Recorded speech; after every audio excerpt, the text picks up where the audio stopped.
Jiang Shaojiang tried to act as normal as possible, but the deputy battalion commander's face was really scary. His voice trembled unconsciously. "Deputy, what's wrong?" Oh my, he was scared. He had been the deputy battalion commander's guard for over 2 years. The deputy had never shown him a bad face before, but today was the first time. "Deputy, just speak." Even if he was questioning him, it would be better than this tense silence. The pressure was too much, and his legs trembled. Chu Lai's eyes were as dark as ink. When he looked at you, there was an inexplicable pressure, as if he could see through your soul. Jiang Shaojiang broke out in cold sweat. But remembering Commander Kang's instructions, he didn't dare to speak recklessly. "Are there any issues in the family area?" Chu Lai narrowed his eyes and asked further. "Did they say bad things about Qiao Qiao?" "So mysterious?" Jiang Shaojiang looked up in surprise and, without thinking, blurted out, "Deputy, how do you know that?" "I'm asking you." Chu Lai emphasized the last word, his tone heavy with suppressed anger. Jiang Shaojiang didn't dare to hide anymore. He spilled everything like pouring beans from a bamboo tube. "There are many rumors about my sister-in-law in the family area now. They say she treats the residents like thieves and is suspicious of everyone. They also say she pretends to be pitiful to gain sympathy, is hypocritical and scheming, and..." Jiang Shaojiang secretly glanced at Chu Lai's expression, and his voice grew quieter. "And they call her a disaster star, a curse for husbands." In the end, he couldn't say more. These were just his sanitized words. The rumors were much worse. Hearing this, he was so angry he wanted to go and confront them. "My sister-in-law is sincere and doesn't hold grudges. Such a good person. Why are they slandering her like this?" Chu Lai's anger was almost uncontrollable. He wished he could go back now and teach them a lesson. He could guess who started these rumors without even needing to investigate. Good. Before he had a chance to find trouble with them, they were already eager to do so. Chu Lai's voice was as cold as an icy river, without any warmth. How did Commander Kong handle this? Jiang Shaojiang reported everything carefully. "Commander Kong is investigating. He said he will handle this matter before you leave the hospital and won't tell you to avoid upsetting you or hindering your recovery." When he returned, Commander Kong repeatedly warned him not to tell the deputy regiment, mainly because he was afraid the deputy might get angry and come back aggressively. Jiang Shaojiang quietly took 2 steps back to the door of the ward, ready to run at any moment. If the deputy regiment wanted to leave, he definitely couldn't stop him. But his sister-in-law would surely be able to handle it. He couldn't fight the deputy regiment, so he could go and complain to his sister-in-law. Chu Lai's cold eyes swept from bottom to top, making Jiang Shaojiang feel as if a stick was held above his head, ready to strike his leg at any moment. He forced himself to speak. Deputy regiment, sister-in-law told you to rest early. Anyway, healing the injury was the most important thing now." Chu Lai let out a small from his throat, paused, and then advised, "Don't tell Qiao Qiao about this for now." Although it wouldn't be hidden once they returned, at least she wouldn't worry for the next couple of days. After saying this, Chu Lai lay down to sleep. Jiang Shaojiang wiped the cold sweat from his forehead. Luckily, the danger was temporarily over. But the fact that the deputy regiment hadn't done anything was even more frightening. Who knew what big moves he might make when he returned? He muttered to himself, "Master, please don't blame me. I didn't say anything. It was all the deputy regiment guessing on his own." At this time, the medical checkup didn't have as many items as in later generations, but Chu Lai asked Qin Yining to get a list of all possible tests, and Ruan Qiao was to have a full checkup. He wasn't suspicious of Ruan Qiao, but wanted her to take the opportunity for a full-body examination. The previous painful had already scared him. If there were any other issues, they needed to be treated quickly. Ruan Qiao also wanted to know if there were any hidden health risks, so she cooperated with the tests.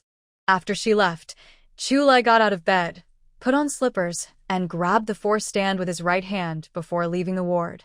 Gao Jie called out to him, "Xiao Lai, Qiao Qiao is getting checked. Why are you going too?" She was worried Ruan Qiao might feel uncomfortable and didn't follow. Chu Lai threw a quick reply without turning around. I'm going to make a phone call. Oh, I see. Gao Jie didn't ask further and sat down to read the newspaper. Chu Lai went to the office and made his first call to Cheng Yan. Without any politeness, he asked directly, "Are the preparations ready? I'm getting married soon. If you delay my important matters, I won't forgive you." The process of fixing the 3-turn device and the fan was relatively easy. However, this washing machine had low production and many leaders were waiting in line. He worked hard and finally got one yesterday. Today, Chu Lai called to rush him. Does he have a special eye for details? Feeling frustrated inside, he reluctantly replied, "It has already been shipped by boat today. Arrange for someone to receive it. In the future, don't call me unless it's urgent." After saying that, Cheng Yan hung up. Chu Lai looked at the phone, which only made beeping sounds, then calmly took it back. Without waiting for Cheng Yan to speak, he said loudly, "I'm getting married. You need to give a gift. Prepare something decent for my bride." He didn't care about the reaction on the other end and hung up abruptly. Cheng Yan was so angry he gasped loudly, shouting into the phone, "Chu Lai, arg." Chu Lai had already dialed back to the military unit. "Commander Kong, I hope you will handle this seriously. Otherwise, I will take action myself. I don't believe you don't know where the rumors started. Last time, because of our friendship, you gave a light punishment. I've already stepped back. This time, it concerns Qiao Qiao's reputation. I won't back down even half a step." He stayed because the country's maritime and air defenses were weak at this time, and the south was unrestful. He wanted to use what he learned in his past life to protect the country's coast. But if the higher-ups keep trying to play both sides and act ambiguously, don't blame him for causing chaos and walking away. Or it would be better if a reasonable leader took charge. On the other end, Commander Kong could tell from Chu Lai's tone that his temper was rising again. If not handled well, Chu Lai might bring trouble to half the residential area. He sighed and explained, "I didn't mean to take things lightly, but punishment can't be without evidence. We're still investigating the source. The residence area mostly has women, and the work isn't going smoothly. Rest assured, it will be dealt with." Chu Lai sneered disdainfully. "The matter of Wan Qiao has been thoroughly investigated by the team. She hasn't offended anyone in the residence area, yet so many rumors are spreading. It's not just a problem in the residence area. Some people's neglect and inaction are the real culprits behind this incident. Commander Kong, don't just punish some minor troublemakers to make it look like you've handled it." Commander Kong rubbed his forehead tiredly. "All right, I promise we will handle it. You can rest assured and focus on recovering. We will give you an explanation." Chu Lai hung up the phone with a light snort, his expression somewhat intriguing. "It's okay. If he's unhappy with how things were handled, he will settle the score himself." Jiang Xiaojing, standing outside the door, secretly glanced at Chu Lai's face. After several looks, he couldn't tell what Chu Lai was thinking. The deputy leader's thoughts are hard to guess. Now he looks so calm. Does that mean he's angry or not? Chu Lai casually glanced at Jiang Xiaojing and said, "Mind your own business." Jiang Xiaojing's scalp tightened, and he instinctively straightened up and saluted. "Yes." He keeps his words very carefully. He never says things he shouldn't. If someone guesses something on their own, that's not his concern. Back in the hospital room, Gao Jie put down the newspaper and looked at Chu Lai's face but couldn't see anything unusual. "I heard from Qiao Qiao that the furniture is all ready. What do you think about the 3 turns and 1 sound? If there are no tickets, maybe I can ask Uncle Lee for help? We should prepare a few things before the wedding. Marriage is a big deal." It was a bit rushed to register so quickly, which might make Qiao Qiao feel a little unimportant. If we have nothing prepared, others might think our family doesn't value Qiao Qiao enough. Chu Lai was originally standing by the window, looking outside. Upon hearing this, he turned around and sat on the bed, saying, "I've already arranged those with Cheng Yan. I just called him. The items are already on the ship and will arrive tomorrow afternoon." "That's good." Seeing that Chu Lai had everything arranged, Gao Jie felt relieved. "I've been out for several days. Once you're discharged, I'll go back to the island with you and see your home." Then I have to leave again. You were hurt quite badly this time. Rest well and get back to the team. Your health is the foundation of everything. Don't take your youth for granted and be careless with yourself. Gao Jie's nagging this time really reached Chu Lai's ears. He still plans to spend his life with Qiao Qiao, so he must have good health. I know. You don't need to worry about me here. Chu Lai responded and, thinking of his sister at home, reminded her, Mom, Xiaoying's work needs to be arranged quickly. Dad can't handle it, so I'll call Grandpa. That old fool has retired, but still has some connections. They don't need him, but those contacts are useful. Next year, they will start mandatory rural assignments. If they don't get things done now, it will be too late. Gao Jie sighed, a hint of worry in her brow. Things are very tense in Beijing now. Your dad doesn't dare to make any big moves. Some people have also noticed that something is wrong with the situation and are trying to arrange their children. Job positions are tight. If things don't improve, we might have to send Xiaoying to your uncle's place. Chu Dabo is in the Eastern Military District. Conditions aren't as good as in Beijing, but under his watch, there's some protection. Otherwise, they wouldn't be comfortable leaving their daughter alone outside. Cui Lai thought for a moment and said, let Xiaoying stay in Beijing. As a girl, it's safer for her to stay under your watch. I'll find a way to arrange Chu Ran to leave, and Xiaoying will take her place. Since both Chu Ran and I are not in Beijing, you and my father won't stand out as much. But it's best to find a chance to distance ourselves from the people at the old house, so we won't be dragged into trouble later. Hearing this, Gao Jie immediately became serious. Is it that serious? They had already sensed some issues where they were, but she didn't expect it to be so severe. Thinking back to a few years ago, when her sons subtly encouraged her older brothers to leave Beijing and several key suggestions he made, she had already been stationed on Nandao. Gao Jie trusted Cui Lai's judgment and his sharp awareness of the situation. Then I'll go back and talk to your dad properly.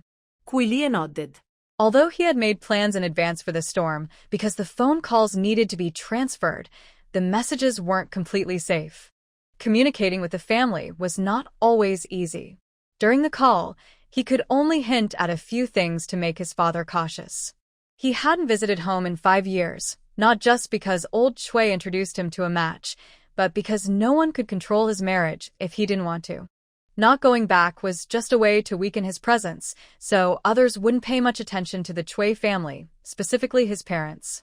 The entire Cui family was thriving, but now that the tree was tall, attracting the wind wasn't good. Mom, the trouble has just begun. Cui Lai lowered his voice and analyzed the current situation with Gao Jie. Since there were no outsiders, mother and son could speak freely without worries. I understand. Then I'll listen to you and move Xiao Ran. She understood the principle of not putting eggs in one basket. As long as she and old Cui were safe, it wouldn't be hard for the family to reunite after the storm passed. After a thorough check, Wan Xiao still had the same problem, severe malnutrition. The check was done with Qin Yining accompanying her, and the two quickly became close friends. Qin Yining didn't know about Wan Xiao's past experiences. When she found out about her serious malnutrition, she gave Cui Lai a stern look. How did this happen? Abuse? How could Qiao Qiao's body be so weak? Actually, she was a doctor, so she knew that such severe malnutrition was caused by long-term neglect. But she was just making a point, especially since Cui Lai had made her look bad earlier. Now she had a strong backing, so she felt confident and fearless. Gao Jie nervously asked, Yining, is there any other problem with Qiao Qiao? No, just malnutrition. Gao Ye nodded. That's fine. Just take your time to recover. It's not something that can be fixed overnight. Knowing that Wan Xiao had a difficult past, Gao Jie felt even more sympathy for her. Qiao Qiao, remember what Annie told you. Don't treat yourself badly. I know. Thank you, Auntie. Although she never intended to neglect herself, she was very happy to hear such sincere advice. Chu Lai had just finished his discharge check when Li Jianfeng arrived with some people. Are you avoiding us? Gao Jie asked, then put down her fruit knife and washed her hands in the basin. She returned, carrying a plate with cut mangoes, and said, Chow chow, let's go outside to eat. The fruit won't stay fresh if it sits too long. In the hospital room, Li Jianfeng still looked cold and serious, but there was a hint of guilt in his expression. The test results for that bottle of medicine came back. It contains a drug that can cause sudden heart failure. He paused, seeing Chu Lai waiting patiently, and continued. The fake nurse committed suicide, and she didn't give us any useful clues. We also investigated the mother-in-law and daughter-in-law. The fake nurse gave money to the mother-in-law to cooperate. The mother-in-law, based on her experience, believed the baby in the daughter-in-law's belly was definitely a girl, so she didn't care about the mother's life. Chu Lai snorted mockingly, his tone full of sarcasm. So, in the end, no clues were found? Everyone knew that the first thing to do when catching the fake nurse was to secure her and ensure she was alive. But she was taken away and died easily. If nothing was wrong here, no one would believe it. Li Jianfeng also knew they had truly failed this time, and there was nothing to argue about. He pursed his lips and said, "It's not like there are no clues. The focus is now on this mission. I will continue to investigate." Chu Lai's deep eyes looked meaningful as he said, "Then I'll wait for Uncle Li's news. If I die, it's no big deal, but if the organization has been infiltrated by enemies, that's a serious matter." Li Jianfeng's expression hardened as he scolded, "Don't talk nonsense. Whether you live or die, you're an elite in the army. Don't say such things lightly. The organization will surely find out what happened." Hopefully. When Chu Lai was appointed, he already sensed something was wrong, but due to his injury, he hadn't reported it in time. After the assassination incident, he was even more certain of his previous suspicions. It seemed he needed to investigate this matter carefully. "Uncle Li, I'll be discharged soon. You can take the people outside directly." Previously, he was unconscious and couldn't defend himself. Now, when someone comes, it's uncertain who wants to harm whom. The enemies wouldn't be so foolish as to attack him during such a critical time. Li Jianfeng didn't say much. He only advised him to rest well and stay safe before leaving. When Gao Jie and Ruan Xiao returned, Chu Lai had already composed himself, appearing as usual. He even complained, "Why does it seem like you two are on vacation instead of staying in the hospital to take care of me?" Ruan Xiao placed the cleaned dishes on the shelf, smiling as she teased, "I think you're just jealous of my good relationship with Annie." Gao Jie sat in a chair, watching them laugh and talk happily. Her eyes also held smiles as she agreed, "From now on, Qiao Qiao is like my daughter. You need to stand aside." After some playful banter, Gao Jie asked Chu Lai, "What did you say earlier? Did you find out anything about the assassination?" Can you tell me? Since someone wanted to harm her son, Gao Jie was naturally worried and wanted to know, but she was afraid the secret couldn't be revealed. Chu Lai summarized briefly, "We have some clues, but we're still investigating. It won't be quick."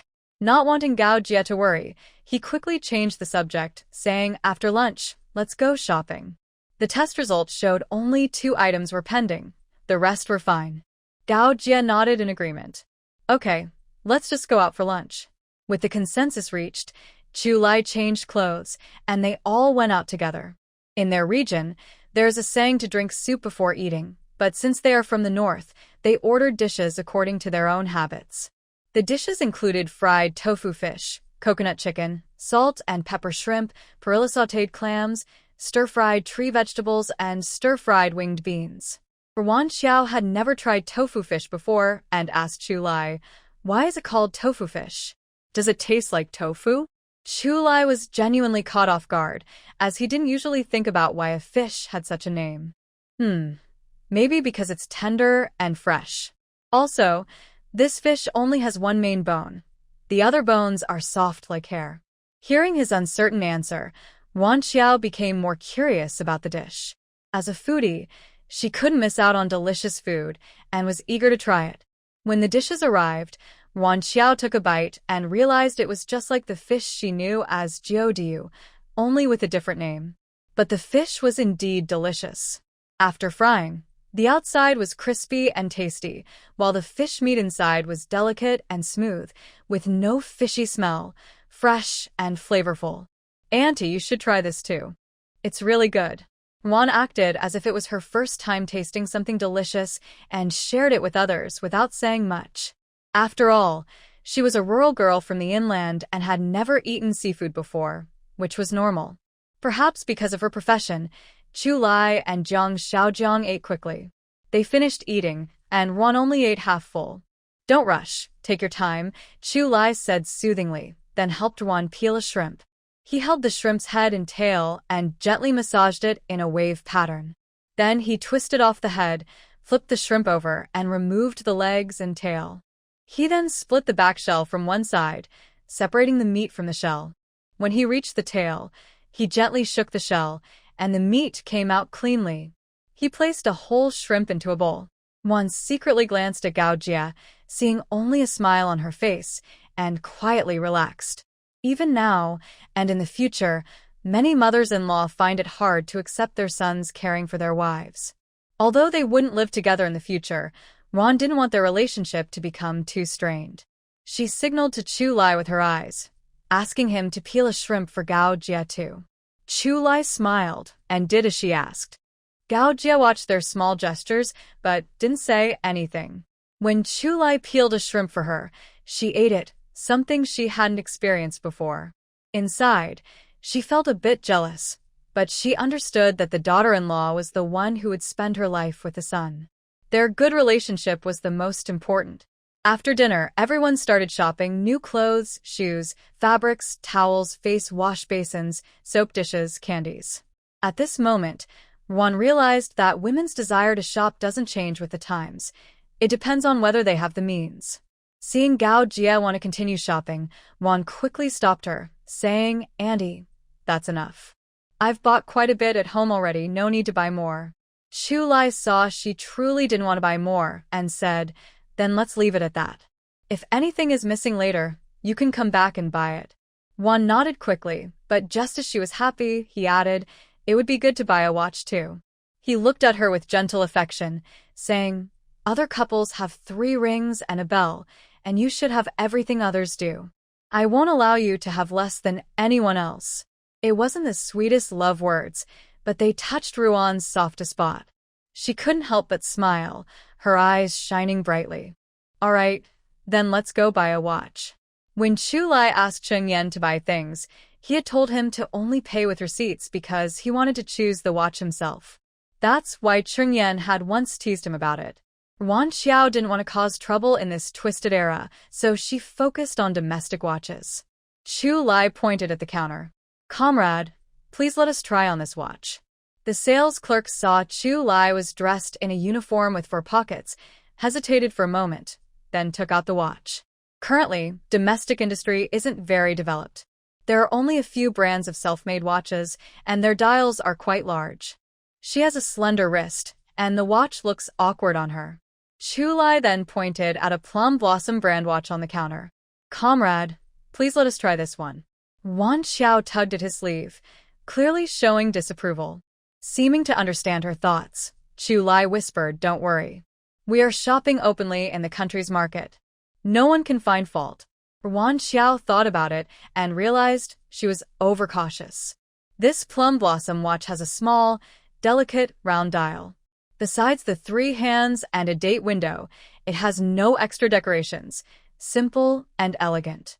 With a brown leather strap, it looks perfect on her fair wrist. Wan Xiao also liked it. "Just this one.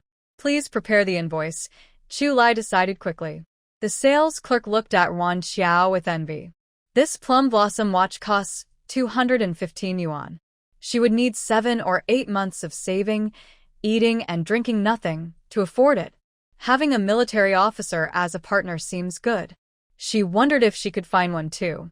Thinking of this, her eyes lit up with unprecedented enthusiasm. "Comrade, your wrist is so white. This watch looks great on you. Are you going to wear it openly or hide it?" Wan Xiao and Chu Lai exchanged glances, both smiling. "Just wear it openly. Buying a watch is to wear it, so why hide it?" "All right." The sales clerk prepared the receipt, and Chu Lai went to pay. "Comrade, my name is Rong Xinyue. If you come to buy things later, you can come directly to me." She introduced herself casually, covering her mouth with her hand and lowering her voice. Sometimes there are defective items without receipts. I can help you buy them. Wan Xiao is puzzled. Now, everything needs a receipt, so these defective items are also highly sought after. Usually they are dealt with internally. She didn't know why Rong Xinyue, a stranger, would tell her this. But despite her doubts, she didn't want to reject her kindness face to face. She smiled and nodded, okay. After leaving the mall, not far away was a barber shop. Wan Xiao had wanted to get a haircut for days. Seeing it nearby, she stopped. Auntie, Chulai, I want to get a haircut. Her hair, now braided, nearly reaches her waist. Washing her hair and waiting for it to dry always takes a lot of time. Gao Jie reached out and touched her braid. Your hair quality isn't very good. If you want to cut it, go ahead. If you want to grow it back later, it can be better. Chulai definitely wouldn't oppose Wan Xiao's decision. The barber was a man in his 40s with a friendly smile, his mouth curved up and his eyes crinkling in a warm, kind way. Hello, everyone. Who wants a haircut? I'll do it. Wan Xiao looked around. The whole barber shop was only about 10 square meters, with mirrors on the walls, clippers and scissors on the table, and 2 chairs at the back. No place to wash hair. Sitting in the chair, the barber played with Wan Xiao's braid. You've had this braid for a long time, haven't you? You really are attached. Yes. Her hair was in poor condition, dry and frizzy, so there was nothing to be sentimental about. Cut it short, to here at the chin. Wan Xiao deliberately pointed and emphasized, this length, definitely. She was afraid that if the barber cut it too short, she would end up with a style like the popular short haircuts seen on the streets. That kind of ear-length cut, sometimes with bangs like a hairstyle popular with celebrities, was something she couldn't accept. The barber smiled warmly and replied, okay, got it. In Wan Xiao's nervous anticipation, the barber made a single cut, and her braid was gone.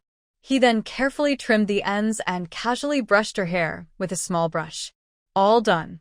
Take a look and see if you're satisfied. Her hair wasn't fine and soft, but it was of moderate thickness. After cutting it short, she ran her fingers through it, and the original parting looked puffier. Because she had intentionally braided her hair lower these past few days, the new cut was just right. No sticking out, resembling a modern Dora hairstyle. She looked somewhat satisfied. With a bit of styling, it would look even better, but for now, this was the best she could do. Comrade, how much do I owe you? 2 mao for the haircut. The barber pointed to the neatly cut braid on the table. Are you selling your hair? If yes, I'll give you 2 yuan. Wan Xiao was straightforward, yes. Why keep it if she wasn't going to sell it? So, with her long hair now short, she earned 1 yuan and 80 mao. And without those 2 long braids, her head felt much lighter. Chulei glanced at the time and said, let's go back to the hospital to get the medical report, then we can go register. We still have time. He deliberately turned to look at Wan Xiao, his eyes full of a warm smile. Yuan Xiao's ears turned red under his intense gaze, so she turned her head away to avoid looking at him. Chu Lai let out a soft laugh, feeling very happy because they would soon be officially married. Back at the hospital, Chu Lai's test results were all in, and everything was normal, so he could leave the hospital. The doctor carefully reminded him of some precautions, mainly that although he could move freely now, he should avoid training and rest quietly. After completing the discharge procedures, Chu Lai took his medical report and pulled Yuan Xiao to register. They submitted the documents, and the staff added their names, ages, and the date onto a marriage certificate that looked like a certificate of achievement. After stamping it with a big red seal, they were officially married. Chu Lai took a handful of candies from his pocket and handed them to the staff, receiving many blessings in return, which made him smile openly in front of others.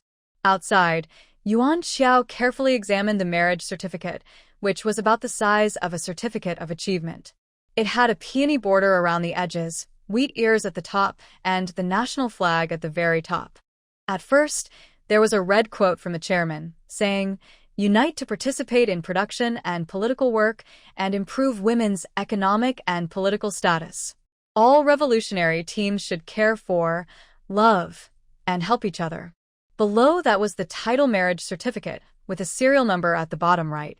Then came the names and ages of both parties, along with some formal wording about the marriage, and finally the date.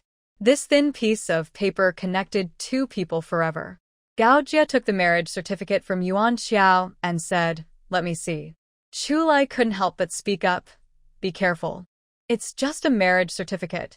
How could I ruin it?" Gao Jie rolled her eyes at Chu Lai. "Really? Forget your mother now that you have a wife." Yuan Xiao playfully said, "Annie, you said I am your daughter, right?" "Yes, I am your mother, but Xiao, since you've got the certificate, shouldn't you change how you address me?" Chu Lai jumped in again, disagreeing. "I won't change my way of calling you unless you pay me." Yuan Xiao giggled secretly, not wanting to get involved in their mother-son quarrel.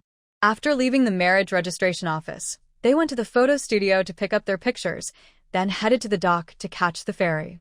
Zhang Xiaojiang had already arranged for someone to deliver their things earlier, and now he was busy directing the movers. "Be careful. Don't bump into anything. Put it here and tie it with a rope," Zhang Xiaojiang instructed as he organized everything. Yuan Xiao looked on for a while before finally finding her voice, slightly choked up. She said softly, "When did you buy all these?" "I didn't know at all." Chu Lai looked at her with deep affection and smiled. "This is a surprise. How could I tell you earlier? And I told you you should have what others have, and I will try to make sure you have what others don't." "You are so annoying." Yuan Xiao's nose tingled, and tears started to fall. She quickly turned away to wipe them. She wasn't from this era and didn't have strong feelings for these things. But being pampered like this felt so good that she grew more attached to this man. At this moment, her heart felt warmed like sunshine, melting the icy feelings inside. "Don't cry. I didn't do this to make you sad," Chu Lai said nervously. There were people around, and they couldn't do anything too intimate, not even hug her. Seeing his awkwardness, Wan Xiao couldn't help but smile through her tears. "Are you silly? I'm happy." "Happiness isn't enough. I feel sorry for you," Chu Lai thought to himself. Besides, in bed, he would never let her cry. If Wan Xiao had mind-reading abilities, she would definitely call him a rascal. Gao Jie, hiding from afar pretending to enjoy the scenery, came back when she saw the two talking and laughing. Wan Xiao felt a bit embarrassed and quickly changed the subject. "Annie, the boat might sway a bit later. I don't know if you'll get seasick. I have some essential balm here. If you're uncomfortable, you can apply some." "Good. You're so thoughtful," Gao Jie said with a smile, taking it and casually putting it into her pocket.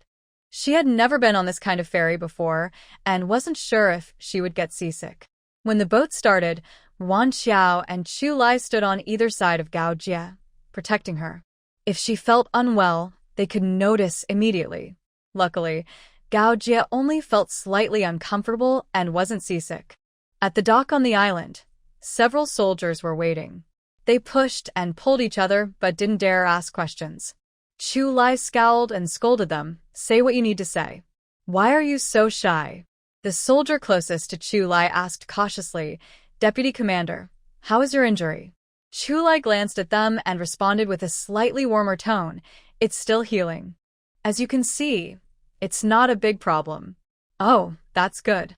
They all scratched their heads and chuckled foolishly, then, along with Zhang Xiaojiang, started unloading the supplies. They often trained with heavy loads, so carrying these items was easy and fun. They even sang military songs as they walked.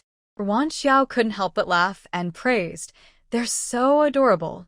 Chu Lai was not convinced and said, "I'm not taller or more handsome than you. How can I be cute?" Wan Xiao pretended not to hear and ignored this childish remark.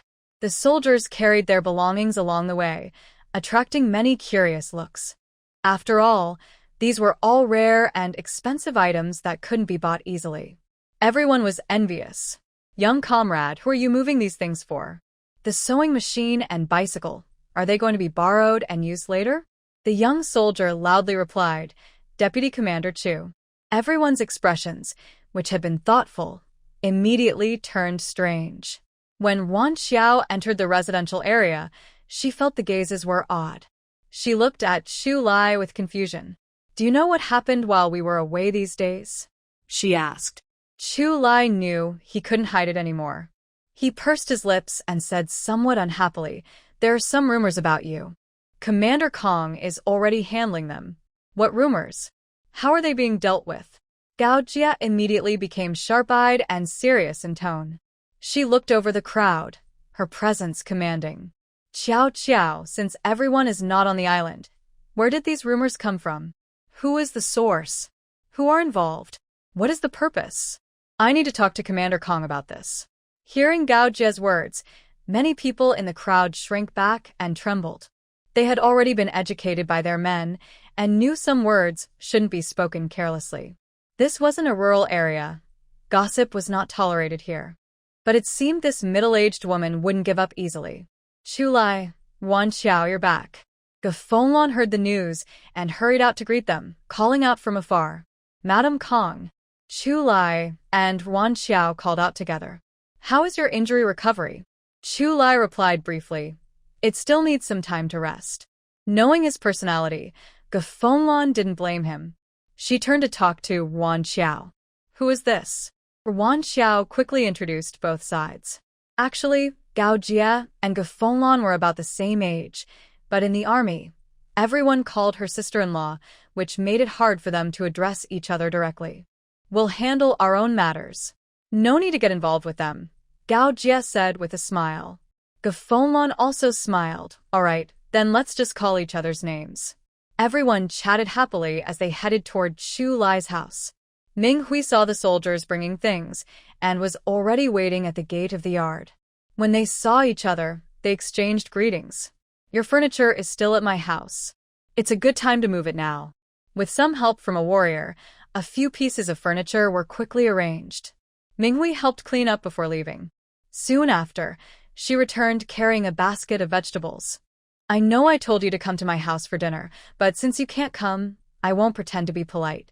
Here's some food, cook your own meal." After so many days, the house still looked empty on the outside. Wan Xiao didn't refuse. "Thank you, sister-in-law." Ming Hui waved her hand. "No need to thank me. We were planning to visit Vice Commander Chu at the hospital, but then rumors started spreading. Commander Kong ordered an investigation, but no one ended up going." While speaking, Ming Hui watched Wan Xiao's expression. "Don't think too much. Some people's mouths are worse than a dirty drain. Just ignore them." Wan Xiao smiled and said little. "I understand, sister-in-law. I'll start cooking now. When I have free time tomorrow, I'll come talk to you properly." "All right, you busy now?" Gao Jia helped pick vegetables. They washed the vegetables together at the water tap in the yard, chatting as they worked. "Wow, there are eggs too." Wan Xiao tilted her head and saw 5 eggs hidden beneath the first layer of vegetables. "Probably hiding them, so I won't take them. Since they brought them, we'll eat them tonight. It's just a little give and take, and in a few days, she plans to cook something nice for the children and send it over." Although they only had greens at night, Wan Xiao fried them with pork fat, added eggs, and cooked white rice. In this era, that was considered a good meal. Still, Wan Xiao felt it was a bit humble. "Auntie, we didn't prepare much at home. Let's just make do with this tonight. This meal is already good enough." They had supplies from the city, with grains allocated proportionally, only 30% refined grains. Her daughter-in-law served white rice, so what was she dissatisfied with? Gao Jia picked up a vegetable to taste and praised, Qiao, your cooking is really good." Wan Xiao smiled with her lips pressed together. "If you like it, Andy, eat more. Tomorrow, I'll cook a few more dishes." The 3 of them chatted and laughed, and after the meal, their bond grew even stronger. After tidying up, the 3 sat down again to discuss serious matters. Wan Xiao spoke calmly. "Tell me, what exactly happened?"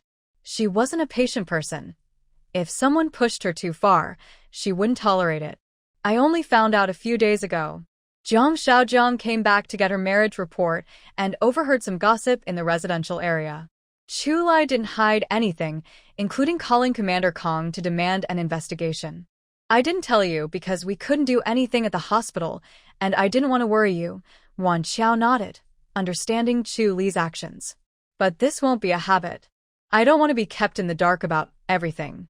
Chu held her hand gently and replied softly, "Okay, I understand." Wan Xiao tried to pull away a few times but couldn't, and she glared at him in frustration. Gao Jie was still there. Couldn't he be a bit more discreet? Chu held on tightly because he had proof now it's legal. Since they were at home, what was wrong with touching his wife's hand? Gao Jie rolled her eyes at Chu but chose to ignore the small gestures between them, pretending not to see. Is this really something that needs investigation? Gao Jie was unhappy after hearing the whole story. Last time, when dealing with Hui, Commissar, who was only given a warning, it was too lenient. This time, Commander Kong probably won't still protect them, right? If he does, I'll question his fairness. Although she was just a district police chief in Beijing and had no authority over the military, her Chu family had connections. Her uncle Chu, a deputy commander of the Eastern Military Region, should be able to help his own child get justice. It won't happen, Chu said firmly. Because I won't allow it. He had already said before, it's okay to bully him, but not his wife. All right then. Tomorrow, you ask Commander Kong how he wants to handle this. If you're not satisfied with the result, I'll step in. I won't be here for long, and even if I leave a bad reputation, it doesn't matter. You two will still have to deal with them later, and I'll be the one to stand up for you. Seeing Chu and Wan Xiao wanting to object, Gao Jie stopped them. Just listen to me on this. I want them to know that Xiao has her family backing her, and our Chu family isn't to be messed with. In the past few days, Gao Jie had been moved many times by Wan Xiao's actions. Now she couldn't help but feel warm inside. How lucky she was to have met such a mother-in-law. But she wouldn't take all the responsibility herself. If she couldn't stand up for herself, others might protect her temporarily, but not forever. Tomorrow we'll split up and act. Chu, you go see Commander Kong to find out what's going on.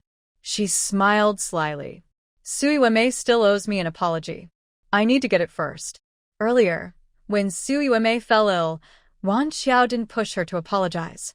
Otherwise, forcing a sick person to apologize would damage her own reputation.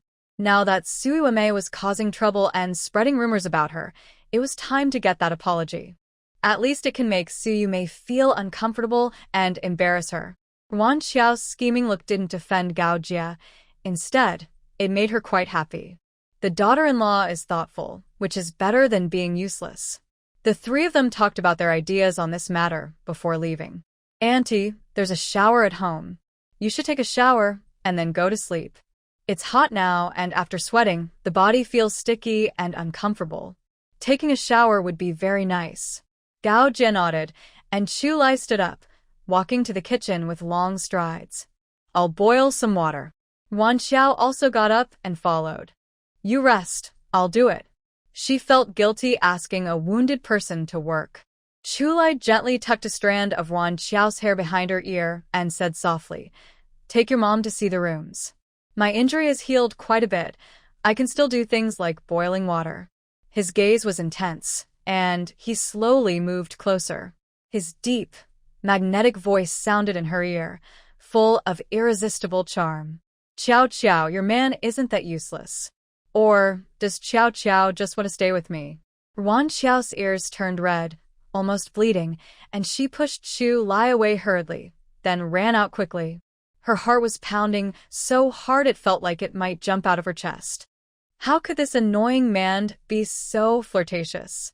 Thinking about sleeping in the same bed tonight, Wan Xiao's face grew even hotter. What's wrong, Qiao Qiao?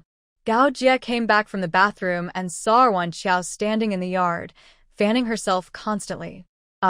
It's nothing, just too hot. The outside light was dim, so Gao Jie didn't see how flushed Wan Xiao's face was.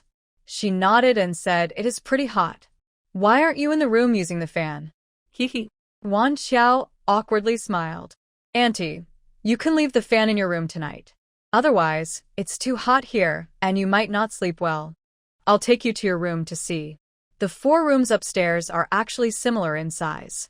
Wan Xiao turned 2 rooms facing the sun into bedrooms, one into a study, and left the other empty for now. The rooms are simple, with nothing special to see. They looked around, and then came back downstairs. Having short hair, means more convenience. After a shower, Wan Xiao casually dried her hair with a towel, and it was almost dry. She sat on a stool, scooped out some snowflake cream, and carefully applied it to her face and hands. Then she took a wooden comb and slowly styled her hair, reluctant to go to bed. Chu Lai's gaze seemed to see through everything, easily understanding Wan Xiao's little thoughts. He propped his head with one hand, leaning slightly, and looked at her with a half-smile, teasing, "The lights will go out soon. Are you planning to sit here until morning?" Wan Xiao angrily growled, "It's none of your business." For the first time in her life, she shared a bed with a man, and her heart was full of nervousness. Chu Lai couldn't help but chuckle softly, then got out of bed and reached out his arms to pick up his little wife like a quail. Unprepared, Wan Xiao almost screamed in surprise, but the moment she opened her mouth, she forcibly swallowed the sound. What would Gao Jie think if she heard this? She angrily reached out and pinched Chu Lai's arm hard. Unfortunately, it was all firm muscle. Chu Lai carefully laid Wan Xiao on the bed, then turned to turn off the light. The room instantly fell into darkness. When she couldn't see, her other senses became especially sharp. Even the tiniest sounds in the silent night were amplified, and their breathing seemed clear. Chu Lai's arms wrapped around Wan Xiao's slender waist. Gently, he pulled her into a warm embrace. His eyes were filled with intense feelings, breathing heavy, with a hint of excitement and emotion. "Xiao Xiao, we are married." "I know," she replied softly and sweetly, like a kitten's paw scratching his heart, tingling and ticklish. Chu Lai's throat moved involuntarily, his voice becoming hoarse with longing. "Xiao Xiao." Chu Lai felt like a fire was burning inside him, impossible to hold back the surging emotions. Suddenly, he flipped over quickly, supporting himself with his arms, then decisively pressed his lips onto hers in a passionate kiss. This kiss was full of possessiveness and tender affection, both forceful and gentle. This strange yet complex feeling was like an electric shock that made Wan Xiao's heart tremble and her whole body go numb. Her tense nerves gradually relaxed, and she was completely immersed in the passionate kiss, instinctively responding. Chu Lai no longer wanted only a light touch. His kisses grew hotter and moved beyond one spot. His lips traced down her chin and neck, finally resting on her charming collarbone. A flicker of reason returned to Wan Xiao's mind. She reached out to push him away. No, you can't. Your injury isn't healed yet." Chu Lai glanced at his little brother, who was saluting, and in a husky voice, coaxed, "The injury is fine now." "Xiao Xiao, I feel so uncomfortable. Can we continue?" "No." Wan Xiao's voice was still tinged with affection, but she was firm. "Before you recover, don't even think about it. Otherwise, we'll sleep in separate rooms." Chu Lai clenched his teeth. If it's not possible, then so be it, but he absolutely refuses to sleep apart. After finally getting their marriage certificate, he must sleep with his wife. He tries to steady his breathing, hoping to calm the restless feelings inside him. Wan Xiao doesn't dare to provoke him and shrinks closer to the bed's edge. Chu Lai is unhappy with her movement and softly complains, "What are you doing?" "I'm moving away from you, so you won't feel uncomfortable," she replies. "You heartless little woman," he mutters. "Are you feeling uncomfortable now?" A man with unmet desires shouldn't be provoked. Whatever he says, Wan Xiao tells herself not to argue with him.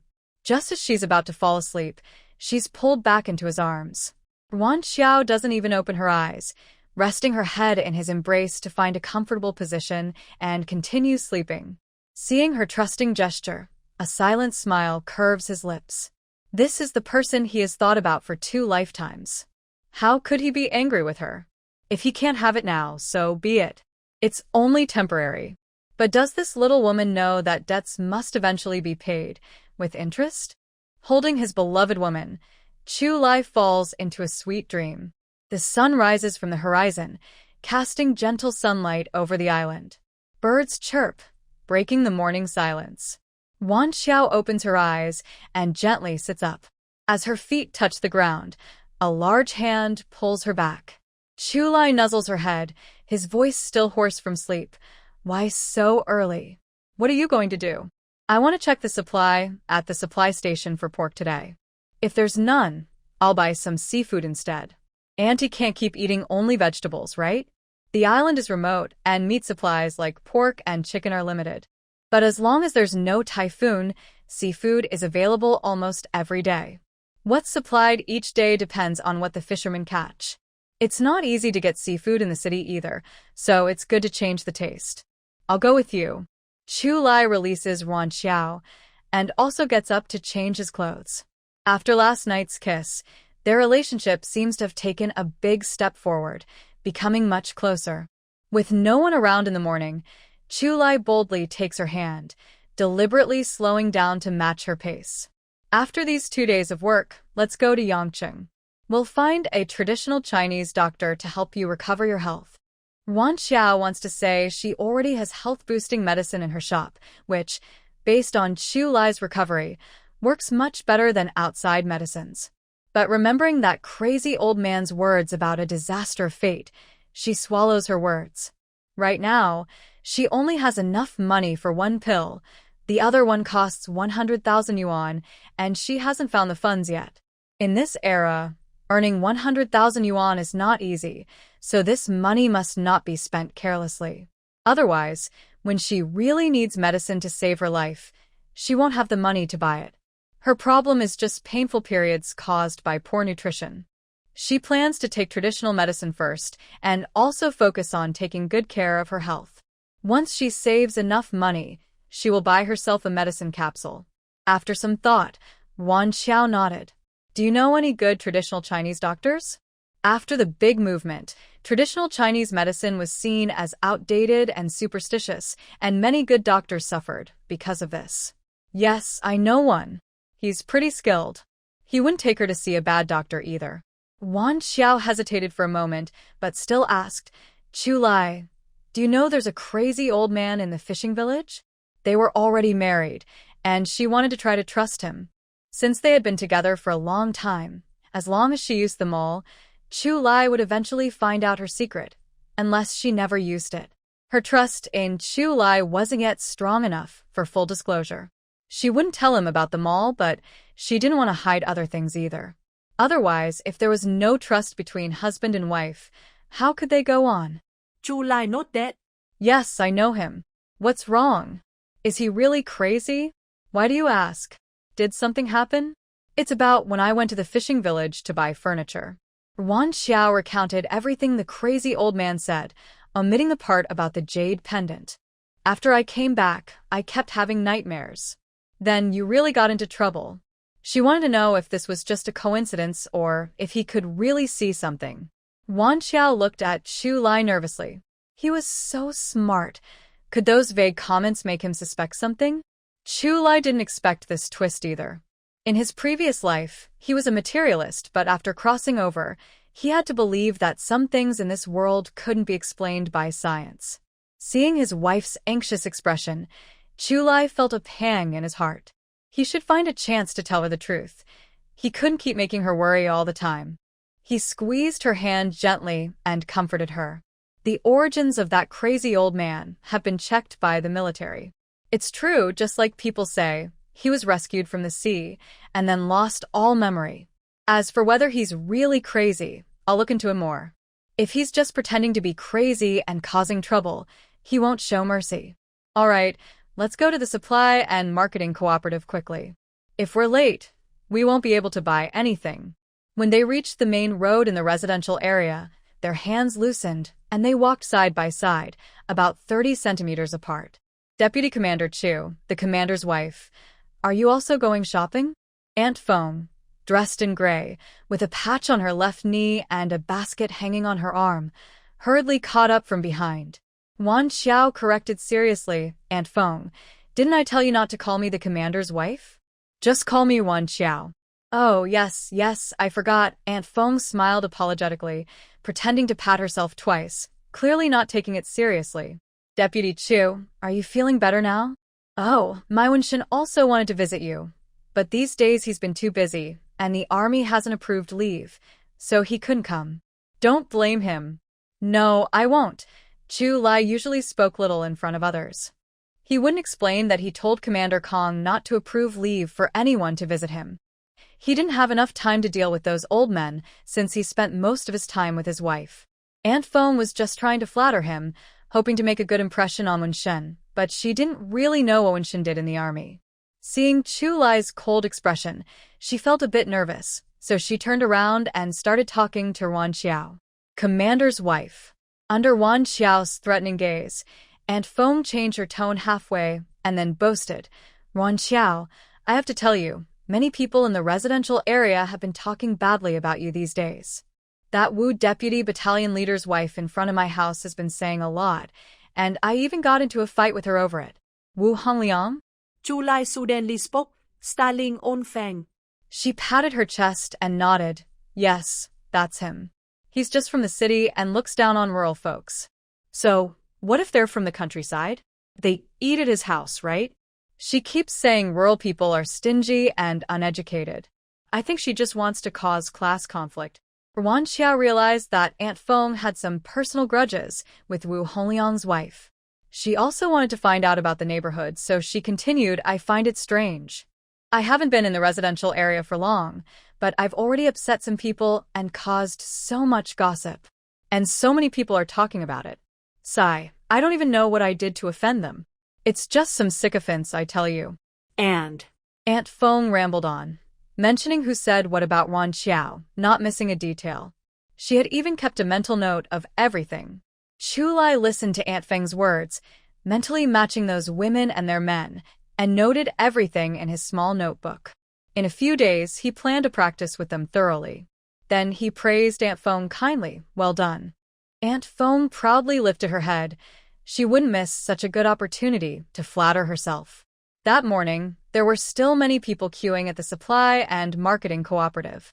When they arrived, about 20 people were ahead of them. I'll queue. You go rest nearby, Chu Lai said confidently, walking to the end of the line. His words made everyone in front turn to look at them. Wow, this newlywed couple is really close. So sweet together. Yeah, they seem to be very happy.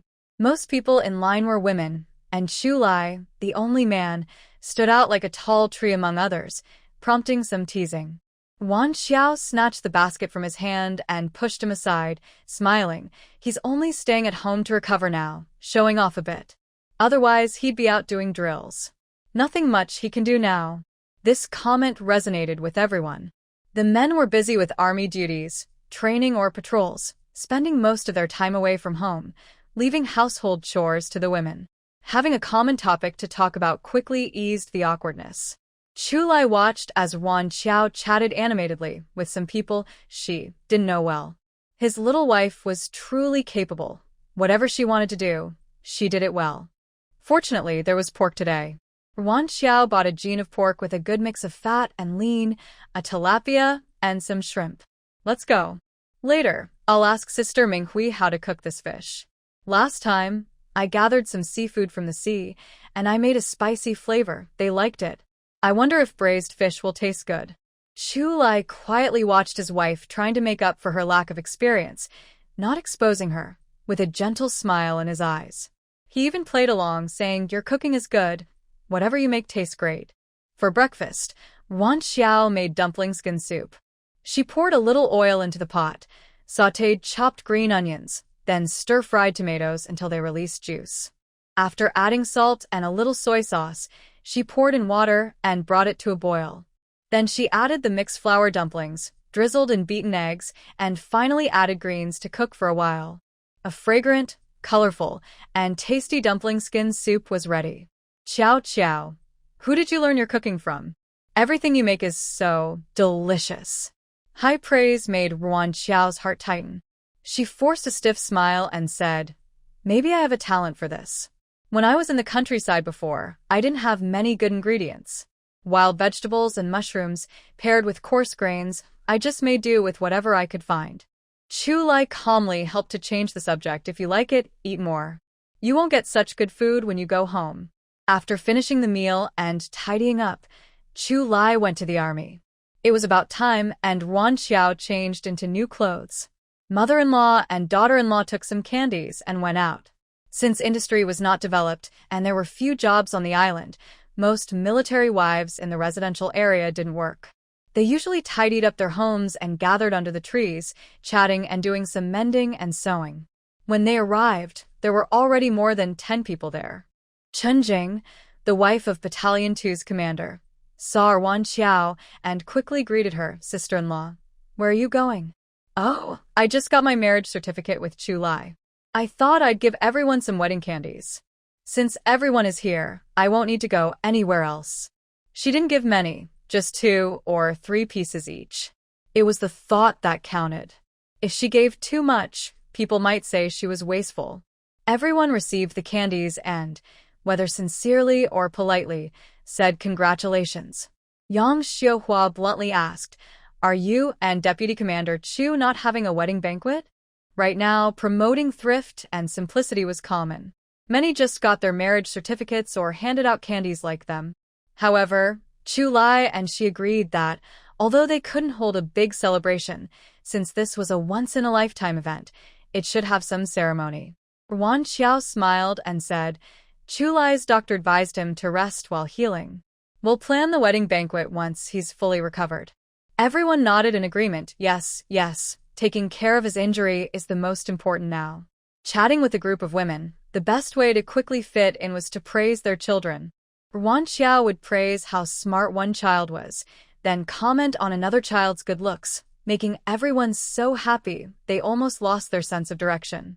When Sui Wei came over, she saw Wan Xiao blending in happily with the other wives and felt furious. She had finally tarnished Wan Xiao's reputation, only to find Commander Kong stepping in. Old who told her to behave, but how could she let Wan Xiao, that little troublemaker, go unpunished? Thinking of her son suffering on Moon Island, she couldn't sleep. Why was Wan Xiao still living a good life? "Hey, what are you talking about? Why are you laughing so happily?" Su Yume looked at Wan Xiao with a face full of hatred. Wan Xiao exaggeratedly shouted, "Wow, Comrade Su, are you finally better?" Su Yume wanted to embarrass Wan Xiao but chose to ignore her, not even raising her eyelids. "Xiao Xiao, who is this?" Gao Jie saw from their expressions that the person they were waiting for had arrived and stepped in to help. "This is Comrade Hu Jingwei's partner, Sister Su Yume." "Oh." Gao Jie drawled, "So your son is planning to hurt my daughter-in-law?" As soon as she said this, the room fell silent. No one expected Gao Jie to speak so directly. Hearing Gao Jie's words, Su Yume trembled with anger. Her once pretty face twisted in an instant. Hu Wei's matter was a thorn in her heart, something she couldn't remove or touch. Now, Gao Jie had boldly said it out loud.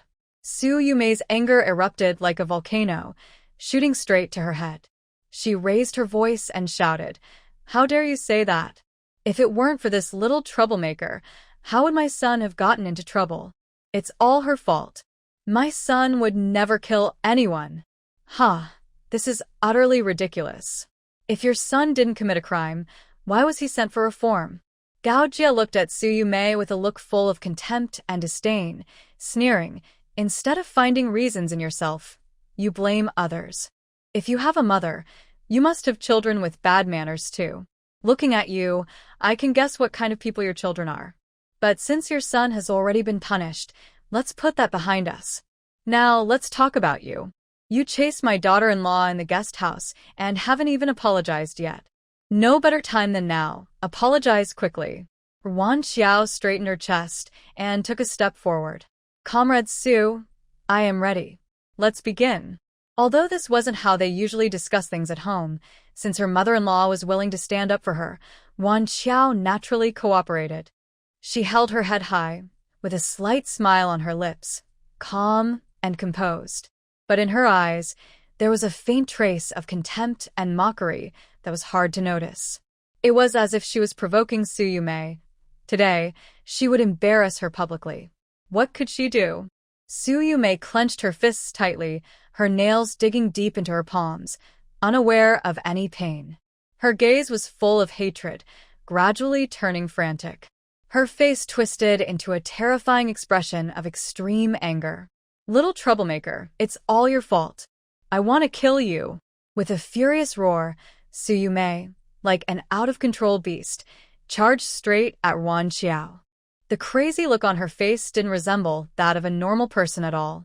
Everyone around was startled by the sudden scene and screamed in shock, quickly stepping back.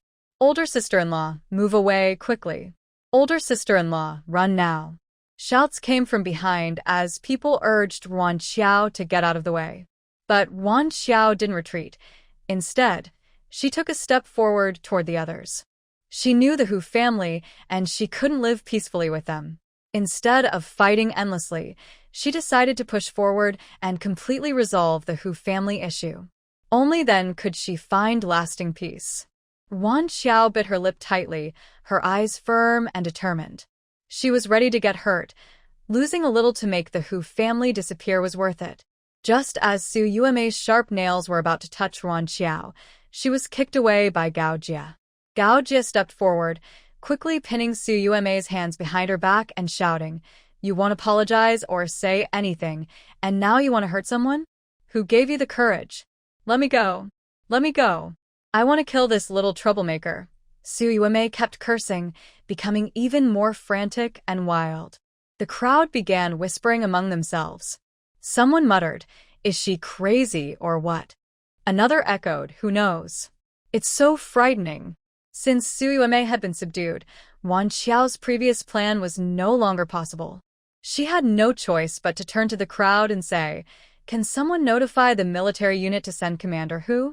Right now, Sister Su is out of control. My mother can't just let her go, or she might hurt a child, and that would be terrible." Hearing this, those who had been soft-hearted and wanted to plead for Su Yuemei immediately fell silent. Every family has children. If someone gets hurt, there's no way to complain. "I'll go. I'm fast," Yang Xiuhua said and quickly ran off. Since Su Yuemei looked so crazy, no one dared to plead for her. Gao Jia then firmly held Su Yuemei down until Yang Xiuhua found someone. "Let go. Yuemei isn't a criminal. What are you doing? Are you taking the law into your own hands?" Commander Hu, seeing his wife pressed to the ground, was furious. He also looked sharply at Chu Lai, clearly implying something with his words. Reason isn't measured by loudness. "Why are you shouting?" Gao Jia shot him a meaningful look and said, "Your wife is crazy and hurting people. If I don't stop her, do you want her to hurt someone or send her to be with your son?" Commissar, who was suddenly speechless, his face turning pale and red at the same time. He argued, "You can't treat her like that. She's not a criminal. Fine, since you say so, I'll let her go. But watch yourself. If you go crazy again, that's not my problem." Gao Jia responded calmly, then released Su Yuemei and stepped aside. Once free, Su Yuemei ignored everything and, like a madwoman, lunged at Yuan Xiao. Her eyes were bloodshot, and she kept muttering, "You wicked woman. You hurt my son. I want to kill you." Chu Lai didn't hesitate. He lifted his leg and kicked her forcefully, sending her flying. Su Yuemei was like a broken kite, crashing into a large tree behind her before stopping. She immediately spat out a large mouthful of blood, and the scene looked very frightening. "Chu Lai!" Commissar, who shouted angrily, rushing over to check on Su Yuemei. Meanwhile, Yuan Xiao looked worried. "You're not fully recovered yet. How can you act?" She frowned and asked anxiously, "Did she hurt your wound? Does it hurt anywhere?" She reached out to check Chu Lai's injury, her small hand feeling over his body, making Chu Lai a bit distracted. But sensing his wife's hint, he had no choice but to cooperate and said, "The wound does hurt a little, but I can't just watch her hurt you. Could you really hit her so hard?" Commissar, who was furious. He helped Su Yuemei up and shot a sharp look at Chu Lai, scolding, "You're practically trying to kill her." Yuan Xiao sneered mockingly. Commissar, who really knows how to throw accusations. "Are you trying to blame everything on us, like outside? So many eyes are watching. Chu Lai was just trying to stop Su from going crazy and hurting someone. That's murder?" Commissar, who is clearly double standards, allowing chaos outside but not letting us defend ourselves inside. It seems in your mind, Yuan Xiao, can only stand there while your family beats me to death. If I don't get killed this time, another will come, one after another. Everyone was not blind. No matter how eloquent Commissar who was, he couldn't deny Su Yume's behavior just now. Fuming with anger, Commissar whose forehead veins bulged with heavy breathing, his eyes wide open, glaring at them fiercely. His tone was aggressive. No matter what, Chu Lai shouldn't have hit her so hard. With his ability, he could easily subdue Yume without hurting her. This is clearly personal revenge. Gao Jie stepped forward and stood between them, casually asking, "Oh? Then Commander Hu, why don't you start by explaining if your son has any personal grudge against him?" Commander Hu struggled to find words, unable to speak a single sentence. What could he say? Is it because his daughter took someone else's fiancé, and his son wants to harm that person, so there's a grudge? But regardless of the reason, Chu Lai treating his wife like that is like slapping him in the face. Didn't they say that soldiers shouldn't hurt civilians? Chu Lai should face punishment, at least confinement, and writing a self-criticism. Before Commander Hu could speak, Gao Jie spoke first. "Since Major Kong is here, I want to ask, can the family compound be completely unruly?" A high-ranking official's family members shouting and hitting subordinates' wives, and this isn't the first time. Who gave her this privilege, making her so fearless? Gao Jie looked calm, speaking slowly and evenly, but her strong presence made it hard to ignore. She lifted her eyelids slightly, her eyes cold and sharp. "And what about the rumors about my sister Qiao Qiao? How does Major Kong plan to handle that?" Military families may not directly participate in troop building, but they are the solid backbone of the soldiers. If the rear isn't stable, the front will be chaotic.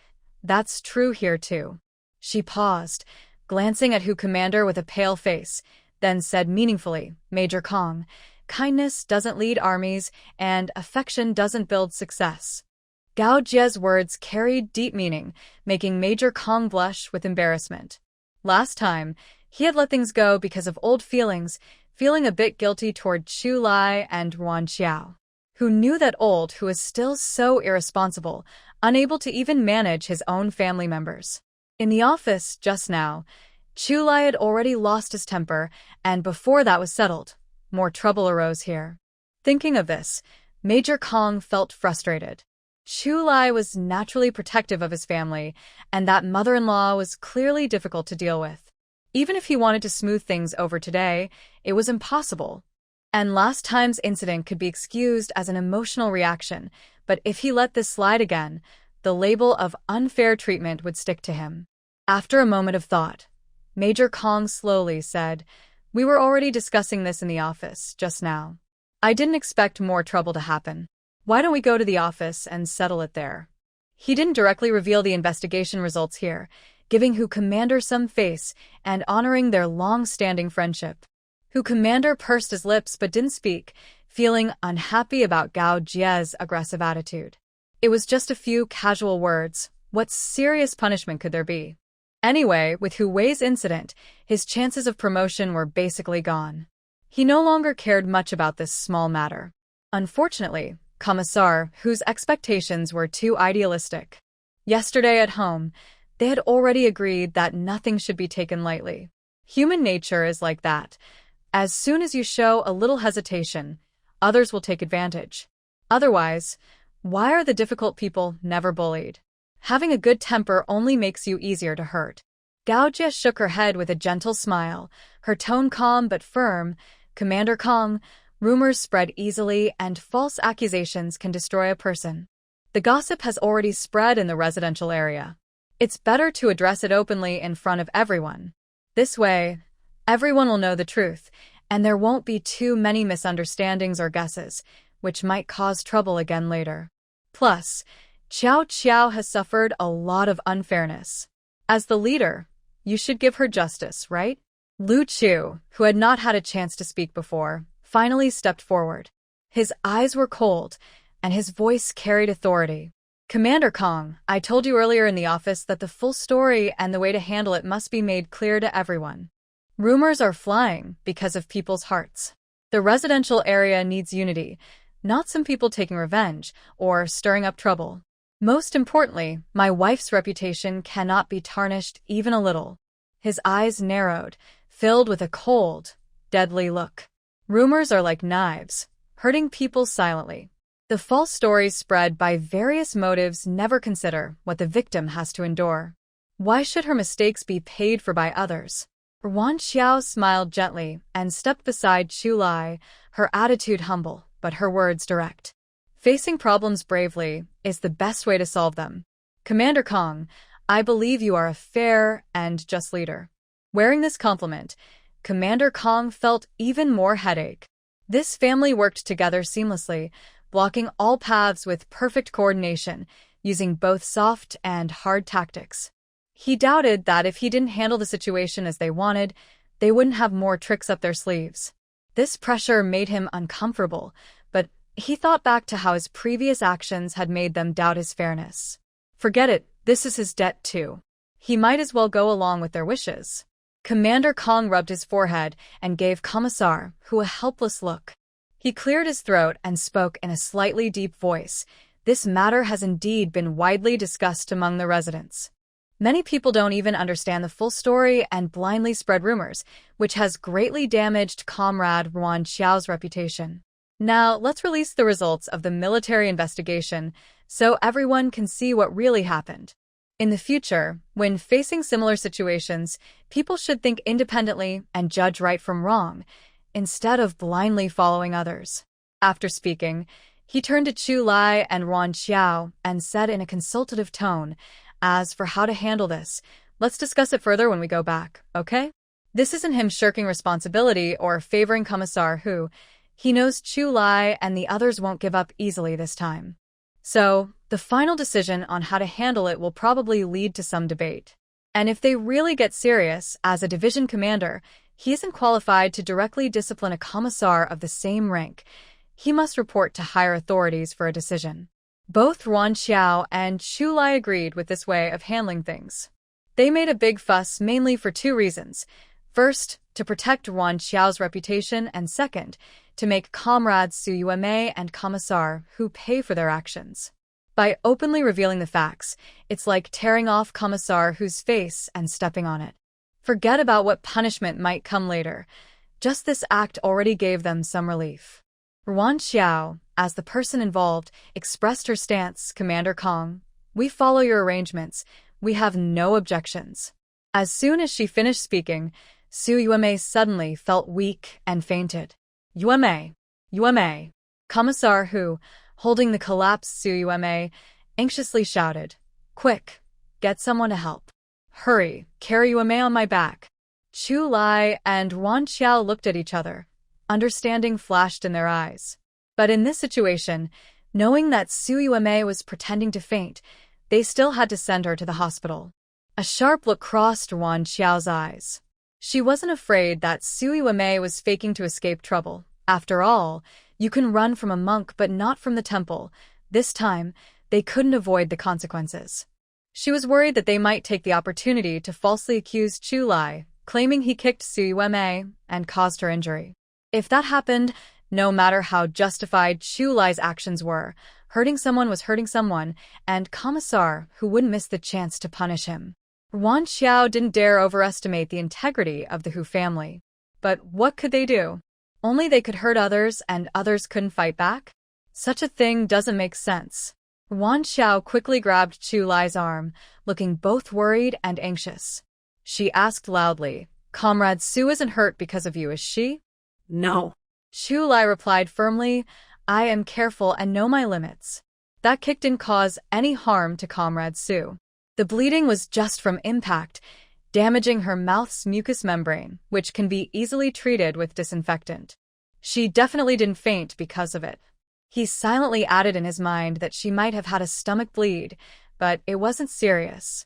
As for why Comrade Su fainted, you should ask Commissar Hu. Maybe she has some health issues.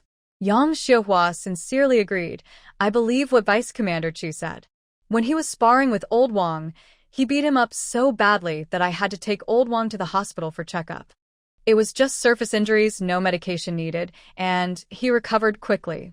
As she finished, the room fell silent. All eyes on her.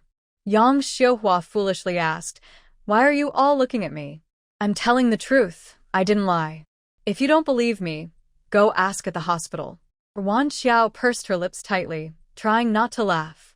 It's because you always tell the truth that everyone is paying attention to you.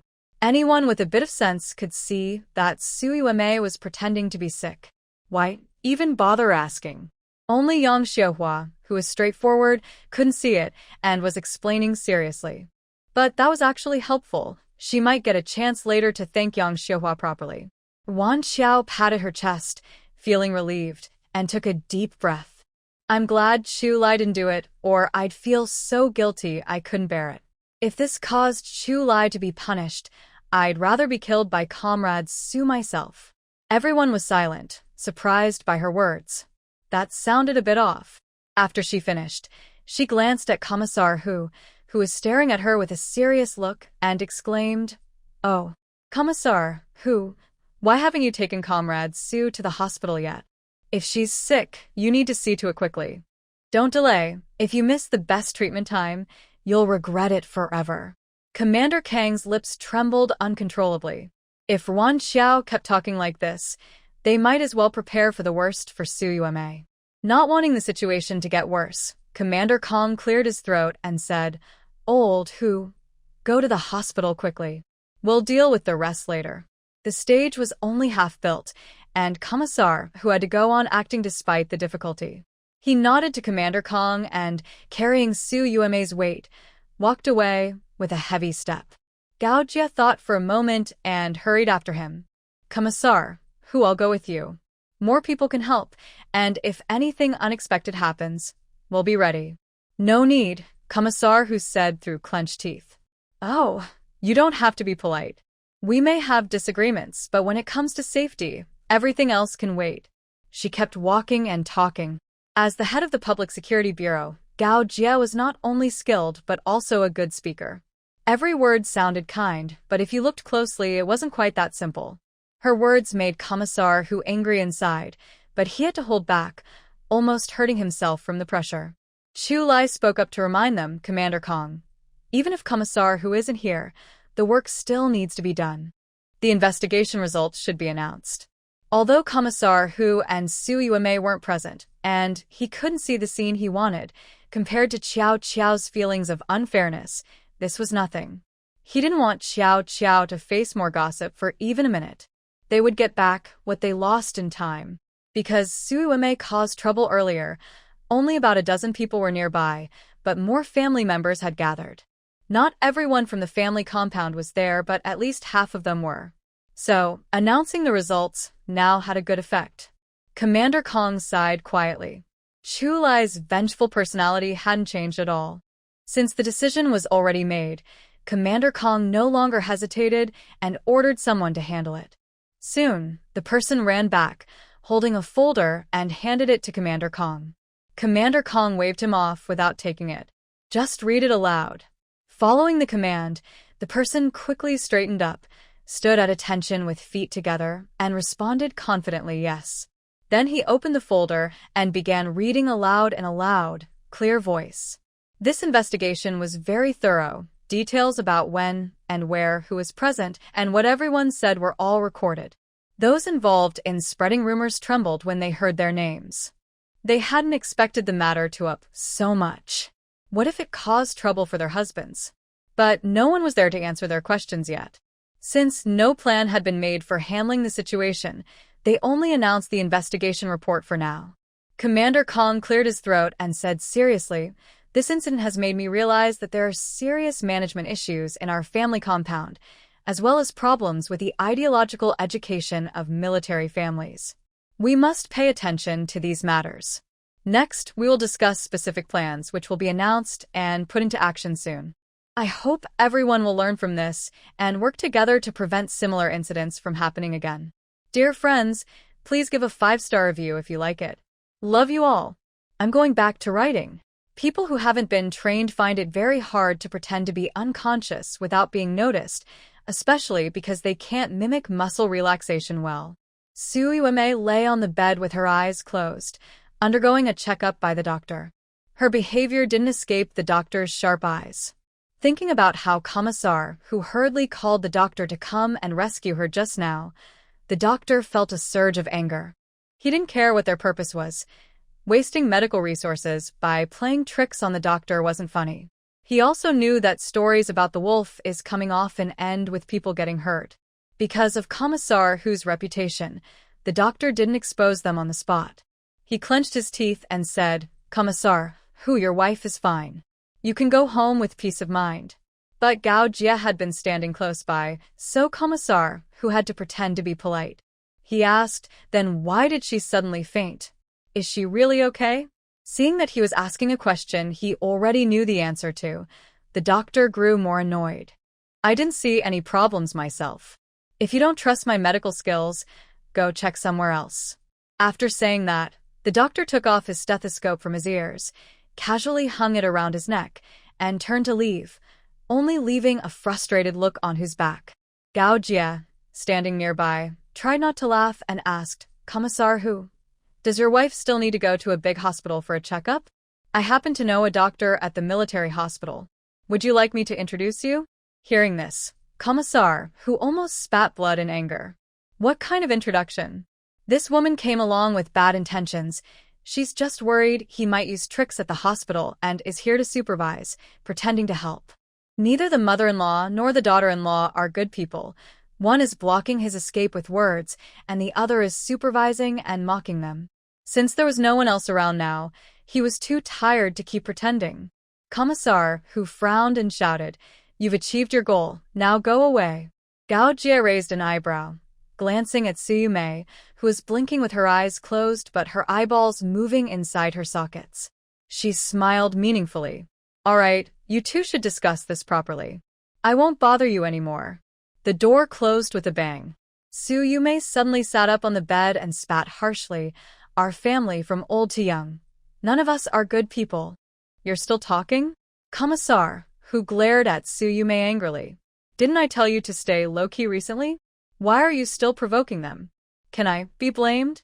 Su Mei wiped tears from her eyes with her hand and cried out with a sad face. "Just thinking about Hui's suffering on Moon Island makes my heart almost break. Why can that little brat Wan Xiao still live so freely? When I see her, I just want to tear her apart. And Chu Lai, why did he wake up? Why isn't he dead?" Commissar Hu sighed heavily, slowly stood up, and sat on the edge of the bed. He gently comforted her. "Don't cry. Hui is my son too.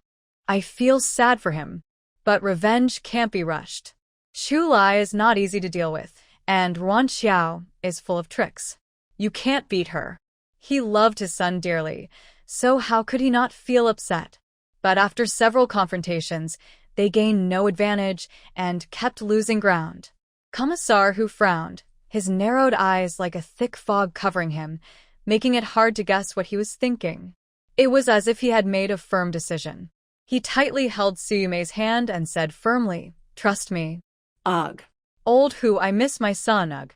Su Mei threw herself into Hu Commissar's arms and cried so hard she was gasping for breath. Hu Commissar's eyes also welled up with tears. Suddenly, a cold flash appeared in his eyes. When Gao Jie returned home, Wan Xiao and Chu Lai were preparing to cook. Wan Xiao was handling fish, and Chu Lai was washing vegetables. They were busy with their tasks, occasionally chatting, creating a warm and lovely scene. Gao Jie didn't want to bother them. Chu Lai finished washing the vegetables, shook the water off his hands, and said loudly, "Don't come in. What are you standing there for?" With his sharp hearing, he had already noticed Gao Jie had returned. He didn't know what his mother was secretly watching. Gao Jie rolled her eyes at Chu Lai, annoyed. What a useless son, always causing trouble. She pushed open the door and entered the yard, happily asking Wan Xiao, "Qiao Qiao, what delicious food are you planning to make?" Wan Xiao had already cleaned the fish, using slices to wipe her hands and remove the smell. Hearing this, she washed her hands under the tap and said, "Annie, I plan to make stir-fried pork belly, braised fish, and some greens. Does that sound good? All those delicious dishes? Why not?" "But Qiao Qiao, earlier you called me Mom, and now you're calling me Annie again?" Wan Xiao suddenly felt shy and smiled awkwardly, softly explaining, I think calling you auntie in front of others might make them think our relationship isn't close, and I don't want to say anything confusing or upsetting. No matter what they think, I just like hearing you call me mom." Before Chu Lai could speak, Gao Jie quickly interrupted him. "Don't worry, the cost of changing the way you address me won't be small." Wan Xiao quickly glanced at Chu Lai, shyly lowered her head, and blushed as she softly called out Mom. Gao Jie was overjoyed, her face blooming with a bright, spring-like smile, and she responded happily yes. A gentle breeze blew, rustling the leaves as if playing soft music for this warm scene. Sunlight cast dappled shadows on them, embodying a peaceful, beautiful moment. Wan Xiao's cooking skills were undeniable. After the meal, all three of them ate until they were full and a bit uncomfortable. Gao Jie leaned back comfortably in her chair, smiling and saying, "Oh, if you stay here a few more days, when I go back, your dad will definitely say I've gained weight." "Mom, then why don't you stay a bit longer? Chu Lai needs to rest and recover, and you can spend more time with him." "No, I can't. I can't take too long off work. The situation in Beijing is tense, changing every day. I can't leave for too long. Plus, I need to go back and handle things with Xiao Ran and Xiaoing. Xiao Lai, you need to push things along here. Some things are hard for you to talk about, but I can handle it better. Once your issues are settled, I'll have to leave." Chu Lai nodded. "Yes, don't worry. Things will be resolved soon." Passive defense was never his style. Taking the initiative was the way to truly control the situation. Late at night, Chu Lai quietly got up and left the residential area. His tall figure quickly blended into the darkness. He moved his arms and kicked strongly with his legs, staring at the water. His body was like a fish swimming through the sea, constantly moving forward as if feeling no resistance. His injuries hadn't fully healed, which affected his performance somewhat, but he still swam toward his destination at an incredible speed. He discovered this skill by accident after crossing over. He can breathe freely underwater and swim faster than normal. He tested secretly that with his stamina, he could swim about 35 nautical miles in 1 hour if he pushed himself, which is faster than most fish and beyond normal human ability. If his body didn't have any other strange signs, he would even wonder if he had turned into a fish. From here to Moon Island, the straight-line distance is 70 nautical miles. He swam about 40 miles in a straight line and reached it in just over an hour. When his feet touched the shore, Chu Lai was slightly out of breath. He sat on a rock to rest for a moment. Moon Island isn't very big, but it has a rich crystal mine that is currently being mined. Because of the special uses of crystals, there are workers and soldiers stationed on the island. Chu Lai and his team also patrol regularly. After a short rest, Chu Lai used his familiarity with the terrain to cleverly avoid the guard's sight and sneaked into the miner's shelter like a ghost. His night vision was so strong that even in darkness, he could see every detail clearly. Inside the room, there was a strong smell of sweat. A group of people were sleeping in disarray, snoring loudly. Chu Lai's sharp eyes quickly scanned the surroundings and easily spotted Hu Wei's figure. Hu Wei was curled up and sleeping against the wall, looking much thinner than before, with his cheeks sunken. The initial plan was to send him to Moon Island for easier movement. So Chu Lai didn't care what Hu Wei had experienced. He quietly approached and suddenly swung a sharp hand strike. Hu Wei didn't have time to react and fainted unknowingly. Chu Lai effortlessly lifted the unconscious Hu Wei. The light weight in his hand was like holding a small chick. Soon, Chu Lai brought him behind an abandoned pile of ore. He covered Hu Wei's mouth tightly with one hand to prevent any sound, while the other held him still so he couldn't move. Then he raised his right foot and forcefully kicked Hu Wei's lower leg. There was a crisp sound, and Hu Wei's right leg was broken. Hu Wei, who was originally unconscious, suddenly woke up in pain and started to struggle wildly. Chu Lai didn't give him a chance to resist. With quick movements, he kicked again, breaking Hu Wei's other leg. Then he knocked Hu Wei out, casually discarded him like trash, and left him unconscious on a main path used by patrols, without looking back. After more than an hour of swimming back to the shore, Chu Lai shook the water off his hair, causing the clear droplets to splash everywhere. He casually ran his hand through his wet hair and wrung out his clothes before putting on his shoes. Under the cover of night, he hurried back to the family compound. Feeling tired after all this, Chu-Lai dried himself with a towel, then went upstairs, hugged his soft wife, and fell asleep. Wan Xiao, still asleep, didn't know her husband had gone out to do something important last night and was still dreaming peacefully. The next morning, sunlight streamed through the window, and Wan Xiao slowly woke up. She turned to look at Chu-Lai sleeping beside her, didn't disturb him, and carefully moved out of bed. After changing clothes, she went downstairs and found Gao Jia already finished washing up. "Mom, why did you get up so early?" "I'm getting old, so I naturally sleep less," Gao Jia replied softly, glancing upstairs and asking quietly, "Xiao Lai is still sleeping?" Wan Xiao nodded. "Yes, he's still recovering, so it's better for him to sleep more. Later, I'll check what's available for today's supply. If there are beef bones or chicken, I'll buy some to make soup for him." Her daughter-in-law cares about her son, and Gao Jia was happy to see their good relationship. She smiled and said, "I'll go with you so you won't be alone." "Great. Wait a moment, Mom. I'll wash up, and then we'll go." Wan Xiao went to the sink, rinsed her mouth, washed her face, and since her short hair didn't need braiding, she just tousled it and was ready to leave. She carried a small bamboo basket with her left hand and held Gao Jia's arm with her right. The mother-in-law and daughter-in-law left the yard together. On the way, they met family members going to buy vegetables, some of whom had been gossiping about Wan Xiao. Since the list was announced yesterday, they felt a bit awkward when they saw her. Wan Xiao acted as if she hadn't noticed, smiling and greeting them cheerfully, chatting about everyday life, without mentioning anything about yesterday. This made them feel even more guilty. Someone sincerely apologized, saying, "Sorry, sister-in-law. I shouldn't have gossiped without knowing everything. Yes, really sorry. I won't talk nonsense anymore in the future." Someone started speaking, and others quickly followed, whether sincerely or not. Anyway, everyone they met apologized to Wan Xiao. Wan Xiao didn't say it was okay. She just smiled slightly and sincerely said, "Honestly, hearing those words did hurt a little. It's fake to say it didn't. Anyone would feel upset if they knew they were being falsely accused and spoken about so badly. Everyone knows that the conflict between me and the Hu family started because of my engagement to Bai Yanliang. But that wasn't really my fault. I even stepped back to help Bai Yanliang and Hu Lijing get together. I thought it was over, but I never expected it would lead to such danger." Her eyes turned red, and her voice was a little choked as she spoke. "Hu Wei is an adult. Killing someone is against the law. How could he not understand that? But he still wanted to kill me just to vent his anger for his family. That shows he sees human life as nothing.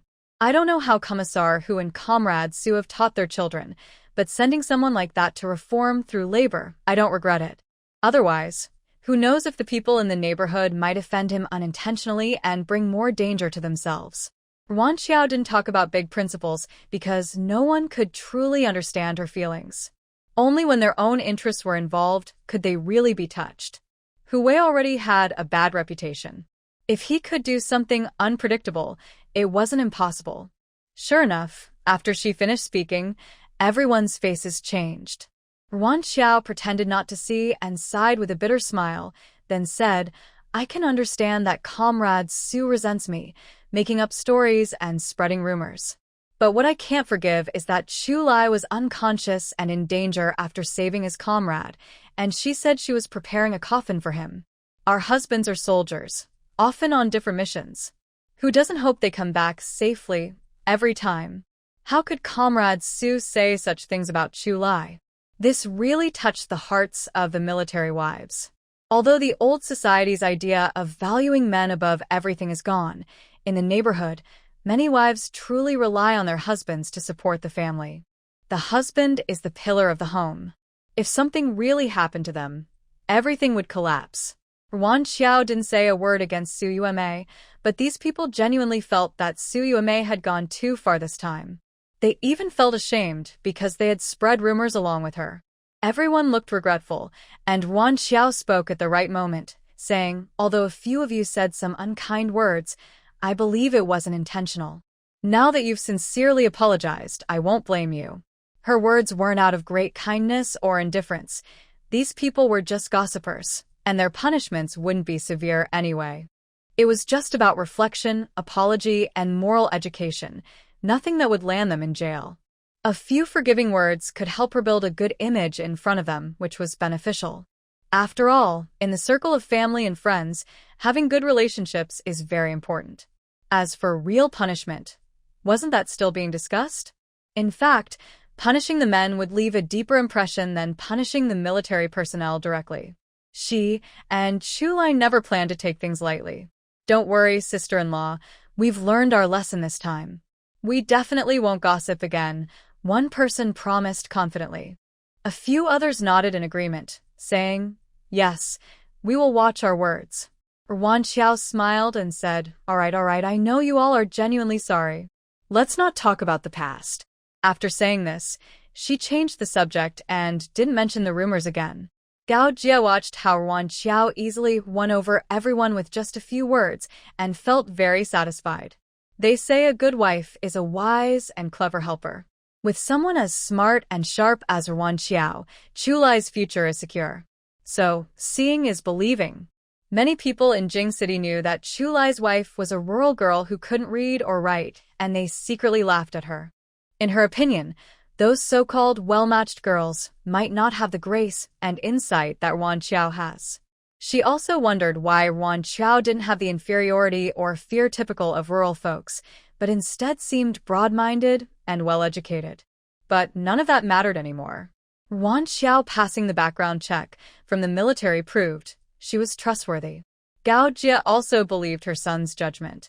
When the mother-in-law and daughter-in-law returned arm in arm, Chulai was hanging clothes on the clothesline. Wan Xiao asked suspiciously, "Why are you washing clothes so early? We can just put them in the washing machine later." The washing machine wasn't bought as a decoration. Chulai smiled and said, "I'm used to it. Next time, I'll use the washing machine." After carefully folding the clothes, he walked over to them and took the vegetable basket. Wan Xiao ordered without hesitation, "Just wash the greens." Then he talked about his plans. "This morning, we're having vegetable porridge, making a few cornmeal pancakes, and preparing a cold potato salad." After speaking, he went inside to get the meals ready. After breakfast, he still needed to deal with the rumor problem. There's no time to waste. In the military office, Commander Kong was frowning, walking back and forth with his hands behind his back. He looked worried as he asked Director Pan for help. "Old Pan, can you think of a way to make Chulai happy?" Director Pan glanced at Commander Kong briefly, then silently lowered his head without saying a word. Commander Kong grew impatient and suddenly slammed the table, raising his voice. "Say something. Are you pretending to be mute?" Director Pan slowly looked up, showing a meaningful expression. "Commander, are you just trying to handle this matter, or do you really want to give Chulai an explanation?" Commander Kong looked confused and asked, "What do you mean? Is there a difference?" "Of course there is," Pan replied carefully. "According to the rules, if a military family member makes a mistake, the soldier is not responsible for it. But in reality, such mistakes can affect the soldier a lot. It depends on how you handle it. Normally, if Sui Wei spread rumors, her punishment would just be a self-criticism or apology. But would that really work? To make her truly realize her mistake, a heavy penalty might be needed, like demotion or reassignment." But he couldn't say that openly. As deputy director who's subordinate, both of them manage political work in the unit. If he said such things, it might be misunderstood as him trying to get rid of his superior to take his place. As a key leader in the unit, Commander Kong can give clear instructions on combat plans. But when it comes to handling problems, he's not very decisive.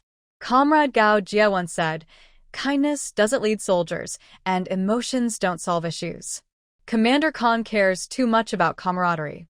If he remains indecisive again this time, Chulai might take some extreme measures. After all, no one can accept that the party at fault keeps causing trouble repeatedly. He rubbed his forehead and said, "I didn't expect Sui Wei to learn nothing from this, and to keep causing trouble." He wasn't stupid, He could see clearly that the rumor spread so widely because of Deputy Director Hu's tolerance. If his partner did something wrong, and Hu said he knew nothing about it, who would believe that? Because of this, he was more convinced than ever that Chu Lai wouldn't let this go easily. Since Commissar Hu has chosen to do this, he will not easily accept any punishment. This is the part that troubles him the most. Chu Lai doesn't know how annoyed Commander Kong is right now. After breakfast with his family of 3, Chu Lai voluntarily took on the task of washing the dishes. Once everything was cleaned up, he changed into his neat military uniform and confidently told Yuan Xiao, "Wait for good news from me at home." He believes it won't be long before news of Hu Wei's trouble reaches Moon Island. A sharp look flashed in Chu Lai's eyes. If you make a mistake, you must accept the punishment. There's nothing to say about it. It's not that anyone doesn't want to take responsibility. He carefully adjusted his collar and walked forward with firm, confident steps. On the way, he saw Commissar Hu and greeted him proactively. In contrast, Commissar Hu looked very grim, just a deep hum from his throat as a response. Chu Lai ignored the cold, indifferent look from the other person. The two of them walked shoulder to shoulder toward the camp headquarters, not speaking a single word along the way. Everyone knew what the meeting was about, so no one dared to speak up. The scene was very quiet, so quiet that you could hear a pin drop. Commander Kong tapped the table a few times to break the silence and said, "First, let's discuss how to handle the rumors in the family housing area." As soon as he finished speaking, Commissar Hu quickly called out Commander and stood up to express his stance. "You may spread false rumors, which greatly damaged Comrade Yuan Xiao's reputation. That was wrong of her. On behalf of my wife and myself, I sincerely apologize to Comrade Yuan Xiao. As her husband, I failed to fulfill my supervisory responsibilities. I am willing to write a 3,000-word self-criticism to show my remorse. Also, I suggest a deep ideological education for Comrade Su Mei to help her fully recognize and correct her mistakes." Commissar Hu's words seemed to be a form of self-punishment, but in fact, he was just avoiding the main issue. He suffered no real loss. How could Chu Lai accept this result? Sure enough, Chu Lai gave a half-smile, with a hint of sarcasm in his eyes, and said, "Commissar Hu is quite selfless." Unfortunately, Comrade Su Mei is not just spreading rumors. Everyone turned their attention to Chu Lai, waiting for him to continue. Chu Lai did not beat around the bush and continued. "Su Mei guided public opinion, blaming my injury on Yuan Xiao, spreading rumors that Yuan Xiao is unfit. This is not only superstitious, but also deeply harmful. If we let family members be blamed for injuries we sustain on missions, many families of injured or fallen comrades would face baseless accusations. She is creating family conflicts and intentionally undermining unity." His eyes turned cold as he looked at Commissar Hu. "I don't know what ideas Comrade Su Mei has been fed at home. The country promotes science and opposes superstition, yet she goes against the trend. Spreading superstitious ideas and damaging unity. Does she want to cause trouble?" "Chu Lai, don't make false accusations," Commissar Hu snapped, slamming his hand on the table and pointing at Chu Lai angrily. Undermining unity and spreading reactionary ideas are serious issues. Not just Su Mei. Even I can't bear that. Chu Lai paid no attention to Hu's anger and calmly said, "Commissar Hu, our team has investigated. Every word Su Mei said has been recorded. I am not just speaking nonsense. If spreading rumors isn't punished severely, then we should find a more serious charge. Even if that doesn't succeed, there's still the situation on Moon Island. Without experiencing some things, you can't see a person's true nature. I've worked with Commissar Hu for several years. Before, I only thought he was too indulgent with his children and didn't see any other problems. After learning about his ex-wife and child's experiences, I didn't agree with his overindulgence, but could understand it. After Hu Wei's incident, I realized that he used to be fair, but only because it didn't involve himself. Now, he has to pay the price for his leniency. Anyway, we must get her out. A leader who has lost their original intentions is no longer suitable for this position. I also don't want Xiao Qiao to face those boring troubles every day." Commissar Hu was gasping heavily. He didn't expect Chu Lai to find problems from such a tricky angle. But no matter what, this charge must not be admitted, or he would be finished. Who took a deep breath and said in a serious tone, "I admit that you may said those words, but she absolutely didn't mean it. You can't just smear her like this. You may as a mother." She was upset because of Hu Wei's incident and made a mistake in her impulsiveness. We accept her apology and her punishment. But false accusations like this, don't try to pin them on her. If they really started arguing, a commissar's eloquence was not to be underestimated. Chu Lai would never use his weaknesses to challenge someone else's strengths. He leaned back in his chair calmly and said, "Since we can't settle this argument, let's leave it to the higher authorities to decide." Commander, Hu clenched his teeth. Leaving it to the higher authorities might not lead to a good result. He wanted to handle the issue himself. He looked around at the others in the meeting room, hoping for support, but was surprised to see everyone avoiding his gaze. Last time, they had already shown kindness to Hu Wei. But every meeting about the Hu family's problems was a waste of time and energy, and people were starting to dislike Commander Hu. Was Commander Hu unable to manage his family, or did he just not want to? They were here to defend the country's coast, not to solve Hu family issues. Seeing no support, Commander Hu understood that his actions had become annoying. But there was nothing he could do now. He couldn't give up halfway. This time, he was more sincere. "Comrades, I haven't handled my family affairs well recently. That's my fault. I ask for a reprimand." Commander Hu thought it was a good idea. His chances for promotion were already gone, and whether he was punished or not wouldn't matter much. It would be good if this could calm things down. He could stay here to take care of his children and support some people for his own benefit. But reality is harsh, and hopes are often unrealistic. People hadn't responded to Commander Hu's proposal when the meeting room door was suddenly knocked. General Kong loudly called out, "Come in." The guard entered, saluted respectfully, and reporting to the leader, Moon Island called. "Hu Wei has a broken leg and has been briefly stabilized." What? "Say that again. What happened to Hu Wei?" Commander Hu's face changed instantly, and his voice became sharp. The guard had never seen such a side of Commander Hu and was momentarily at a loss for words. The call. The line isn't disconnected yet. Without hesitation, Commander Hu rushed out like an arrow shot from a bow. Seeing this, General Kong also stood up and followed to see what was happening. As he left, Chu Lai also followed, and soon everyone else hurried after them. "Chu Lai, it must be you." As soon as Chu Lai entered the room, he was punched in the face. He instinctively caught the punch and pulled back, then shoulder-checked the attacker. Commander Hu was knocked back several steps and almost fell to the ground. General Kong shouted angrily, "Old Hu, what are you doing?" Commander Hu's eyes were red with anger as he looked at Chu Lai. It must have been him who did it. No one else. Chu Lai raised an eyebrow and smiled dismissively. "Really? Did you see it with your own eyes?" As he spoke, Chu Lai deliberately let out a hiss sound and rubbed his shoulder. Everyone knew his injury was not fully healed, so they hurriedly asked, "Chu Lai, are you okay?" Chu Lai shook his head and pretended to be patient. "I'm fine, just a little pain." "Old Hu, you knew Chu Lai's injury wasn't healed, yet you still attacked him?" Commander Kong shouted loudly, clearly very angry. "I understand you're worried about Hu Wei, but you can't blame everything on Chu Lai. You attacked a comrade without proof. I will report this to higher authorities. Expect to be punished." Commander Kong sighed and shook his head, unable to understand why Commander Hu had become like this. Commander Hu also stiffened his neck and insisted. Hu Wei was doing well on Moon Island. How could someone break his leg? No one else but him. He looked at Chu Lai with a fierce gaze. Hu Wei was working on reform on Moon Island. Although he couldn't visit often, arrangements were made for someone to take care of him secretly.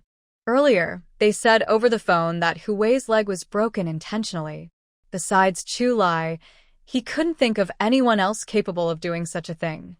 Commander Kong pointed at Commander Hu's trembling hand, speechless with frustration. He then vented his anger by kicking a nearby stool, which flew far away. After catching his breath, he continued, since Chu Lai was injured, someone has been with him all the time. He didn't have a chance to act alone. Even if he did, how could he get there without a boat? Does he have wings to fly? The situation on Moon Island was different from here. Because of the crystal mines, the island was not open to everyone. Normally, supplies were transported by ship every 5 days, and the routes and schedules for mineral transport were kept very secret. Without going to the island, the only way Chu Lai could contact them was by phone. Now, phones required operators to connect calls, and they could hear everything said. Chu Lai wouldn't be foolish enough to do such a thing. He believed that if there was a chance, Chu Lai's vengeful nature would make him seek trouble with Hui, but Chu Lai would never leave such obvious evidence. Commander Kong looked disappointed and shook his head helplessly. He sighed, "Old Hu, you are really wrong this time." Commissioner, who now didn't care about what Commander Kong said, his mind repeatedly echoed with the words that Hui's leg might become disabled. He was furious, his sharp eyes fixed tightly on Chu Lai, wishing he could break his legs right now to avenge his son. Chu Lai, with his back to everyone, looked provocatively at Hu and mouthed, "Next time, just 2 arms." He slightly smiled, full of arrogance, as if saying, "I did it. What can you do to me?" Hu felt a tightness in his chest, as if a fire was burning fiercely inside, making his breathing quicken. His nostrils flared, and veins bulged on his clenched fists, as if trying to hold back something. But the salty, metallic taste in his throat overwhelmed him, and he suddenly spat out a mouthful of blood. "Old Hu! Commissioner Hu!" Everyone shouted in concern and rushed over. Hu's lips were stained with a shocking amount of bright red blood. His face was pale, and he looked drained, as if his spirit had been drained away, feeling very weak. But at this moment, his mind was unusually clear. He slowly raised his hand to signal he was fine, gently wiping the blood from his lips with a trembling hand, and in a hoarse voice said, "Chu Lai, let's talk." Commander Kong was worried Hu was just making an excuse to send them away or that he wanted to fight Chu Lai. He quickly tried to stop him. "Old Hu, don't do something stupid." Although Chu Lai was injured, with his skills and fighting ability, even 3 commissioners couldn't easily fight him. Fighting among troops was very serious. Hu looked calm but spoke with firm resolve. "Commander Kong, don't worry. I just want to talk." Chu Lai responded lightly, "All right, let's talk." Everyone else quietly left the office. Before leaving, Commander Kong said seriously to both of them, "No one is allowed to fight, or I won't care about past friendship and will him of his military uniform." Only Chu Lai and Hu remained in the large office. Chu Lai didn't rush to speak. Instead, he calmly pulled over a chair and sat down. The room fell into complete silence, only the ticking of the clock on the wall echoing continuously. Hu stared at Chu Lai with intense focus, as if time had frozen. After a long pause, he finally spoke slowly. "Chu Lai, I once had high hopes for you. I even thought about building a closer relationship, making you my son-in-law." Chu Lai sneered coldly, showing disdain on his face. With someone like Hu Lijing, how much foolishness must he have in his mind to agree to marry her? As for Chu Lai's reaction, Commissar Hu didn't take it seriously and continued speaking to himself. "I never thought we would end up on opposite sides one day." He sighed heavily, feeling regretful. He shouldn't have allowed Li Jing to get involved with Bai Yanliang in the first place, or else so many problems wouldn't have happened. But now that things have reached this point, it's too late to change anything. Commissar Hu knew that if he didn't get straight to the point, Chu Lai wouldn't respond. So he directly asked, "What do I need to do for you to be lenient and let Hui go?" Chu Lai remained silent, but slightly lifted his eyelids, giving Hu Commissar a meaningful glance.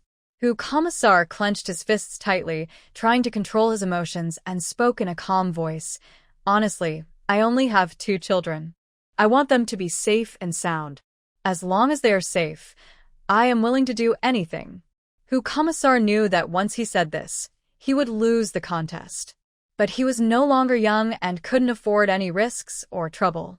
He couldn't understand what method Chu Lai used to secretly hurt Hui. But if it happened once, it could happen again. He was unprepared for that. He only had this son and couldn't risk losing him. Compared to his son's life, dignity and face didn't matter. Chulai gently brushed off the dust from his clothes and said slowly, "My goal is actually similar to Commissar Hu's. I just want to seek justice for Qiao Qiao and let her live peacefully here." Hu Commissar looked at Chulai with a serious expression for a long time, then raised his head, closed his eyes, and fell into brief silence. After a while, as if he had made a decision, he gritted his teeth and said, "I will submit my transfer report and take Yu Mei away from here." Chulai nodded slightly to show his agreement. That is a good solution. But the rumors about Qiao Qiao spread by Comrade Su haven't been dealt with yet. Things should be done thoroughly, right? What I said in the meeting still stands. Can I be forgiven for my mistakes? Since he had already compromised, Hu Commissar didn't argue about the momentary anger. He only hoped that Hu Wei could stay safe during this time. Otherwise, if Chulai took further action, it was uncertain whether Hu Wei's life could be saved. Remember, after transitioning from the military to work in the civilian sector, there would naturally be a demotion. He had already received a serious warning before, and if he received another demerit, he probably wouldn't get a good position. But when you're under someone's roof, you have to bow your head. To gain Chulai's approval, he lowered his stance, and Hu Wei could stay safe. "I will find a way to transfer Lizing away, so she won't have the chance to cause trouble for Comrade Wan." Chulai crossed his legs, relaxed, leaning back in his chair. He nodded at the words, "Commissioner, who is quite thoughtful. But Hu Wei is injured, so he should stay on Moon Island to rest and recover. After all, this is your district, where you've been for a long time. It's better to keep some face and take care of Hu Wei, rather than sending him somewhere unfamiliar, meeting unknown people, and getting into unpredictable trouble, right? Is this just a way to keep Hu Wei as a hostage to prevent future revenge?" Chulai's move disrupted Commissioner Hu's plan. He had wanted to wait until things settled down, and then use connections to send Hu Wei away. Seeing Commissioner Hu's angry but silent expression, Chulai smiled softly. "Commissioner Hu can rest assured. I, Chulai, am quick to take revenge, but also keep my promises. As long as no one secretly schemes against us, you can take care of the people you've arranged. I will pretend Hu Wei doesn't exist." With his key point seized, what could Commissioner Hu say? All his anger had to be swallowed. They talked for a little longer in the office before leaving. When the door opened, their faces showed no signs of trouble, and even Commissioner Hu spoke first. "Don't delay any longer. Let's continue the previous meeting." The meeting went very smoothly afterward. When Chulai returned home, he smelled the aroma of food at the gate of the yard. There's nothing like the feeling of home. The sun was shining brightly, and a gentle breeze blew. He smiled as he pushed open the gate and walked in lightly. "Back already? The food is ready too. Wash your hands quickly and come eat." Wan Xiao's gentle voice sounded like music to Chulai's ears. After she finished speaking, she got up and went to the kitchen to serve the food. Chulai washed his hands and helped set the table. They worked together seamlessly, everything feeling natural and harmonious. There were no fancy dishes on the table, but Wan Xiao's cooking was so good that even simple greens smelled delicious, making anyone's appetite grow. Wan Xiao didn't rush to ask about the meeting's outcome. Chulai didn't want her to worry, so he told her directly. "The results of the punishment for this incident will be announced officially in the afternoon. All the women involved will have their husbands given serious warnings. As for Commissar Hu, she was reprimanded. Moreover, they had to apologize publicly and undergo serious ideological education and study for a period of time afterward. At that time, there was no charge of defamation, so getting this punishment was already a good outcome." Wan Xiao smiled as she picked up a tender, tasty piece of egg and placed it into Chulai's bowl, softly saying, "You've worked hard." There must have been many debates at the meeting. Since the law doesn't punish everyone, it wasn't easy to ensure that the husbands of those gossiping women also faced consequences. Having such a man who never wanted to be wrong made Wan Xiao feel very happy inside. Chulai ate the egg and then teased her with a smile. "Is that enough? I have more news to tell you." "What? Tell me quickly." Wan Xiao blinked her big eyes and asked eagerly. This punishment standard was proposed by Commissar, who, what? Both mother-in-law and daughter-in-law asked in unison. They looked at each other and saw the confusion in each other's eyes. Gao Jie asked further, what happened? Otherwise, Commissar, who must have taken the wrong medicine to speak up for them and do something so offending. A flash of sarcasm crossed Chu Lai's eyes, but it quickly disappeared. Commissar, whose actions were just driven by circumstances. He had already reached this point and saw that Chu Lai wanted to defend Yuan Xiao, so he decided to go along with it and help him out. Chu Lai casually dropped a big piece of news. It's nothing much, just that he's transferring to another unit. This made the mother-in-law and daughter-in-law uneasy. They both put down their bowls and chopsticks at the same time, staring at him. One was the mother, the other the daughter-in-law. Chu Lai didn't dare to keep secrets in front of them and said casually, I just made some moves with people over at Hui's side. Commissar Hu, being overly caring for his son, finally compromised. Hearing this, both women rolled their eyes at him simultaneously. Things weren't as simple as he made it sound. They weren't 3 years old. They didn't believe everything others said. But since Chu Lai didn't want to explain further, they didn't ask. It was enough to know what was going on. Gao Jie watched their harmonious scene of passing dishes and filling bowls, and she nodded with satisfaction. Since your issue here is resolved, I plan to go back tomorrow. She had enjoyed her time with Gao Jie these past few days, and now that she was leaving, Yuan Xiao felt a little reluctant. But she also knew that there were family and work waiting for Gao Jie in Beijing, and she couldn't stay on the island forever. Yuan Xiao thought for a moment and said, Chu Lai, let's go to the fishing village later to exchange some dried seafood to bring back to Mom. There are no other special products on the island besides seafood. Since she couldn't go out alone, she didn't dare buy anything from the market. Chu Lai note that, okay. His daughter-in-law's kind gesture was politely accepted by Gao Jie, but she still kindly reminded him, just exchange a little. No need to get too much. Yuan Xiao was trying dried seafood for the first time and didn't know much about the village. She decided to take as much as she could this time, and later she could send some to them by mail. With a bicycle, she wouldn't have to walk anymore. However, the road was bumpy, and sitting on the back seat was uncomfortable when it jolted. Chu Lai specially found a piece of clothing and tied it to the rear seat with a rope. But he still felt it was too thin, and was never satisfied no matter what he did. He frowned and said, tomorrow, buy some cotton and make a thicker cushion. Yuan Xiao thought about her clumsy sewing skills and nodded guiltily. There was also a sewing machine. She had never seen one in her life, let alone used it. She didn't know if she could learn easily or not. Chu Lai pushed the bike outside the yard, grasped the handlebars with both hands, and with a long stride, sat steadily. He propped his left leg on the ground to keep the bike balanced, then gently lifted his chin to signal Yuan Xiao, get on. After leaving the family area, there were few people on the road. Yuan Xiao reached out her arm and gently wrapped it around Chu Lai's strong waist.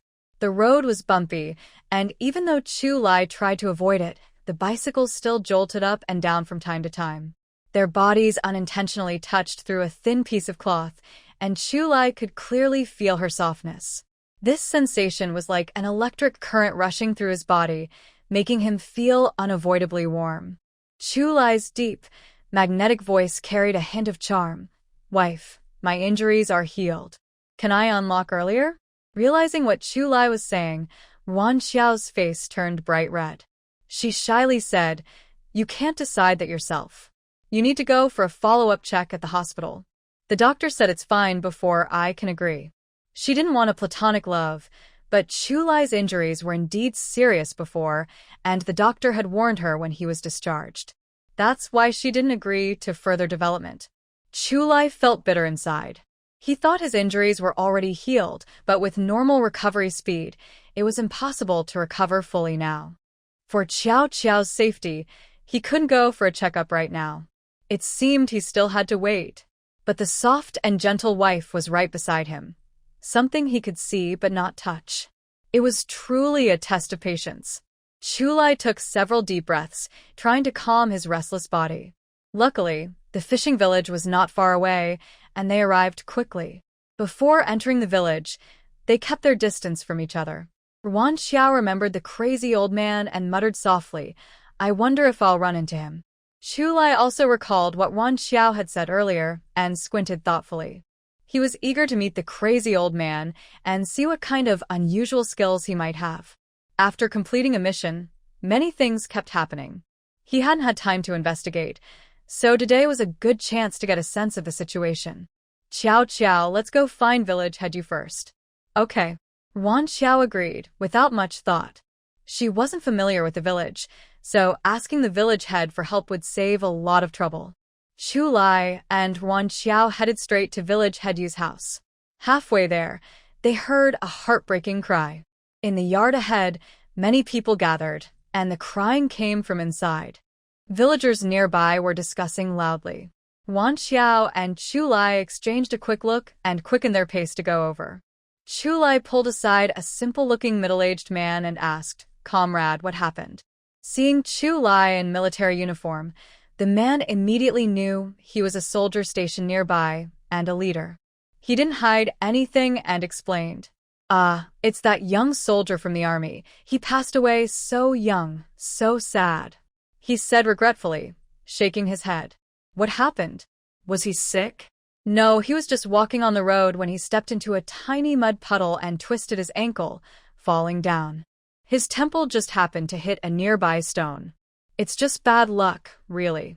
The crazy old man had said recently that he was destined for trouble, but the soldier didn't believe it and was chasing people around the village to fight them. Realizing he had spoken out of turn, the man awkwardly smiled and quickly walked away. Wan Xiao's heart tightened. Could that be the person who, during their first meeting, had chased the crazy old man and fought him? If so, the crazy old man might really have some divination skills. Chu Lai also seemed to think of this. He subtly shook his head at Wan Xiao. Too many people around, not the place to discuss such things. They decided not to disturb the scene and change direction. Wan Xiao whispered, Where are we going? I know where the crazy old man lives. Let's try our luck and see if we can find him. Chu Lai led Wan Xiao through winding paths to a small, inconspicuous bamboo house at the east end of the village. A lonely house with no yard and no glass in the windows. Fortunately, the weather here is never very cold all year round, unlike in the Northeast, where winter temperatures can drop below -30 or 40 degrees. People would freeze to death there. When I entered the house, I smelled an odd odor. Hard to describe, maybe a mix of bad smell and mold that made me feel sick. Wait here for me, Chu Lai said as he parked his bicycle and told Wan Xiao to stay put while he checked inside. The small wooden house was empty, only a bed with torn blankets and 2 broken porcelain bowls, with no stove or cooking tools. I wondered how anyone could survive here. Chu Lai carefully looked around, found nothing suspicious, and after a quick search, he returned. Not at home, he said. Wan Xiao felt a bit disappointed, but thought they could come back later. Let's go find some dried goods first, she suggested. Chu Lai not that. Sure, should we just visit any 2 stores?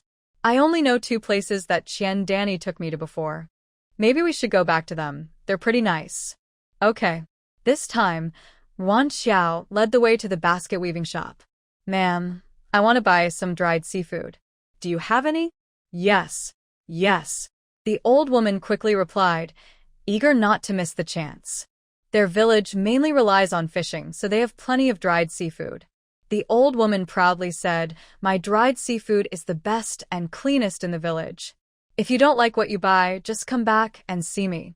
She then eagerly showed off her dried fish, shrimp, and other dried goods. Look at this dried fish. Cook it with some radish and it smells so good. Even the radish is fragrant. And this dried scallop, great for porridge or soup. Just add a little, and the flavor is amazing. So fresh, it's almost tongue-tingling, she said enthusiastically. Wan Xiao saw that her dried seafood was top quality, so she picked some shrimp, scallops, and fish. Then she softly asked, with a hint of curiosity, Ma'am, do you have fish glue? The old woman's face lit up with joy. Yes, we do. You're a real customer. Fish glue is very nourishing for women, and eating it often has many benefits. Wait a moment, I'll get some for you. She hadn't shown it earlier, worried that people from the north might not be used to it. She quickly took a clean bamboo basket from the cabinet, containing about 2 or 3 jean of fish glue. Look carefully. The fish glue's tendrils run straight from head to tail. The edges on both sides are smooth without jagged parts. The middle of the glue's head has a V-shaped straight line, with some raised glutinous parts on both sides. Wan Xiao felt a bit excited. If she wasn't mistaken, this is the legendary small Shi Jinchan Mingyu gel, the king of fish glue, and the most precious type. This item nearly disappeared in the late 1980s, and very few are left today. It is extremely rare and valuable. Wan Xiao held back her excitement and asked, "Madam, how much do you want for this fish glue?" Before the madam could answer, Wan Xiao heard the mall's mechanical voice ring out again. Ding dong! High-quality small Shijinqian Miyu Jiao detected. Price per jean, 750,000 yuan. Do you want to sell? No. Wan Xiao couldn't help but roll her eyes internally. Now that the madam and Chu Lai are both here, if she chooses to sell, how can she explain that the item suddenly disappeared? But she seemed to have found a way to make money. The Jinchan Mingyu was overfished before the 1980s, leading to its near extinction. It is now a protected species. Most of the remaining small Shi Jinchan Mingyu gel today are collectibles, and their prices are very high. If she can buy the fish glue locally and sell it to the mall, she can profit from the difference. Wan Xiao hummed happily, thinking about how the merchant mall allows proportional withdrawal. One pill is worth 100,000 yuan in current currency. She has found a way to fight back. This is what it means to have policies and countermeasures. Eagerly, she asked again, "Madam, how much do you want for this fish glue?" The madam gently stroked the fish glue and said, "These 2 pieces took me a lot of effort to dry. If you want them, you need to pay at least this much." She stretched out her hands and flipped them again. Wan Xiao almost choked on her own saliva. She thought the madam would ask for a high price after a little build-up. Although 20 yuan per jean is already very expensive given current prices, it wasn't for her. These 2 pieces of fish glue weigh about 3 jean. If she sells them to the mall at a 30:1 exchange rate, she could get over 70,000 yuan. She was about to get rich. But she couldn't show her excitement. Wan Xiao suppressed her joy and hesitated, saying, "This price is a bit high." The madam regretted setting the price high. Although locals accept it, others might not. Pork costs only 7 or 8 mao per jean. Asking for 20 yuan was understandable, which is why people hesitated. However, high-quality fish gelatin like this is not easy to find. It takes a large fish weighing over 100 pounds to produce such a piece. Finding someone willing to buy fish gelatin is rare, and the older woman doesn't want to miss this chance. Once words are spoken, they can't be taken back. The older woman reluctantly continues to promote it, saying, "It's not expensive now. You don't know, there are many ways to dry fish gelatin. I watch my fish gelatin soak and clean repeatedly over time, so it definitely has no fishy smell." The older woman keeps talking, and Ruang Xiao can only nod reluctantly. "All right, since you say so, I believe you. But I also want to give some to my mother-in-law. Do you have more?" "Oh, who keeps so much fish gelatin at home? I only have these 2 pieces. But if you want, I can ask others if they have some." Ruang Xiao thinks for a moment and nods, saying, "Okay, please ask around for me. But it has to be good quality."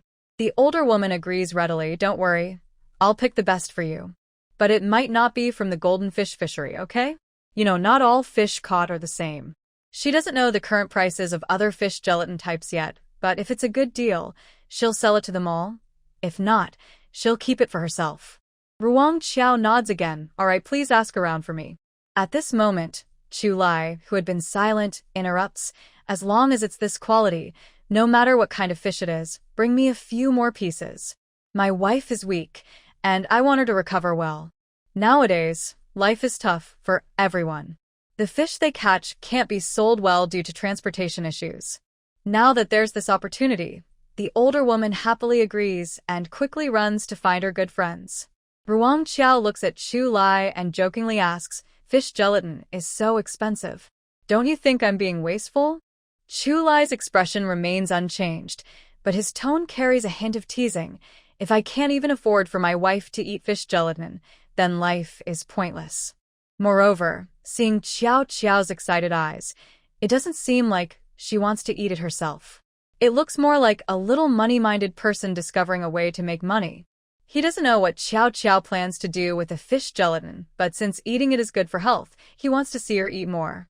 When the older woman returns, she is followed by 3 women of similar age, dressed in rough cloth clothes, with faces marked by years.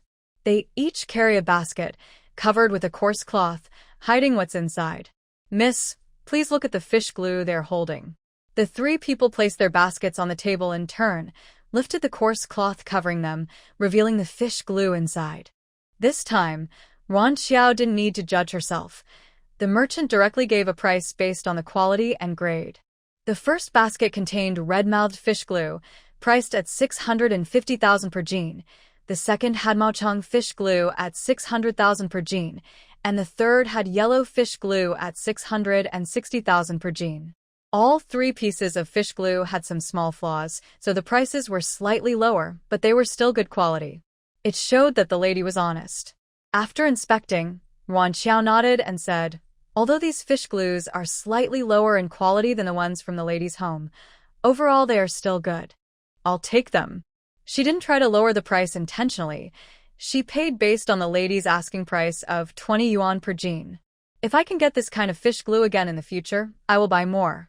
The people received their money happily and replied, "Okay, if we find better ones, we'll save them for you." In coastal communities, there's a saying that old fish glue is a life-saving glue, so some aged fish glue is not easily sold. Today's fish glue was clearly relatively new, but even so, it was a rare treasure in later generations. The lady enthusiastically explained to Wan Xiao how to soak and prepare the fish glue, sharing some methods. Wan Xiao listened patiently. Actually, she knew about fish glue, or she wouldn't have recognized the small Xiu Jinchanmin fish glue at a glance.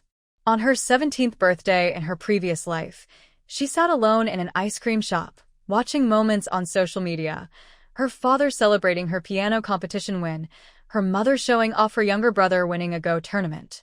No one remembered that they also had a daughter whose birthday it was today. They only knew how to give her money to dismiss her. At that moment, she felt very wronged. No one had asked if she wanted to come into this world or be their child. Why did they give birth to her and then be so irresponsible? If they had money, they could buy peace of mind with it. Just give more money. During that time, she was very rebellious, buying whatever was expensive, regardless of whether she needed it.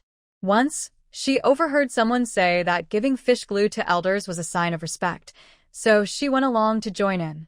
When she reached the shop, she asked for the most expensive one.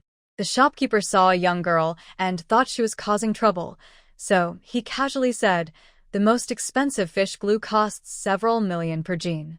Can you afford it?" Wan Xiao was stunned. She truly didn't know that fish glue could be so expensive. The boss is a very kind person. I talked with her for a long time, from the medicinal value of fish maw to its collection worth. That time really broadened her horizons. "Qiao Qiao? Qiao Qiao?" Chulei's voice brought Wan Xiao back to her thoughts. She smiled at Chulei and signaled that she was fine. "Annie, can you exchange some eggs and greens again?" Of course, of course." "Wait a moment, I'll go pick some vegetables for you." The Annie quickly grabbed a small basket and went out. This trip was truly rewarding. The back seat of the car was loaded with dried goods, and on the front handlebar, baskets hung on both sides, one with fish maw, the other with vegetables and eggs. "It looks like we can only walk back now." Chulei glanced at the main beam of the bicycle. "You can sit in front too." Currently, bicycles are the main way to get around. On the street, many bikes have a child in front and someone else sitting behind. But Wan Xiao didn't want to sit there. Bumping along such a rough road on that narrow beam didn't sound like fun. Wan Xiao refused to sit, and Chulei didn't insist. Since it wasn't far, they just took a walk. "Tomorrow, let's go directly with Mom. Take her to Yangcheng, then I'll take you to see a doctor to improve your health. We can't delay anymore. Otherwise, next time your period comes, you'll suffer again." Wan Xiao moved her lips but finally swallowed her words again. After selling the fish maw to the mall, she should have enough money to buy a pill to improve her health. But she couldn't explain this matter clearly. She nodded, okay, I'll listen to you. Seeing a traditional Chinese medicine doctor was fine.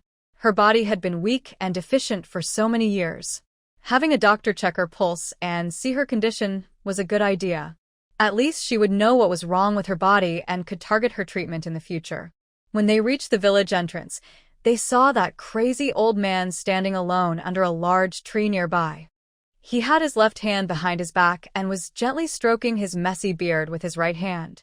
If it weren't for his torn, dirty clothes and his hair looking like a bird's nest, his posture would seem somewhat mystical and wise. Wan Xiao lowered her voice and whispered to Chule beside her. That's him, the crazy old man. Chule had already seen him and gave Wan Xiao a subtle signal. The two continued walking quietly. Suddenly, the crazy old man spoke out as they approached, a love destined from afar, connected by fate, dreams across the ends of the earth. Destined hearts entwined with fragrant love. Years flow by. Love remains. Across mountains and rivers distant and wide, yet a spark of connection remains. Waiting for the moment to meet again, shining brightly, lovers' joy blossoms. After speaking, he nodded satisfactorily at the two of them. Chulai quietly stepped forward a few steps, his sharp eyes fixed on the old man, not missing any tiny change on his face. Then he tentatively asked, "Old sir, are you saying that my wife and I are destined to be together? Can you see anything else?" The crazy old man nodded mysteriously and muttered to himself, "Fate in another world is predetermined. There's a guiding force in the dark. Trials and hardships make the journey complete. Hand in hand we share this life." After saying this, he suddenly grinned and turned around to run away. Wan Xiao stamped her foot anxiously. "Oh no, Chulai, why don't you chase after him?" "Chase after what?" Chulai looked at the old man's back with a deep gaze. If he's pretending to be crazy, he wouldn't reveal himself easily after so many years. If he's truly mad, then we can't get anything out of him either. This matter needs to be taken slowly. First, we need to find out who the old man really is. And for now, it seems the crazy old man doesn't mean any harm to them.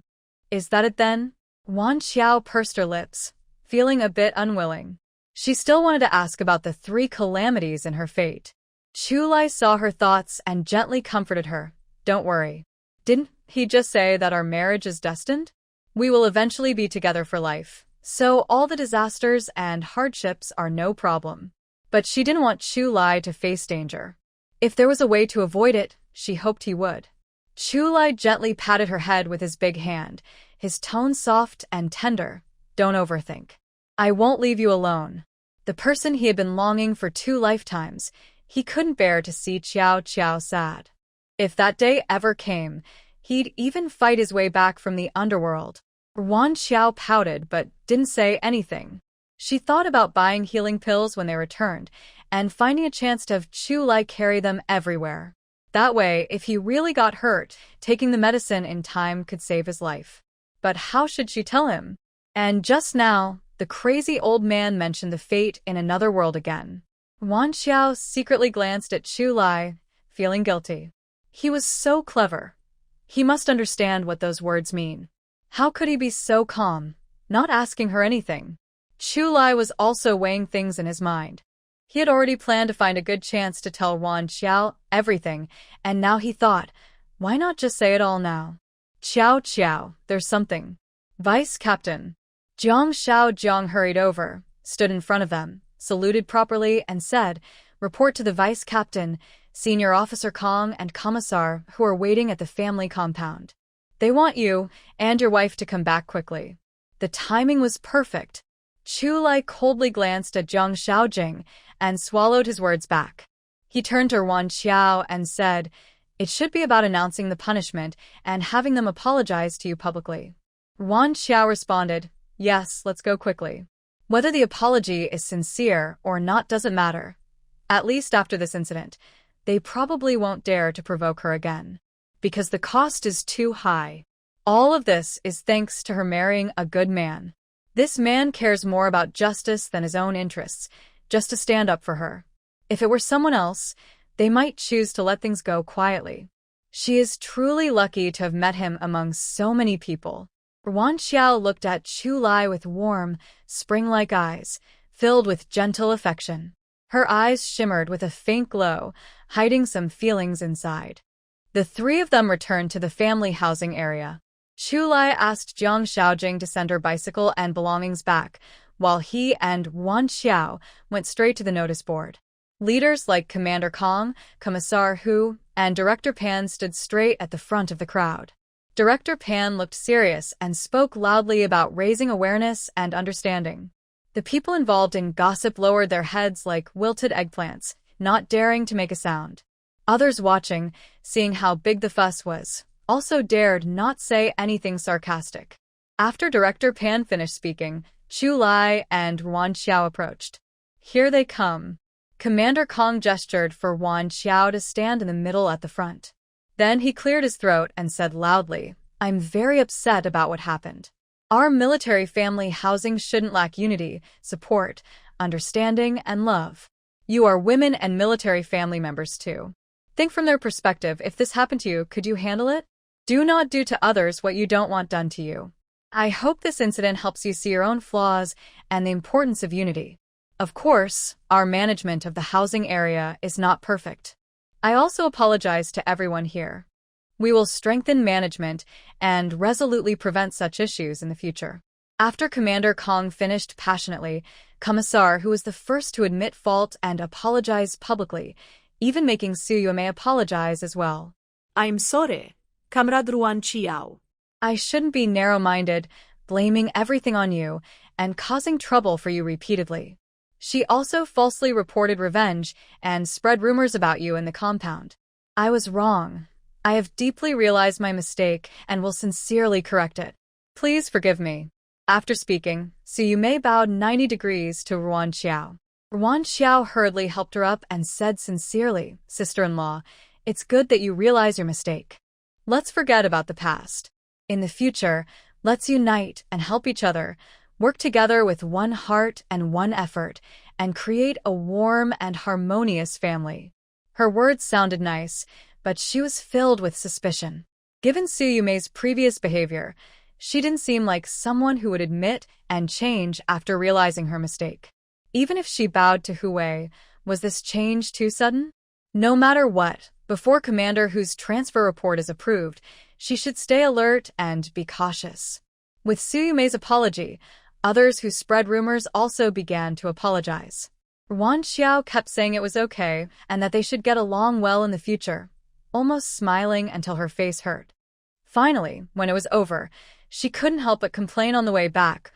Always smiling is pretty tiring. Chu Lai felt sorry and a bit unhappy, saying, "If you don't want to smile, then don't. It's not like you have to apologize to them. Do whatever you want, no need to bother pretending." Wan Xiao glared at him and scolded, "Stop talking nonsense. Military wives are also a community. You don't have to be close, but there's no need to be enemies."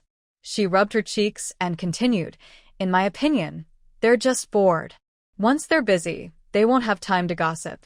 Chu Lai understood her meaning but had to speak honestly. There are no factories on the island, so naturally there are fewer jobs.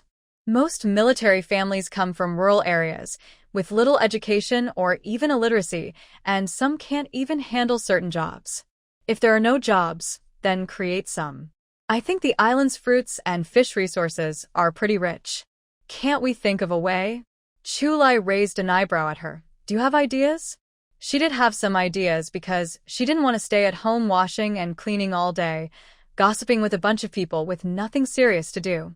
Besides, women also need careers and financial independence. But she didn't know the island well enough yet and didn't want to speak impulsively. "I have a preliminary idea. I'll tell you once I've thought it through." Chu Lai hesitated for a moment before nodding. "I won't stop you from doing whatever you want, but I hope you can rest and get healthy before you start." Wan Xiao's eyes curved into a happy smile. "Okay, I promise you." Since she has the medicine from the mall, her body should recover quickly. When they arrived home, Gao Jia had already packed her belongings into a small bag. She had come in a hurry, and didn't bring much. Mom, you can take these dried seafood back and share them with our relatives. I'll show you how to soak the fish gelatin later. You can cook it yourself. It's good for your health. Wan Xiao kept talking to Gao Jia, silently feeling sorry inside. She planned to exchange the fish gelatin bought from the fishing village for money, but she would choose good quality fish gelatin from the mall for Gao Jia. Gao Jia happily replied, "Okay, I'll listen to Qiao Qiao." Although they hadn't spent much time together, Gao Jia liked Wan Xiao more and more, and she kept giving her advice. While helping to pack, Wan Xiao sold the fish gelatin she bought from the fishing village to the mall, earning over 6.5 million. Then she spent 300,000 to buy similar-sized fish gelatin to take to Gao Jia, keeping a piece for herself to deal with Chu Lai. Gao Jia's small bag couldn't hold so much, so Wan Xiao planned to buy some cloth bags from the supply store to sort and pack everything, then put them into a big bag for easier carrying. Wan Xiao washed her hands at the sink and told Gao Jia, "Mom, I'm going to buy some things from the supply store." "Oh, okay. Is it heavy? Want me to go with you?" "No need, I'll be back soon," she said and left the yard. After buying the cloth bags, Wan Xiao saw coconut candies at the counter and bought 2 jin, about 1 kilogram, to bring back for Gao Jia. Suddenly, a rough hand reached out and grabbed her bag, shouting, "Hey, you bought all the candies. How's anyone supposed to buy some now?" Wan Xiao quickly snatched her bag back and took a step back to avoid the hand. Looking up, she saw a familiar middle-aged woman but couldn't remember where she had seen her before. She said coldly, "The supply store sells these things. If they're out, they'll restock soon. I paid for these candies, so they're naturally mine." "What? Are you a thief? Planning to forcefully take them?" The woman's eyes flickered when she saw Wan Xiao's face, and she explained stiffly, "I didn't steal your things. Don't talk nonsense. It's just that my family has good news, and we need to use sugar for celebration tomorrow. It's too late to buy from the island now. If you eat less, it's not a big deal." This was unreasonable. If she couldn't buy sugar, it was her own problem. Who buys sugar the afternoon before a family celebration? Without prior preparation, why should others give you anything? Wan Xiao originally didn't want to pay attention, but then she thought, during times of shortage, some families celebrate with a little candy. If she didn't even have candy, that would be quite unfortunate. This candy was meant for Gao Jia. Buying more after leaving the island tomorrow would be the same. So, she kindly said, "Since you're celebrating, I can give you the candy, but you have to give me the money and the ticket." The woman didn't agree right away. Her eyes darted around, clearly thinking of a bad idea. Wan Xiao frowned, initially wanting to help, but seeing the woman's expression, she decided to stop. Better not to do a good deed and end up causing trouble. "Since you don't need it, I'll go first." The woman hurriedly called out, "Hey, wait. You're the wife of a deputy regiment commander. How can you have no compassion?" Wan Xiao looked at her angrily and said coldly, "I offered you the candy because you wanted it. Are you trying to blame me now?" Seeing Wan Xiao angry, the woman shrank back and muttered softly, "It's just that I don't have enough tickets and want to borrow some from you. I haven't figured out how to ask yet. Why are you in such a hurry?" Wan Xiao was amused by her shameless words and said irritably, "Who are you?" Just asking to borrow something. "Do I even know you?" "How don't I know you? We even talked on the boat." The woman replied dissatisfied, then mumbled something softly, too quietly for Wan Xiao to hear clearly. But after her reminder, Wan Xiao remembered. This was Chun Chao's mother. She had stared at her intently back then, which made her feel quite uncomfortable. Wan Xiao's impression of the mother and daughter was just average. She didn't want to get entangled further, so she said, "Since you don't have enough tickets, just think of a way. I still need this candy, so I won't give it to you." After speaking, she turned to leave. Chun Chao's mother quickly stepped forward, spreading her arms to block Wan Xiao, and loudly said, "Deputy Regiment Commander's wife, please do me a favor. My son is getting married tomorrow. Just lend me the candy to use, and I'll return it once I have the tickets." She was clearly trying to pressure Wan Xiao, whose face darkened completely. She sneered coldly and mocked, "My son's wedding has nothing to do with me. Why should I lend you the candy? And this isn't even borrowing. You're just trying to take advantage. Everyone knows you can buy free tickets with a marriage certificate. Not having tickets is just an excuse. Are you fooling everyone? If it weren't for the fact that bought items can't be returned, Wan Xiao would have returned the candy to the supply and marketing cooperative long ago. Whether Chun Chao's mother likes to buy or not has nothing to do with her. Also, since this person lives in the family compound, it shows she is also a military family member. Her husband has receipts, and Chun Chao works at the guest house, so she also has receipts. If someone has a son who is about to get married, wouldn't they start preparing wedding things early? Even without receipts, they would borrow from close friends. If Chun Chao's mother didn't have receipts, how could she come to the supply and marketing cooperative to buy candy? She just wanted to take advantage of her, not knowing that she had given Chun Chao's mother a false sense of weakness and easy to deceive. The more she thought about it, the angrier she became. Wan Xiao slapped Chun Chao's mother's arm and walked away. Hey, wait. My son is getting married. Don't you want to give some money as a gift? Just think of that candy as an early wedding gift. Chun Chao's mother called out, stretching her neck, clearly not wanting to miss this chance.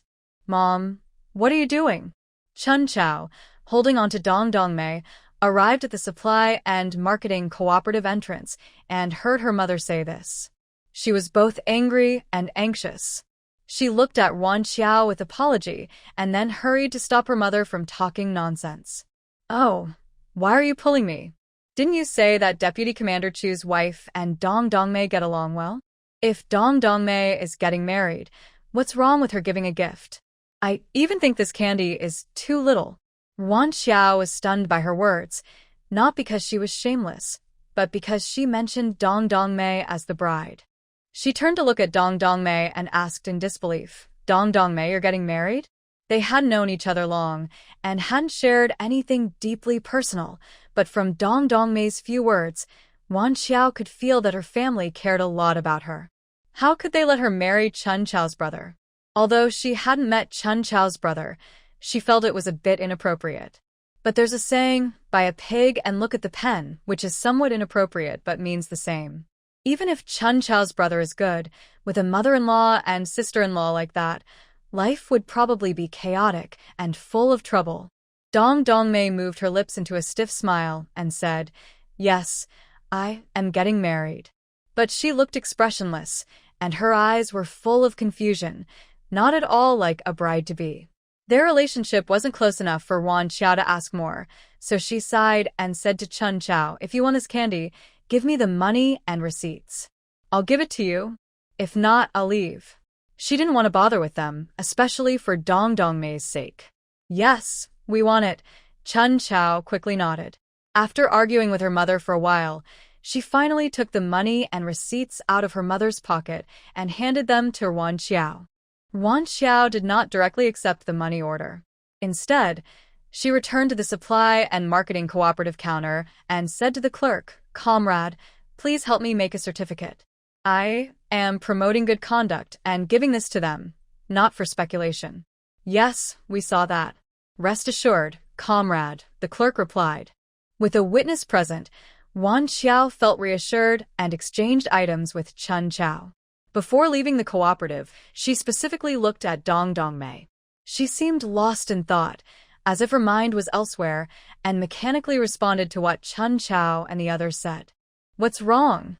You've been so preoccupied since you came back from the supply store? Chu Lai sat down beside Wan Xiao, looking at her with concern. Wan Xiao glared at him. It wasn't that she was overly worried. She was just still stunned by the sudden news. She pushed the person leaning on her, but he didn't move and instead grabbed her hand, holding it in his palm. Ignoring his little tricks, she asked, Do you know about the waiters at the guest house, Dong Dongmei and Chun Chao? Do you know their family situations? She didn't know at first, but while staying at the guest house, Chu Lai had looked into it, so he knew some details. Dong Dongmei's biological father died early, and her mother remarried, but didn't want to take her along. She was adopted by her father's comrade. Her adoptive father is now the director of the logistics department. Their family is doing well, and they treat Dong Dongmei nicely. As for Chun Chao, her father is Chung Dahai, the the deputy battalion commander of the 5th Regiment. Their family is a blended family. Chung Dahai has a son with his ex-wife, and his current wife also brought a son. Chun Chao is the daughter of Chung Dahai and his current wife.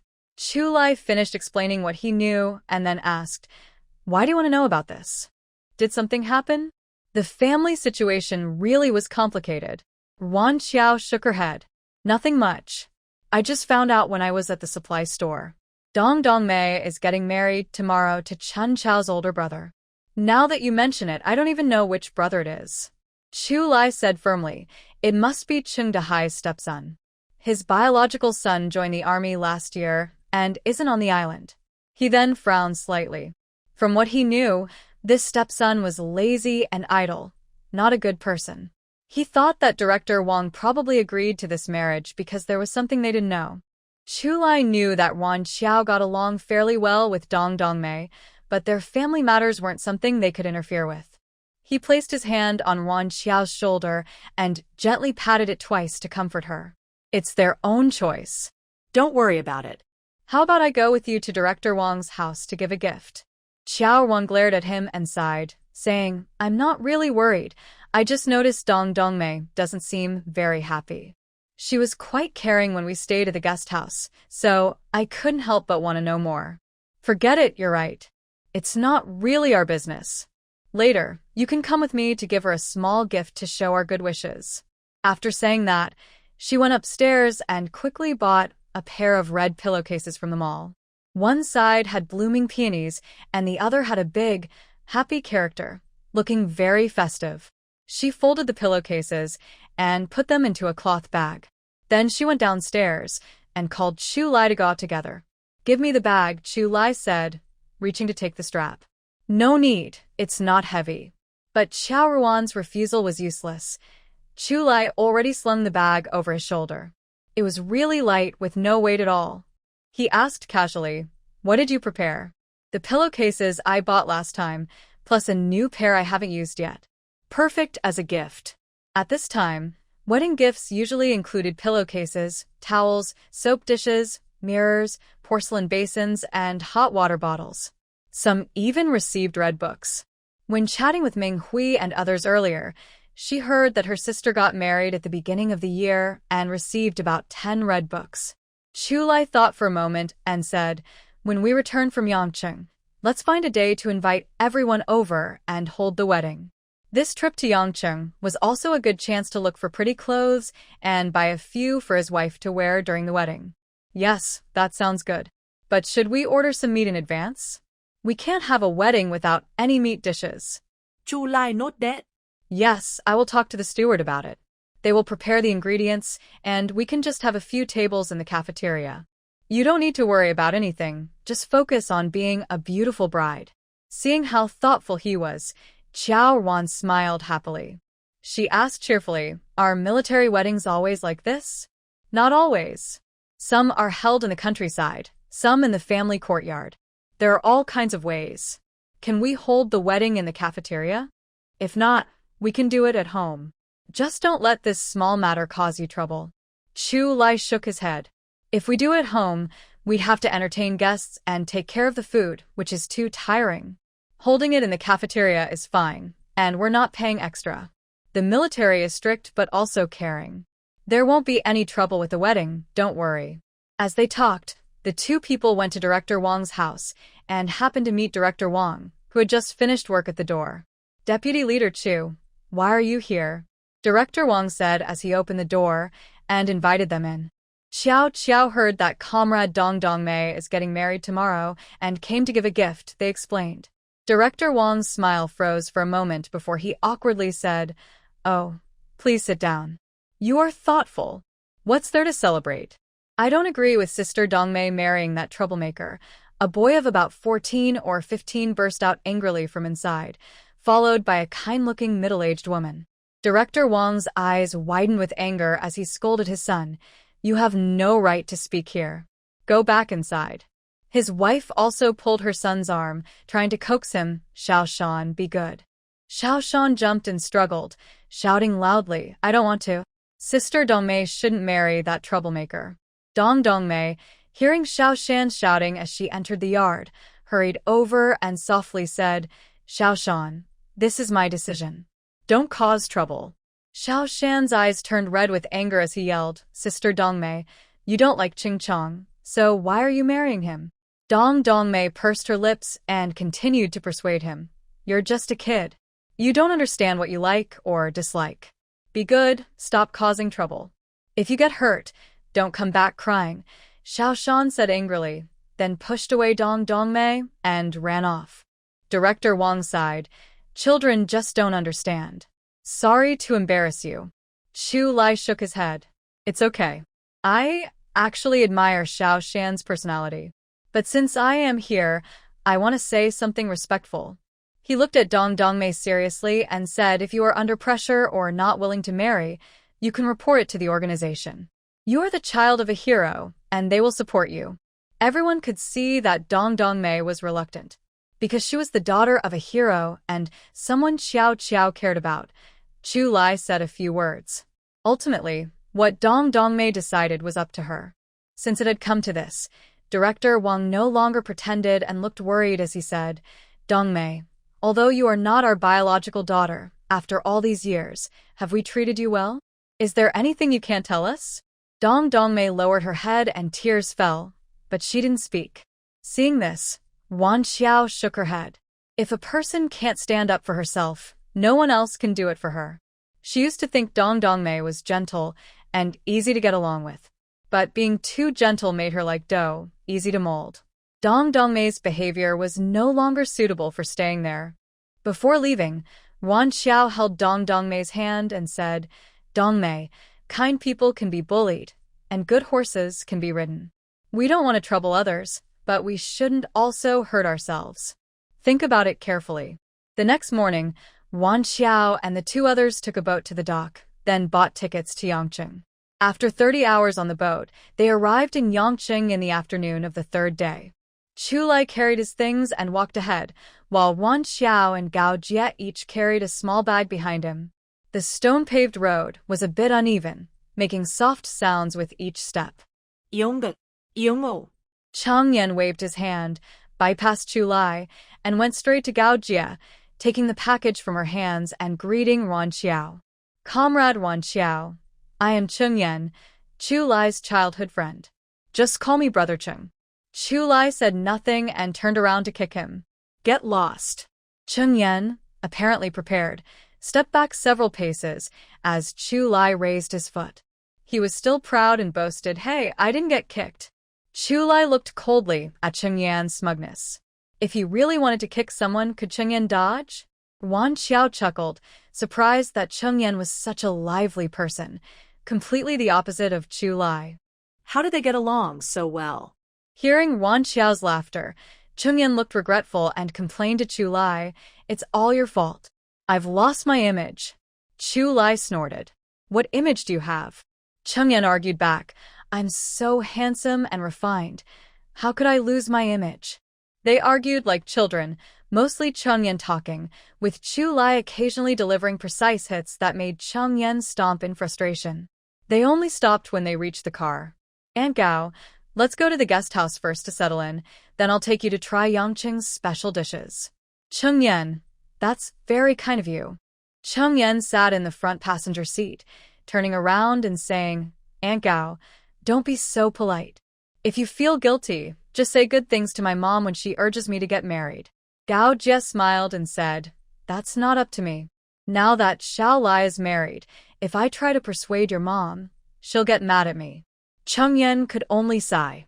The place Cheng Yan arranged for them to stay was the city government guest house, which had much better environment and facilities than the one Wan Xiao stayed at before. The room is spacious, with a light white curtain hanging over the window, like a soft cloud that blocks out the noise and dust from outside.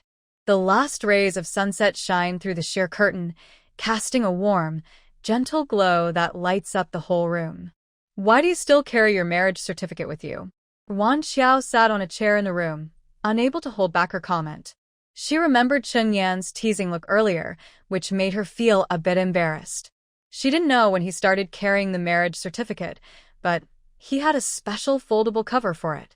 He folded the certificate neatly inside, so it wouldn't get damaged at all. Chule calmly replied to Yuan Xiao's question, "If I don't bring this, I'd have to book 2 rooms. Since we're married, why should we sleep in separate beds?" Yuan Xiao couldn't argue with that. She pouted and said, "All right, let's go down quickly. They're waiting for us to eat." Seeing her try to avoid the issue, Chule's eyes were full of smiles. Cheng Yan took them to an old restaurant, said to have been open since the 1930s, now run by the government. "Aunt Gao, sister-in-law, try this, wenchang chicken, flour-fried duck paws, crab roe wings. These are their special dishes. They also supply food and snacks for the Sui Expo." Chule glanced casually at Cheng Yan, who was happily talking about the food, and suddenly said, "Don't be disrespectful. Call her sister-in-law." Cheng Yan felt unfair and argued, "You're only 3 months older than me." "Even a day makes a difference," Chule replied. Yuan Xiao quietly whispered to Gao Jie, "Mom, have they been like this since they were kids?" Gao Jie smiled and looked at the two, then said, "Xiao Lian is cold-tempered. Not many can play with him, except for the 2 brothers from the Xi family, Cheng Yan and Wei Qing'an. Cheng Yan and Jing Ming are lively, and most of the time, they're the ones talking. But as they grew up and traveled all over for work, it became harder to gather together. Today, seeing Cheng Yan and Chule still joking around like before, Gao Jie felt happy. After dinner, it was already dark. Cheng Yan took everyone back to the guest house, then chatted with Chule downstairs for a while before leaving. "Go take a shower quickly." Chule went upstairs, and Yuan Xiao had already prepared his clothes for changing. "Why do you dislike me?" Chule didn't take the clothes and instead pulled her into his arms. He kissed her fiercely twice and deliberately rubbed his chin stubble against her face. Annoyed, Yuan Xiao opened her mouth and bit his chin. But she didn't bite too hard, just leaving a faint set of teeth marks. Chule's eyes darkened, and he used his arms to pull the two closer together. His seductive voice whispered in her ear, "Wife, do you know I love to hold grudges? Every time you upset me, I write it down in my little notebook. One day, you'll regret it." His breath was warm and tingling on her ear, making Yuan Xiao's face heat up more and more. She pushed him away, saying, "Go take a shower quickly." Chu Lai released her, looked at her deeply, then took his clothes and left. The next day, after sending Gao Jie to the train, Chu Lai took Yuan Xiao to see an old Chinese doctor. The doctor's place was a bit remote. It took 3 buses from the train station to get there. After getting off, they crossed 2 alleys and finally stopped in a small alley deep inside. Chu Lai patted the door and called out, "Old son, open the door." Yuan Xiao looked at him in surprise. Wasn't he supposed to be a very skilled old Chinese doctor? Was calling him that appropriate? Chu Lai lowered his voice and explained in her ear, "His identity isn't suitable for showing off now. He asked me to call him that." Footsteps approached from inside. The door opened, revealing an elderly man with white hair and beard. His voice was deep and loud. "You little brat, I knew it was you." Chu Lai unceremoniously pulled Yuan Xiao inside. The house was small, with a main room containing a table and 4 chairs, and a cabinet nearby. The inner room was separated by a curtain, so it was unclear what was inside. "This is Old Sunday. Just call him Old Sun," Chu Lai said, then pushed Yuan Xiao forward and said seriously, "This is my wife, Xiao Xiao. You better take good care of her." Yuan Xiao smiled slightly and said, "Grandpa Sun, thank you." Old Sun stroked his beard, nodded, and said, "Young girl, you're much more polite than him." Old Sun went back inside and took out a small pulse pillow, placing it on the table. Then he sat down and nodded with his chin, "Put your hand here." Yuan Xiao placed her wrist on the pulse pillow. Old Sun took her pulse, his face growing more serious. After a while, he asked her to switch to the other hand and then looked at her tongue coating. "Disordered metabolism, deficiency, blood and qi deficiency, and cold symptoms." "Girl, how did your body get so badly damaged?" he asked. "Don't talk nonsense. Just tell me how to treat it. Do you have a solution?" Yuan Xiao was worried because she didn't understand traditional Chinese medicine terms, but she knew her body was in bad shape. "Why are you in such a hurry?" Old Sun snorted and asked her about her health, then said, "This is a long-term problem. Traditional Chinese medicine emphasizes strengthening the foundation and nourishing the vital energy. It will take some time to adjust your condition." And what? Chu Lai asked, unable to help himself as Sun Lao kept staring at him. Sun Lao looked back and forth between the two of them before politely saying, "This girl has some health issues, so having children might be difficult." Chu Lai immediately looked at Wan Xiao, who was staring blankly, and quickly went over to hold her shoulder to comfort her. "Xiao, we don't need children. Just the two of us is fine."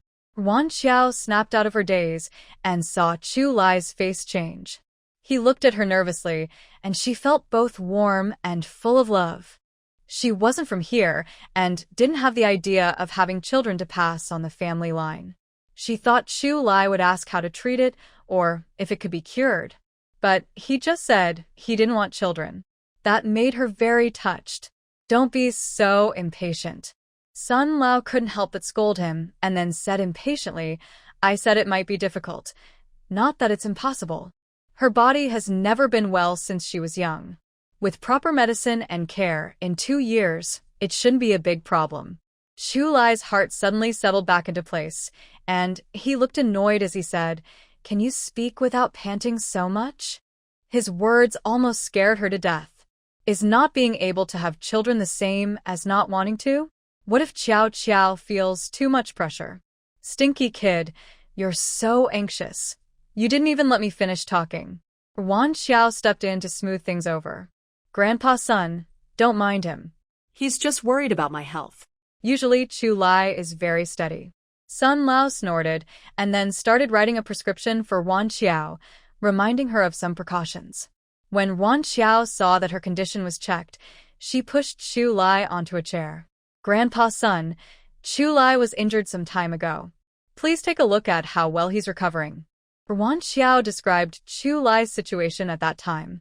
Sun Lao's worry was almost visible in his eyes, but he kept a sarcastic tone. "Oh, aren't you made of steel? Didn't you face guns and blades this time?" Chu Lai lazily lifted his eyelids and glanced at Sun Lao, then calmly said, "I didn't die, so I guess I've disappointed you." "You brat." Sun Lao's beard twitched with anger as he shouted, "Hand over your wrist." Chu Lai hesitated for a moment, then slowly placed his hand on the pulse pillow. Sun Lao pressed 3 fingers to check his pulse. After a long while, he didn't say a word, but his brow furrowed tighter and tighter. Wan Xiao didn't dare to breathe loudly, feeling anxious. She wondered if the medicine pill had caused some problem for Chu Lai. But his wound was healing very quickly, which shouldn't normally happen. Chu Lai saw that Wan Xiao was very nervous, so he gently held her hand to show he was fine. He knew his own body well. Old Sun examined his pulse, but didn't look convinced. He asked, "Did you use any special medicine this time?" "No," Chu Lai answered firmly, without hesitation. "Then why is your pulse so strange? Given your injury, you should only be half recovered, but now your body is fine, and old injuries seem to be healing." "That's strange." Chu Lai withdrew his hand and said, "That only shows I heal quickly. As for you, you're a poor doctor." He carefully folded the prescription he had written for Wan Xiao and put it in his pocket. Then he pulled Wan Xiao to leave. At the door, Chu Lai stopped and turned back to warn Old Sun, "Control your hands and mouth. Don't attack anyone just because they're sick.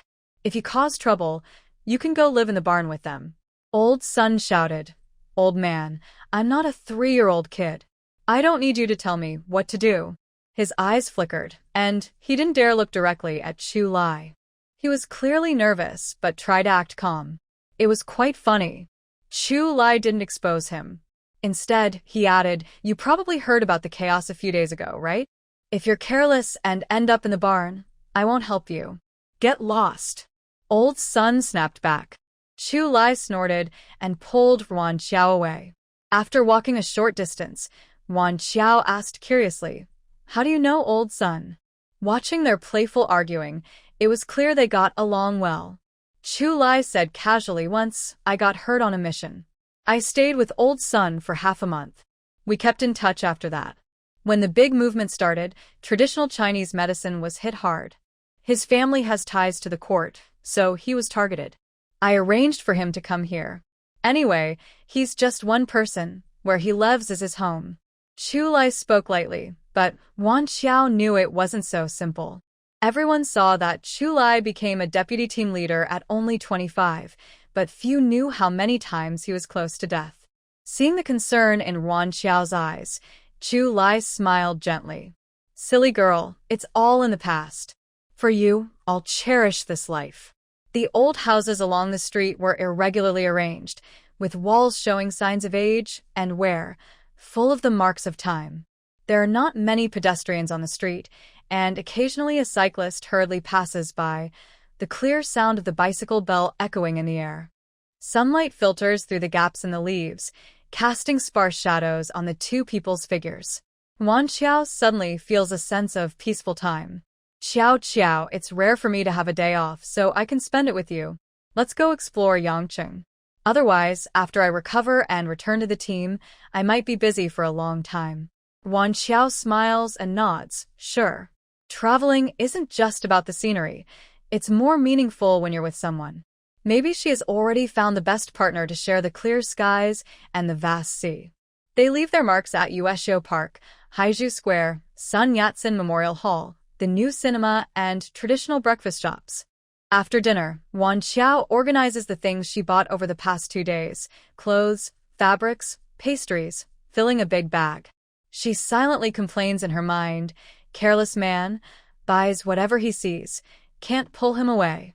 But then she looks at the pile of things. All for her. Chu Li has nothing for himself, not even a piece of fabric, making her feel that her complaint is a bit unreasonable and she feels like a white-eyed wolf. She shyly glances at Chu Li. We've been out for several days. Let's go back tomorrow. Chu Li thinks for a moment and agrees. After so long resting, it's time to return. He doesn't need to train, but daily work can't be delayed. Tomorrow morning, after picking up the medicine, we'll go back. Old Sun prescribed the medicine. Chu Li had someone fetch it, but he hadn't picked it up these days. Nothing happened overnight. The next day, they check out and plan to have breakfast, then pick up the medicine and head home. But when they leave, Cheng Yan is already waiting at the door. Wan Xiao glances at Chu Li with a slight tilt of her head and chides. Cheng Yan still has work. Why did you call him again? I didn't call him. He came on his own, Chu Li replies. Cheng Yan, hearing this, feels speechless and wants to roll his eyes. Didn't he say he had to prepare a decent gift for his wife? He painstakingly arranged the gift and brought it eagerly, only to find out he came uninvited. Sister-in-law, this is my gift for your wedding. Cheng Yan ignores Chu Li and hands over a small wooden box. Ah. Wan Xiao looks at Chu Li. Just accept what he gives you. Don't refuse for no reason. Seeing Chu Li's insistence, Wan Xiao reaches out to take the box and smiles. Thank you. Despite Cheng Yan's lively teasing and arguing with Chu Li, he is gentle and polite to Wan Xiao. Sister-in-law, don't be polite. I just want to say a few words to him. The two of them moved aside, exchanging some words in a serious tone. When they returned, Chu Li had already calmed down and looked gentle as usual. Older sister-in-law, I'll be leaving now. All right. When you have time, come to the island and try my cooking. Cheng Yan smiled and nodded. Yes, I'll definitely visit when I can. Wan Xiao put the small wooden box into her luggage, which Chu Li then carried away. The bag was full of items, but in his hands, it felt light as a feather. By the time they finished getting medicine at the Taiga Warehouse Pier, it was already afternoon. After buying their boat tickets, they suddenly heard several loud bangs like firecrackers, followed by frightened screams. Wan Xiao couldn't tell what the sounds were, but Chu Li recognized them immediately. Those were gunshots. He quickly pulled Wan Xiao behind a pillar, his sharp eyes scanning the surroundings carefully. Outside, more loud noises followed. Someone shouted in fear, "Gun!" It's gunfire. That voice was like a heavy bomb dropping into a calm lake, startling everyone. People froze for a moment before panicking and running around in chaos. Some people scrambled wildly, covering their heads and looking for hiding spots, while others rushed straight for the door, trying to escape. The hall became crowded and disorderly. Using his keen hearing and years of combat experience, Chulai judged that the gunfire was some distance from the hall. But for safety, he still pulled Wan Xiao into a storage room filled with tools. He didn't know what was happening outside, and it was safer to hide. Chulai pushed Wan Xiao into a corner and solemnly warned, "Xiao Xiao, stay here quietly. No matter what happens, don't come out. Remember, I'll come back to find you." Wan Xiao tightly clung to Chulai's arm, trembling as she asked, "Where are you going?" Chulai gently patted her hand and said softly, "I need to check what's going on outside. I don't know what's happening." As a soldier, he had the duty to protect people's lives and property. When something happened, he couldn't just stand by. Wan Xiao understood Chulai's decision. Though worried, she silently released his arm. She couldn't help but remind him, "Chulai, please be careful. I'll be waiting for you. Don't worry. Everything will be fine." Chulai's large hand rested on Wan Xiao's back of the head, gently pushing her forward, then his lips pressed deeply against her forehead. After the kiss, he stood up and, without hesitation, left the storage room. Outside, everything was chaotic, with people panicking and running in all directions. "Don't run around. Find a safe place to hide first." Chulai shouted loudly, but his voice was like a stone thrown into the ocean, quickly drowned out by the noisy chaos. At this moment, their fear had reached its peak. The only thought in their minds was to leave this place as soon as possible. No one was listening to what Chulai was saying. The most important thing now was to see what was happening outside, and whether they could stop the danger in time. Chulai looked at the panicked crowd and decided to put this aside for now. He pushed through the rushing people, heading quickly toward the sound of gunfire. There were warehouses ahead, and because of the gunfire, everyone was running away. The closer he got to the warehouses, the fewer people he saw. Eventually, almost no one was there, which made Chulai's movement easier. He moved swiftly, like the wind, running forward. Meanwhile, inside the storage room, Wan Xiao listened to the rising screams and shouts outside, feeling extremely nervous. It was the first time in her life she had heard such realistic gunfire. If there was real danger, she could hide in the warehouse. But she was more worried about Chulai's safety. Wan Xiao clasped her hands tightly together, staring at the door without blinking, silently praying that Chulai would be safe. She didn't know how much time passed before Chulai knocked on the door softly and called her, "Xiao Xiao." Hearing Chulai's voice, Wan Xiao hurried to open the door. Because she had been holding the same position for a long time, her legs had gone numb. She endured the stabbing pain in her legs and walked toward the door. Each step felt like stepping on cotton, soft and powerless. When she opened the door, her eyes quickly scanned from top to bottom. Only after confirming that Chulai was unharmed did she finally relax. "What's going on outside?" Chulai's usually cold face was now covered with a thick layer of frost, mixed with uncontrollable anger. He took a deep breath, trying to calm his turbulent emotions, then said, "There was a fight between some factions at the warehouse. Earlier, he had checked the situation and found many people gathered there, holding various weapons, knives, guns, sticks, all ready for a fight. Looking around, the crowd was dense and overwhelming, making it impossible to count exactly how many people were there. A rough estimate suggests at least 1,000 individuals. This situation was beyond his control, so he decided to retreat first. "We should withdraw now. Only the troops can stop this." Seeing Chulai's serious expression, Wan Xiao understood the situation was urgent. She didn't ask questions, but quietly followed him as they moved outward. Chulai carried a bag in one hand, while the other tightly held Wan Xiao's wrist to prevent them from being separated. They carefully stayed near the edge of the crowd, slowly heading toward the exit. The Taiga warehouse is the busiest port in Yangcheng, handling not only passenger ships but also various cargo vessels. Workers often transport goods on the dock. Right now, the unfinished cargo and parked vehicles caused traffic jams, and the crowd on the dock was pushing forward, making walking very slow. Faint gunfire from the warehouse pierced the tense air like sharp blades, increasing everyone's panic. Someone accidentally fell, and the people behind didn't have time to avoid, while the crowd behind surged forward like a tide. This chaos could easily lead to a stampede. Recognizing the danger, Chu Lai shouted loudly, "Everyone stop. Let the fallen person get up first."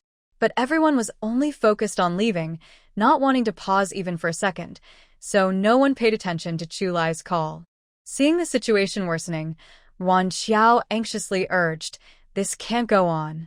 Chu Lai, hurry and help." Chu Lai frowned.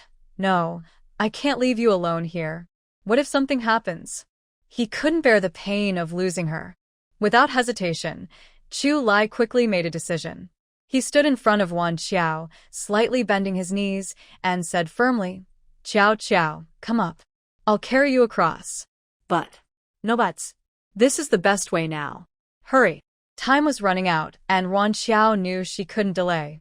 She swiftly climbed onto Chu Lai's broad, strong back, her hands gripping his neck. Carrying her, Chu Lai exuded a powerful presence. He steadily moved forward while shouting loudly, "If you want to leave quickly, follow my instructions. Otherwise, with so many people crowded together, no one will get out." No one paid attention to Chu Lai's words because someone ahead had fallen, blocking the way. People behind started complaining and cursing. Chu Lai spotted a porcelain cup that someone had dropped on the roadside. He lightly nudged it with his toe, and the cup seemed to be enchanted, obediently falling into his hand. Then he shifted his body slightly to the side, raised the cup, and struck the railing with force. The crisp, loud sound echoed around, drawing everyone's attention. Seizing the moment, Chu Lai repeated his earlier instructions loudly, then added, "The gunfire is coming from the warehouse behind us, which is some distance away. Please don't push or shove. Forming orderly lines will get us out faster. If everyone rushes forward like this, it could cause a stampede, making things even slower." Wan Xiao had already slipped down from Chu Lai's back and stood beside him. She looked at him, noting that Chu Lai, dressed in navy uniform, stood tall like a pine tree. His sharply defined face appeared especially serious and solemn, like an unshakable mountain, radiating a powerful aura that commanded respect. This commanding presence made anyone trying to argue with him feel intimidated. The person who had fallen earlier was now struggling to stand up. Chu Lai stood straight and began to calmly organize the scene. "Everyone, quickly form into several columns. The people behind must follow the pace of those in front. Do not push or shove." His voice was deep and strong, like a bell ringing across the dock. Under Chu Lai's calm and confident command, the chaotic crowd gradually became orderly. People lined up closely according to his instructions and moved forward one after another. Their pace increased significantly. Even those who had some complaints fell silent, realizing that only by following Chu Lai's orders could they escape the danger quickly. Chu Lai leaned slightly closer to Wan Xiao, lowering his voice and speaking gently yet firmly. "Xiao Xiao, I observed carefully just now. The people here are in a standoff, and those gunshots were just loud signals, meant to intimidate. Based on my judgment, we should have enough time for everyone here to leave safely. If something unexpected happens, I will do my best to protect you completely." His eyes are full of love and focus on Wan Xiao, shining with determination. "Yes, I am not afraid." Wan Xiao moves a little closer to Chu Lai. As a soldier, protecting civilians in dangerous times is both his duty and instinct. If something uncontrollable really happens, she will just pull Chu Lai into the warehouse. At least they can save their lives. It took about 40 minutes for the crowd to leave, and Chu Lai and Wan Xiao were the last to depart from the dock. "Looks like we can't leave for now. Let's go back to the guest house." Chu Lai is worried about the guest house near the dock, so they go back to the place where they stayed before. "Xiao Xiao, stay inside, and don't go out. I'll call the Yanqing military district to report the situation at the dock." "Okay, go ahead." Wan Xiao sits on the bed, still feeling scared. That kind of situation is truly frightening. Bullets don't have eyes, and who knows when one might fly over. If Chu Lai hadn't been there, she would have panicked just like the others. Chu Lai's call takes a long time, and when he returns, his face looks serious. What's wrong? Did something happen? Chu Lai shakes his head. Just thinking that things here are so intense, it must be even worse in Jing City. Wan Xiao doesn't know how to comfort him. Jing City is a storm center, and those in high positions are in the middle of the chaos. A small mistake could be deadly. Seeing Wan Xiao furrow her brow, Chu Lai tries to comfort her. Don't worry. My parents aren't delicate flowers. They know how to handle this. He has already analyzed the current situation with Gao Jia and believes they will be more cautious. Meanwhile, Gao Jia, who Chu Lai is thinking about, is showing off to her friends. Look at this fish gelatin. Xiao Qiao specially went to the fishing village to exchange for it. She said it's good for health, and she'll send some after she finishes eating. Don't say I don't care about you. I brought you a piece. Try to strengthen your body. Gao Jia hands a piece of fish gelatin to Zhou Yinglan and continues happily, my Qiao Qiao really makes me proud. When she returns to Jing City, she'll definitely surprise everyone. Zhou Yinglan returns the fish gelatin to Gao Jia with a smile. Your daughter-in-law's kindness is enough. Just give me some dried goods. It's not for free. Gao Jia glances at Zhou Yinglan and pushes the fish gelatin back to her. Then she sighed, with a look of pity in her eyes. You don't know, that child suffered a lot in the countryside. She was severely malnourished and in terrible pain during her periods. I was thinking of sending some milk powder or nutritional supplements to Qiao Qiao. If your family doesn't need this money later, you can keep it for me. That's what you said. I'm really curious now, what kind of person is your daughter-in-law? How can you speak so highly of her after such a short time together? Gao Jia raised her chin proudly. My daughter-in-law is beautiful, well-behaved, and good at everything. Oh, right, I have some photos. Wait a moment, I'll show you. After saying that, Gao Jia went inside and took out the photos. Take a look. Isn't she very beautiful? Zhou Yinglan took the photo, thinking to herself that no matter how beautiful she was just a face with a nose and two eyes. She was almost overwhelmed by the praise. She wanted to see clearly what kind of beauty she was talking about. But when she finally saw the photo, she felt as if she had been frozen in place. Her fingers holding the photo started trembling uncontrollably. Yinglan, what's wrong? Zhou Yinglan was very emotional. She suddenly grabbed Gao Jia's hands, her face full of worry, and asked anxiously, Gao Jia, is this really your daughter-in-law in the photo? Yes, of course. Haven't you seen her with Xiao Lai? How could it be fake? Gao Jia looked a bit confused. Yinglan, what's wrong with you? Tears streamed down Zhou Yinglan's face like a flood, and her voice choked with sobs. Maybe this child is the daughter I lost. No way. Xiao Qiao doesn't look much like you and your husband, she thought, but she held back the words. Over the years, she had watched her friend's family desperately search for the missing girl, hopeful again and again, only to be disappointed time after time. She was truly worried that if it turned out Xiao Qiao wasn't the person they hoped for, it would be an unbearable for Zhou Yinglan and her husband. Wishing everyone a happy mid-autumn festival, full moon, and everything going smoothly. Zhou Yinglan cried and laughed at the same time, her eyes fixed on the photo as if it might disappear if she let go. You don't know, this child looks just like her grandmother. This photo looks almost like her grandmother when she was young. Yinglan's eyes were full of love, as if she was already convinced that Wan Xiao was her daughter. Gao Jia suddenly felt a bit jealous. No, I haven't met my relatives yet. Why does she look like her grandmother? Yinglan, I know you really want to find that child. Maybe we should be careful and investigate first? Yeah? Oh, right. I need to go home and tell Yuan Hang. Yinglan hurried home with the photo, ignoring all the fish gelatin and seafood. Nothing is more important than her daughter. Gao Jia chased after her, shouting, slow down, don't ruin my photo. What photo? Chu Xingli just came out of the study when he heard Gao Jia shouting. It's Yinglan's. Gao Jia sat back on the sofa and continued. She saw the photo of Qiao Qiao and said Qiao Qiao looks like her mother-in-law when she was young. Maybe she's her daughter. She took my photo and ran home to find Yuan Hang. Chu Xingli said, Maybe she's obsessed with finding the child. She sees everyone as her own. Otherwise, such coincidences wouldn't happen. Yeah, in this vast world, it's not easy to find someone. But if Xiao Xiao really is the C family's daughter, that would be great. She's suffered a lot since she was young. If she's recognized, she'll have more people to care for her. Gao Jie sighed, and then hurriedly got busy. I need to pack the things I bought for Xiao Xiao and mail them to them soon. Old Chu, have you got the milk powder coupons I asked for? Chu Shengli took out 2 coupons from his pocket and handed them to Gao Jie.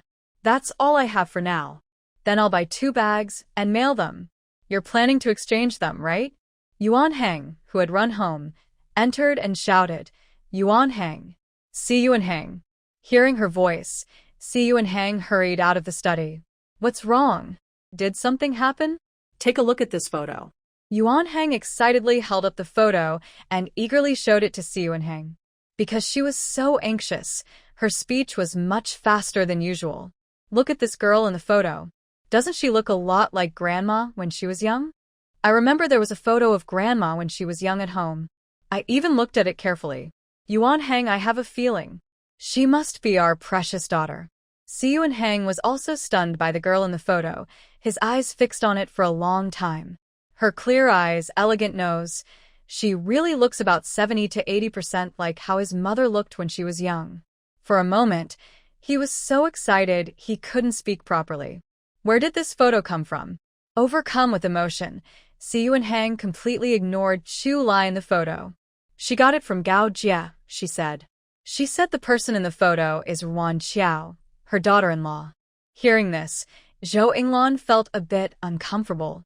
Her own biological daughter hadn't even had time to be properly loved, and she was already married. Si Yuan Heng hurriedly turned around and rushed back to his study. He found a photo of his mother when she was young, which he treasured, and then came out pulling Zhou Yinglan along. Let's go to the Chu family and ask clearly. Fortunately, the 2 families didn't live far apart, or the trip would have taken a lot of time. The 2 hurried to the Chu family. After sitting in the living room, Si Yuan Heng couldn't wait to ask, Gao Jie, tell me about that girl in detail. Gao Jie was slightly stunned. Why? Do you also think my daughter-in-law is the girl we lost? That's not so coincidental, is it? Si Yuan Heng silently took out 2 photos from his pocket and gently placed them on the coffee table in front of them, letting them look for themselves. In the first photo, a beautiful woman dressed in traditional top and skirt was smiling brightly at the camera. The photo showed signs of age, with the edges slightly yellowed, indicating it was quite old. The other photo showed Wan Xiao with a bright smile, as if she could dispel all gloom. Ignoring her hairstyle and clothes, anyone would believe both photos are of the same person. Gao Jie looked at the photos with a surprised face, murmuring, Really? She looks so much like her. Tears like broken pearls fell from Zhou Yinglan's eyes one after another. She excitedly said, Xiao Xiao must be our long-lost biological daughter. I'm sure of it. Gao Jie, tell us about Xiao Xiao. You said she wasn't doing well earlier. What's going on? Si Yuanning tried to stay calm. He gently patted his wife's shoulder and softly comforted her. Yinglan, don't be in such a hurry. We can't just assume based on one photo. We need to investigate further. Then he slowly looked at Chu Shengli and Gao Jie, his eyes full of sincerity, and spoke earnestly. We really want to find that girl. You know that. Can you tell me about Wan Xiao? Gao Jie sighed. We haven't investigated Wan Xiao much. Most of what we know about her is from the old master. Honestly, I shouldn't have told you this without Xiao Xiao's permission. But that girl has suffered enough. I want more people to care for her. But you must promise me, before we are sure that Xiao Xiao is your daughter, do not bother her. I don't want her to be hopeful only to be disappointed later. After getting assurances from both, Gao Jie told her about Wan Xiao's experience in the countryside. When Si Yuan Heng learned that Wan Xiao was sold at just 12 years old to become someone else's child bride, his anger surged instantly, and his fists clenched with a creaking sound. It was as if he was about to rush out and beat up that terrible family to vent his rage. He calmed himself slightly and said, Jingming is in Lin province. Tomorrow, I will call him to investigate personally. Why wait until tomorrow? Call him now. Zhou Yinglan couldn't wait any longer and wanted to find out the truth immediately. Si Yuanhang felt helpless. It's after work now. Jingming isn't in his office, and there's no phone in the dorm. How can I find him? He knew his wife was anxious, and he was anxious too, but this couldn't be solved right away. I don't care. The police station must have someone on duty. Ask them to check the dorm and have Jingming answer the phone. Knowing his wife's stubbornness about finding their daughter, Si Yuanhang reluctantly agreed. Fine, whatever you say. Fortunately, the Chu family has a phone, so he didn't have to go out again. He directly dialed the number to Lin Province. After dinner, Si Jingming sat alone in his dormitory, feeling bored and staring blankly at the ceiling. He thought there wasn't much to do in the dorm, so he might as well look through old files at the bureau. Maybe he'd find some clues. As he entered the door, he heard the duty officer call him. Deputy Bureau, there's a call from Beijing for you. A call at this time? Si Jingming's heart tightened, worried something was wrong. He hurried to answer. After hearing Si Yuanhang's words, he was stunned. It took him a while to regain his voice, as if waking from a dream, and he asked, Dad, are you sure? Wan Xiao is my sister? Not certain, but very likely. That's why I asked you to investigate. Si Jingming took a deep breath, trying to calm his turbulent emotions, and said seriously, I understand. I will do it as soon as possible. After hanging up, Si Jingming's mood remained unsettled for a long time. All the hardships and suffering Wan Xiao had endured over the years, he knew better than anyone because he personally investigated. If Wan Xiao really was his long-lost biological sister, he would tear the Bai family apart.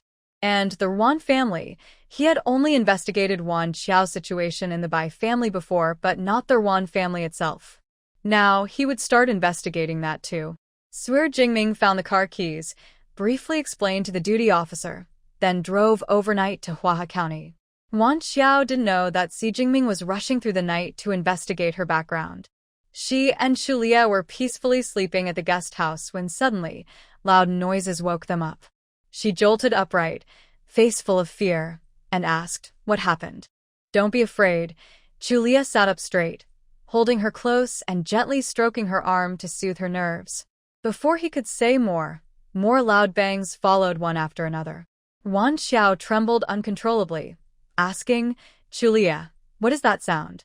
It's gunfire. Chulia's voice was very deep, filled with hidden anger. Gunfire? Isn't that used in wars? How could it be? She paused, realizing, is it from Taigatsong? Yes, sounds like it's from that direction. At that moment, Chulia felt a strange, helpless feeling inside. The enemies had been driven away, but unexpectedly, trouble arose again. The saddest part was knowing this storm would last 9 more years, and he couldn't change anything. In front of an era, one person's strength is too small. Didn't you already report this? Has the military not intervened? Wan Xiao, raised under the red flag and nurtured in spring breeze, had never experienced such a thing. When her mother went to fight, she was watching cartoons on TV for the whole country. She was nervous, scared, worried. Her feelings tangled so much she couldn't even describe her mood. It was very complicated. Chulia shook his head. Such a large-scale fight can't be ignored by the military district. The only explanation is that those people simply don't listen. There had already been a big fight a few days ago, even alarming the second leader. Chulia didn't say much more, reaching out with strong arms to hold her tightly. They lay on the bed, both unable to sleep. In the dark, Wan Xiao couldn't see clearly, but she sensed that Chulia seemed quite down. Chulia, it will pass. It just takes time. Everything will get better, she softly comforted him. Yes, I know. Chulia's voice was deep, as if full of endless thoughts. He unconsciously held Wan Xiao even tighter.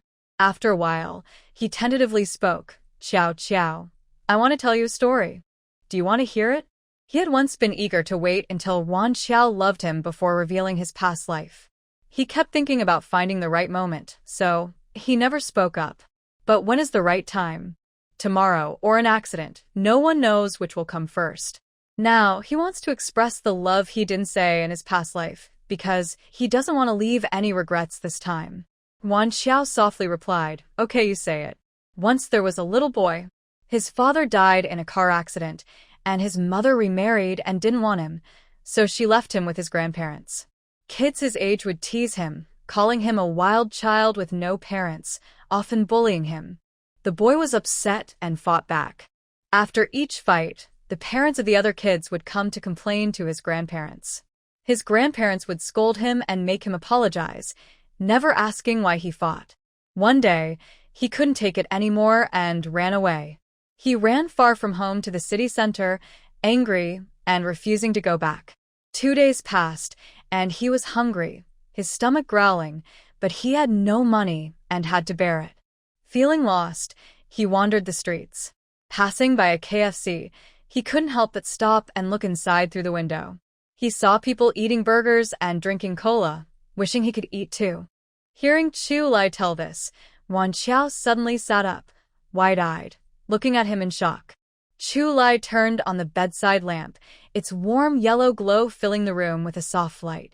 He sat up and looked at her, slowly speaking. At that moment, a girl sitting by the window in a white princess dress saw me. I don't know if she understood the longing in my eyes, but she actually gave me her burger and cola to eat. As Chu Lai spoke, Wan Xiao remembered that scene from her own memory. It was probably when she was 10. Her parents had already divorced, and she was raised by both of them. Basically, she was like a ball being kicked back and forth, staying with her father for a while, then with her mother. Back then, she didn't understand that some parents simply didn't love their children. When other kids said they scored full marks, her parents would take her to KFC. She would also beg her mother to take her after scoring full marks. Her mother, tired of her fussing, finally took her, criticizing her for eating junk food. She sat by the window and saw a dirty little boy staring inside, licking his lips and swallowing saliva, clearly wanting to eat. She saw longing in his eyes, just like she wished her parents would care more about her. She didn't know what she was thinking at the time, but she gave him the burger and cola her mother had just bought for her. Later, her mother scolded her, calling her kind-hearted but naive, and she never bought her another meal again. Wan Xiao's voice trembled so much she couldn't finish a sentence. You. Chu Lie nodded, his gaze tender and affectionate, speaking softly, I am that little boy. Xiao Xiao, I repay your kindness from back then with my love now. Are you happy with that? Wan Xiao was overwhelmed by this heavy news and couldn't respond properly. She asked blankly, How do you know it's me? He liked the girl for 15 years. How could he not recognize her? Chu Lie leaned down and gently kissed her lips, softly saying, From the first time I saw you, when you were giving your statement, I knew it was you. He didn't directly say how he recognized her, but continued to explain. Back then, you looked like an angel to me. At 13, I didn't understand what I liked or disliked. I only knew that I was too terrible to appear before you. After I went home, I admitted my mistakes to my grandparents and stopped paying attention to the kids who mocked me. I focused entirely on studying. During the high school entrance exam, a private high school in the city noticed my excellent grades and invited me to transfer, covering all tuition, accommodation, and meals. To ease my grandparents' burden, I agreed. On weekends, I often wandered near that KFC, hoping to see you again, but I never did. Until I finished the college entrance exams, at the school's orientation, I saw you as a student representative. That girl in her school uniform, with a ponytail, full of youth and sunshine, with a bright smile, had just entered his heart. And then, you haven't told me how you recognized me yet. Later, like a spy, he secretly checked her news on the school's official account, from teachers, juniors, and others. He only had one class on Fridays, but whenever he missed her, he would skip that class and take the Thursday night train to see her. He secretly followed her home, learned where she lived, and during holidays, he would casually run into her. He knew all her preferences and little habits, but unfortunately, she never looked his way. He had once seen Wan Xiao sad because of her parents' favoritism, and at that moment, his heart felt like it was being gently pierced by countless needles. He really wanted to walk over and comfort her with warmth, but she didn't remember him anymore. In the past, he was just seen as a troublemaker.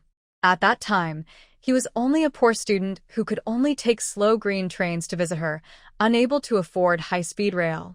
Besides some empty words of comfort, he couldn't give her anything else. After returning to school, he worked hard to improve himself. He studied diligently and seized every chance to show his talents.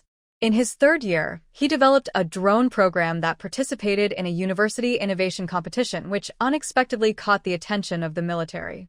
For every passionate young man, there is often a dream of a military career and a longing for adventure. He also hoped to make a name for himself and give her a safe harbor. He was specially recruited into the army, so his chances to return and see her became fewer. Soon, it was the year she graduated from university. Filled with joy and anticipation, he took leave just to visit her. By then, he had achieved some success and planned to confess his feelings to her. But fate loved to play tricks. Just as he was happily preparing for that moment, he unexpectedly saw a man holding flowers walking toward her. She happily ran into the man's arms like a cheerful little bird. Watching this warm and sweet scene, he felt as if his heart shattered into 1,000 pieces instantly.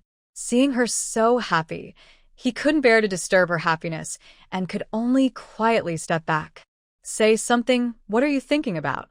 Wan Xiao saw Chu lie silent for a long time and waved her hand in front of his eyes. Chu Lai grabbed her hand and kissed it lightly before speaking. You tend to bite your fingers when you're nervous. Many people do this small gesture, but you're different. Instead of biting your index finger, you bite your moves when dealing with troublemakers. Those are later improvements from fighting techniques that haven't existed before. You have the same name as in your past life and look about 6 or 7 parts alike. Even if you try to hide it, your speech and behavior don't seem like that of a rural girl who has never seen the world. I don't believe so many coincidences could happen, and I would mistake you for someone else. Wan Xiao was overwhelmed with shock. It turned out this guy recognized her from their first meeting. She had tried hard to hide herself, but she still ended up giving him a good show for free. She lightly patted his chest and said, "How do you know my little habits? We haven't had much contact since then." How do you know so much about me? Because I've had a secret crush on you. I kept finding chances to be around you, but you never saw me. Chu Lai spoke very frankly. He didn't want to hide everything in his heart like he did in the past, only to miss out later. Back then, he was actually insecure, so he waited until he felt better to appear, but it was too late. Wan Xiao sensed a hint of sadness in Chu Lai's words. Unknowingly, her heart also felt a little sour. She muttered in dissatisfaction, "You like someone but don't even have the courage to confess." Who knows what you're really thinking? When you graduated from college, I was about to confess, but before I could call out to you, you ran past me and threw yourself into another man's arms, Chu Lai said sadly. You don't know how broken my heart was at that moment. When Wan Xiao thought about her college graduation, she couldn't help but giggle. You're still laughing. Chu Lai looked even more wronged. Wan Xiao stopped laughing and glared at Chu Lai. Serves you right for being single. Can't you tell that she's a woman? She just looks a bit androgynous, but she's definitely a woman. Hearing this, Chu Lai felt regret deep in his heart. When he saw Wan Xiao rush into that person's arms and smile happily, he was almost jealous to death. He didn't pay attention to the details, but that person's height and build were like a man's. Who would think she was a woman? You're still laughing. Chu Lai was so angry, he pressed Wan Xiao and kissed her. Perhaps because they finally opened their hearts to each other, this kiss was especially tender, as if trying to embed the other deep into their soul. With incredible willpower, Chu Lai managed to pull away from Wan Xiao's enchanting lips. He then turned to lie on his side, gasping for breath.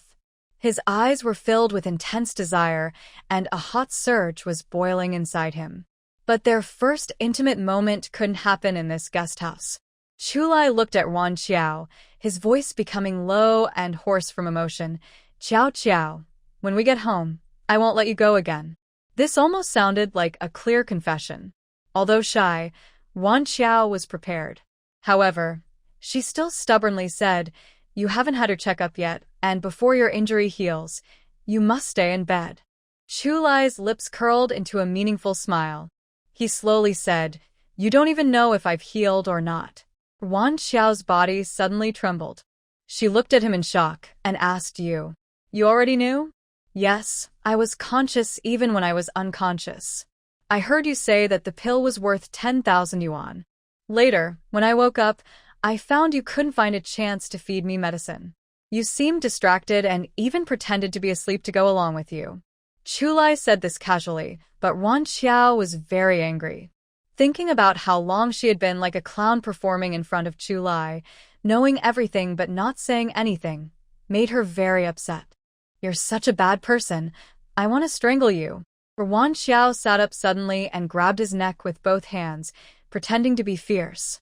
Chu Lai was worried she might fall, so he gently supported her waist and played along, rolling his eyes.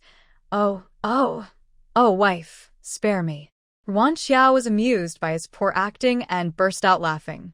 She lightly patted him and said, "You're so annoying." After that, she looked seriously at Chu Lai and asked, "Do you want to know my secret? I'll listen if you want to tell me, and I won't ask if you don't want to. Xiao, you can do whatever you want here.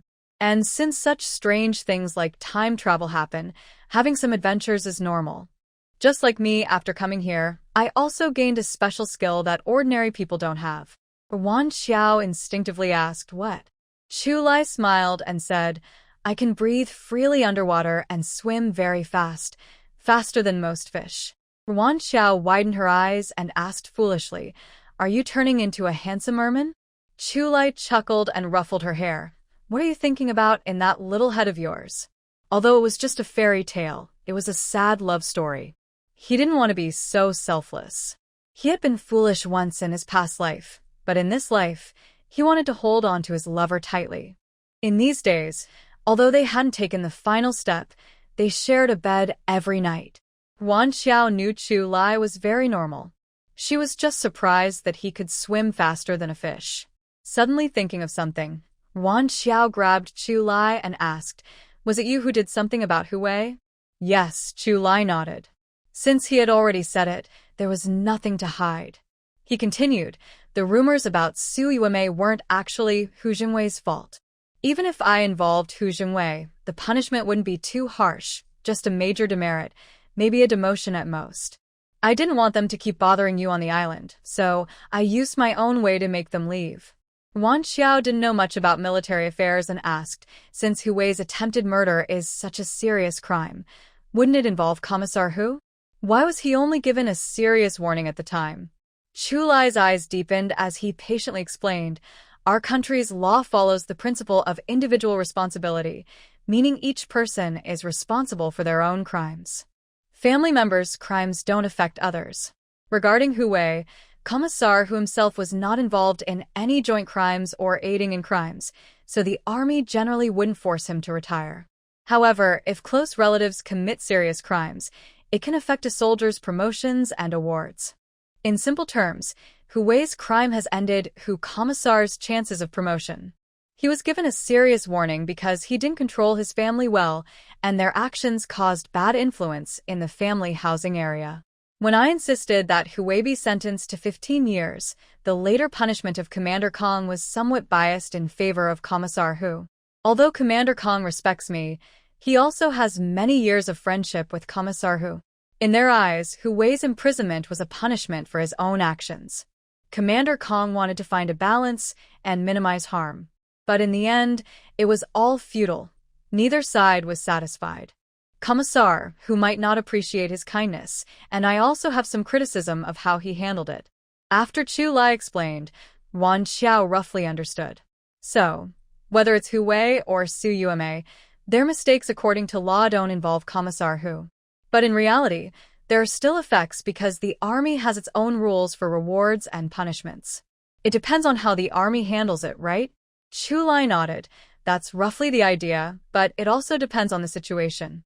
For cases that threaten national security, punishments are very strict. Commander Kong wouldn't show favoritism. Wan Xiao pouted. In the end, It's just Commander Kong being biased. He thinks I'm fine. Hui has been punished, so he sympathizes with Commissar Hu. But doesn't he realize that Hui's behavior was caused by Commissar Hu's indulgence and spoiling? My mother says kindness doesn't make a good soldier. I think Commander Kong isn't very capable either. As a division commander, he's too lenient, not strict enough with military discipline, and doesn't discipline or punish wrongdoers properly. Isn't he worried this might affect the whole unit's morale? People's feelings are always complicated.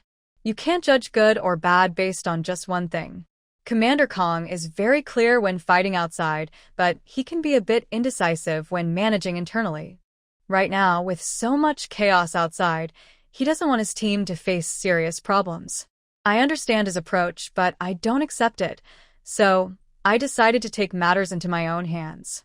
Wan Xiao's eyes sparkled with brightness as she looked at Chu Lai, full of admiration. Did you plan this when you sent Hui to Moon Island? She asked.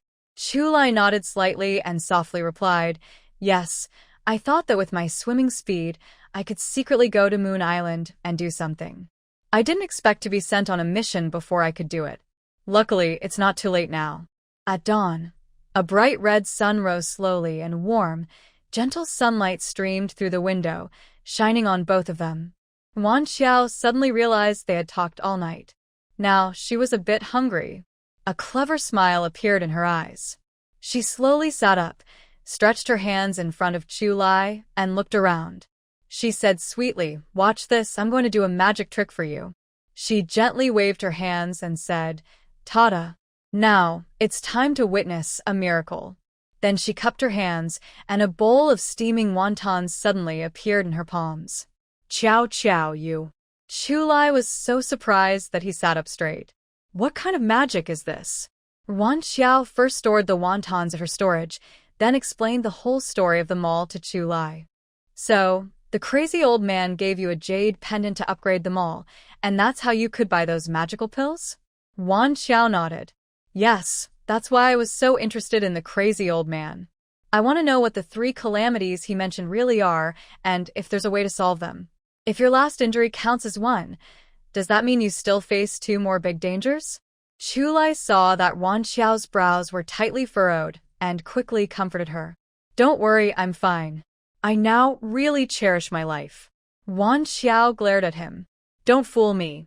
When you go on missions, unexpected situations happen that are beyond control.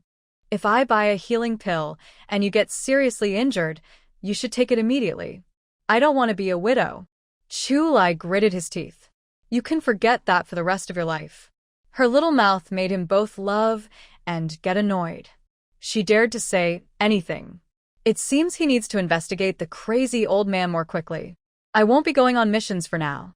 There's no need to rush and buy healing medicine yet. You should buy some pills to help your body recover first. According to the doctor, your injury will take at least 2 months to heal. You can't reveal that you're already healed, so you need to pretend fully.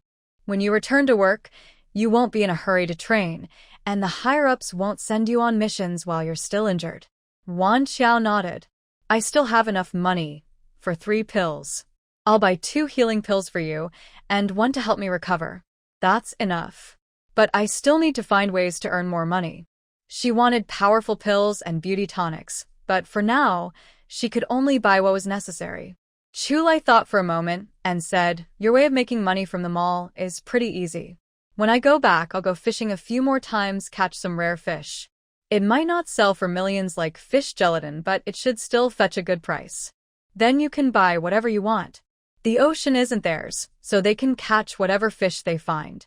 Wan Xiao didn't take it too seriously and casually said, we can decide that when we go back. I'm hungry now. Let's have breakfast first. Wan Xiao got up, washed her face casually, brushed her teeth, and then took out a small bowl of wontons. She asked Chu Lai, what do you want to eat? Chu Lai had grown up in a poor environment, then joined the army, and mostly ate at the canteen. Although he was now in a better family, the times limited him, and he couldn't indulge freely. He didn't have many food preferences, just wanted to fill his stomach. But he knew Wan Xiao loved snacks and enjoyed all kinds of delicious food. Thinking about having this mall was pretty good, At least in this resource-scarce era, Xiao Qiao wouldn't have to worry about food. Say something. What do you want to eat? Before Chu Lai could answer, Wan Qiao asked again. Chu Lai smiled gently, eyes full of satisfaction. Just like you, I'll have some small wontons. Wan Qiao bought him a bowl of small wontons too. Worried he might not be full, she added some dried mustard vegetable pancakes. The thin, almost transparent wonton wrappers revealed tender pink meat inside, floating like tiny clouds in the clear broth. Taking a gentle bite, it was juicy and flavorful, incredibly delicious. So good. Seeing her satisfied expression, Chu Lai scooped 2 wontons from his bowl and gave them to Wan Qiao. If you like it, eat more. That's enough. I can't eat that much. In the end, Wan Qiao didn't finish her own wontons. Including the 2 Chu Lai gave her, only 4 were left. Chu Lai was not at all picky and immediately finished off the 4 wontons. Actually, Wan Qiao was a bit uncomfortable with this because, in modern times, no one would eat someone else's leftovers. But she had been here for almost 2 months and knew that food was precious now. No one would waste it. She silently reminded herself to buy only as much as she could eat and to divide the leftovers before starting to eat if she couldn't finish. She didn't sleep much all night, and now that she was full, she felt sleepy. Seeing her dozing off, Chu Lai pressed her onto the bed and said, "Take a nap first. The doc won't be finished so quickly." Wan Qiao nodded and said, "Yes, you should rest too. There's nothing urgent." The 2 lay on the bed and relaxed, falling back into sleep peacefully. Meanwhile, in Hua County, Si Jingming drove all night and finally arrived at the Hua County Public Security Bureau. "Deputy Director Si, why are you here?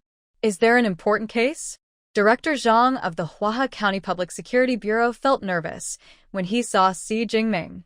Last time, during a strict investigation, his team uncovered issues related to human trafficking, and he was heavily criticized. He wondered what this important visitor wanted now. He prepared himself carefully. Driving overnight, Si Jingming was quite tired, but he was eager to find out about Wan Qiao and didn't want to delay even a minute. Find the household registration records of the Wan family from the Lushu Brigade of Hongxing Commune. Okay, I'll have the archives room look for it right away. Please rest in the office for a bit. Director Zhang wiped the sweat from his forehead and ordered more staff to search quickly. He accompanied Si Jingming back to the office, poured him a cup of tea, and carefully asked, "I wonder what their Wan family did." "Deputy Director Si, can you tell me more? A case that could make a city deputy director rush over overnight must be serious." Zhang was anxious and confused. He didn't understand why his luck was so bad. Usually, disputes or thefts were minor, but now it was a big case here. Before the case was fully investigated, Si Jingming lazily lifted his eyelids and replied perfunctorily, "Can't reveal details yet." Oh no, Zhang's heart sank. No information at all meant it was definitely a major case. If only superstition wasn't forbidden now, he'd go to the temple to pray. Finally, when the archives arrived, Si Jingming eagerly began to review the documents. The Wan family had fled from Liaoning Province to Lushu Brigade in Lin Province in 1948, bringing only the couple and a girl about 1 year old, Wan Qiao. Their situation was quite simple. Seeing this, Si Jingming felt a wave of excitement. His mother had given birth to his younger sister during the Battle of Saiping in 1947, which fits the timeline well. He controlled his emotions and continued reading. Wan Fugue and Mao Tsuehua were from Liushu Dadui. Back then, it was called Liushu Tuan, and after settling there, they had a son named Wan Jinbao within a few years. Later, they had 2 more sons and 2 daughters, plus a girl they brought with them, making 6 children in total. After learning this basic information, Si Jingming stood up and left. "Hey, Deputy Director Si, where are you going?" "I'll go with you." Si Jingming didn't turn back and strode forward quickly, leaving only a sentence, "No need." Director Zhang didn't dare to ask further and looked at Wan's family records but couldn't find anything unusual. Thinking for a moment, he hurriedly called the Hongxing Commune and asked, "Does the Wan family in Liushu Dadui under your commune have any recent trouble?" Director Du from the police station looked confused. No, we haven't received any reports. Director Zhang was angry and shouted, not receiving a report doesn't mean they haven't done anything wrong. Send someone to check immediately. Inform me as soon as you find out. These people are useless. Feeling unfairly scolded, Director Du had no choice but to call his subordinates to investigate the situation in Liushu Dadui. Yushu Dadui and Liushu Dadui belonged to the same commune, but they were about 10 kilometers apart. Si Jingming had been here before, so he was familiar with the road to Hongxing Commune. He drove straight to the police station at Hongxing Commune. After exchanging greetings, Si Jingming directly asked about the Wan family. Director Du suddenly realized the reason for Director Zhang's earlier urgency. He understood that this young and capable deputy director was no ordinary person after their last contact. Anyone who underestimated him because of his age and treated him casually would surely regret it. Nervously, Director Du said, Deputy Director Si, our commune has 10 brigades with about 16,000 residents. As for the Wan family, besides them, they have no criminal record. I really don't know much else. A cold sweat broke out on his back. 10 brigades, over 1,000 households. It's impossible to know every family's details.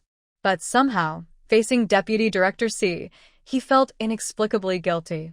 Deputy Director Si, Director Zhang just called about their Wan family. I have sent someone to Lu Shu Brigade to find out the details. Would you prefer to wait for their return, or should I take you there myself to ask directly? Si Jingming thought for a moment and said, let's bring the brigade leader from Lu Shu Brigade first, so I can ask him about the situation. Okay, I will arrange that immediately. The person sent out earlier by Director Du had not returned yet, so he quickly sent someone to deliver the message again. Soon, the two messengers returned with the brigade leader from Lu Shu Brigade. Director Wan Fugue and Mao Tsuehua took their eldest son, Wan Jinbao, out. We don't know what you want to ask, so we just brought Chao Guoqing back directly. Director Du also didn't know what Si Jingming wanted to ask, so he scolded Chao Guoqing. This is Deputy Director Si from the City Public Security Bureau. Be honest and answer his questions. Yes, I understand. Chao Guoqing was just an ordinary farmer who had never even been to the county town. They usually solve problems within their village, and the local police station has never come to them. When he heard it was a city police officer, his legs started trembling uncontrollably. Si Jingming glanced at him, but didn't relax his guard because of Chao Guoqing's fear. Having dealt with farmers before, he knew they might seem simple, but can be stubborn. In their view, family issues are private and should stay within the village. Making a fuss outside would bring shame to the entire village. Si Jingming exuded a terrifying pressure, his sharp gaze fixed on Chao Guoqing. His deep and commanding voice hit like a heavy hammer. When did their Wan family leave? Where did they go? It's already early September, and harvest season is approaching. This is the busiest time of the year. As far as I know, leave at this time is usually not approved. Why did you let them go? Did you receive any benefits? Or are you protecting them? At this point, Si Jingming deliberately raised his voice, like thunder exploding in the air. With his interrogation experience, he knew how to break someone's psychological defenses. Sure enough, as soon as he finished speaking, Chao Guoqing's fragile mental defenses collapsed instantly, and beads of sweat rolled down his forehead. No, it's not my fault. They just brought me 5 eggs. Chao Guoqing was about to cry. I don't know what crimes they committed. It was Wan Fugue who said he received a letter from the army, and his eldest daughter became a government wife, so they went to enjoy good fortune. That's why I issued the introduction letter, Chao Guoqing explained tremblingly. If I had known they committed a crime earlier, I wouldn't even give them a letter of introduction, not even 50 eggs. I don't know what crime that family committed. It's really caused his downfall. How dare you lie? Si Jingming suddenly slammed the table and scolded angrily, his tone growing more intense. Their eldest daughter was sold when she was only 12. How could they still be writing letters asking him to join the army? I'm not lying. I'm innocent. Chao Guoqing almost burst into tears. If only he didn't have to kneel now, he would be shouting to the sky. He just wanted to stay out of trouble and dared not tell lies. Wan Fugue did receive a letter from the army. I saw it myself. The letter said they missed him and wanted him to come back, and they even sent money for travel. Si Jingming didn't need to ask. He knew there was definitely something suspicious about that letter. With Chu Lai's protective nature, he would personally handle their Wan family if needed. How could he send money to let them enjoy themselves? That's just a wild dream. He continued to ask, when did they send the letter? Just a few days ago. I don't know the exact day. And when did their Wan family leave? 5 days ago. Si Jingming calculated the time. If everything went smoothly on the road, they should arrive in the next couple of days. He needed to remind Chu Lai later. He subtly asked more questions about their Wan family, mixing in details he wanted to know about Wan Qi. But his questions were clever, and Chao Guoqing couldn't see through Si Jingming's true intentions. From Chao Guoqing's account, life was also hard for Wan Xiao and their Wan family. At just 5 or 6 years old, she already took on chores like cleaning, collecting pig feed, and caring for her younger siblings. By 7 or 8, she was responsible for washing clothes, cooking, and feeding chickens. Among the children, she did the least and worked the hardest. During the famine year, Wan Xiao almost starved to death. She had to eat bark to survive. Later, the Bai family bought her as a child bride, and their Wan family easily sold her for just 10 jin of potatoes. Si Jingming's hands under the table clenched into fists, veins bulging, but he kept a calm appearance, showing no sign of inner turmoil. After finishing with Chao Guoqing, he then suggested taking a walk to Lu Shu's brigade. Chao Guoqing didn't know what Si Jingming was planning and didn't dare to object. It was his first time riding in a car, and he felt restless, as if pins were poking him from below. For the next half-day, Si Jingming wandered aimlessly around the village, chatting with everyone he met, especially with people over 40. Until he left, Chao Guoqing still looked confused. Meanwhile, Si Jingming returned to the county and immediately called Chu Lai. When the call was finally connected, he was told that Chu Lai was on leave and not at the army.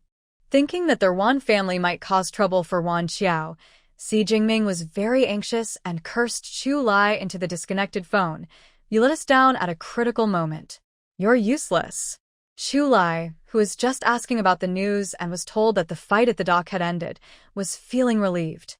Tomorrow, we can sail back as usual. That's great, Wan Xiao cheered. She didn't feel much when she was at home, but after a few days away, she suddenly missed being there. By the way, the gift from Cheng Yan was a pair of jade pendants. It must have been very expensive. Wan Xiao showed Chu Lai the small wooden box she had been playing with earlier. The box looked ordinary on the outside, but inside was lined with red velvet. The jade pendants inside were smooth and delicate, with even coloring. The patterns of dragons and phoenixes were carved beautifully, and even the edges were polished very smoothly. Chu Lai glanced at it casually and said, "Just keep whatever he gave you. No need to think about anything else. When he gets married, we can give him a gift then." Since Chu Lai said that, Wan Xiao had no choice but to put the items into the storage. They were discussing what to eat for dinner when a waiter knocked on the door. "Hello, Comrade Chu, there's a call downstairs for you." Chu Lai responded and wondered who would call him at the guest house. He went downstairs to answer the phone and returned shortly. He quickly walked over to Wan Xiao, hugged her, and kissed her on the top of her head. He softly said, Xiao, sorry, I have to go out for a while. You can eat dinner by yourself."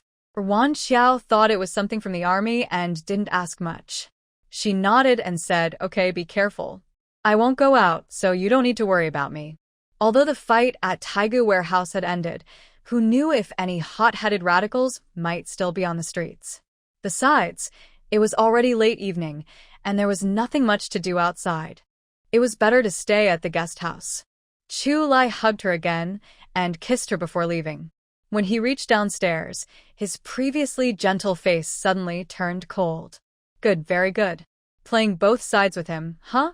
It seems he was too kind, making them forget his nickname as the cold-faced king of.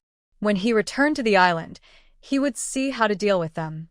At the meeting spot with Cheng Yan noticed his unusual expression and immediately put away his playful attitude. He asked seriously, "What happened?" I just received a call from Jingming. He said Xiao Xiao's parents and younger brother have come looking for her. Then just let them come. Cheng Yan casually said, but suddenly remembered Chu Lai's strange expression. He frowned and asked, is there a problem with them? Chu Lai hadn't told Cheng Yan about Wan Xiao before, so he only briefly explained her background. Wow. Selling daughters? What kind of people are they? They're not even human. It's not about being poor, it's that their family is just bad. During the famine years, I was about 16 or 17. I knew how hard everyone was. But from what I know, most parents would rather go hungry themselves and keep food for their children. No one was out there selling their kids for grain. Cheng Yan looked at Chu Lai's face carefully and asked, so, what do you plan to do? Calling him out wasn't just to tell him about Wan Xiao's background. This guy has many tricks up his sleeve. Once that family finds out, they'll regret it deeply. There's one more thing I haven't told you. Chu Lai paused before saying, Xiao Xiao might not be their biological daughter. Cheng Yan's eyes filled with doubt. Where does that come from? Although selling daughters is shameful, that alone shouldn't lead to such a conclusion, right? Chu Lai was silent for a long time because he felt uncomfortable. If Xiao Xiao really was from the Si family, then Si Jingming would become his brother-in-law.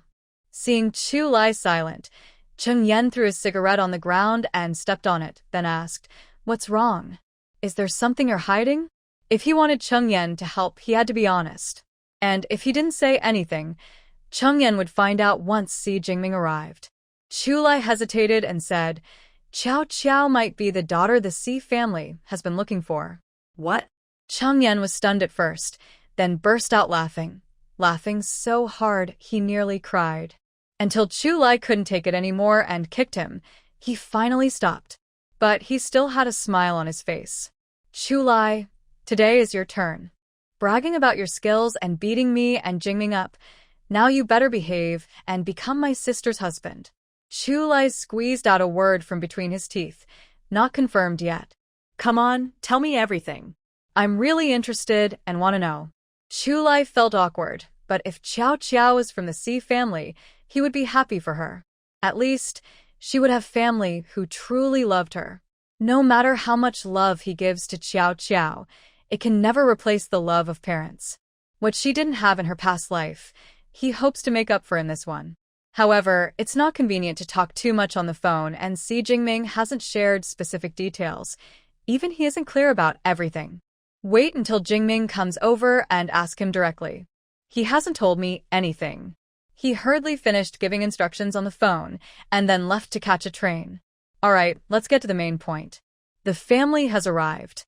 You handle them for me. Chu Lai explained his thoughts to Cheng Yan, and the two discussed the details further. Then they went to the place where the guards were stationed. By the time they finished and returned to the guest house, it was already past 8 p.m. Wan Xiao was reading a book. The guest house's lights were too dim, so she bought a rechargeable desk lamp from the mall to protect her eyes. When she heard the knock, she cautiously asked, who is it? Xiao Xiao, it's me. A familiar voice came from outside, and Wan Xiao felt relieved and went to open the door. After Chu Lai entered, Wan Xiao casually bolted the door again, then followed him and asked, finished your work? Have you eaten? Not yet. Xiao Xiao, just make me something simple to eat. There's no such thing as simple. Wan Xiao muttered. Go wash your hands quickly, then come eat. Don't skip meals. Eating on time is good for your health. Her words showed her concern. Chu Lai smiled softly, but didn't argue. He took a long stride to wash his hands. When he returned, a fragrant bowl of white rice, a plate of shrimp and yams stir-fried with green bamboo shoots, and a plate of radish with beef brisket were on the table. Wan Xiao's gentle smile appeared as she looked at him. See if it's enough to eat. If not, I'll buy more for you. He stood quietly, his gaze involuntarily falling on the woman he loved. She was wearing a thin nightgown, the collar slightly open, revealing a large area of snow-white skin. Under the light, it shone with a charming glow, like delicate porcelain. The alluring curves were faintly visible, and the subtle temptation made his heartbeat race. Chu Lai swallowed hard and muttered two words with difficulty, enough. Then he quickly moved to sit at the dining table and started eating. But his mind was elsewhere, constantly replaying the captivating scene he had just seen. Chu Lai silently memorized this rule in his heart, fearing that he might not be able to hold back his impulses later and end up eating his wife first. Thinking of this, a strange anger rose in his heart. He had planned to go back and hold a wedding to make Jojo his wife. But unexpectedly, he got caught in a fight, which delayed everything for 3 days. Finally able to return, he learned that Jojo might be the daughter of the Si family and Si Jingming was still on his way. Because of this, his long-awaited wedding had to be postponed for several more days. He sighed helplessly. Why is his journey to eat meat so difficult?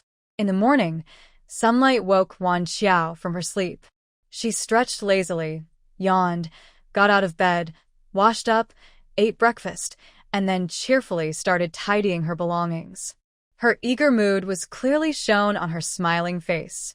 Next to her, Chu Li watched her busy figure and couldn't help but smile slightly, showing a gentle and caring expression. He stepped forward and helped Wan Xiao pack her things. Chu Li was very good at organizing, and soon everything was sorted. He picked up the bag, and the two of them went downstairs. Actually, not only did Wan Xiao want to go back early, but Chu Li also hoped to take her away from this place quickly, to avoid meeting her family and causing her more trouble. He was happy to handle all those annoying matters himself. Today, a gentle breeze blew, easing some of the summer heat. When they arrived at the dock, it was back in operation, but due to the recent intense fight, fewer passengers were taking the boat. The Red Guard ship had 4 floors, with seats from first class to 5th class. First class was reserved for people of certain status. Second class had 4 people per room, which could be bought with proper identification. Chu Li chose the second class, which, although less comfortable than first class, was enough for their needs. Third class had 8 to 12 beds, fourth class had 16 to 20 beds, and fifth class was open seating with only seats. The trip from Yangqing back by boat took nearly 30 hours. Such a long journey meant they couldn't sleep all the time. When bored, Wan Xiao would play chess with Chu Li. They played traditional checkers with glass-like marbles as pieces and a paper-made board. Since there was no wooden board in her shop, she specially bought a wooden one, so it wouldn't seem strange if others saw it. The two were having a good time when suddenly the cabin door opened. A woman, holding a boy of about 7 or 8, entered. The woman was dressed appropriately in a professional outfit, wearing delicate little shoes. She wasn't very beautiful, but she had a gentle, elegant aura typical of a southern lady. The boy looked unwilling and kept complaining, "Grandma, I told you I haven't seen enough yet. Why do I have to come into the cabin?" The woman, called Grandma, patiently comforted him. "Junjun, be good. The sea breeze can make you uncomfortable if you stay out too long. Rest for a while, and later we can go out again, okay?" "I don't want to." Halfway through speaking, he accidentally glanced at Wan Xiao and Chu Lai playing checkers. His eyes lit up instantly, and like a wild horse breaking free, he rushed over. "I want to play checkers." Without asking, he reached out to grab the pieces. Wan Xiao quickly slapped his hand away, accurately stopping him. Staring coldly at this rude child, she said sharply, "Didn't your parents teach you? You can't just touch other people's things without permission." Junjun saw that Wan Xiao didn't go along with him and had even hit him. His little mouth pouted, and he sat down on the ground with a loud boo-hoo, starting to cry. He kept shouting, "Grandma, she hit me. Help me hit her back." Hearing her beloved grandson crying, Long Jing hurried forward, tenderly picking up Junjun. Then he turned and looked at Wan Xiao with a stern expression, asking, "Junjun is just a kid. Even if he did something wrong, I am here to discipline him. How could you hit him without a second thought?" When they first met, she seemed gentle and reasonable, so he thought she would be understanding. But now, just as she opened her mouth, she was acting so unreasonable. Faced with this accusation, Wan Xiao sneered and retorted bluntly, "When your grandson rushed over to grab someone else's things, I didn't see you stop him. Now you're talking about disciplining him? Isn't it a bit late for that? And look at his hand. There's not even a red mark." I just lightly pushed him away, with no force at all. Why is he crying so much? She simply didn't like this mischievous kid.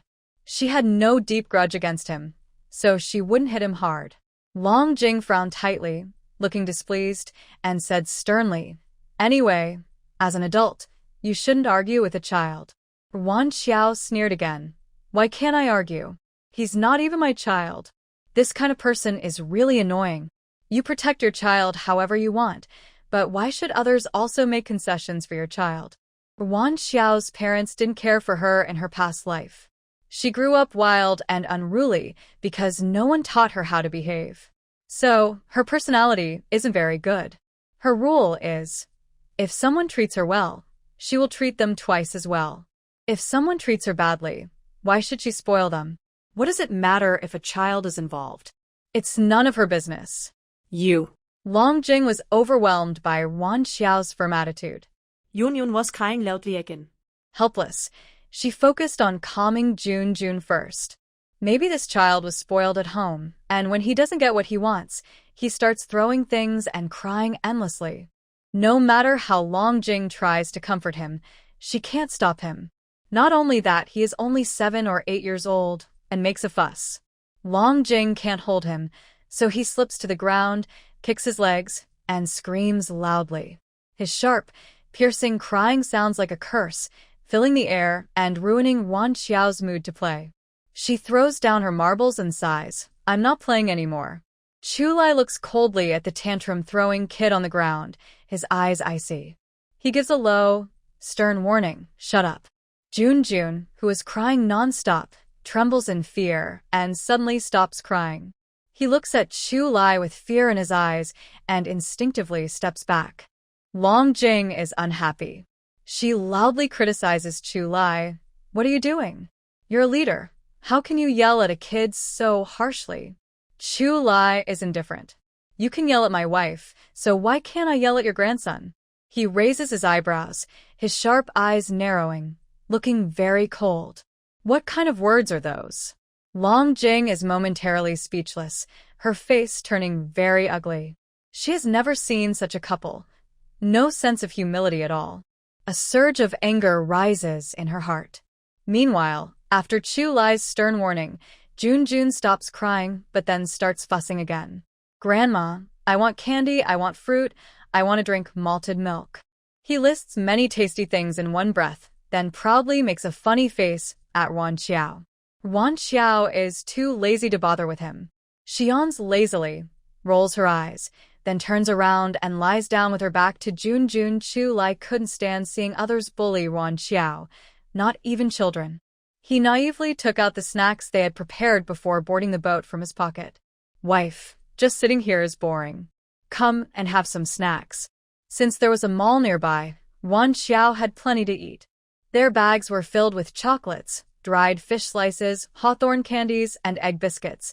Delicious treats everywhere. Jun opened his eyes wide, looking at the few snacks in front of him. He then looked at the mountain of food others had, feeling very angry inside. But he was afraid of Chulai. Even though he really wanted some, he didn't dare cause trouble. He just sat there, constantly stuffing food into his mouth, as if eating quickly and a lot could help him win an invisible contest. Wan Xiao had eaten a lot in the morning and wasn't hungry now. She wasn't interested in the snacks at all. She lay there acting cute and said, "I'm a bit thirsty.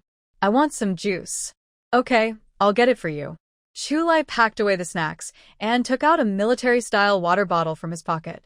It was filled with freshly squeezed mango juice and ice cubes. He poured the juice into a porcelain cup and handed it to Wan Xiao. She took a small sip, and the smooth, delicate taste spread across her tongue. The unique sweet aroma of mango filled her mouth instantly. The rich yet not greasy sweetness was like a cool breeze on a summer day, making her feel very refreshed. Just then, the annoying voice rang out again, "Grandma, I want some juice too." Jun finally couldn't hold back and spoke up. Wan Xiao frowned. The brief moment of happiness she just had disappeared instantly. It wasn't that she didn't want to share the juice, but she was annoyed with this naughty little kid and didn't want to give him any. She tilted her head, gulped down 2 large mouthfuls of juice, then handed the porcelain cup to Chu Lai. Here, try some too. The naughty kid dared not bother Wan Xiao and her family. Instead, he cried to his grandma. Long Jing was annoyed by the crying and had no choice but to muster up his courage and say, "Can you share some of the juice with us? I can pay." Hearing this, Wan Xiao's expression sharpened.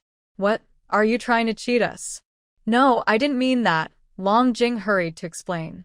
Now, cheating was a serious crime. She wouldn't do something so obvious. If they wanted some juice but knew they wouldn't share, then they could only buy it themselves. "How about I trade with you? Take what you like for my food," she suggested, eyeing the snacks the naughty kid had almost finished. She curled her lips in disgust, too lazy to argue with them. She picked up the water bottle, planning to share some juice with them. Just after opening the lid, she thought of something and stopped. Wan Xiao cautiously asked, "Your grandson isn't allergic to mango, right?" Long Jing quickly replied, "No, he's not allergic. He often eats mango at home." "Are you sure?" "Allergies are serious. They can be life-threatening," Wan Xiao said seriously and earnestly. Feeling annoyed by Wan Xiao's doubt, Long Jing was quite displeased. He also found her words a bit harsh, but tried to hold back his anger and replied stiffly, "I said he's not allergic. I wouldn't joke about my grandson's life." After confirming there was no problem, Wan Xiao poured herself half a glass. Jun eagerly reached out and snatched the cup, then tilted her head and drank greedily. Wan Xiao shook her head silently and ignored her. The mischievous child finally stopped causing trouble, allowing Wan Xiao to enjoy a moment of peace. Unfortunately, not long after, Jun suddenly vomited with a loud wow. In an instant, the entire cabin was filled with a strong, unpleasant sour smell, almost making Wan Xiao feel sick. Long Jing immediately stepped forward, concern on his face, and asked, Jun, are you feeling unwell? Tell Grandma quickly." She suddenly turned around and sharply questioned both of them. "What did you add to the mango juice to harm my grandson?" Faced with this unreasonable accusation, Wan Xiao raised her voice even more. "Are you crazy? Don't blame others. It's you guys who insisted on the juice. No one is trying to harm you. Do you really think you're so important?" Hearing this, Long Jing's face turned very unpleasant. But Jun suddenly vomited, and it was clear that the problem was with the juice, not anything else. Jun, are you feeling unwell? Grandma will take you to see a doctor," she said. Jun honestly replied, "I just felt my stomach was really bloated. Vomiting made me feel better." Long Jing, not completely inexperienced, probably understood the situation about 70 to 80%. Wan Xiao also realized that the mischievous child had just eaten too much, causing a reflex reaction in her stomach. A sneer appeared at the corner of her mouth as she sarcastically said, "Oh, so you were just claiming earlier that we added something bad to the juice? Why is there no more noise now? Maybe you should just report it to the police." Long Jing knew she had misunderstood them, but as an elder, he couldn't bring himself to apologize. So he pretended not to hear and stayed silent. The smell in the cabin was truly disgusting. Chu Lai saw Wan Xiao constantly holding her nose and pulled her to leave. "Sai, why did you all leave like that? Comrades shouldn't hesitate to lend a helping hand when there's trouble." Jun was sitting on the bed eating, and his careless movement caused dirt and mess to spill all over the bedding and floor. It was disgusting. Who has the face to ask them for help? The two ignored him and went straight out of the cabin. Only when they reached the deck and breathed in the fresh, salty air did they feel a bit better. "Jojo, wait here for a moment. I'll go find the crew to see if there are any empty cabins so we can switch." Wan Xiao nodded. "Okay, go ahead." She didn't want to stay with those two. It was too upsetting. When Chu Lai returned, he saw Wan Xiao gently closing her eyes and tilting her head up, happily enjoying the soft touch of the sea breeze. Under the bright sun, the vast blue sea looked like a sparkling gem, and on the wide deck, the woman with a gentle smile on her face looked like a beautiful painting, deeply etched in Chu Lai's mind. Wan Xiao seemed to sense something, turned her head, and waved happily at Chu Lai, teasing, "Why are you just standing there like a fool? Chulai's tall, strong legs immediately moved, and in a few steps, he was beside Wan Xiao. Getting close, he lowered his voice and whispered, "I'm watching the pretty girl." Wan Xiao raised her eyebrows. "Really? Am I more beautiful? Or is she?" Chulai answered without hesitation, "My wife is the most beautiful." Wan Xiao chuckled softly, surprised that Chulai could be so smooth-talking. "I've negotiated with the staff. We can move to the cabin next door. Then go back quickly and pack your things." Wan Xiao didn't want to see that grandfather and grandson anymore. They went back together to pack, but because of poor ventilation, opening the door still released a terrible smell. Seeing this, Chulai quickly reached out to stop Wan Xiao. "Wait here, I'll go in and get our things." He strode into the cabin, planning to grab their bags and leave. But when he saw that the bags had been tampered with, his expression darkened, and his gaze shot sharply at the grandfather and grandson. Long Jing felt uneasy under Chulai's intense stare. But since no one else was in the cabin earlier, and he had returned what he took, as long as she didn't admit anything, that fierce man couldn't do anything to her. Chulai opened the bags to check. He wasn't worried about losing anything, only about adding things he didn't put there. Waiting outside, Wan Xiao saw Chulai checking and immediately knew the bag had been tampered with. She stepped inside, her cold gaze falling on the grandfather and grandson. She spoke directly to Chulai. "What's wrong? Did a mouse get into the bag?" Chulai cooperated and replied, I don't know if there's a virus." "I'll check." "Then you'd better check carefully. Look closely to see where that mouse hiding in the gutter has gone. Catch it so I can see its face." "Okay." They worked together, criticizing indirectly and making sarcastic comments. Dragon Jing's face turned green, red, and white, almost like a painter's palette. But they didn't say it outright. If she spoke up, it would be like admitting to something. She was so angry her head was about to smoke, but she dared not argue. Chulai finished checking and confirmed there was no problem. He then signaled to Wan Xiao. "We didn't catch it. We got lucky this time. If it dares to touch our things again, I'll throw it into the sea." Wan Xiao sighed, no choice. The son of a dragon gives birth to a dragon, and a mouse's son digs holes. Maybe it already escaped through a hole. After sarcastically mocking, the two of them grabbed their bags and strode out, leaving Dragon Jing inside the cabin, nearly furious. The next cabin was empty, so they had it all to themselves.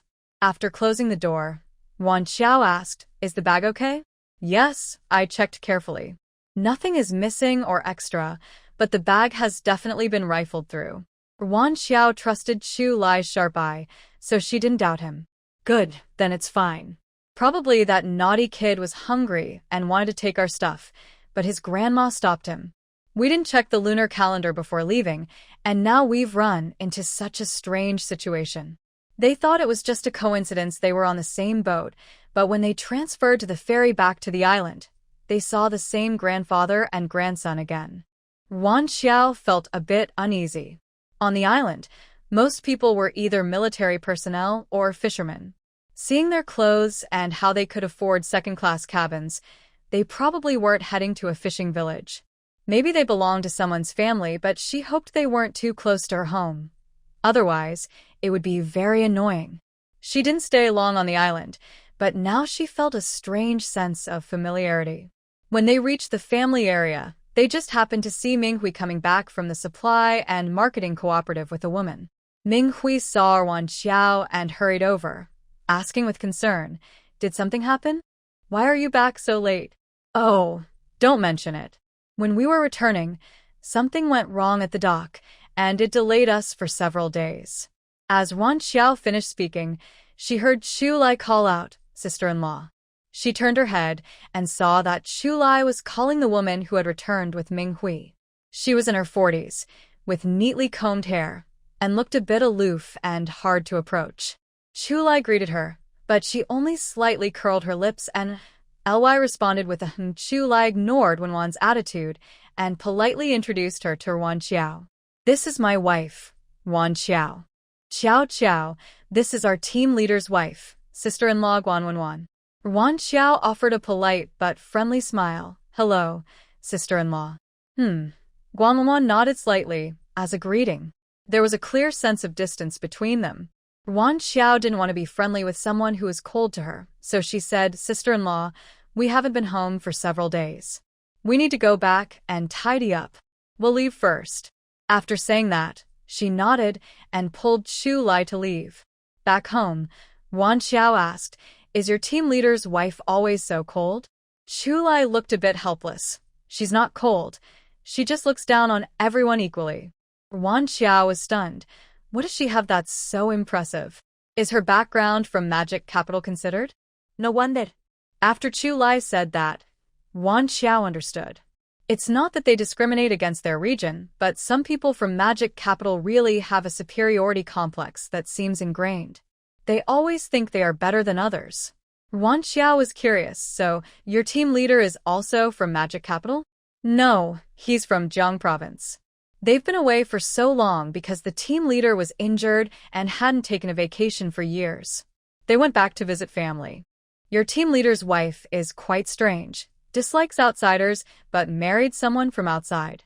Forget her. Since she was difficult to get along with, it's better to keep a distance. Let's quickly tidy up, or we won't have a place to stay tonight.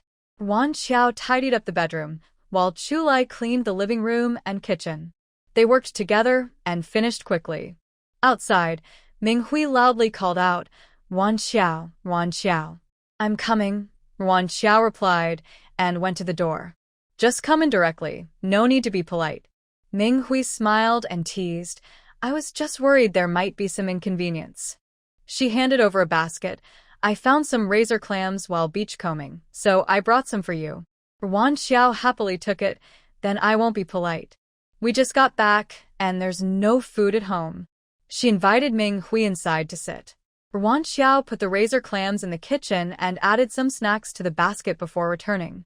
Ming Hui saw the items in the basket and wanted to take them out. "What are you doing? You make it seem like I'm here to exchange things." Wan Xiao held her hand. "These are for the kids. You take them out now, and I'll send them over later. Besides, we've been away so many days.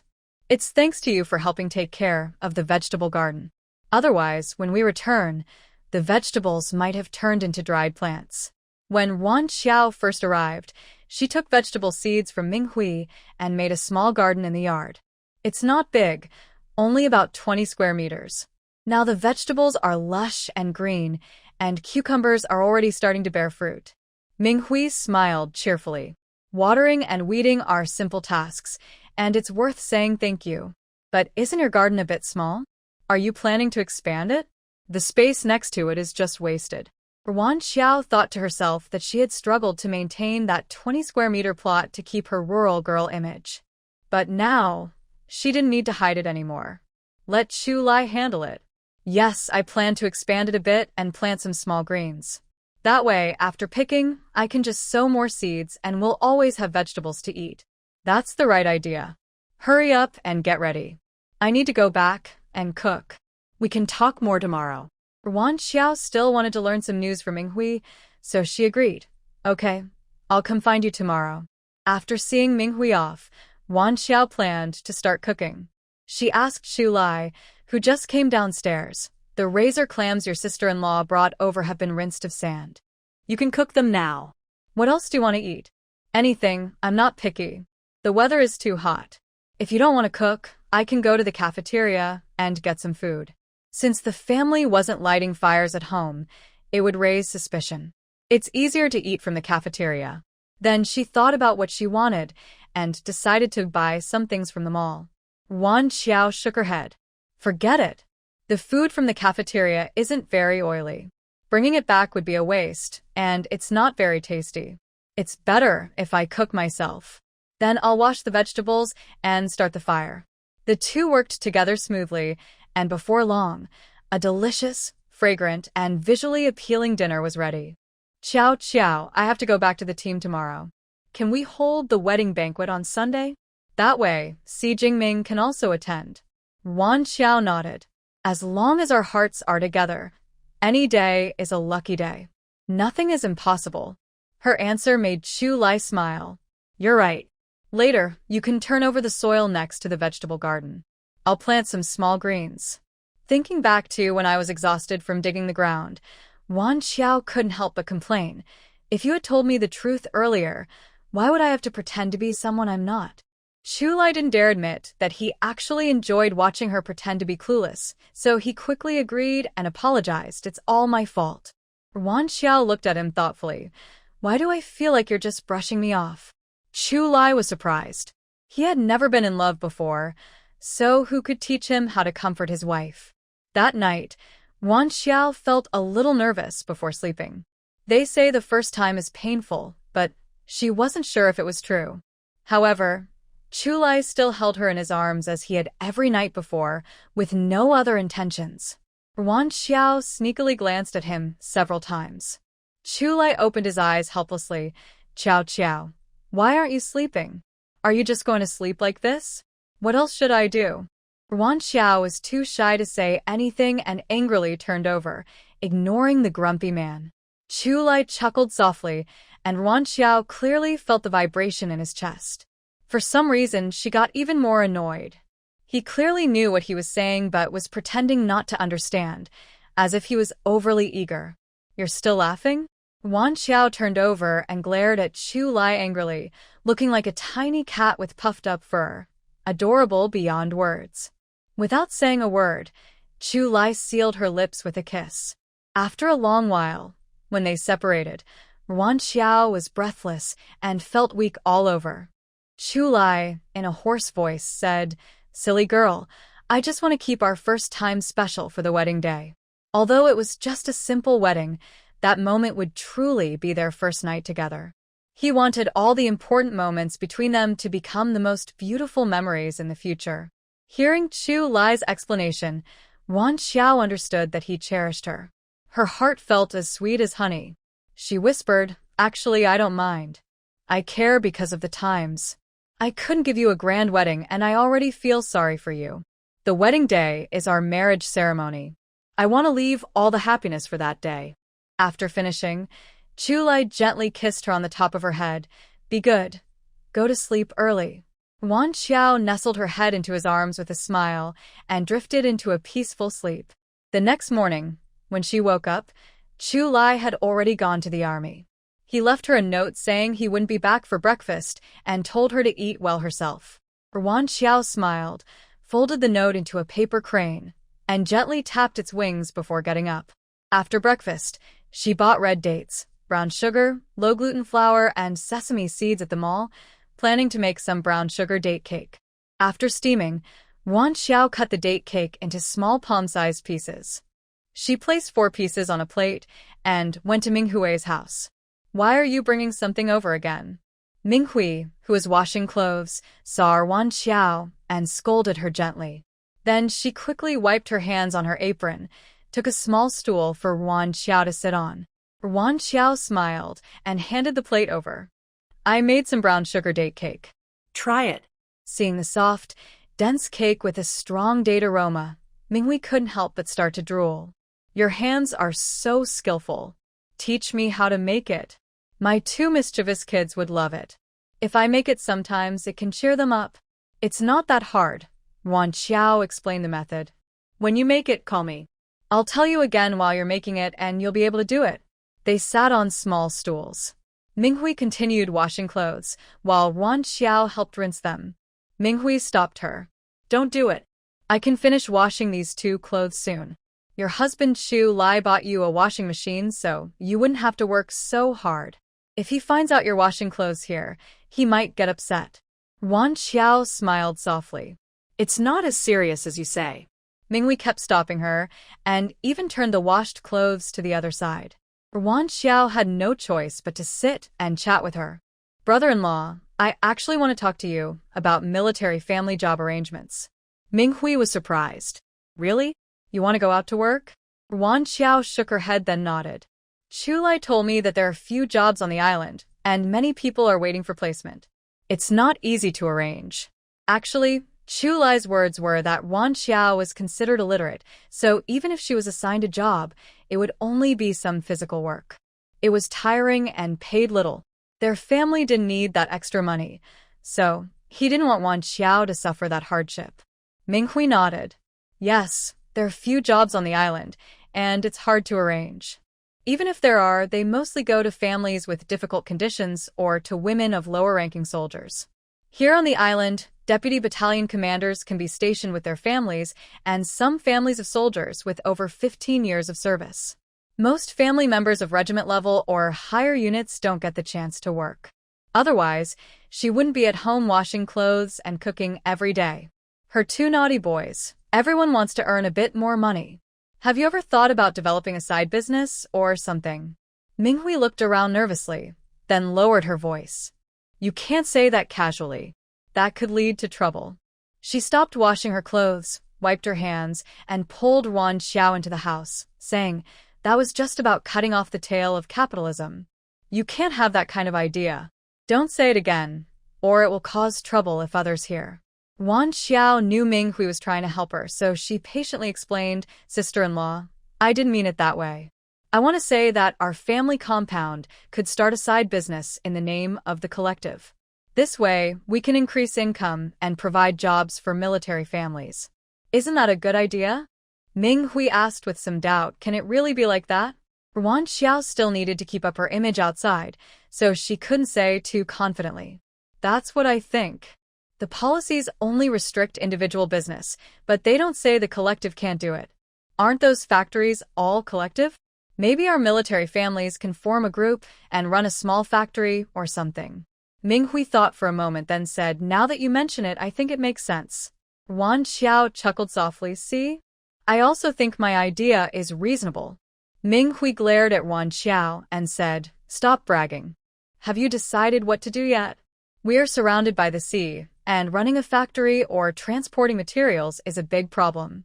Instead of transporting from outside, we can use local resources. Wan Xiao hadn't finished her sentence when she saw a child about 10 years old rush into the yard, shouting, Aunt Ming, Daya's family is fighting. My mom told you to come quickly. Oh no. Minghui hurriedly ran outside. Wan Xiao didn't know what was happening. Seeing Minghui look so anxious, she followed quickly behind. The two ran to a house slightly east of the middle of the front row of buildings. But when they saw who was fighting in the yard, Wan Xiao was truly surprised. Because it wasn't someone else fighting, it was Lu Pandai and Long Jing. How did they get into a fight? She was so curious, she couldn't stand it. Wan Xiao turned into a gossip enthusiast, stepping back 2 steps to watch from the side. Wan Xiao, do you want some sunflower seeds? Aunt Feng came over, pulling a handful out of her pocket. Wan Xiao saw that she had black dust on her lips from eating the seeds, so she quickly shook her head and refused. No. Thank you. You can eat them yourself. Don't be polite. These seeds are so fragrant. I wouldn't give them to others if I didn't want to, Aunt Feng said, pushing a handful into her hand. Wan Xiao felt helpless and could only say thank you. Stop fighting. Everyone, stop now. Minghui stepped forward, trying to separate the two who were pulling at each other's hair. But neither of them listened to her. She hurriedly looked back at the crowd and shouted, everyone, come help. We can't just watch them fight like this. Aunt Feng spat out a sunflower seed shell and said, it's not that we don't want to help. When we tried to stop the fight before, they hit whoever was in the way. My daughter-in-law almost got scratched. Who would dare to step in? But we can't just watch them fight like this. Minghui was so anxious she stomped her foot and tried to pull the two apart. Wan Xiao glanced at the water basin beside the pond in the yard, which had 2 pieces of clothing soaking in it. She walked over, poured the clothes into the pond, then took a basin of cold water. Sister-in-law, make way. Minghui turned around and saw Wan Xiao coming with a basin of water. She quickly stepped back a little. Wan Xiao poured the water over, causing both of them to shiver and stop fighting automatically. Who threw water on me? Lu Pandai shouted angrily. Seeing Wan Xiao holding the basin, she felt annoyed but didn't dare to say anything more. Long Jing's shirt collar was torn in 2 places, slightly open. Her carefully styled hair was now a mess, torn by Lu Pandai, and her face was scratched. Her wet clothes clung to her body, making her look very disheveled. Seeing Wan Xiao, she felt very embarrassed. She pursed her lips and turned away. Minghui sighed, Hurry up and change your clothes first. Lu Pandai confidently said, say what you want. If I don't get an explanation today, I won't end this. Then she snorted and turned to the house to change clothes. Mom, what's wrong? Zhao Lian, who had just squeezed out of the crowd, exclaimed and went over to check on Long Jing. Wan Xiao raised an eyebrow. So, they are a mother and daughter. No wonder she and Long Jing always seem to clash when they meet. Seeing so many people watching, Zhao Lian didn't ask further and protected Long Jing, leading her back inside to change clothes. Wan Xiao then realized that their two families were neighbors. It's okay now. Everyone go back, Minghui said, wanting everyone to leave. After all, fighting isn't something to be proud of. If it weren't for the fact that both families belong to the second group, she wouldn't want to get involved in this mess. Go. No one needs to leave. Let everyone judge for themselves who's really to blame for today's trouble. Lu Pandai, who had just finished changing, hurried out without even drying her hair. The tips of her hair were still dripping water. She casually wiped her face with a towel and loudly said to the neighboring yard, shameless. Someone stole from our house, and you still have the nerve to come here and argue with me? Who gave you the right? After finishing, she turned around and addressed the crowd watching the scene. I thought my son Wu Ling was working patrol. This morning, there was fresh chicken available, so I reluctantly bought one to help him recover. While I was in the bathroom, her child sneaked and ate it all. Both chicken thighs were gone. How much meat does a chicken even have? Lu Pandai said, pounding his chest in frustration. Wan Xiao raised an eyebrow, thinking it was no surprise that Junjun was the one who stole the chicken. That kid is spoiled by his family. Then Lu Pandai continued to complain, I was just scolding that mischievous kid, and his wife came over to protect him, saying I shouldn't argue with a little child. Bah. Zhao Lian looked embarrassed and came over, saying, sorry, sister-in-law. My mom just cares too much about the kids. No other meaning. Please don't mind her.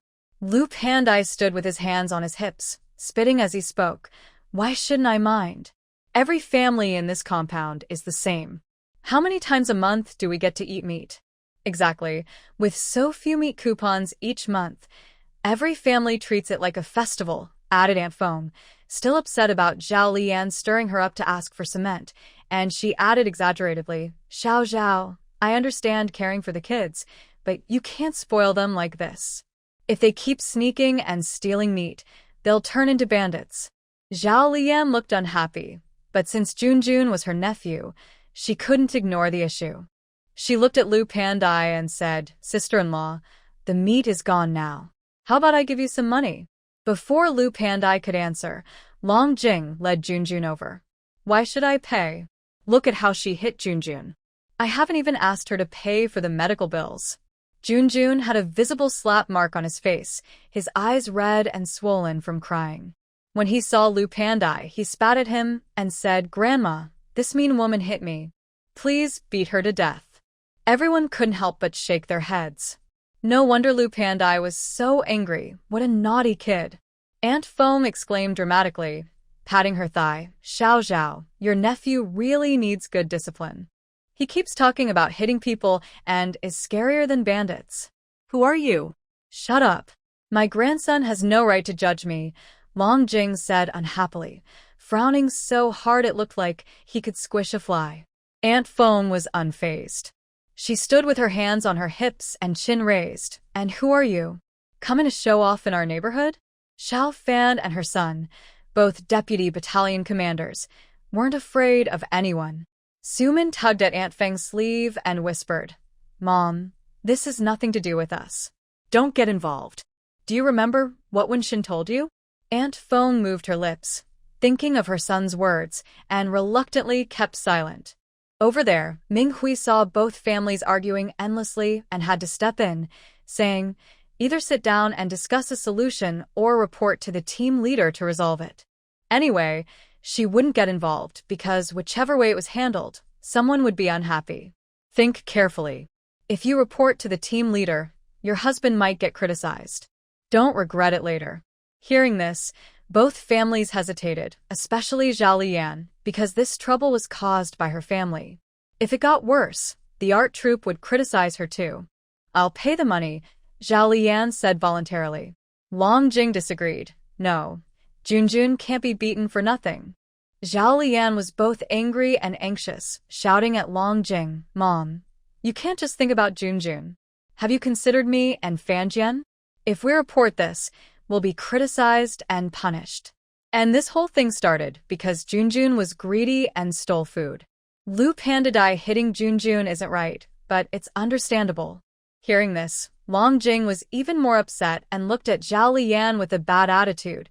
What do you mean Junjun was just being greedy? I brought your nephew over for a visit, and if you had cooked him some meat, would he have gone to steal from others?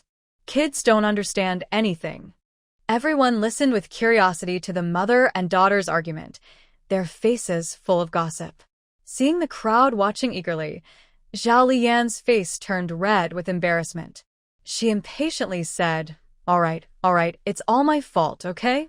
I'll get up early tomorrow to buy meat. Just stop arguing today. Let me handle this first, okay? Long Jing was unwilling, so Junjun's suffering was for nothing? He's grown up and no one in our family would lift a finger. Zhao Liyan couldn't help but get angry. Then what do you want to do? Long Jing looked unhappy but didn't say anything more, though her dark eyes showed she was dissatisfied with the outcome. In the end, the drama concluded with Zhao Liyan paying Lu Pandadai 2 yuan. On the way back, Minghui couldn't help but sigh. Wan Xiao, I think your suggestion just now is necessary. When the family members are busy, they won't have time to think about trivial things all day. Wan Xiao smiled. She actually thought so too. But putting it into action wouldn't be easy, at least needing to consider raw materials, space, startup funds, and more. By the way, the most important procedures still need approval. She wants to start a business, not send herself to a labor camp. Wan Xiao glanced at the time and said, We can discuss this later. It's almost noon, so let's go home and cook. Yes. Lao Lin will be back soon, and those 2 little monkeys will be hungry as soon as they come in. Kids are lively and active, so they get hungry quickly. Wan Xiao thought for a moment and reminded, Sister-in-law, you better talk to Stone and Iron Egg. Don't let them get too close to Junjun. Children who don't go to school often play together in the yard. Since they're all in the compound, they can't get lost and parents don't pay much attention. When they're hungry, they'll naturally come back for food. Junjun is just a kid. He probably can't stay inside all the time. He might run outside and play with other children, which could cause trouble. After Wan Xiao's reminder, Minghui also remembered what happened earlier and said with lingering fear, Yes. I need to talk to them seriously when I go back. Kids are young and naive, but that's just an excuse. Junjun is 7 or 8 years old and still sneaks into others' homes to steal food. If he starts hitting people or causing trouble, it shows poor family discipline. At noon, Wan Xiao only cooked rice, stir-fried some greens, and steamed a water-boiled egg. When Chu Lai came back, he bought braised pork ribs and sweet and sour carp from the market. Seeing such a rich meal, Chu Lai was worried about Wan Xiao's secret savings. You only deposit money every day. Your savings will run out quickly. Tonight I'll go fishing in the sea. He couldn't just let his wife support everything. This food isn't like pills that need to be calculated at current prices. Don't worry, there's still plenty of savings left from before, enough for us to eat for a while. Wan Xiao looked at the market. Previously, she sold a jade ring, and with ancient coins, fish gelatin, and seafood, the total was 12.87 million. After buying pills for 12 million and deducting expenses for high-quality fish gelatin and daily costs, she still had over 510,000 left. Yes, enough for a good while. Previously, some viewers questioned this, so here's an explanation. Buying pills and cashing out are both calculated based on current currency prices at a ratio of 30:1. When shopping directly in the market, no conversion is needed. Chu Lai shook his head and disagreed. You've only taken 1 pill to regulate your health. Who knows if your next period will improve? You haven't had it this month, so maybe your condition still isn't right. We should prepare more money and buy a few more pills for you.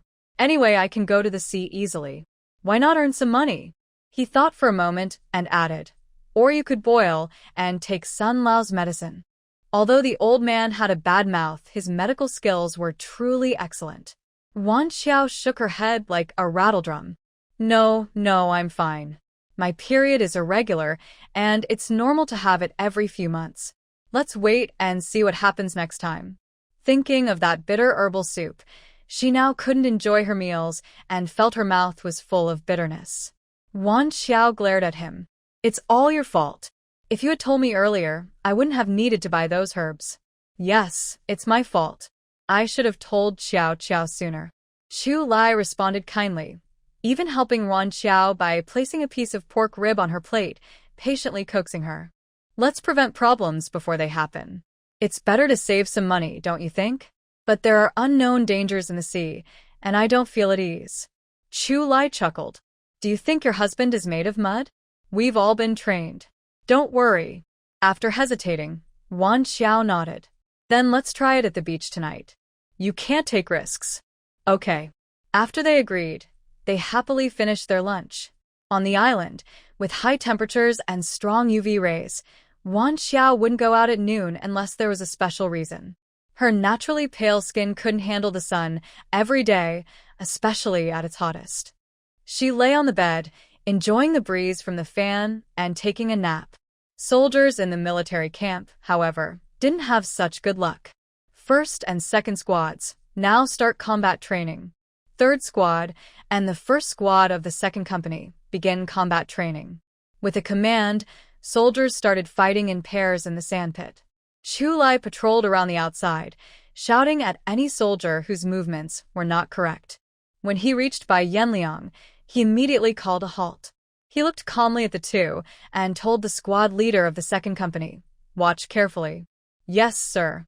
"First company, third squad leader, I'm giving you one arm. Now attack me." Bai Yanliang felt helpless but had to comply, trying his best to attack.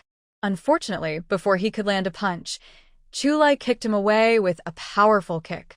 Then Chu Lai kept his left hand behind his back, starting a one-sided dominance. The other soldiers watching the fight stopped unconsciously, watching this battle. Bai Yanliang's skills were no match for Chu Lai, who had almost finished him before stopping. Chu Lai stepped back 2 steps, stood firm, and loudly told the soldiers, on the battlefield, "You face life and death enemies. Your moves are meant to defeat the enemy and save your life, not for show or entertainment. Quickly defeating the enemy is the only way to give yourself a chance to survive." The soldiers all shouted loudly, yes.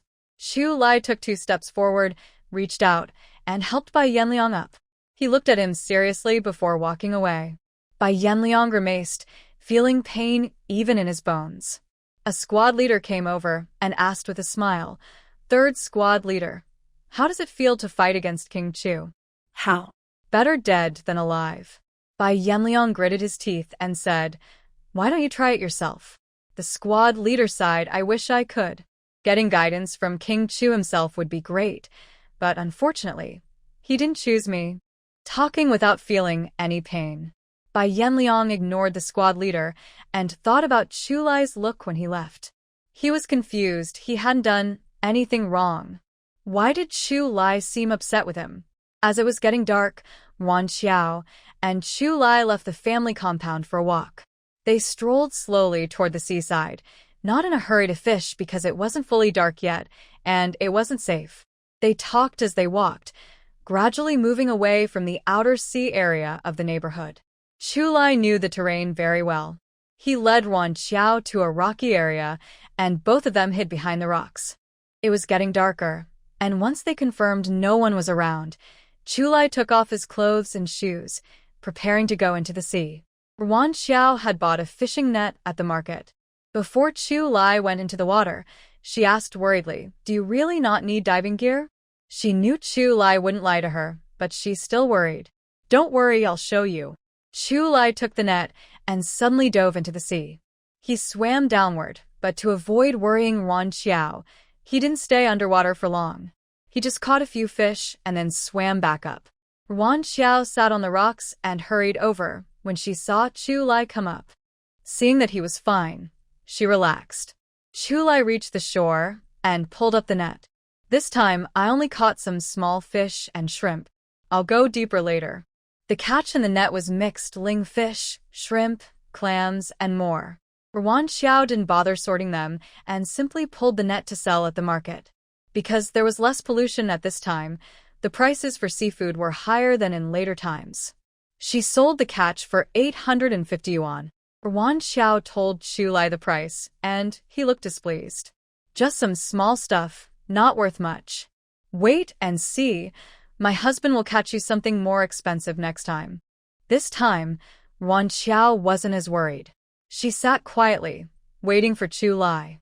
This time, Chu Lai spent more time at sea, but he gained a lot. He went into the deep ocean, using his speed to chase after fish. When he saw valuable or unfamiliar fish, he caught them in his net.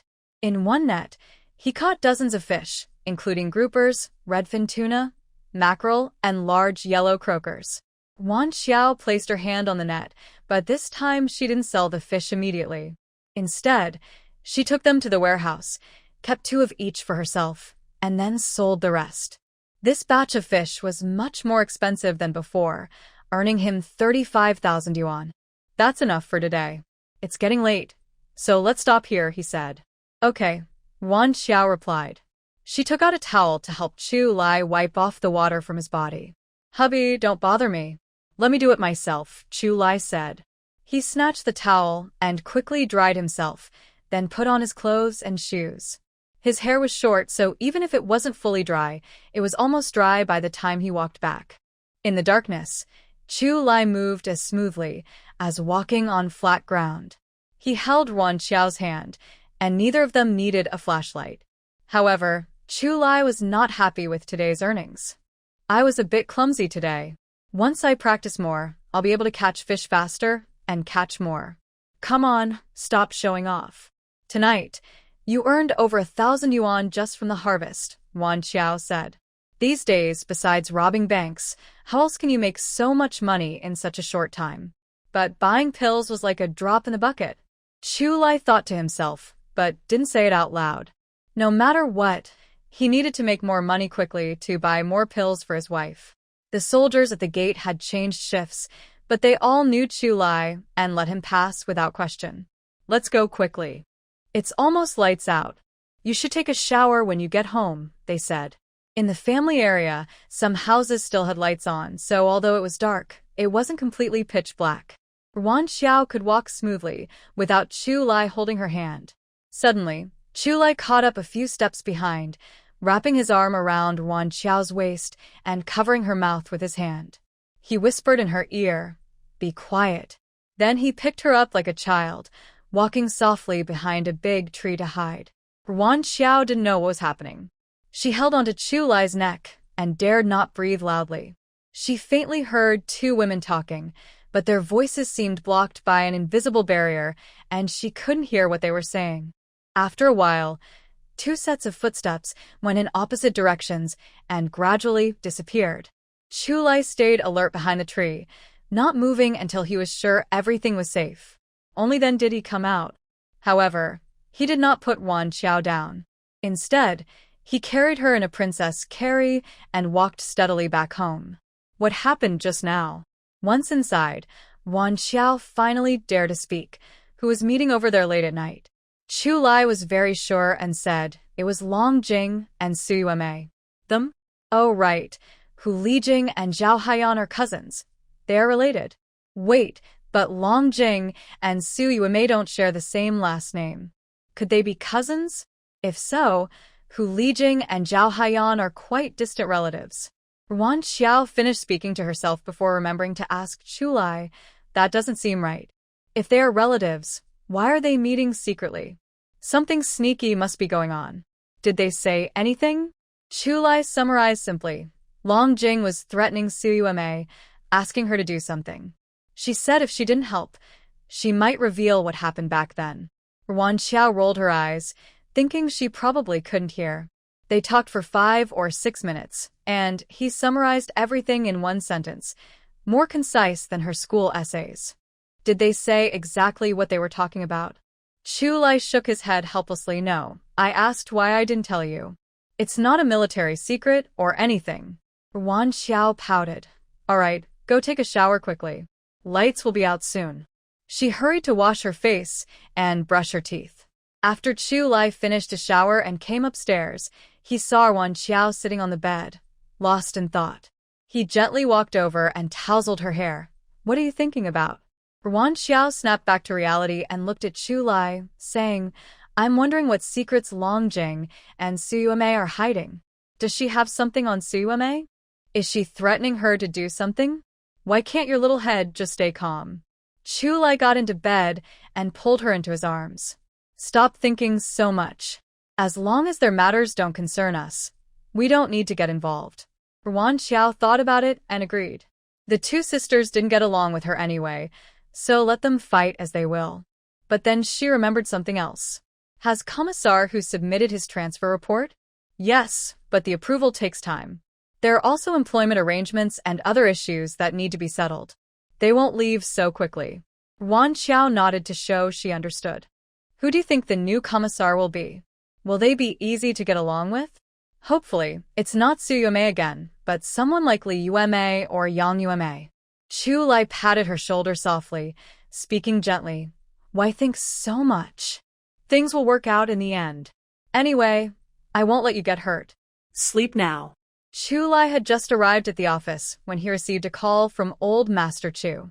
Brat, I don't call you, and you don't call me, huh? Forgot you still have a grandpa? Hearing the roar on the other end, Chu Lai moved the phone slightly away. After old Master Chu finished speaking, he spoke slowly, calmly, without any emotion, like talking to a stranger. Old man, who gave you the right to interfere and stop me from getting married? Old Master Chu felt a moment of guilt but quickly regained his composure and said stubbornly, I'm doing this for your own good. Why do you keep choosing girls from the countryside when there are so many good girls in Jing City? Old man. Chu Lai raised his voice slightly, cutting off old Master Chu's endless chatter. I told you, nobody can interfere in my affairs. Have I been gone too long? Have you forgotten what I'm like? Or do you think your precious grandchildren's legs are too strong? Brat, you don't know what's good for you. Old Master Chu held the phone, panting heavily. A charming woman beside him gently patted his back to help him catch his breath.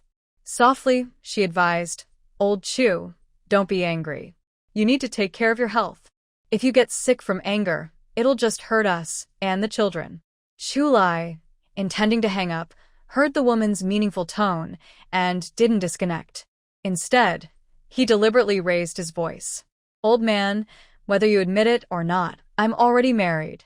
Send me my wedding gift quickly. If it's too stingy, when I get back, I'll take everything from your coffin. Also, I haven't seen the nutritional supplements you sent last time. If I don't receive them within half a month, just wait and see. Without waiting for a response, he hung up. Brat. Old Master Chu cursed twice on the sofa before finally putting down the phone. He frowned and looked at the woman beside him. Wanru, didn't you send the things I asked for last time? Mo Wanru stiffened and immediately looked aggrieved. How is that possible? Am I that careless?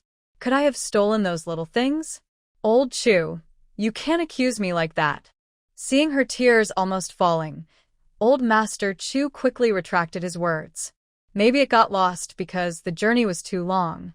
Forget it, send that brat the interest for this month. Also, go buy some clothes or fabric, nothing too shabby. Otherwise, he might not like it. The wedding is already over, and whether he admits it or not, there's nothing that can be done now. We can't ruin the relationship between their grandfather and grandson just because of a woman. Send them 1,000 yuan again, just as a wedding gift for Chu Lai. Mo Wanru lowered her eyes, her fingers tightening slightly, but she still spoke softly. Old Chu, I'm not stopping you from sending money or gifts to the army, but sending so much at once might attract attention and could affect Chu Lai badly. Why not wait until they return and give it to them in person?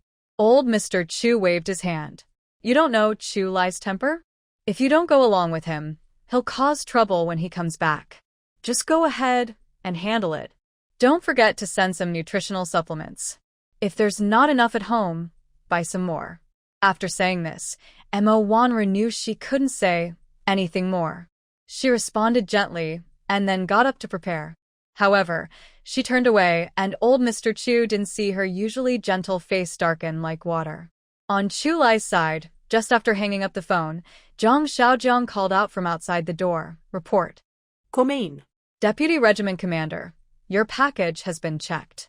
Jiang Xiaojiang placed the large bag he was holding on a chair and left. Chu Lai looked at the address. It was sent from Jinling. He quickly glanced inside. There were light pink bedsheets, pillowcases, silk fabrics, yuhua tea, and most notably, a pair of Zhongshan brand watches in a small box. He didn't need to think much to know this was a gift from his eldest uncle's family. Chu Lai directly dialed the phone. Meanwhile, at the Guangzhou train station, the Guo family of 3 finally got off the train after a long journey of hardships. Don't ask why it took so long. They were 3 people who had never traveled far before. During the stop, they got off to look around and accidentally boarded the wrong train. They were taken in the opposite direction, and only when the conductor checked tickets did they realize something was wrong. Then, at the next station, they were asked to get off, but the train they originally took had already left. To go to Guangzhou, they had to buy new tickets. They didn't have enough money in their pockets for new tickets, and even if they did, they didn't want to spend extra money unnecessarily. They cried, yelled, and made a fuss, causing the staff to be helpless. They had to report to their supervisor. Because of their special situation, they only bought return tickets for the segment they missed and contacted the train to Guangzhou to explain. Only then could they continue their journey. Jinbao, where should we go now? Mao Tsuehua had never seen so many people, so many cars, or such tall buildings before. Her legs felt weak. She was afraid she might lose herself in the crowd, so she tightly held onto Wan Jinbao's sleeve. Next to them, Wan Fugue was also not doing well. Although he didn't show it, he was following Wan Jinbao closely. Wan Jinbao had only attended elementary school for a few years. He was a bit better than his parents, but still not very educated. Standing in front of the train station, he looked confused. Luckily, he could read a little, so he took out a letter and read it again, knowing they needed to go to the dock to catch a boat. Their snacks were all gone long ago, and now their stomachs were growling with hunger. Jinbao, let's buy some food first, Mao Tsuehua said. Wan Jinbao was also very hungry. Hearing this, he nodded. Luckily, he was smart and knew to exchange national ration tickets in advance, or they wouldn't even have food to eat. Since he wasn't familiar with the way, Wan Jinbao didn't dare to walk around randomly. He followed the main street straight ahead without turning, thinking that if they got lost, they could find their way back by retracing their steps. Fortunately, they didn't walk far and found a state-run restaurant. They didn't have meat tickets, so each ordered a bowl of clear soup with bamboo noodles. But they were so hungry that one bowl wasn't enough to fill them. Wan Jinbao counted the money in his pocket, feeling reluctant. He licked his lips and said, "Money isn't enough. When we reach the army and find my big sister, we'll eat well then." Mao Tsuehua nodded. "Yes, once we find Big and I, we can enjoy good food and live comfortably." The 3 of them looked at each other, then finished all the soup in their bowls, almost licking the last drops. That was their way of filling their stomachs for now. After leaving the restaurant, they found the bus stop and took a trolley to the dock. Finally, they queued up to buy boat tickets. The ticket seller looked at the address and name on the letter of introduction and read it aloud loudly. Wan Jinbao was puzzled. Others' names weren't read out loud, so why was theirs different? Before he could figure it out, a person in a police uniform grabbed him. "Wan Fugue, Mao Tsuehua, Wan Jinbao, you are under arrest." The 3 were forced to kneel with their hands behind their backs. Mao Tsuehua's face turned red as she shouted loudly, "It's a mistake. We're innocent. Why are you arresting us?" Her voice was sharp and urgent, trying to break through the noisy surroundings so everyone could hear their innocence. Next to her, Wan Jinbao also hurriedly shouted, "Yes, yes, yes. Comrade police, we're going to visit relatives in the army. My sister-in-law is a regiment commander. You must have arrested the wrong people." After speaking, he tilted his head and looked hopefully at the police officers, hoping that hearing about his connection would make them release him. Unfortunately, the police paid no attention. One person, looking serious, asked, "Are you Wan Fugue, Mao Tsuehua, and Wan Jinbao from the Hongxing Commune's Lu Shu Brigade in Lin Province, Hehe County?" The three looked at each other blankly and replied foolishly, "Yes, that's us." "Then there's no mistake. We are here to arrest you." The police quickly put handcuffs on them. The three were so scared they trembled, and their faces lost all color. They desperately tried to figure out what crime they had committed, but no matter how hard they thought, they couldn't find an answer. They wanted to protest, but a stern-looking officer coldly said, "Shut up. You're disturbing public order. That's an additional charge." After that, no one dared to shout anymore. They were taken to the car, and one of them had a rag stuffed in their mouth. The rag emitted a bad smell that made them almost. But at this moment, they dared not resist at all. As the car door closed, the vehicle slowly started and headed toward an unknown destination. Meanwhile, far away at the military base, Chu Lai also received a call from Cheng Yan. "Our people have arrived." Chu Lai simply replied, "Then proceed as planned." The two exchanged a few quick words to understand each other, and then hung up. Controlling their Wan family ahead of time, Chu Lai felt a little more relaxed, and his work efficiency improved significantly. At the end of the day, he grabbed his bag and went home. Today, Wan Xiao had prepared fish meat dumplings and two small side dishes, one with passion fruit and lotus seeds, and the other with shredded vegetables and beans. When Chu Lai arrived home, the water in the pot was boiling, and Wan Xiao was already adding dumplings. He naturally washed his hands, took the dishes, and set the bowls and chopsticks. The dumplings were divided into 3 plates. Wan Xiao placed 2 plates in front of Chu Lai, saying, "These are all yours. I used the fish you caught last night for the filling. Try and see if they're especially delicious." Chu Lai responded appropriately, "That's because my wife is good at cooking. Everything she makes tastes great." Then he leaned in to kiss Wan Xiao on the face, saying, "But my wife is the most fragrant." Wan Xiao pretended to kick him with her foot, but Chu Lai didn't dodge and just stood there waiting. Fortunately, Wan Xiao was just joking and didn't use much force. Otherwise, his calf would definitely be bruised. "Are you stupid? Don't you know how to dodge?" Chu Lai raised his eyebrows with a faint smile. "I was afraid that if I dodged, you wouldn't be able to control your strength and might hurt me. Wouldn't that make me sad? So I might as well let you kick, since it doesn't hurt anyway." Wan Xiao scolded him. "You're getting more smooth-talking." She tilted her head toward the bag on the sofa and asked, "What's that?" "Things sent by my uncles. Finish eating first, then tidy it up." Oh. Wan Xiao glanced at the large package, unsure of what was inside. "Should we send some gifts back? Maybe some dried seafood? Otherwise, there's not much valuable stuff on the island." "No need.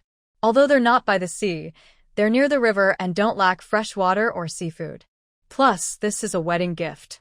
No need to be so formal with Uncle and the others." "Is that so?" Wan Xiao nodded, a bit confused. She didn't understand much about social manners, planning to ask Minghui later. "By the way, can you get some textbooks or something? Just tell them you're teaching me to read. I can't pretend to be illiterate forever." After all, she wasn't completely uneducated. If she got caught, it would be trouble. Chu Lai ate quickly, finishing a plate of dumplings in no time. He nodded when she mentioned it, saying, "Okay, I'll handle that." Wan Xiao loved eating shredded vegetable and bean dishes, but she didn't eat the onions inside, so she picked at her food with chopsticks. Chu Lai picked out all the onions and put them into his own bowl, then pushed the plate toward her. "All right, now you can eat without worry." Wan Xiao smiled happily, saying nothing. She leaned over and kissed Chu Lai on the face. It was her first time do Dongwen Ta. Chu Lai's eyes suddenly lit up brightly, shining with happiness. Then, feeling bold, he leaned in closer, saying, "Wife, you can't be biased." Wan Xiao couldn't help but laugh, but she didn't pretend to be shy. She simply kissed him again. After dinner, Chu Lai didn't let Wan Xiao move. He took care of washing the dishes and cleaning the pots himself. "Are you not worried this will get back to the army and ruin your reputation?" Chu Lai scoffed at this idea, saying, "I'm just strengthening our relationship. Besides, what's wrong with pampering my wife?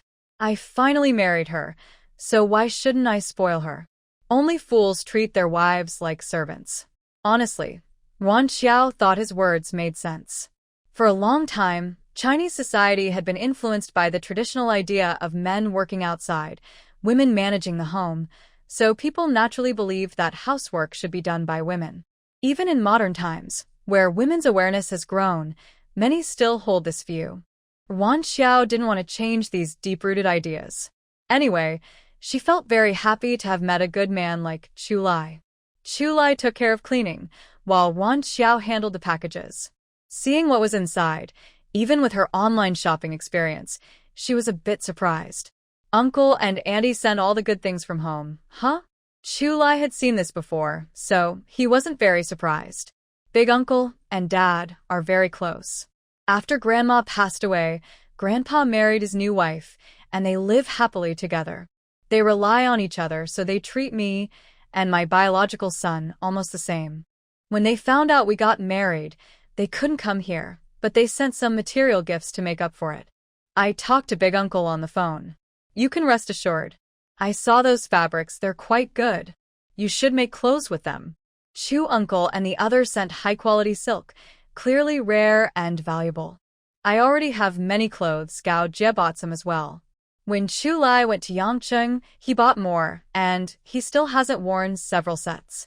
Here, clothes without patches stand out.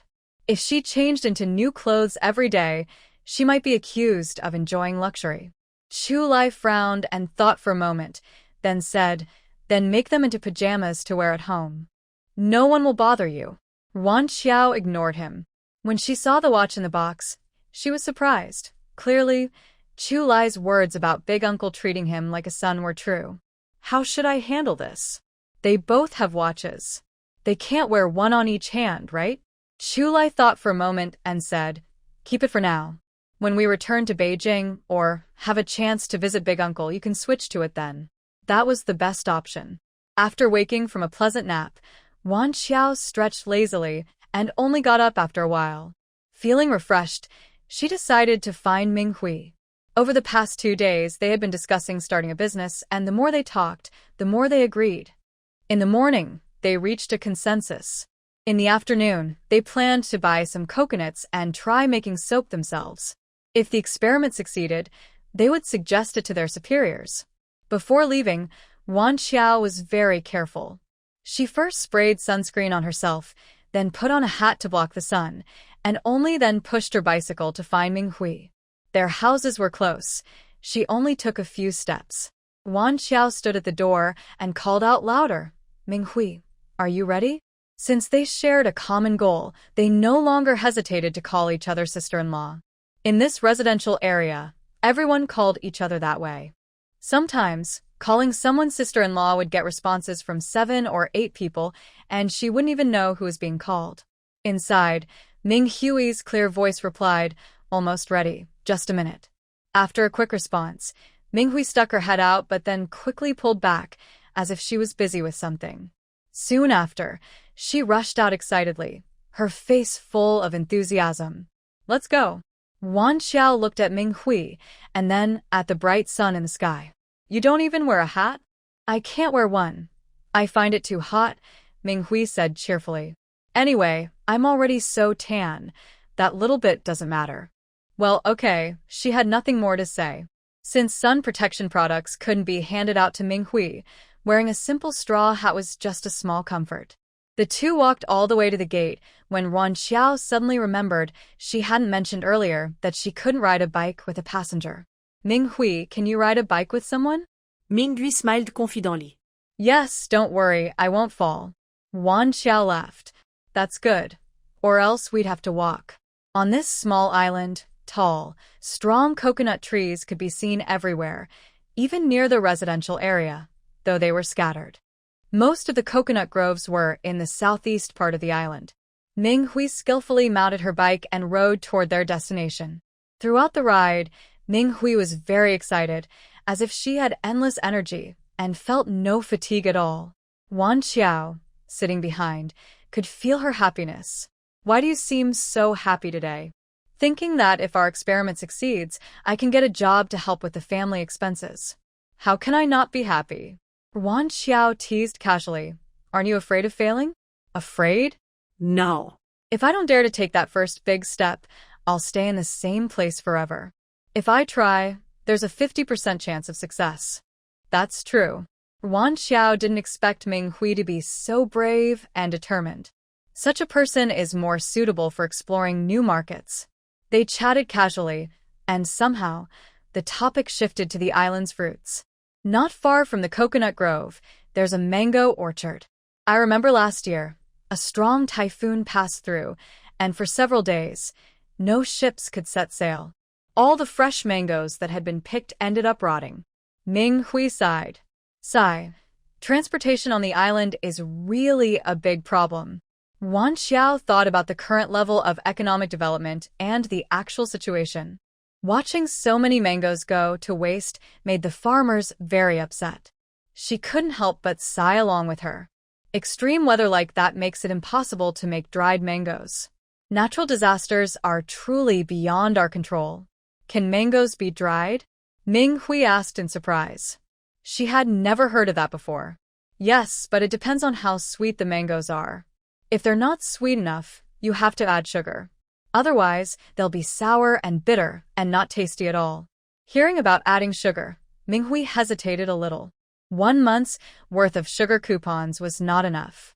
She also wanted to make some to send home. Wan Xiao didn't know Ming Hui's thoughts, but she loved eating mangoes. She planned to buy more later, keep some for herself, and turn the rest into dried fruit to send to Gao Jia and Aunt Chu to try.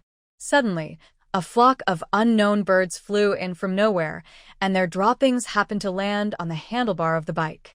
That was close. If the bike had gone a little faster, the droppings might have hit Ming Hui's head.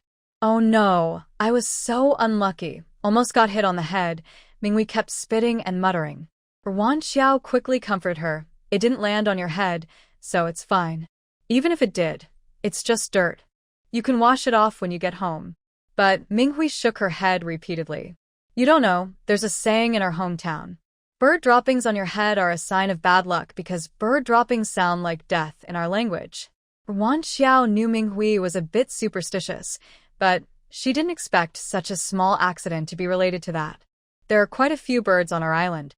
If you believe this, then be careful when you go out in the future. But Ming Hui said, what's that? Old Lin and the others patrol around, and some islands have bird droppings piled up so high it's scary. Wan Xiao thought for a moment. Really? Are there many islands like that? I don't know for sure. I only heard Old Lin mention it once. While chatting, they arrived near the coconut grove, where some villagers also grew coconuts. They couldn't openly say they were buying, but everyone understood. We want all the old coconuts, Wan Xiao emphasized. Because old coconuts have more oil. When paying, Ming Hui insisted on paying half. Oh, let's not argue about it. If we succeed, we each get half. If not, it's just our tuition fee, Wan Xiao said. Thinking about how she hurried back when called, and then came out again, she asked cautiously, when I called you out, did you just run back to get the money? Ming Hui smiled without replying. In the end, they each paid half. Then they went to the neighboring mango orchard and bought a big bag of ripe mangoes. Ming Hui quietly asked, are you buying so many to dry mangoes? Yeah, Wan Xiao replied, sharing her plan to mail some. Wait until you finish drying, then I will see. If it's not sour, I will dry some too. On the bicycle, there are 2 big bags of fruit. Wan Xiao and Ming Hui can only push the bike back home. A family member saw them and asked curiously, wow, what did you buy? So much? Coconuts and mangoes. Although the bags hide what's inside, their shapes and the smell give it away. There's no need to hide it. Worried they might keep asking, Wan Xiao and Ming Hui exchanged glances and quickly pushed the bike away. I'll help you take out the dried mangoes first. Coconuts can stay for a day, no problem. Tomorrow we'll make soap. Wan Xiao shook her head, no need. It's late now, and if we finish now, we can't dry it tonight. Let's focus on making the soap now, since it needs time to set and saponify. Ming Hui looked at Wan Xiao with some doubt. Wan Xiao, you didn't go to school. How do you remember such technical words? Earlier, when they discussed how to make soap, Wan Xiao said she heard it from a young person in the village. That young person's family worked at a soap factory, but the soap was made from pig fat. Wan Xiao thought that since pig fat can be used and coconut oil is also oil, she could try it. She smiled and said, "Oh, I just listen a lot. My ears are almost callous from it, so I remember naturally. But now Chulai is teaching me to read, and I've already learned quite a bit." Ming Hui nodded approvingly. "That's impressive." Wan Xiao proudly lifted her chin, "Right? I think I'm pretty amazing too." They both laughed happily. Wan Xiao took the bike home, put the mangoes in the kitchen, then grabbed some caustic soda and went to Ming Hui's house. Ming Hui was more skilled at extracting coconut oil. Living on the island, oil was scarce and pork was hard to buy, so everyone ate coconut oil. Over time, they learned to extract it themselves. They worked together, first splitting the coconuts and taking out the meat. To be safe, they only used half the coconuts in case of failure. Then, they removed the hard outer shell, cut the coconut meat into small pieces, ground it into juice with a stone grinder, and filtered it. The filtered juice was poured into a pot and boiled vigorously, then simmered slowly until the coconut oil separated. They scooped out the oil residue, and when the oil stopped bubbling, the water had evaporated completely. After adding the alkaline solution in proportion and stirring continuously until a thick, soap-like mixture formed, it was ready to be poured into molds. Honestly, Wan Xiao had never practiced this herself. She only learned the theory from materials bought online. She was also curious whether the soap would turn out well tomorrow. She shook her sore arm and stood up. "Let's wait and see what happens tomorrow. I'm going back now." Ming Hui was tired too, but she still wore a hopeful smile. "Good, I hope we succeed." Perhaps because they were exhausted during the day, they slept very peacefully at night. But the Wan family of 3 was not so lucky. After being forcibly taken away, they were not taken to the police station, but to an unknown place. The room had only a small window, which was tightly sealed, as if cutting off all hope of the outside world. Their hands and feet were tightly bound, and their mouths were gagged so tightly they couldn't speak. They could only lie helplessly on the cold ground, silently shedding tears. They had worn their best clothes for this visit, clothes they usually didn't want to wear, but now they didn't care about the dirt on the ground. They only hoped that kind people would rescue them. When Cheng Yan and Si Jingming arrived with people that night, the room still smelled strongly of. Si Jingming casually pulled over a chair, sat down steadily, and slightly raised his hand to signal to a subordinate nearby. That person strode forward and roughly pulled out the dirty, torn rag stuffed in Wan Fugue's mouth. "Spare me. Good man, please have mercy and let me go." Wan Fugue begged desperately as soon as his mouth was free. He was scared and overwhelmed, tears and snot streaming down his face, looking very helpless. "Good man, we just came to see our daughter. We have no money and haven't done anything bad. Please show mercy and let us go." The mother and son beside him couldn't speak, only wide-eyed and nodding repeatedly in agreement. Si Jingming said nothing, just looked down at them with a commanding presence. Wan Fugue was pleading hard when he suddenly met Si Jingming's sharp, eagle-like eyes, which radiated cold, deadly intent. His words stopped abruptly, and he dared not make a sound again. The room fell silent, so quiet that even the air seemed tense. Si Jingming finally spoke slowly, his tone calm but with undeniable authority. "There's an old saying, people do things and heaven watches. Wan Fugue, do you really think that what you did was hidden from everyone's eyes? Master Jingming is a police officer, so he naturally has a strong presence and authority. Moreover, this matter involves his younger sister, which makes his anger even greater. The invisible pressure he exerts becomes even more intense, almost making it hard to breathe. Wan Fugue, who has never faced serious trouble before, cannot handle such intimidation. His tongue is tied, and he struggles to speak clearly." "Good. Good man. What do you mean by that?" Wan Fugue asks nervously, beads of sweat rolling down his forehead. He recalls all the bad things he has done since he can remember. During the war, he was too afraid to join the army. When fleeing, he abandoned his comrades. When hungry, he only cared about feeding himself, and he ignored his daughter's life and death because of his bias towards boys. But what do these have to do with the stranger in front of him? Juan Fugue is truly confused. His face shows fear, and his body trembles involuntarily as he stammers and pleads, "Good. Good man, I really didn't do anything. Did you get the wrong person?" Jingming clearly understands that if he wants to find out about Wan Xiao's background, a few light words won't do. He must find their weakness and hit hard. He turns his gaze to the fierce-looking man and coldly says, "Since he won't tell the truth, then let's make Ruan Jinbao suffer a little." As soon as he finishes speaking, the man quickly moves forward and, in the blink of an eye, stands in front of Ruan Jinbao. Without hesitation, he raises his fist and begins to hit Ruan Jinbao fiercely. His movements are so swift that he doesn't give the other person a chance to beg for mercy. Seeing their son's face twist in pain, Juan Fugue and Mao Tsuehua are immediately anxious. Mao Tsuehua cannot speak. She can only make sobbing sounds and shake her head desperately, pleading. Juan Fugue is also very worried. He shouts loudly, "Don't hit Jinbao. Don't hit my son. I really don't know what I did wrong. If you want to know something, just ask. I'll tell you everything, all of it." Hearing this, Jingming signals the person beside him to take Mao Tsuehua out of the room. Jingming's dark eyes are deep, and his voice is cold as ice. "Next, I ask questions and you answer. If I find out you're lying even once, Jinbao will get hit one more time. You need to think carefully about whether to tell the truth or not." Wan Jinbao also doesn't understand why he has to be beaten just because his father lied. Tears well up in his eyes as he pleads with his father, begging him not to lie, or else his life will be at risk. Nguyen Fugue nodded eagerly, his face full of sincerity, and confidently said, "I will tell the truth. Not a single word will be false." Because he was in a hurry to leave and didn't have time to investigate Nguyen Fugue's past in Liaoning province in detail.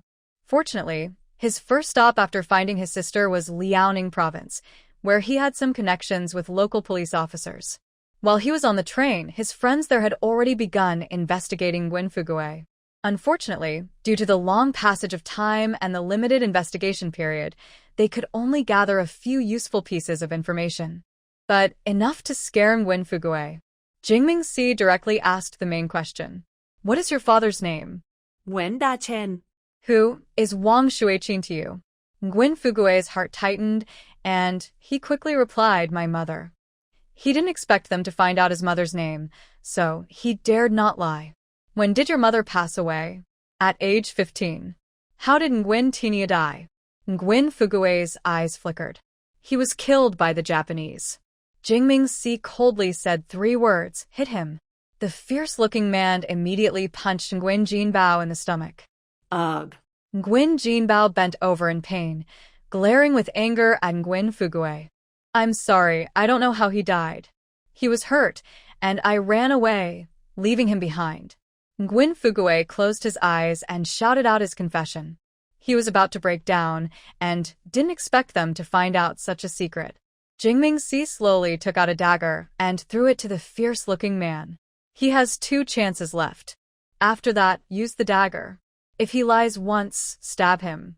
I want to see how many stabs his precious son can endure." Without giving Nguyen Fugue any time, he coldly said, "Continue. What year did you arrive in Lin province?" 1948.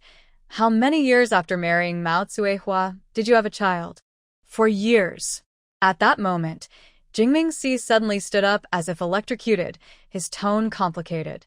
"So, who is Nguyen Xiao's child?"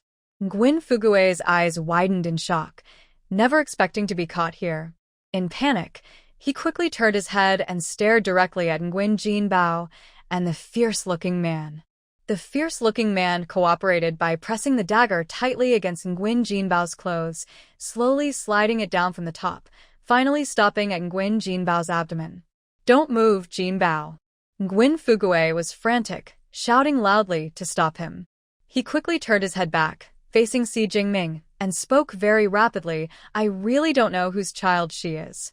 Since we got married, Tsuehua hasn't been able to conceive." According to our customs, having a child can bring good luck. Maybe she can be born naturally. So when we found a small baby by the river, we hesitated for a moment and decided to take her home. Si Jingming's gaze remained fixed on Wan Fugue's face, carefully observing every tiny change in his expression. From his look, it seemed he was telling the truth. But if Wan Xiao is truly his long-lost sister, then how did such a recently born baby end up by the river? There must be some hidden secret behind this. Si Jingming tried to control his turbulent emotions and asked calmly, "Where exactly did you find Wan Xiao?" In 1947, during the fierce Liberation War, we heard that Lin province had been liberated, Tsuehua, and I wanted to go there to visit relatives. But when we reached Hero City, there was also fighting, and everywhere was under martial law. We got trapped there. In June, I don't remember the exact day, we planned to go to the river to see if we could find something to eat. On a large rock, we found Wan Xiao and took her home to raise. So the time and place matched. However, Si Jingming was not overwhelmed by joy. He ordered someone to take Wan Fugue out and use the same method on Mao Tsuehua. The answers were very similar. Si Jingming felt as if his heart was about to jump out of his chest, pounding fiercely. He was one step closer to the truth. But now was the hardest part: how to find the person who abandoned Wan Xiao. Thinking back to that war, many units fought closely together, and later these troops underwent various reorganizations and changes. Now, trying to find out where those involved in that battle are is a big challenge. Moreover, many brave martyrs sacrificed their lives.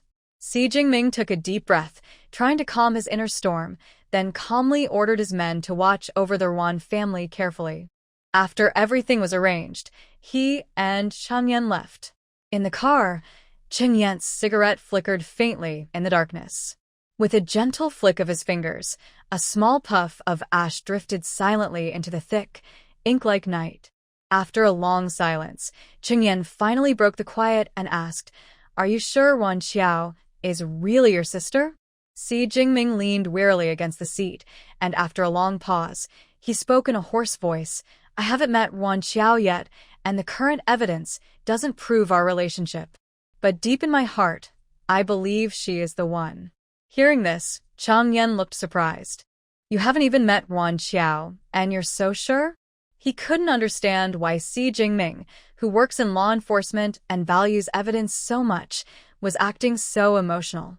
Thinking of something, Si Jingming's lips curled into a faint smile filled with happiness. He softly said, "My parents saw a photo and said Wan Xiao looks very much like my grandmother when she was young.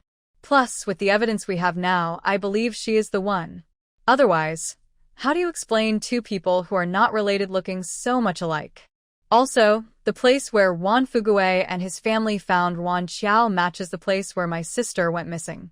Faced with Si Jingming's certainty, Chungyan shook his head and said, "Are you sure your sister is crazy? Without complete evidence, we can't be completely sure." Chungyan's words weren't out of prejudice or dissatisfaction with Wan Xiao, but because he knew how much the Si family valued finding this long-lost girl. He was worried that if one day they discovered the truth was different, it would cause great pain for both the Si family and Wan Xiao herself.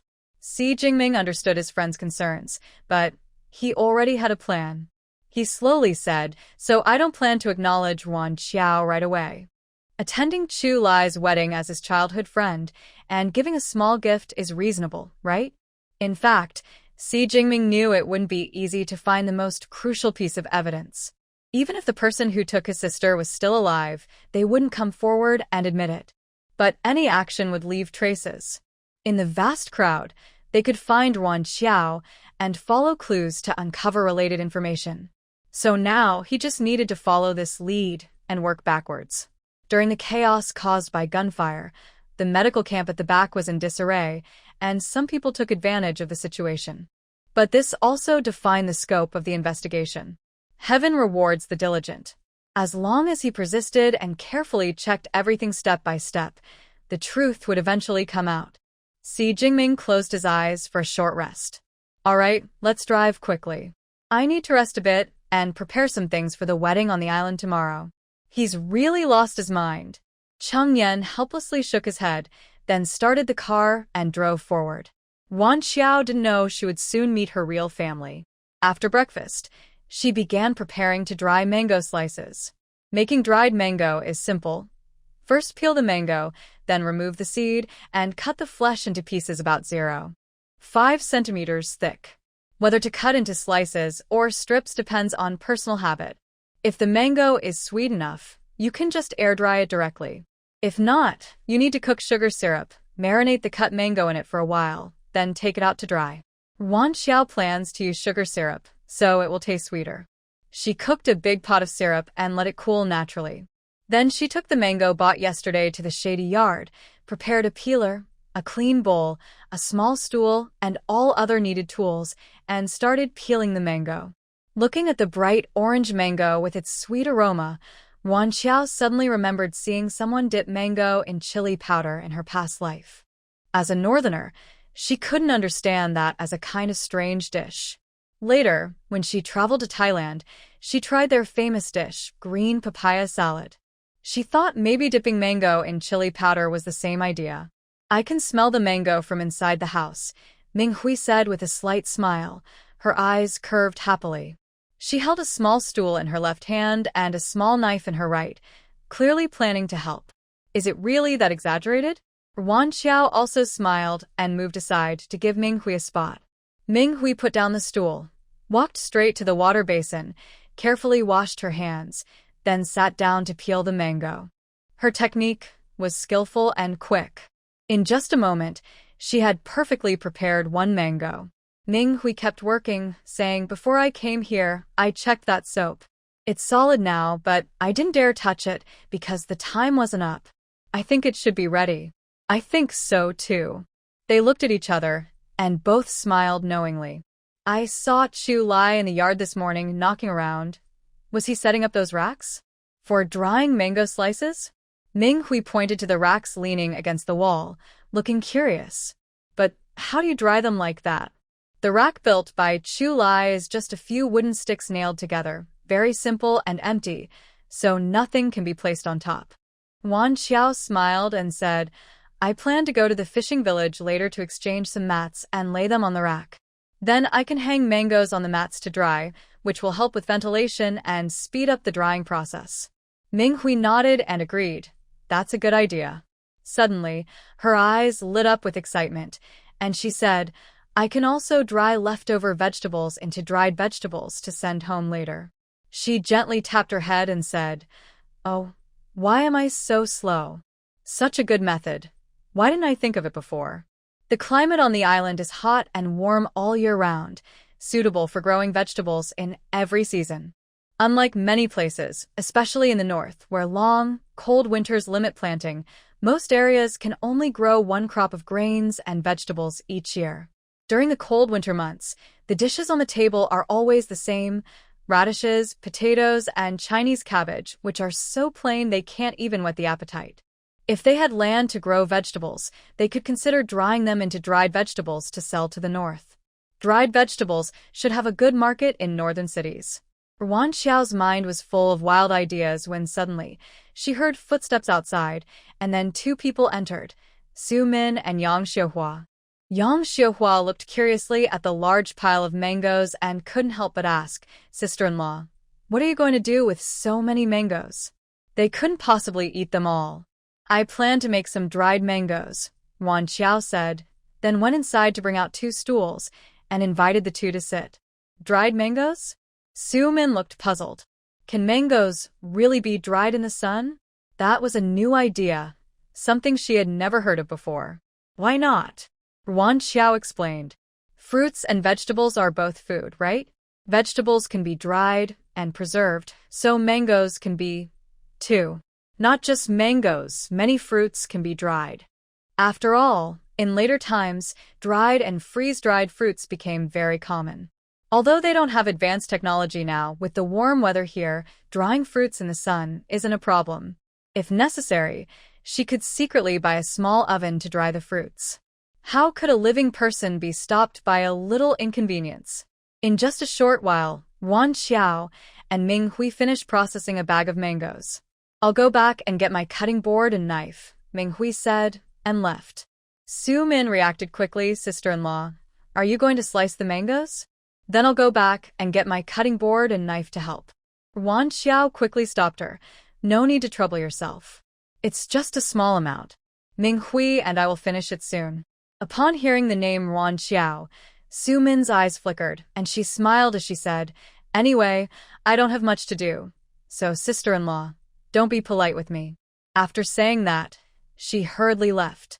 Yang Xiuhua was left sitting there awkwardly, forcing a smile and saying, Maybe I should go home and get the cutting board and knife, and we can all do it together. Wan Xiao knew Yang Xiuhua was straightforward and honest, so she smiled and said, No need. It's just a small thing. It will be done in a few minutes. Why do you need to make another trip? After comforting Yang Xiuhua, Wan Xiao casually asked, How come you and Su Min have time to come over today? Talking about this, Yang Xiuhua felt headache. Oh, we just wanted to come find you and Sister Minghui to talk about something. What's that? Minghui walked into the yard holding a chopping board and knife, overhearing their conversation. Yang Xiuhua thought, since they came to talk about this, she didn't hide anything and just said it all. It's about Deputy Captain Fan's mother-in-law and the child coming to visit relatives. The kid is really troublesome. We were wondering if Sister Minghui could maybe step in and say something. That kid, Junjun, was like a little troublemaker. Ever since he stole food, everyone had been avoiding him and telling their children not to play with him. But avoiding him didn't work. If they weren't careful, Junjun would cause trouble. He took candies from her child, pushed Su Min's child, and even went into their vegetable garden to make a mess, damaging quite a few vegetables. They had gone to talk to Deputy Captain Fan, who was quite polite and kept apologizing. Since it involved his mother-in-law and his wife's nephew, no matter how they said it, it didn't sound right. Deputy Captain Fan could do little, only trying to watch over Junjun as much as possible. But during the day, he and Zhao Lian were not at home, and Long Jing didn't intervene.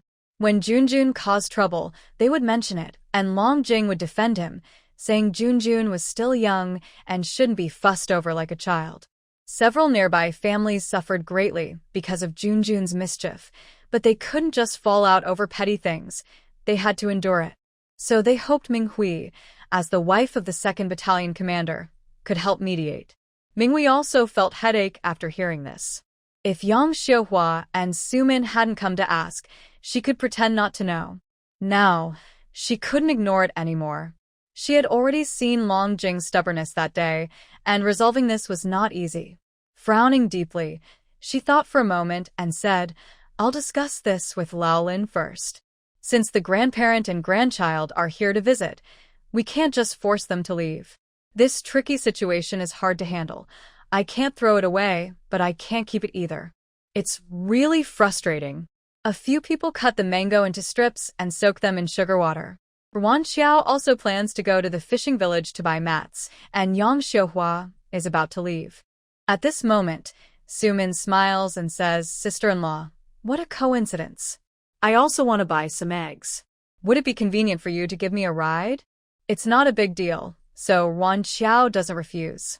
But she then says, if you can ride a bike with a passenger, you can take me along.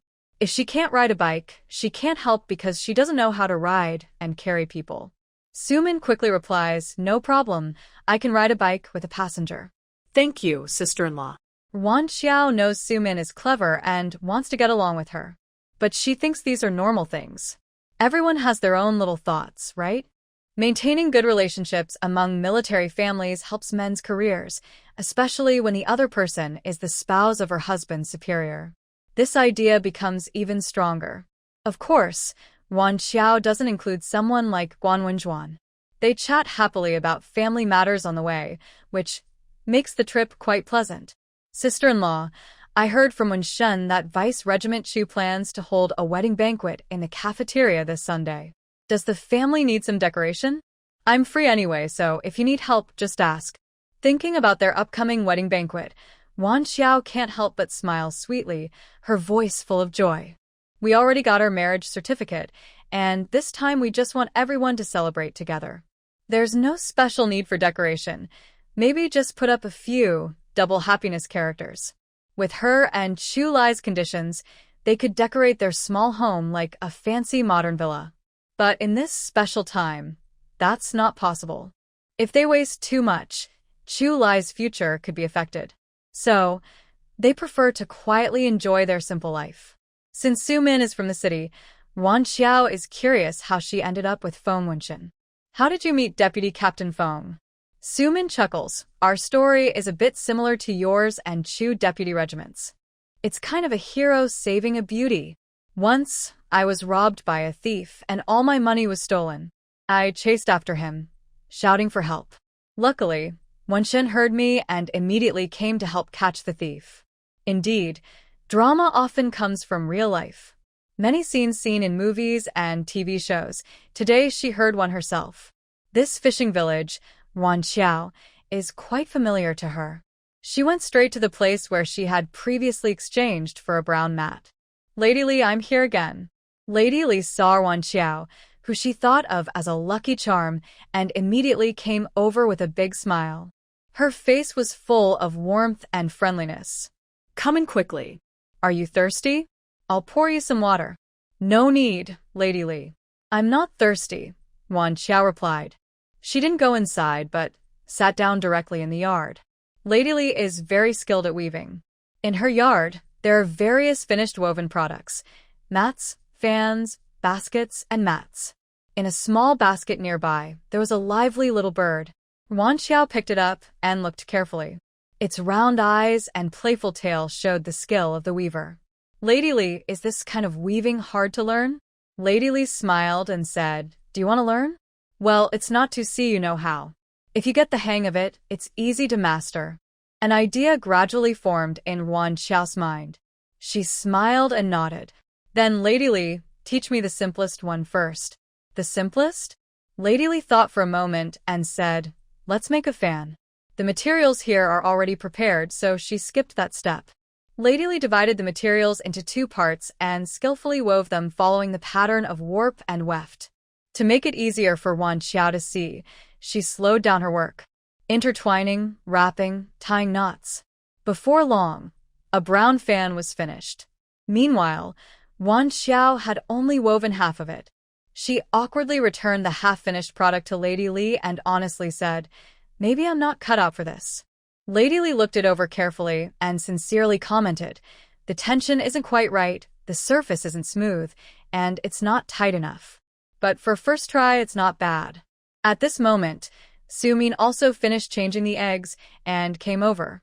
Wan Xiao bought 2 mats and followed Su Min back home. They traveled smoothly back to the residential area. Once home, Wan Xiao spread the mats on the rack and took out mango strips to dry in the sun. The sugar water used to soak the mangoes had absorbed the fruit's juice and flavor, turning into a natural fruit juice drink. Wan Xiao planned to give some to Minghui, Su Min, and Yang Xiuhua's family as a thank you for their help. When she carried the enamel cup to the front row of houses, she saw Aunt Feng in Su Min's yard, stomping her feet and scolding someone. I've seen shameless people, but I've never seen someone so shameless. Your child Junjun is already the bully in this neighborhood. He either steals candies from other kids, hits them, or wrecks things at others' homes. When I find you, you just say your child is too young to understand. Is your child too young to understand at your age? Junjun is causing trouble, and you don't even care? If my child behaved like that, I would have beaten him long ago, so he wouldn't grow up to be a troublemaker. Aunt Feng was scolding Long Jing fiercely. At this moment, the two stood opposite each other in the yard. Aunt Feng was spitting mad, and Long Jing looked equally angry. Looking around, the small vegetable garden that was originally planned was now a mess. The greens had been pulled out of the ground, and clothes hanging on the line were now on the ground, muddy and dirty. Junjun was lying on the ground, crying and kicking his legs now and then. It was obvious what had happened without asking. Wan Xiao was also confused.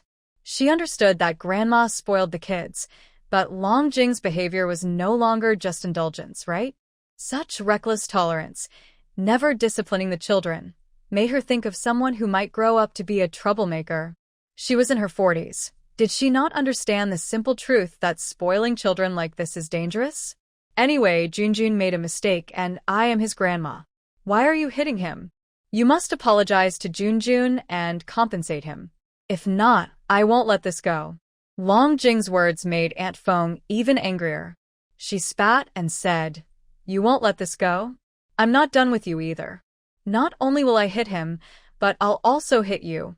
She reached out to pull Long Jing's hair, and the two immediately started fighting. Aunt Feng, having grown up working in the fields for farm points, was naturally stronger than Long Jing, who hadn't done much physical labor. The onlookers saw her gaining the upper hand and didn't try to stop her. Their expressions showed they hoped Long Jing would get hit a few more times. It was clear that this grandmother and grandson had truly angered everyone. Yuan Xiao had been watching from behind with interest when suddenly a cold, slightly annoyed voice rang out. Everyone, stop it. Guan Wenwan, dressed in a neat white shirt, black pants, and small leather shoes, walked over from behind. Her hair was neatly tied back, her face expressionless, but her eyes held a hint of disdain. Go separate them. Are you just going to watch them fight? Don't you care about the unity of the neighborhood? Guan Wenwan spoke to everyone, but her gaze paused briefly when it passed over Yuan Xiao. Xiao Wan clearly sensed her disapproval. Unexpectedly, Guan Wenwan directly called her out, saying, Yuan Xiao, you are Chu Lai's wife. You have a duty to keep the family yard united. This was almost like saying she was neglecting her responsibilities. Yuan Xiao sneered inwardly. She had thought that people in the city were proud and that she should keep her distance. But she didn't expect them to be so confrontational, so she wouldn't hold back. She stepped forward with a smile and said, Sister-in-law is right, but didn't the leader say that without investigation, there's no right to speak? I'm new here and don't know what happened between them, especially since I had a disagreement with Comrade Long Jing. So, I might seem biased if I step in now.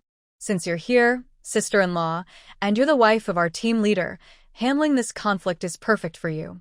Yuan Xiao's words subtly pointed out Guan Wenjuan's mistake, neither soft nor harsh, and handed her a difficult problem. From now on, whatever trouble Long Jing and his family caused, it wouldn't be Yuan Xiao's responsibility anymore, because they had conflicts and Yuan Xiao couldn't intervene. She also implied that Guan Wenwan criticized her without knowing the full story, showing bias. Guan Wenwan understood her meaning. Her face darkened, but she didn't argue with Yuan Xiao. Instead, she turned to Feng Auntie and Long Jing and asked, You two, tell me what happened? Feng Auntie, who was more afraid of and eager to please people with higher status than Feng Wenxin, especially since Guan Wenwan was the wife of the team leader, didn't dare to be arrogant. But she believed she was right, so she pointed to the yard and said, Team leader's wife, just look for yourself. This troublemaker has caused so much chaos in my house. And my grandson, who is only 3, was pushed down and scraped his face. My daughter-in-law took him to the hospital and hasn't come back yet. Although Long Jing felt guilty, he still argued. Even if Junjun was wrong, you can't hit him. If he's wrong, we'll teach him ourselves. Why did you hit a child? Teaching him? You guys have only been here a few days. Look at the neighborhood. Everyone's kids are causing chaos because of Junjun. Think about how you told us when we asked for help. If you could manage Junjun better, would we need to watch out for him like he's dangerous? Today, my grandson was playing in our yard, and that kid rushed in like the wind and pushed him down. I couldn't stop him in time. While I was comforting my grandson, he caused all this. If I had to hit him, it would be mild. Aunt Feng became more and more angry as she spoke, and after finishing, she couldn't help but give the grandmother and grandson a big eye roll. After hearing the full story, Yuan Xiao also felt that the punishment was too light. She glanced at Junjun, who now seemed either tired from crying or bored, sitting on the ground watching the scene as if nothing had happened, completely ignoring that his grandmother was upset because he was hit. Yuan Xiao then looked at Guan Wenwan, waiting to see how she would handle this matter. Guan Wenwan remained aloof and said in a very official tone, No matter what, fighting is wrong. It has caused a very bad influence on the whole community. The incident started because of Junjun, and he has already been punished. She then looked at Aunt Feng and Long Jing. As for you two, both are at fault. Just apologize to each other. In the future, if something happens, sit down and talk slowly. Violence is the most uncivilized behavior. Wow, this is just a slap on both sides, totally trying to smooth things over. Wan Xiao looked at Aunt Feng's face and saw she looked resentful, as if she had been fed a mouthful of dirt, but she didn't dare say anything because of the other person's status. Madame Wan's way of handling this probably won't be convincing. Su Min, holding the child, came out from behind the crowd. The little one hugged Su Min's neck tightly, tears still in his big eyes. His small mouth was pressed tightly, and his right cheek was covered with red medicine, making the wound look even more frightening and heartbreaking. Guan Wenwan frowned slightly, seeming a bit displeased with Su Min, and coldly asked, "What do you want?" "I don't want anything. I just want justice for my son," Su Min replied. Wan Xiao almost laughed at this. Isn't she clearly saying Guan Wenjuan's way of handling things is unfair? With Su Min's smooth way of dealing with things, she shouldn't say such words. It seemed she was really angry today. That's right. Any mother can't stand seeing her child suffer. Su Min ignored Guan Wenjuan's expression and said to herself, Junjun has caused trouble more than once. Yesterday, he even pushed Xiao Yang down. Luckily, the child wasn't hurt, so we didn't pursue it. But today, Xiao Yang got hurt. If they keep being so careless, are they waiting for something irreversible to happen before they take action? Exactly, and he even stole candy from my kid. Yang Xiuhua was the first to agree. He also damaged my vegetable garden. He peed in my water tank. He even stole my clothes that were drying and used them as punching bags. And so on. A series of complaints made Guan Wenwan look uncomfortable and unhappy. Wan Xiao didn't expect Junjun to become so fierce. But she was more curious. Long Jing was here as a guest and had plenty of time to watch Junjun. Was she avoiding watching or busy doing something else? Suddenly, Wan Xiao remembered that night. She thought for a moment and stepped forward, saying, "Sister-in-law, you've seen it too. The family compound is now very chaotic and many people are unhappy. Although we welcome family visits, this lively atmosphere is too much. Grandma only spoils and never disciplines the children, so everyone can't accept it. They've been here for a few days and visited relatives. Maybe it's best to ask them to leave soon." Wan Xiao, what do you mean? Long Jing looked at her with anger in his eyes. Who are you to ask us to leave? Wan Xiao stayed calm, speaking softly. I don't have any reason. I just don't want everyone to be worried every day. I'm only sharing their feelings. And just now, sister-in-law also said that the family compound needs unity. Everyone agreed, saying, yes, we support what Wan Xiao said. Let these grandparents and grandchildren leave quickly. We really don't welcome them. You have no right to drive us away. Long Jing snorted and pulled Junjun, running off as if escaping. Wan Xiao watched Long Jing's hurried steps, her eyes thoughtful. When Long Jing left, Guan Wenwan also relaxed and took a breath. She told Su Min, take good care of the children, and then left. Everyone dispersed. Su Min forced out a smile, saying, sister-in-law, sorry to trouble you. In this situation, Wan Xiao felt she shouldn't stay. She handed the porcelain cup forward and smiled, saying, this is preserved mango syrup.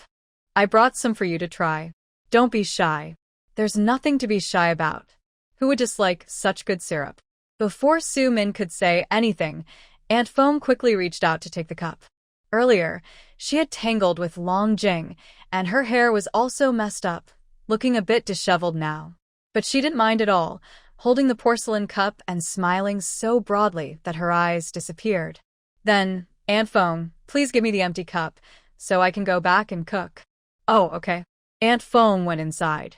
Wan Xiao then asked Su Min, how do you want to handle this? Although Long Jing had just left, and it seemed like nothing more would happen, Wan Xiao felt Su Min wouldn't just let it go. Su Min looked at the neighboring yard with a displeased expression, clearly holding back anger. I haven't decided exactly what to do yet, but I won't just let this go. Foam Winshin was a troublemaker, and Wan Xiao didn't want the family affairs to get out of control. She thought for a moment and said, if there's a problem, we should find the leader. Since we can't solve it ourselves, maybe we should go directly to Commissar Hu and Commander Kong for help. Suman nodded and said, I understand. Thank you, sister-in-law. When Chu Lai returned, Wan Xiao told him what had happened today. Chu Lai, I feel that Long Jing's behavior is a bit strange. The way Junjun acts is no longer just mischievous. Long Jing isn't an ignorant old lady, so why would she spoil him without discipline? Also, today I asked them to leave, and Long Jing seemed very unwilling. What do you think she was trying to do by asking Su Yume for help? Could they be planning something harmful to the team? Chu Lai's eyes deepened when he heard this. Do you think she seemed very unwilling to leave? Yes, I don't know if Long Jing has other reasons, but I feel she just doesn't want to leave. I understand. Chu Lai responded simply, but kept this in mind. Their location is special, and nothing can be taken lightly. The day after tomorrow is Sunday. Cheng Yan and Si Jingming will come over then. I'll ask them to bring Qin Yining to keep you company. Wan Xiao's eyes lit up, and she asked playfully, Are you trying to matchmake Si Jingming and Qin Yining? She hadn't met Si Jingming yet, but she trusted Chu Lai's friends. Yining is gentle and beautiful. Such a good girl should have a good future. Chu Lai looked at Wan Xiao with a complicated expression.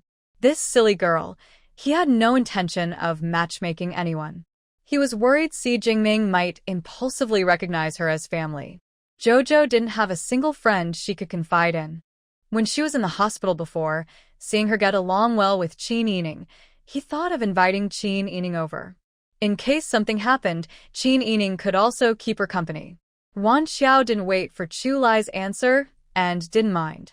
She casually said she quite liked Qin Yining. Wait, you said Si Jingming works in the Northeast, right? How come he's suddenly here? Is something wrong? Right now, they only had 1 day off and no annual leave or anything to cross thousands of miles for a friend's wedding. Chu Lai note that. Yes, there is something he needs to handle. I'll go to the fishing village tomorrow to buy a bed, or there won't be enough space. There was only one guest room at home. The other was empty and didn't even have a bed. No need. Let them stay at the guest house. They would only be a third wheel at home, and Chu Lai didn't welcome them. Si Jingming was busy shopping now. This towel's color doesn't look nice. Do you have a red one? A bright red, maybe? Wedding celebrations should be cheerful. The saleswoman almost couldn't keep a smile on her face. If she didn't know these two were brought in by the director himself, she would have wanted to say, if you want to buy, buy. If not, get lost. She clenched her teeth and said, Sorry, comrade. We don't have that. All the patterns are here. In the end, Jiming chose 2 pink peony-patterned beds, picking the biggest among the options. Then he muttered unhappily, Chu Lai was too quick. He bought everything in just 3 turns and 1 sound. They didn't leave me any space for my dowry. Now I can only buy some small, scattered things. He also looked at Cheng Yan with disdain and said, You're useless too. You can't even get a TV. Cheng Yan was furious.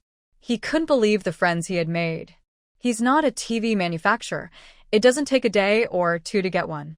He gritted his teeth and said, Don't forget, I was the one who got the money and tickets for your shopping.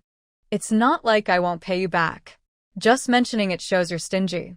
Cheng Yan took a deep breath, then exhaled, trying to stay calm. But he was still angry and said, Let's break up. Just as he turned to leave, his arm was grabbed. Ji Ming confidently said, No, it's not good. I can break up after I finish shopping. Wan Xiao didn't listen to Chu Lai. The next day, she went to the carpenter's house in the fishing village to buy a bed, then visited Granny Li. Comrade Wan Xiao, did you forget something today? Granny Li greeted her warmly with a big smile when she saw Wan Xiao. I just ordered a bed earlier, but I still need a mattress. I came to exchange one, and I'll ask them to deliver it together later. Good. I already have some options prepared. Just pick whichever you like. Wan Xiao smiled slightly and praised, Granny Li, your craftsmanship is always perfect. Granny Li shukla pili. You're such a sweet talker, girl. After choosing the mattress, Wan Xiao sat down to wait for the carpenter and others, chatting casually with Granny Li. Although Chu Lai said he would investigate the crazy old man, Wan Xiao still wanted to gather more information. Maybe one piece of news could be very useful. So, as they talked, she brought up the crazy old man. Granny Lee, the time I came to the village to exchange fish glue, I happened to see a funeral. I heard that the crazy old man from your village predicted that someone would have an accident. Is he really that capable? Hearing this, Granny Lee almost dropped her weaving and quickly looked out into the yard. Then she nervously said, "Young lady, you shouldn't say such things." Her voice was very quiet, clearly worried. Wan Xiao smiled and also lowered her voice. "I only feel comfortable saying this because I've become familiar with the lady. I would never say such things to others." Being trusted in this special way made Granny Lee feel very at ease. She carefully looked outside before saying, "That old man is quite capable. Even in our village, when it comes to fishing at sea, as long as the crazy old man says the day is not good for going out, the village chief definitely won't go." The boy from the military family was also stubborn, refusing to believe what others said. That's how he lost his life. It's a pity such a young boy. Hearing this, Wan Xiao looked interested and asked, "Do you usually ask the crazy old man about everything?" Granny Lee shook her head. "The crazy old man isn't very sharp. He talks nonsense all day, so most of the time, we can't get much from him. But sometimes he says something himself, and when we hear it, everyone pays attention. Just a few days ago, he kept talking about a disaster for Zhongwu, and that scared the boy so much he hasn't dared to leave the house these days." Wan Xiao nodded thoughtfully but casually said, "That's something to watch out for." The carpenter father and son pushed a cart to bring in the mattress, and Wan Xiao went back with them. After registering at the door, the soldiers allowed them to leave. "Hey, you bought a bed again?" Ming Hui, Su Min, Yang Xiuhua, and a group of people were chatting together. When Ming Hui saw Wan Xiao return, she hurried over. "In a couple of days, some friends might come over. We're still short of a bed." Ming Hui nodded. "Oh, is it for the wedding? Then you should prepare well. Do you need help?" "No need, just this one bed.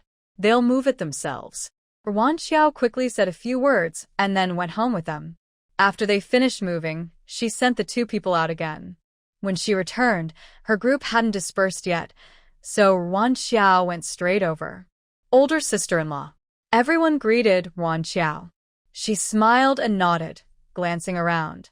It was the same group from yesterday, so she roughly understood what they were talking about. She first asked Su Min, "Is Xiaoyong doing okay?" Su Min pursed her lips, with a look of concern in her eyes. He was a bit scared. "He cried several times last night. When a child cries, tears on the wound hurt more. The more it hurt, the more he cried, and the more he cried, the more it hurt." Su Min felt heartbroken. Yang Xiuhua was still straightforward and outspoken. "I think we should drive them away. Why should they cause trouble in the family yard?" Wan Xiao looked at Su Min with confusion, her eyes full of questions. Su Min explained proactively, "I went to see Commissar Hu. Long Jing apologized and promised in front of him, so he can't do anything too extreme." She felt very frustrated inside. Wan Xiao thought to herself, "There's nothing I can do." To be honest, since it didn't cause trouble at her house, she didn't need to care about these things. She chatted with them for a while before going home. Ming Hui also went back with her. "You're about to become a bride soon. Have you prepared your clothes? I can help you if you want."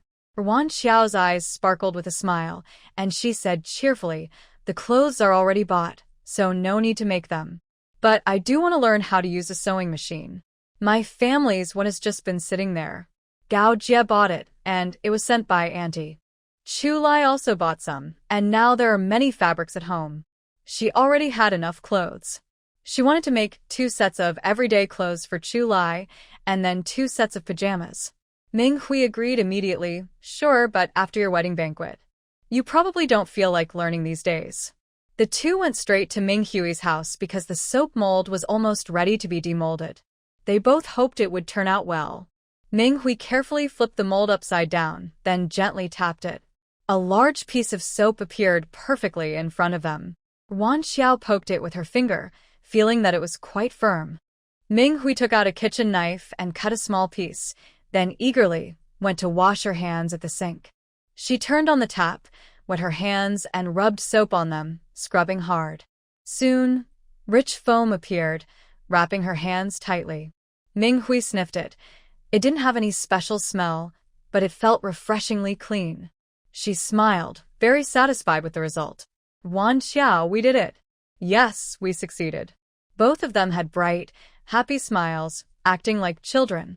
We need to report this quickly and get the factory running early. Wan Xiao thought for a moment and said, You write the report. Include all our plans so we won't forget what we said later. Ming Hui nodded in agreement. Yes, let's write it now. You're quick-witted, so you tell me what to write. Wan Xiao didn't refuse. If it weren't for the literacy issue, she would have written the plan herself. But with Chu Lai teaching her, she felt that soon she could slowly get rid of her illiteracy status. Wan Xiao couldn't act too organized. Sometimes she seemed to suddenly remember something and added more details from earlier. So, the two of them kept working on writing, and by the next day, they still hadn't finished. Meanwhile, at the dock, Xi Jingming, Cheng Yan, and Qin Yining had already arrived. They were carrying 2 large bags and holding some other items. Chu Lai wanted to take them straight to the guest house, but Xi Jingming firmly refused. He was finally able to see his sister, and he wouldn't go to some lousy guest house. Considering he was Wan Xiao's brother, Chu Lai stepped back a little. Okay, we can go to my house first, but you all have to stay at the guest house tonight. Xi Jingming replied casually, Fine, let's go quickly, no more delays. As for where to stay, he planned to stay put and not leave. Confident Chu Lai couldn't just throw him out. Chu Lai registered their arrival at the door and happened to meet Long Jing, who was holding Junjun. When Long Jing saw Xi Jingming's face clearly, her expression suddenly changed in shock. Long Jing was so panicked that she didn't notice her steps were too quick, causing Junjun behind her to struggle to keep up. Grandma, didn't you say we were going to the beach? Why are we turning back so fast? Junjun forcefully broke free from Long Jing's hand and stubbornly stood still, refusing to move forward. Long Jing nervously glanced at Chu Lai and the others who were approaching, then hurriedly said, I forgot to get you some candy. Let's go home first, get the candy, and then go to the beach, okay? Junjun loved sweets very much. He even added sugar to his porridge. So, hearing about getting candy, he reluctantly took small steps, following Long Jing toward home. But he kept muttering, Next time, remember properly, don't forget this or that. It's a waste of my time. Long Jing was flustered and distracted, with no time to care about what Junjun was saying. She just wanted to leave quickly, so she nodded hurriedly. Chu Lai hadn't paid much attention to Long Jing and her grandson before, but hearing their conversation and seeing Long Jing run away in such a hurry, his eyes grew deeper. When they arrived at Chu Lai's house, Wan Xiao was in the yard drying mango slices. Seeing them, she greeted with a smile. You're here. Although Xi Jingming was mentally prepared, seeing Wan Xiao in person still made his eyes water. She looked so much like her. He had only seen her youthful face in photos, and the Wan Xiao in front of him looked exactly like the grandmother in those pictures. He felt a natural sense of closeness whenever he saw Wan Xiao. Now, without needing to check, he was sure that Wan Xiao was definitely his sister. He took the initiative to speak. Hello, I am Xi Jingming. Then silently added in his mind, your second brother. Wan Xiao was surprised inside. She didn't expect Xi Jingming to greet her so formally. She smiled and replied, Hello, I am Wan Xiao. Don't just stand in the yard. Please come inside. Xi Jingming's gaze couldn't help but follow Wan Xiao. Seeing her eyes and smile full of happiness, he knew she was living a comfortable life now. At the same time, he felt both relieved and a bit sad. His sister had suffered so much, and they could never fully make up for it. After a few words inside the house, Chu Lai stood up and said, Qiao, you chat with him first. I'll go ask the kitchen to prepare a few dishes, so you won't have to cook. It's tiring. Wan Xiao pulled him aside quietly and gave a subtle signal. Don't go. There are fish and clams in the kitchen, and cooking isn't hard. She had already secretly taken some ingredients from the storage during the water pouring earlier. Besides, since they were here for the wedding, they should be well entertained. Then have the kitchen make 2 dishes. You can make a smaller amount. Chu Lai glanced at the 3 of them and continued, they don't need special treatment. After saying that, he strode out. Actually, this was just an excuse Chu Lai used to leave. When Wan Xiao told him about Long Jing that day, he had already paid attention. But seeing Long Jing's panicked look just now, his intuition told him there was definitely something going on, so he needed to plan carefully. Back at the camp, Chu Lai directly called Hugh to his office. Deputy Squad Leader. Chu Lai nodded, signaling him to sit down, and first asked about another matter. Any updates from that side? Hugh shook his head slightly, his tone serious. He's very cautious, showing no signs of weakness. At this point, Hugh's gaze revealed a hint of confusion and self-doubt. Deputy Squad Leader, am I overthinking this? Chu Lai looked deeply at Hugh and said earnestly, don't indulge in pointless self-doubt. If you have suspicions, investigate the truth. For yourself and for him, the truth is the best explanation. His voice was calm and strong, carrying an undeniable firmness, as if to soothe all worries. Hugh silently nodded, his confusion gradually turning into determination. Chu Lai then continued, now I have a new task for you. Hugh immediately stood up straight, serious and ready for instructions. Here are the materials. Chu Lai opened the drawer, took out a file bag, and handed it to Hugh. He sternly warned, Long Jing is currently visiting at the family compound. I need to know her every move daily, especially at night. Remember, this must be kept strictly confidential. You only need to report to me. Hugh nodded firmly, yes, I understand. He took the file, quickly looked through it, then returned it to Chu Lai. The two exchanged a few brief words before Hugh left. Chu Lai sat alone in his office, thinking for a moment, then stood up and went to the cafeteria. Afterward, he bought a few bottles of soda from the supply store before heading home. Suddenly, a voice called out behind him, Chu Lai. He turned around and saw Commander Shen Qingsong approaching. Commander, Chu Lai immediately stopped and greeted politely. Shen Qingsong strode forward, glancing at the item in Chu Lai's hand, and asked with apparent concern, did someone come to visit at your home? Yes, a few friends came for a wedding. Shen Qingsong chuckled and teased, you have such high standards. I thought you'd be single forever, but unexpectedly, you got married so suddenly. While speaking, he looked at Chu Lai's face, then said, I heard you married because you wanted to be responsible, and you even had a big argument with Commissar Hu's family. Chu Lai, I need to tell you something you might not like. Rural girls are narrow-minded and inexperienced.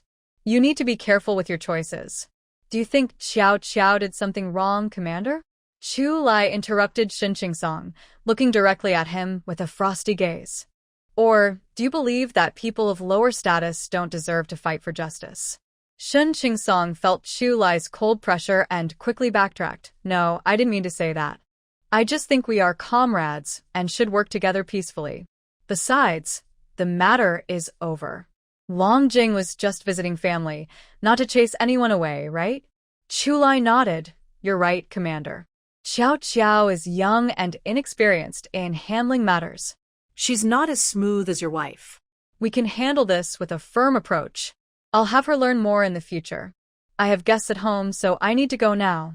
After saying this, Chu Lai nodded again, not giving Shen Qingsong a chance to speak, and strode away confidently. Shen Qingsong looked at his back with a displeased expression, feeling annoyed. He didn't expect Chu Lai to be so disrespectful. When Chu Lai returned, Si Jingming was standing leisurely in the yard, happily chewing on dried mango. He had a satisfied smile on his face and commented, the fruit aroma is strong, sweet but not greasy.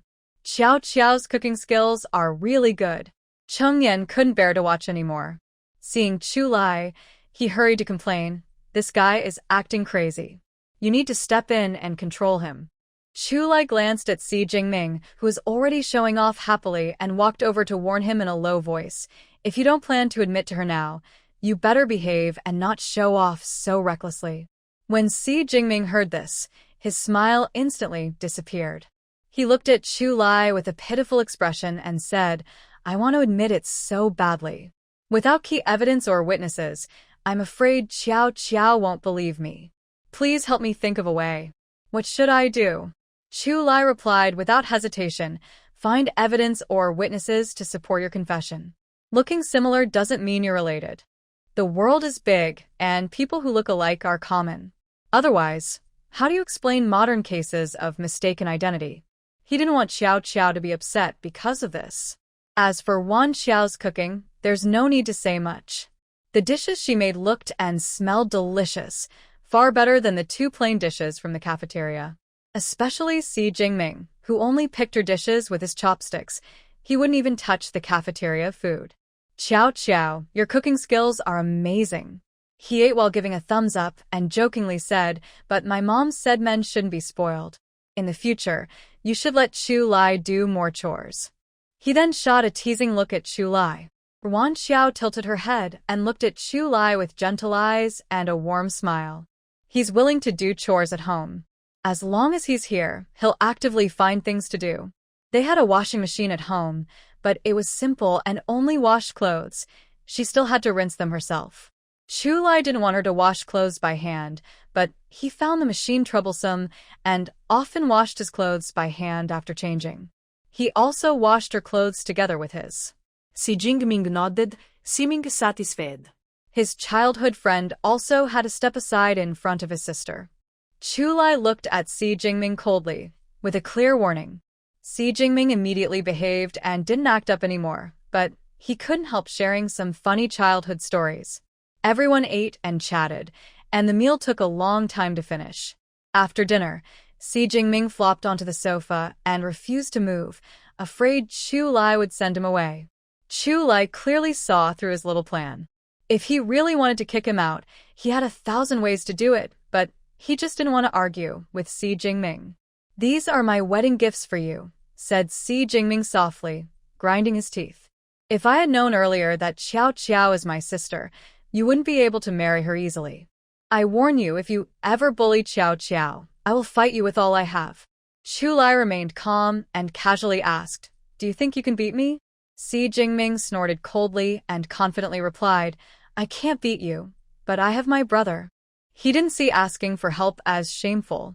For him, protecting his sister was the most important thing. No one could hurt her even a little. You're so childish, Chu Lai said dismissively, then looked upstairs and lowered his voice to ask about their wands. Getting to the main point, Si Jingming straightened up and honestly shared everything he had found out or asked about. He then took an envelope from his pocket. It's this letter. See if you can tell who wrote it. Chu Lai took the envelope and examined it carefully, then looked at the letter inside. This handwriting isn't by Yanliang's or Commissar Hu's, but that doesn't mean they aren't involved. I will find out. The sender probably just wanted to cause trouble for their Wan family and annoy Wan Xiao. This person had bad intentions, and he needed to catch them. Downstairs, the 3 men discussed their matters, while upstairs, Wan Xiao and Qin Yining were chatting happily. I think Si Jingming is pretty good. Aren't you going to confess? Qin Yining's face turned red with embarrassment.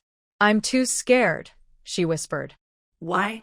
The leader said love is free. If you like him, go for it. It's not shameful. Besides, he's not young anymore, right? You're so far apart. Even writing letters is hard. What if he gets married to someone else someday? Won't you regret it? No, that won't happen. Qin Yining thought of that scene and felt her heart ache. But if he doesn't like me, then confessing would mean we can't even be friends, she said hesitantly. Wan Xiao shook her head, thinking she was a sweet but naive girl who was hurting. Her eyes sparkled with an idea. How about I help you test him? If he's interested in you too, you can confess. If not, you should settle down. Don't waste your beautiful years on him. Wan Xiao wasn't trying to rush marriage, but living in this era made it difficult. If Qin Yining didn't get married in the next 2 years, she would face gossip and even her leaders might talk to her. When the pressure becomes too much, some people marry just to get it over with. It might be better to settle down early and find a good, suitable man. Qin Yining hesitated for a moment before asking, how do you plan to test him? Like this. Wan Xiao whispered her idea and explained, do you think it will work? Okay. Qin Yining made up her mind and nodded. Then let's get ready and go downstairs now. Wan Xiao threw down her things and pulled Qin Yining to go downstairs. Chu Lai, Does your 3rd Battalion commander still not have a partner? Can you tell me about him? Wan Xiao gave a look, and Chu Lai understood what she meant. He casually glanced at Si Jingming and said, Song Weiqi doesn't have a partner yet. His family is from Hang City, and his parents are both government workers. His conditions are pretty good. Tomorrow, you can find an excuse to invite him over. Let Yining secretly meet him. Wait. Si Jingming suddenly realized, are you two trying to set up a date for Xiaoningning? His face darkened visibly, and he looked at Cheng Yan with displeasure. You, as her brother, don't you care? Just letting them casually introduce a stranger to Xiaoningning? Cheng Yan smiled mischievously, teasing, that's funny, you know. Everyone starts as strangers. Besides, Yining isn't young anymore. It's time to think about her personal life. Si Jingming was left speechless by the retort, feeling uncomfortable inside. Wan Xiao continued to push further. Chu Lai, this is your responsibility now. You must handle it well. Yes, I'll listen to my wife. No, I oppose this. Si Jingming finally couldn't hold back. He jumped up from the sofa loudly. Everyone looked at him in unison and asked, what do you oppose? Embarrassed, Si Jingming scratched his head and stammered, I'm Xiaoning's childhood friend. Of course, I have to watch out for her. Actually, he didn't even know why he was so upset. Just thinking about Qin Yining going on a blind date made him feel strangely irritated. Wan Xiao secretly winked at Qin Yining, hinting that her plan was successful. Qin Yining immediately blushed and looked down. The person she had admired for years seemed to care about her a little, making her feel happy inside. Her smile couldn't be hidden. Cheng Yan enjoyed the scene and added fuel to the fire, saying, my brother agrees. So, what right does a friend have to oppose? You're also an irresponsible brother. Si Jingming looked frustrated, sitting on the sofa with his arms crossed and sulking. He occasionally glanced at Qin Yining, noticing that she seemed to have become more beautiful after several years. Her eyes were lowered, her long, curled eyelashes fluttering slightly like butterfly wings. Her cheeks were blushing, resembling a shy water lily, making his heart beat a little faster. Realizing his strange reaction, Si Jingming suddenly stood up in surprise. What are you doing? Cheng Yan looked at Si Jingming with confusion, thinking he was acting strange again. But Si Jingming only looked at Qin Yining, a strange warmth spreading across his face. He quickly said, let's go for a walk. It's too hot inside. He grabbed Cheng Yan with one hand and pulled Chu Lai with the other, and they left the room. Chu Lai turned back and pointed with his chin at the packages on the ground, saying to Wan Xiao, Qiao, those are the gifts. Please take care of them. Since Cheng Yan had already given a gift earlier, these must be from Si Jingming. Wan Xiao opened one of the packages, which contained 4 new sets of clothes, 2 soft towels, 4 pieces of small floral cotton fabric, along with bed sheets, duvet covers, pillowcases, and towels. Another package was filled with daily necessities like a thermos, basin, toothbrush and toothpaste, towels, soap, mirror, and skincare cream. There were also 2 pairs of delicate leather shoes, 2 pairs of comfortable Hui-style shoes, and some malt extract, sugar cubes, cookies, and pastries. Wan Xiao wondered to herself, is the Si family really that different? Why are the gifts so comprehensive? Is this the usual custom in Jing City? She looked at Qin Yining with curiosity. Yining, do you usually prepare such complete gifts? Qin Yining also looked a bit confused. I've never seen this before either. Forget it, let's pack everything away first. Unable to get an answer, Wan Xiao decided to store the items and talk to Chu Lai about it tonight. They took everything upstairs, sorted, and placed the items carefully. Then Wan Xiao found scissors and red paper and asked, Yining, can you cut the character, Happiness? If she couldn't, she would have to ask Ming Hui next door for help. Qin Yining smiled and nodded. Yes, I can. I can even make patterns. When she was a child, she learned to do this as a fun activity with an elderly woman. Qin Yining cut a piece of red paper into a suitable size, folded it several times, then cut 2 small slits on one side with scissors, flipped it over, and cut a few more. When she unfolded it, a beautiful character for Happiness was complete. On the other side, Chu Lai and the other person were pulled out of the yard by Si Jingming and strolled along the seaside. The night breeze gently brushed past, and the waves crashed against the shore with clear, crisp sounds. The three of them walked silently, and the atmosphere was a bit heavy. Finally, after sand got into his shoes again, Chungyan couldn't help but become impatient. He stopped and shouted at Si Jingming, are you crazy? Why are three grown men walking by the sea in the dark? Say what you need to say quickly, or I'm not going to wait around. He brushed the sand out of his shoes and impatiently urged him. Chu Lai noticed a hint of Si Jingming's thoughts but didn't call him out, waiting for him to be honest himself. Si Jingming felt conflicted inside, wanting to say something but unable to find the right words. He nervously scratched his head, then decided to be honest and shared his feelings directly. I just heard that Xiao Ningning is going on a blind date, and I suddenly felt very uncomfortable. But how could that be? We grew up together. I've always treated her like a sister. Are you saying I'm probably reluctant to see my sister leave? Chu Lai snorted and mocked without mercy. Maybe Qiao Qiao is your real sister, too. She married me. How do you feel about that? Si Jingming was stunned for a moment and thought carefully. What feeling was that? Although he was very reluctant because it was Chu Lai, he still felt very reassured. But if Chu Lai dared to bully his sister, he would fight to defend her at all costs. However, his feelings for Qin Yining were completely different. He couldn't describe this feeling with words. He only knew that just thinking about Qin Yining going on a blind date made him feel extremely upset, almost wanting to chase the other person away. In the end, even a fool like Si Jingming could tell that his feelings for the two were not the same. How could I possibly like her? That's something you need to figure out yourself. Cheng Yan was the first to turn back, walking and speaking at the same time. All right, you've made up your mind. What you do next is up to you. I'm not going to stand here swatting at mosquitoes with you. At this moment, it wasn't just the three of them swatting mosquitoes. Long Jing called Suyume out again. This time, they didn't choose the place where they met last time, but went a bit further away. The night wind was a little cool, brushing against their faces, and bringing a slight chill. Suyume frowned, feeling a bit impatient, and suppressed her anger as she said, I already told you last time. I need to slowly persuade Lao Hu. Why are you in such a hurry?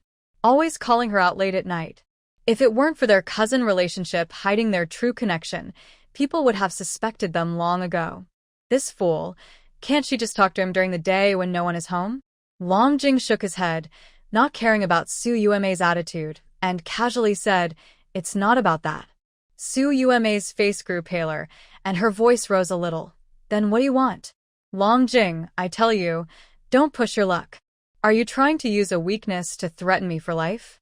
Long Jing paused silently, then slowly said, Today I saw a man walking with Chu Lai. He looks a lot like the young Si Jingwei. At first glance, I thought Si Jingwei had come to visit. So that's why she was so panicked at the time. It was only later that she realized Si Jingwei isn't that young anymore. This statement stunned Su Yume. She widened her eyes in shock. What did you say? She tightly grabbed Long Jing's arm, her voice trembling unconsciously, and asked eagerly, Do you know who he is? What is he here for? Long Jing shook his head. I don't know.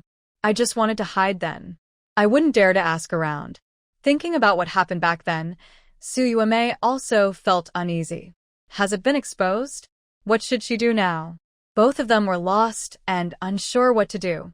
Su Yume spun around several times, forcing herself to stay calm, then asked Long Jing, When you saw that person, did you hear what he said to Chu Lai? Long Jing shook his head. Because he was angry, his voice rose a little. No, I was so scared my legs went weak. I didn't dare listen to what they were saying. Now you're asking me all these questions. What's the point? Just finish what you need to do quickly. I want to leave here as soon as possible. She didn't want to stay any longer. If Si Yuanhang found out about what happened back then, she wouldn't have a good ending. That man looked gentle and polite, but he was actually very ruthless. Su Yume's face showed clear displeasure, but because of what happened, she dared not confront Long Jing. She could only irritably say, I understand. Just wait a moment.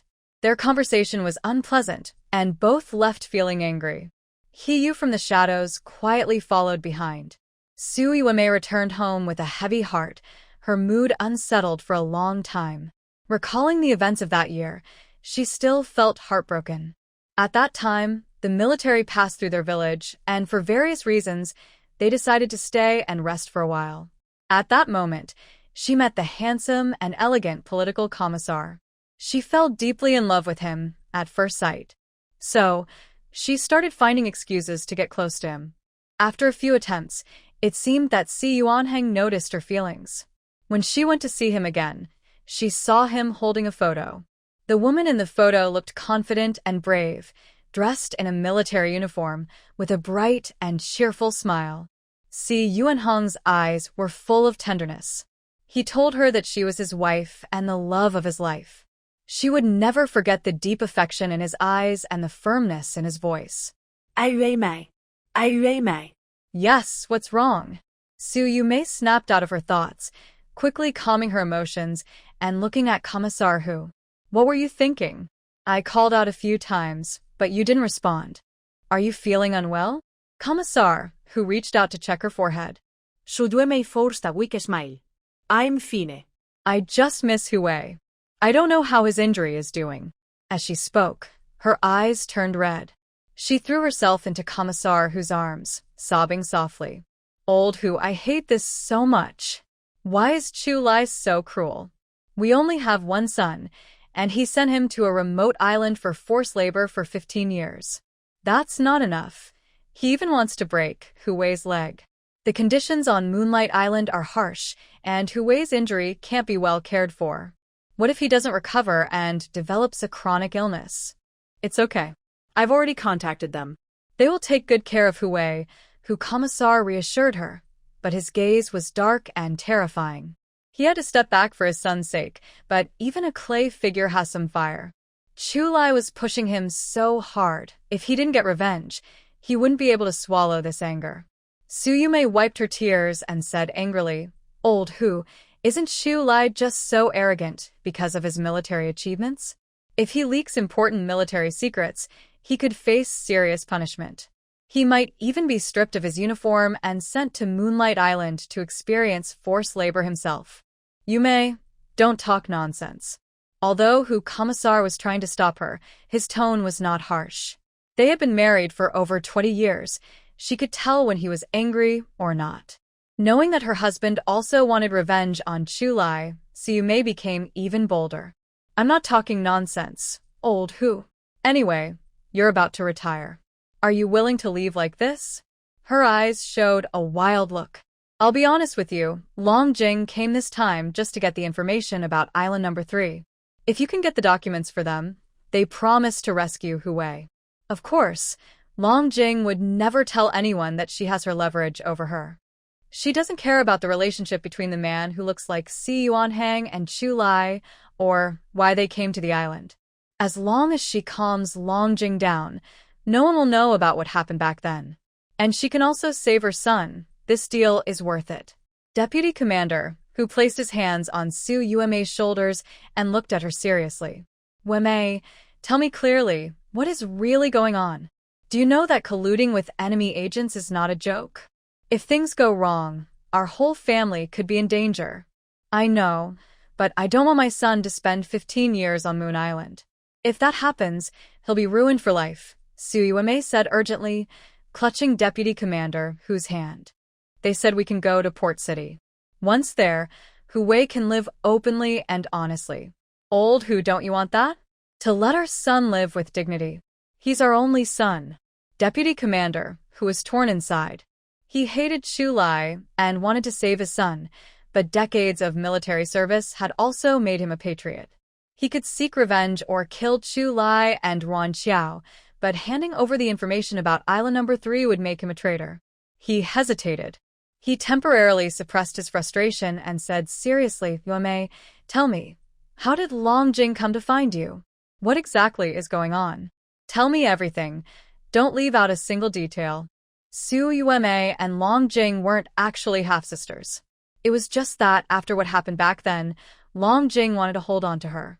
They told others that way to give their relationship a reasonable explanation. Su Yuame organized her words and said, "A few days ago, there was a fight at the dock in Yangcheng. They even used cannons, which caused a warehouse to catch fire, destroying all the supplies inside. Actually, during the chaos, Long Jing's son managed to smuggle out quite a bit of supplies. No one knows how those people found out, and they came after Long Jing. They forced her to give up the information about Island No. 3, or they would expose everything. If that got out, Long Jing's son would be in serious trouble. That's why she came to me." Deputy Commander, who wasn't as simple-minded as Su Yuame. The fight at the ancient warehouse had already alarmed the central government and the second-in-command. It wasn't easy to secretly smuggle large amounts of supplies out. Those people had probably been watching them for a long time.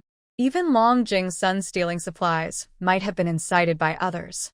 Su Yume did not know what Island Number 3 was, but he was very clear that there was a military research institute on it, with a very high level of secrecy. Even the officers of their guard unit were not allowed to casually go to the island. Those people had already set their sights on Island Number 3 and had figured out the grudge between him and Chu Lai, even setting a trap from Long Jing's side. Understanding all this, Commissar, who felt a chill run down his spine. Does this mean they also have people arranged at Hui's place? If he refused to cooperate, would something happen to Hui? These people are ruthless and don't care about morality. But the information about Island Number 3 is top secret, not easy to obtain, and framing Chu Lai makes it even more difficult. Commissar, who fell into deep thought. The morning light was faint, softly spreading across the land, giving everything a gentle glow. Chu Lai slowly opened his eyes. The first thing he saw was Wan Xiao's rosy little face, with a playful strand of hair sticking to her nose. His eyes were full of tenderness and love.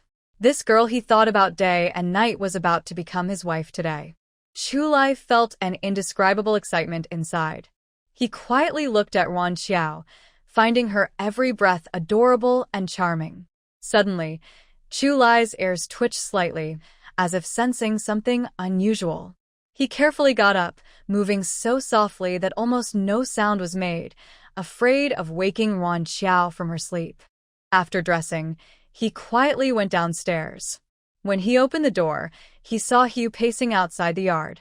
Deputy Group Leader, Hu called softly, with a hint of nervousness in his tone. Chu Lai opened the yard door, signaling Hu to come in, and asked in a low voice, "What happened?" If there was no special situation, Hu wouldn't have come so suddenly. Hu looked serious and quickly reported the conversation he overheard last night to Chu Lai. He added, "I've been following Long Jing. Once I confirmed she wouldn't go out again, I went to the commissar's house." Deputy Group Leader, I was a bit delayed and only heard part of what was said later, but I'm sure they mentioned Island No. 3. That was why he hurried over early in the morning to report. Chu Lai's expression also grew serious. He didn't expect that just suspecting Long Jing and secretly observing her would lead to such an astonishing discovery. "Tell me more in detail."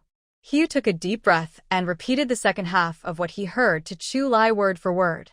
Then he looked at Chu Lai nervously with an anxious tone. "Deputy Commander, the enemy has already targeted Island Number 3.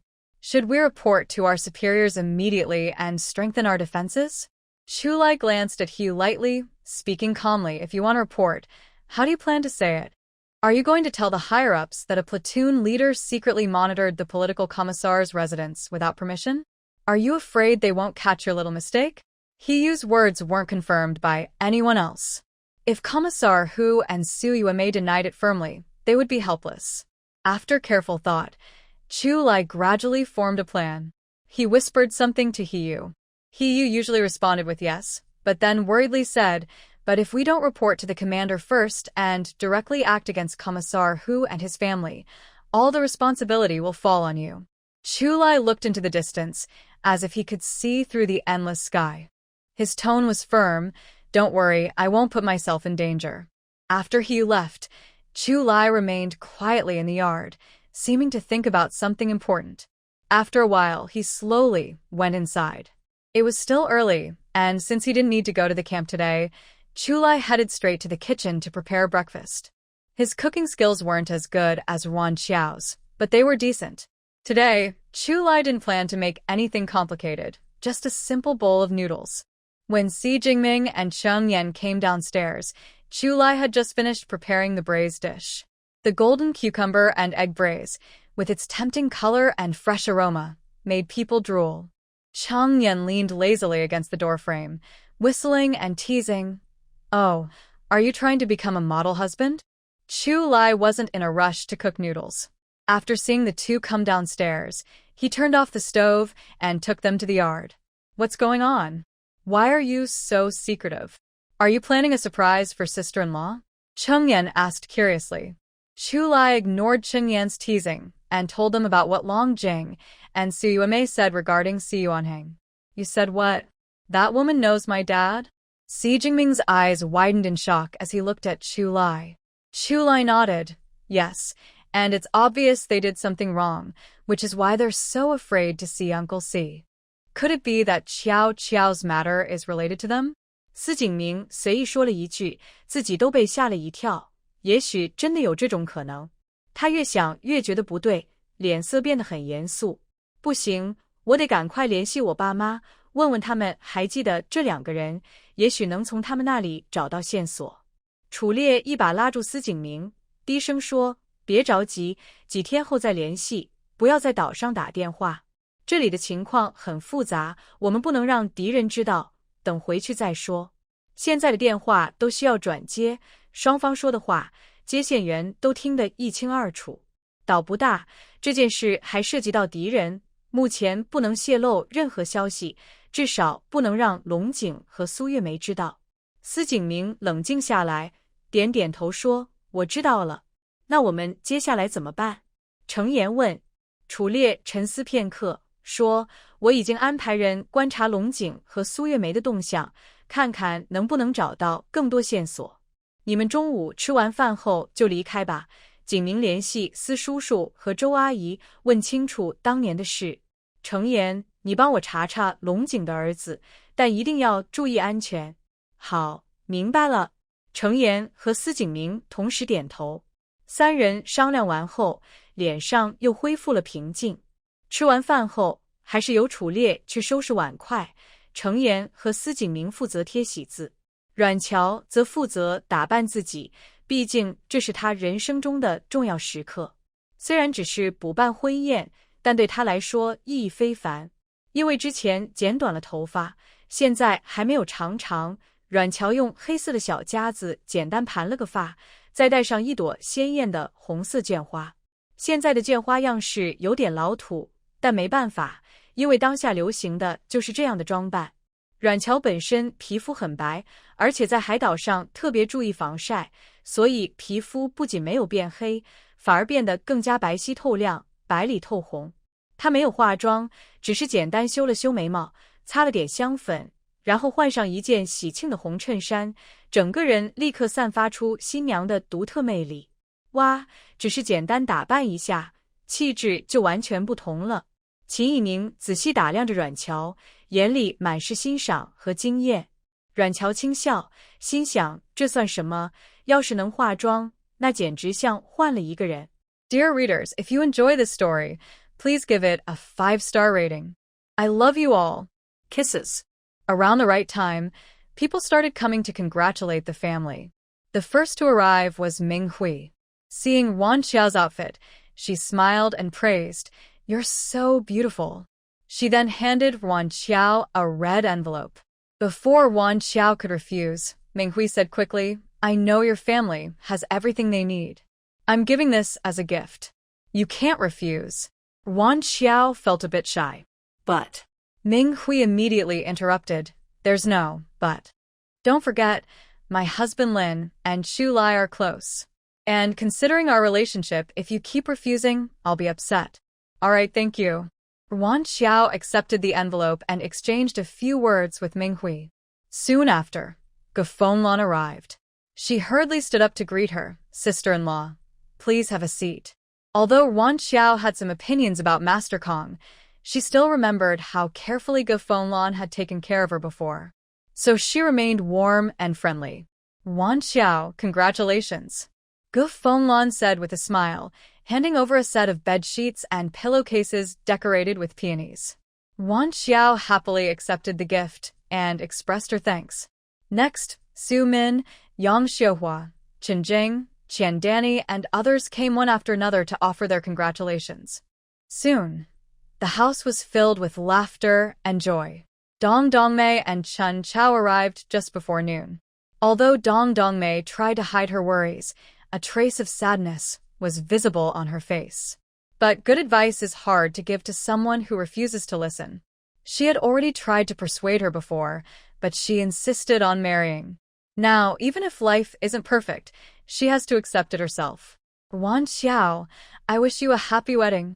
Dong Dongmei brought a porcelain basin, painted bright red with peonies on the bottom, and a big happiness character in the middle, looking very festive. Thank you. Wan Xiao gratefully accepted the gift without hesitation. Dong Dongmei was about to leave after sitting for a while. Wan Xiao stopped her. The feast will start soon. Let's go eat together. Chun Chao heard this and quickly nodded. Yes, sister-in-law. A wedding feast should be enjoyed. After saying that, she couldn't help but glance toward the courtyard, her face slightly red as she looked at the tall, handsome figure there. Wan Xiao, is that comrade a friend of Vice Commander Chu? Wan Xiao followed Chun Chao's finger and saw that she was pointing at Cheng Yan. Recalling the last time we went to the island together, Chun Chao had carefully dressed up, and Wan Xiao already had some guesses. She answered calmly, yes, he's a friend of Chu Lai's, here for the wedding. Unfortunately, his wife is too busy. Otherwise, she would have come too. Oh, he's married now? Chun Chao looked disappointed. Wan Xiao pretended not to notice her change in mood and smiled. Getting married is natural at this age. There's nothing strange about it. Worried Chun Chao might shift her attention to Xi Jingming, Wan Xiao quickly added, the person next to him isn't married, but his partner is here. She pulled Qin Yining closer and added, they're also about to get married. Qin Yining understood Ruan Qiao's intention. Although she blushed shyly, she didn't argue. Cheng Yan and Xi Jingming, who were happily chatting with Chu Lai's comrades, didn't realize that Wan Xiao had just helped them by removing a bad match. Chun Chao had always wanted to leave the island and live in the outside world, hoping to find a city partner. Unfortunately, her last blind date failed, and she hadn't met anyone suitable since. She heard that Vice Commander Chu had invited some friends yesterday, tall, handsome, and well-dressed with many nice things, so she thought she'd try her luck today. But both of them were already taken. Chun Chao felt very disappointed and her mood sank, losing interest in staying longer. Dong Dongmei also noticed Chun Chao's feelings and felt a bit regretful. If she had known Chun Chao wanted to leave, she wouldn't have brought her along no matter what. Wan Xiao, we're going back first, Dong Dongmei said, pulling Chun Chao hurriedly away. Qiao, it's about time. We should go to the cafeteria. Chu Lai, dressed sharply in his military uniform, stood tall and straight like a pine tree. His handsome face was full of joy, and his usual cold demeanor was replaced with gentleness. His deep, passionate eyes locked onto Wan Xiao, filled with love and affection. Wan Xiao smiled brightly, her eyes shining like stars, and cheerfully replied, okay, let's go. In this family compound, there was no traditional wedding procession, but before the banquet at the cafeteria, Chu Lai arranged a special ceremony. Although it was a small event, it was filled with solemnity and joy.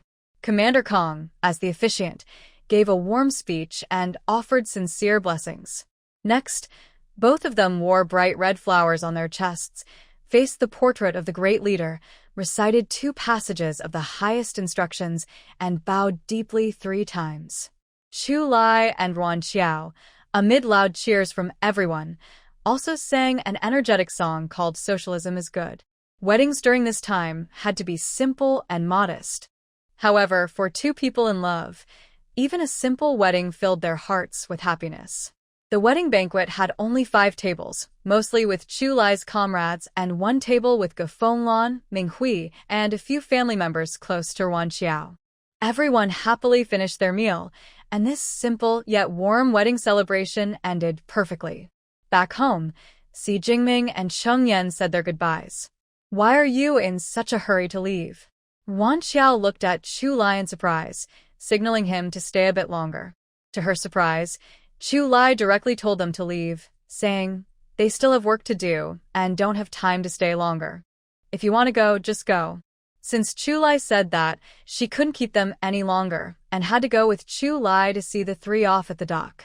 Wan Xiao didn't know that Si Jingming had already understood his feelings for Qin Yining and was whispering to her, find a chance to confess when you get back. Don't keep waiting foolishly. Qin Yining sneakily glanced at Si Jingming, blushed, nodded, and whispered like a mosquito, I know. Qiao Qiao, if Chu Lai dares to bully you, just call me. No matter how far away I am, I will come to support you. Before boarding the boat, Si Jingming still worriedly reminded her. Wan Xiao thought Si Jingming's attitude was strange. He didn't call her sister-in-law with Cheng Yan and kept calling her Qiao Qiao. Doesn't calling a friend's wife so intimately seem a bit too close? She tilted her head to look at Chu Lai's face. Seeing he didn't react much, she wondered if she was overthinking it. Always sneaking looks at me. What do you want? His deep, magnetic voice carried a teasing tone, clearly showing he was in a very happy mood. Wan Xiao pouted proudly. We got the certificate and had the wedding. I am your legal wife. If you want to look, just look. Do you need to sneak around? Hearing this, Chu Lai couldn't help but chuckle softly, his eyes filled with affection. Yes, I am yours. Feel free to look, he whispered close to her ear, with a flirtatious tone. Only for you to see. Maybe because her mind was a bit muddled, Wan Xiao always felt that this last sentence had a hidden meaning. During this time, Chu Lai had been sleeping holding her. She could feel his body changing, but he was very disciplined, insisting he would not cross any lines until their wedding night. Thinking about tonight being their wedding night, Wan Xiao's face suddenly turned red, and she unconsciously quickened her steps. However, Chu Lai walked calmly with his long, strong legs, as if strolling in a leisurely manner, easily keeping up with her Wan Xiao. Because of Chu Lai's interruption, Wan Xiao's original plan to talk about Si Jingming was pushed aside.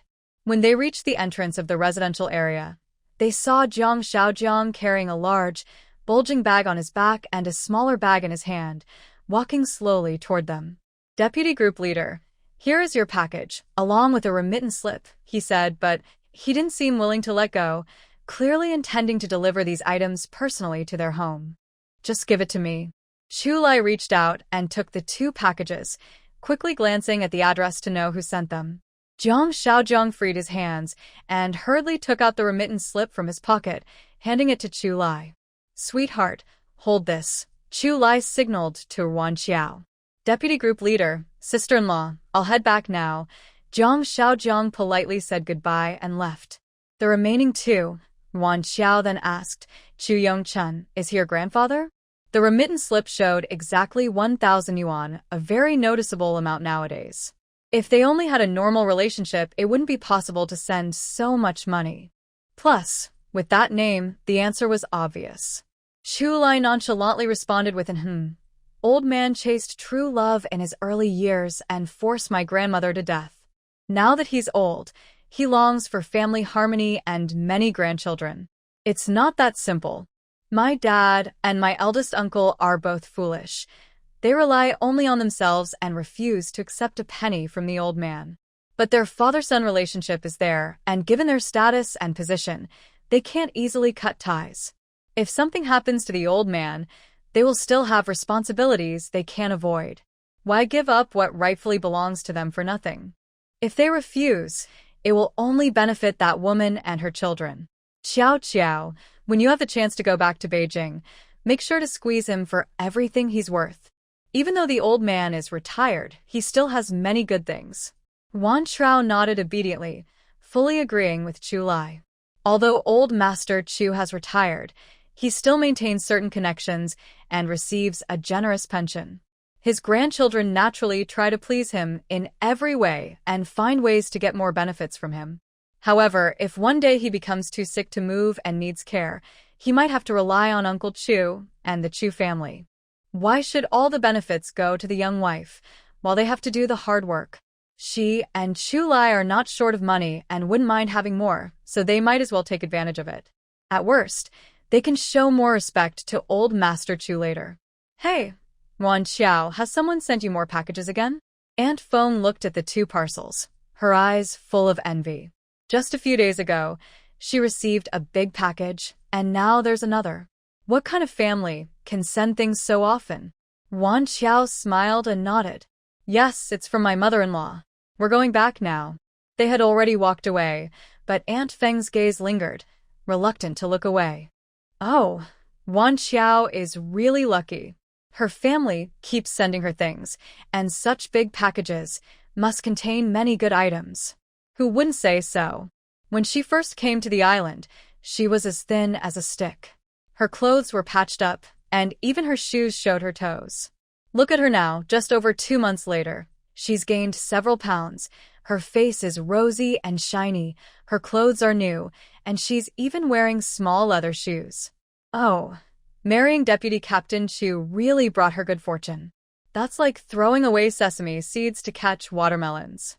If White Squad leader hadn't regretted breaking off the engagement, Wan Xiao wouldn't be enjoying such good days now. Someone mysteriously said, "Hey, White Squad leader still hasn't filed a marriage report. Do you think he heard about Commissar whose transfer and is regretting it?" That's hard to say. The others casually joked, unaware that Hu Lijing, standing behind the big tree, overheard everything. She was furious and went to the military office to find Bai Yanliang, immediately asking Bai Yanliang, "Are you planning not to marry me?" Hearing the news about Commissar Hu's transfer, Bai Yanliang did feel a bit regretful. After all, once he transferred, he would have fewer places to rely on. But he couldn't say that openly. Besides, he was already under disciplinary action, and he couldn't find a good match anyway. Hu Lijing also had a job with the arts troupe, which was better than marrying a woman from the countryside. Bai Yanliang forced a fake smile and tried to persuade her, "Lijing, what are you talking about? Of course I want to marry you. If you want to get married, I'll file the marriage report immediately." Really? Of course, really. At this moment, the 2 of them had reached a quiet little path. Bai Yanliang saw that no one was around, so he quickly pulled Hu Lijing into a tight embrace. Then he lowered his head and pressed his lips firmly against hers. His hands also started acting on their own, quietly slipping inside Hu Lijing's clothes. Just as things were about to get out of control, Bai Yanliang managed to stop himself, forcing himself to hold back. If he hadn't still had a bit of reason left, he really would have gone all the way, because he couldn't bear the frustration anymore. Bai Yanliang took a deep breath, gently took Hu Lijing's hand, and placed it on his little friend. He whispered, "Can you feel it? It's missing you."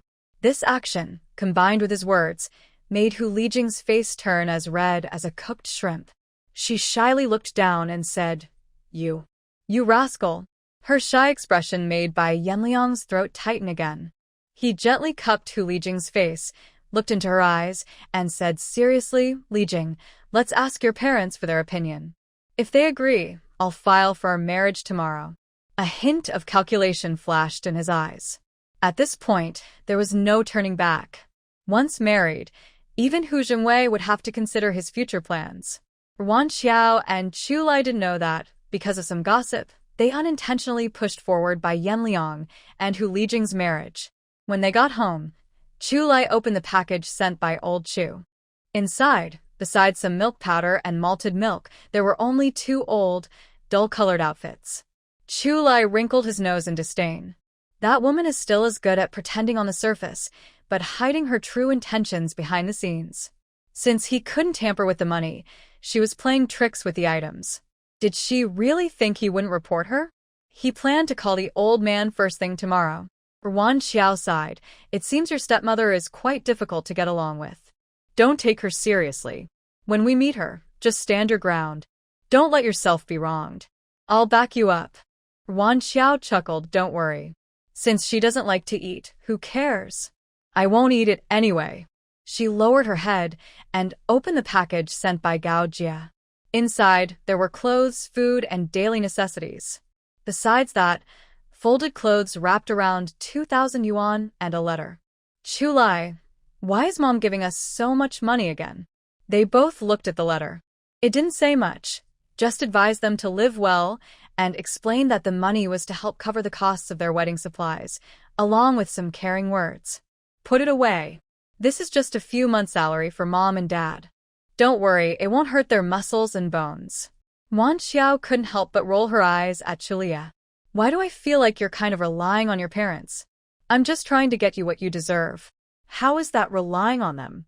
Chulia felt wronged and said with a pout, My salary isn't enough to support you. Wan Xiao snorted. Who needs you to support us? But she understood Chulia's intentions, so she didn't dwell on it and moved on to more important matters. The soap I made with Ming Hui is ready. We're planning to set up a small factory. It can help settle family members and reduce the burden on the household. Wan Xiao explained her idea to Chulia in detail, then asked, Do you think the leaders will approve? Chulia thought carefully before replying. Using local materials and keeping costs low is a good idea. But if everything is done by hand, the production might not be very efficient. Also, there are issues with the factory building, transportation, and packaging.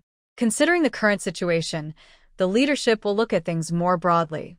Your plan is feasible, but I can't guarantee it will be approved. Still, I think there's hope. Chulia didn't just say what sounded nice. He pointed out all the real issues. Wan Xiao understood that Chulia was being realistic. She felt a bit nervous, but also knew that nothing ever goes perfectly smoothly. Even if it doesn't get approved, it's okay. I just want to find something to do. If this doesn't work, I'll think of another way. As she spoke, she suddenly remembered something. Chulia, are there a lot of bird droppings on the nearby islands? Chulia didn't answer immediately but asked back, How do you know that? Wan Xiao was busy organizing the things sent by Gao Jia while talking to him, not noticing that Chulia's expression had become serious. That day, Ming Hui and I went to buy coconuts. Suddenly, a flock of birds flew overhead, and bird droppings almost fell on Ming Hui's head, she explained. Ming Hui also mentioned that during the patrol, some islands had accumulated a lot of bird droppings, according to Lin Chuanzheng. Chulia silently exhaled in relief and then asked, Why are you asking about this? Wan Xiao put the organized items into the cabinet neatly before sitting down and looking serious. Our country's fertilizer production is quite limited right now. Many rural areas still rely on traditional fertilizers. We haven't developed high-yield crop varieties yet, and with the fertilizer shortage, farmers have worked hard all year but still struggle to feed their families. Although we are not scientists and can't help much in that area, I checked, and bird droppings are rich in nutrients like nitrogen, phosphorus, and potassium, making them a good fertilizer resource. If there are a lot of bird droppings on the island, isn't that like a natural fertilizer factory? This could be a big help for farming development. Xiao Rao's eyes sparkled brightly, her dark pupils shining like black gems in clear water. Chu Lai looked at her, feeling a gentle ripple in his heart, and couldn't help but lean closer to softly peck her moist lips. When he tried to deepen the kiss, he accidentally kissed her finger instead. Be serious. I'm talking about an important matter. Xiao Rao quickly covered her mouth and looked at Chu Lai with a playful scold, while reaching out to push him away. But she didn't succeed. Instead, he took the chance to sneak another kiss. Chu Lai's gaze was tender and affectionate as he said, Qiao Qiao, why do you have so many ideas in that little head of yours? He secretly thought, the fact that there are bird droppings on the island has been known for a while, so why didn't he think of using the bird droppings as fertilizer? I will report your suggestion to my superiors, but Qiao Qiao, I might not be able to mention your name. According to the rules, the terrain of each island in the area is confidential and cannot be disclosed to outsiders, including family members. If the information leaks to someone with bad intentions, the consequences could be serious. Xiao Rao shrugged casually, showing she understood. No report? Fine. Just report it under your name. I don't need the credit, but I won't let others get the benefit. Chu Lai patted her head affectionately and said, You're so cute. Xiao Rao blinked and smiled proudly. Of course. Everyone loves me, and flowers bloom wherever I go. Ha ha ha. Chu Lai couldn't help but laugh at her proud little expression. Night fell, and the sky gradually filled with shining stars, like a huge black silk cloth decorated with countless sparkling gems. The ripples on the sea shimmered under the moonlight, dancing like lively musical notes, weaving into a flowing picture. Chulai had already prepared hot water and kindly brought a clean towel to Qiao Rao, gently saying, "Qiao Qiao, you can go take a bath now." Qiao Rao shot him a look, snatched the towel, and ran to the bathroom. The wooden bathtub was filled with just the right temperature of warm water, steaming and lightly scented. Qiao Rao slowly took off her clothes and gracefully stepped into the bath. Warm water wrapped around her body, making her feel very comfortable and relaxed. After her shower, she smelled fresh from the body wash. She wore a silk nightgown, soft and smooth, gently moving with her steps and highlighting her graceful figure. Her white, jade-like legs looked especially bright under the light, each movement like a beautiful scene, filling the room with a warm, inviting atmosphere. Chulai hurried into the bathroom and quickly took a quick shower. When he came out, his hair was wet, water droplets dripping down, but he didn't care about that. He grabbed a towel, wiped himself briefly, then tossed it aside. He strode over to Wan Qiao, who was sitting at the dressing table applying body lotion, and suddenly hugged her. His voice was deep and husky, full of desire. "Qiao Qiao, a moment of love is worth 1,000 gold, so let's not waste time." Then he kissed her. Every kiss on her forehead, cheek, and lips was full of deep affection and longing, as if time had stopped, and only their breathing intertwined.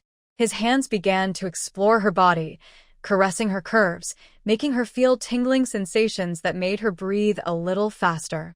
Wan Qiao trembled slightly but didn't stop him because she also longed for his touch. "Qiao Qiao, Qiao Qiao, I love you." Chulai's voice was low, magnetic, full of tenderness and love, melting her heart instantly. Wan Qiao was overwhelmed by his passion, her body gradually losing strength, only able to cling tightly to him, feeling his warmth and strength. His eyes seemed to burn with two raging flames, spreading and making her feel like she was melting into a pool of spring water. As night deepened, the moonlight outside the window reflected their intimate figures. The room was filled with love, making it impossible to resist. After a while, Wan Qiao was so exhausted that she didn't even want to move her fingers, her whole body soft and drained, as if all her strength had been taken away. Chulai, however, was still full of energy, like a forever lively warrior, his passion undiminished. "Chulai, I'm so tired," Wan Qiao softly complained, hoping he would let her go. "You don't need to move, just enjoy yourself." The man, having tasted sweetness, was clearly not satisfied yet. Yuan Xiao was so angry that she bit his shoulder and said playfully, "Even the tastiest food can't be eaten all at once, right? You need to enjoy it slowly, don't you? Honey, you're the one eating me, you know? I'm happy to do it." He straightened up and leaned close to Yuan Xiao's ear, whispering softly, "Are you satisfied with this way of eating?" Yuan Xiao couldn't help but let out a sweet moan. The night was long, and Yuan Xiao felt like a small boat bobbing up and down on the waves.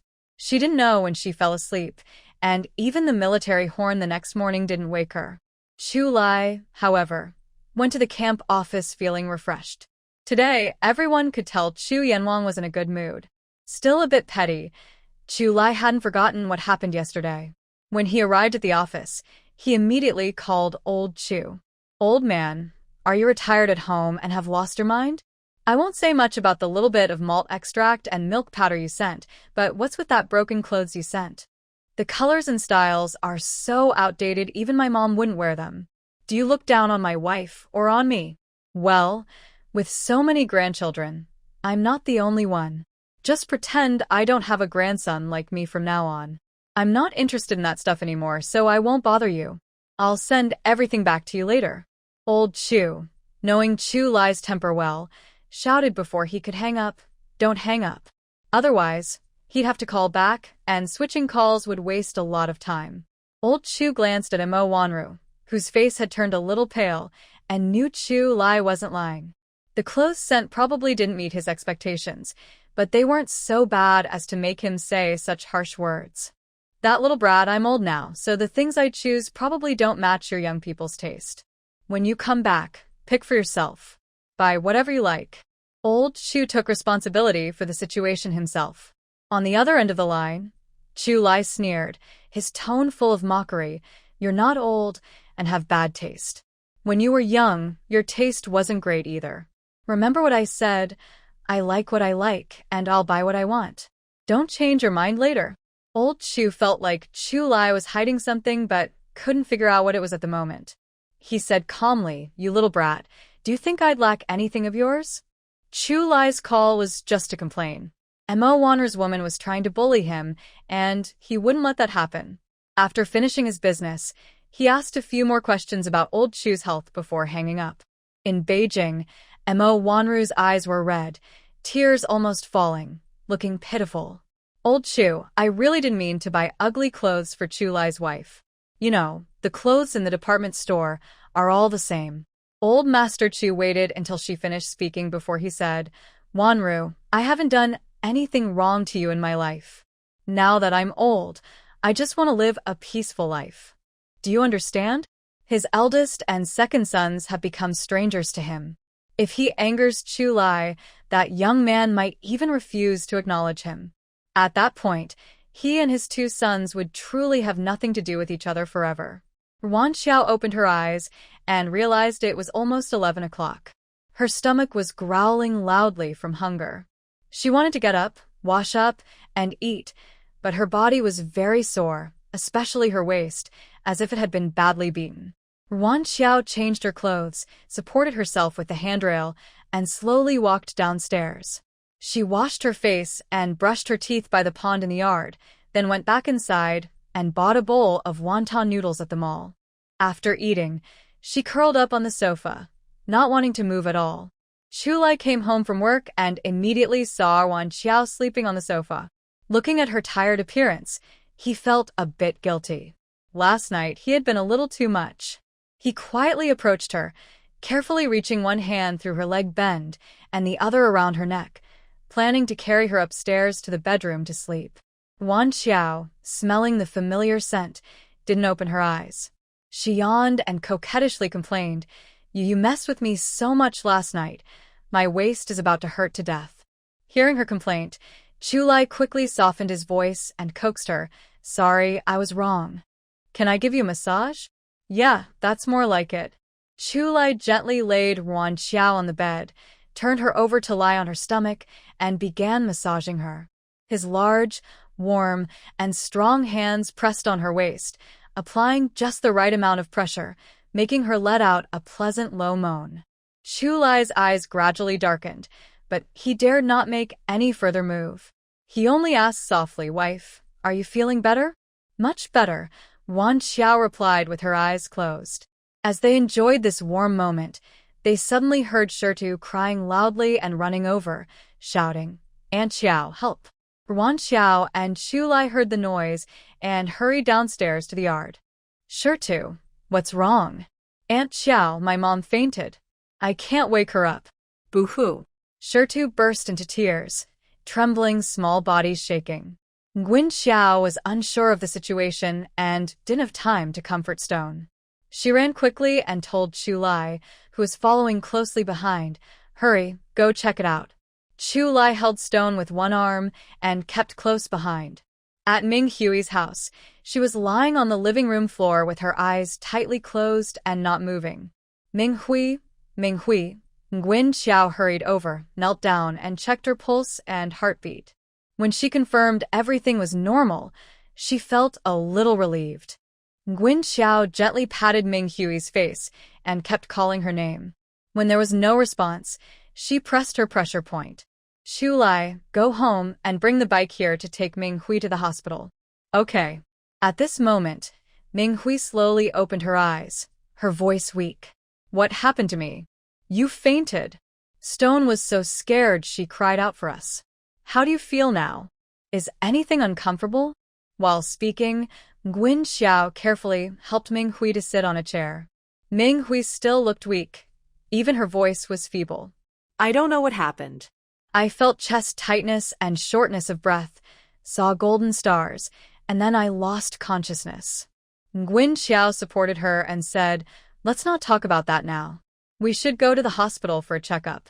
Ming Hui sat on the back of the bike, Chu Lai pushed the bike, and Nguyen Xiao held Stone and Tai Dan, following behind. This group drew the attention of everyone in the courtyard. "What's going on?"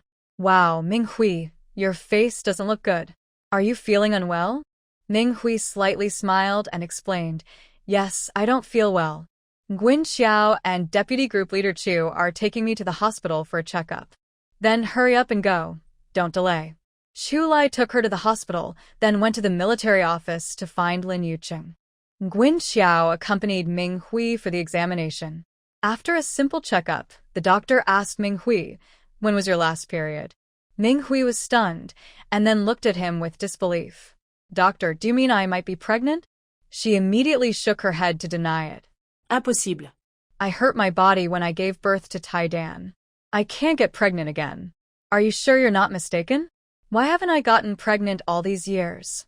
Seeing Ming Hui's reaction, the doctor couldn't help but frown.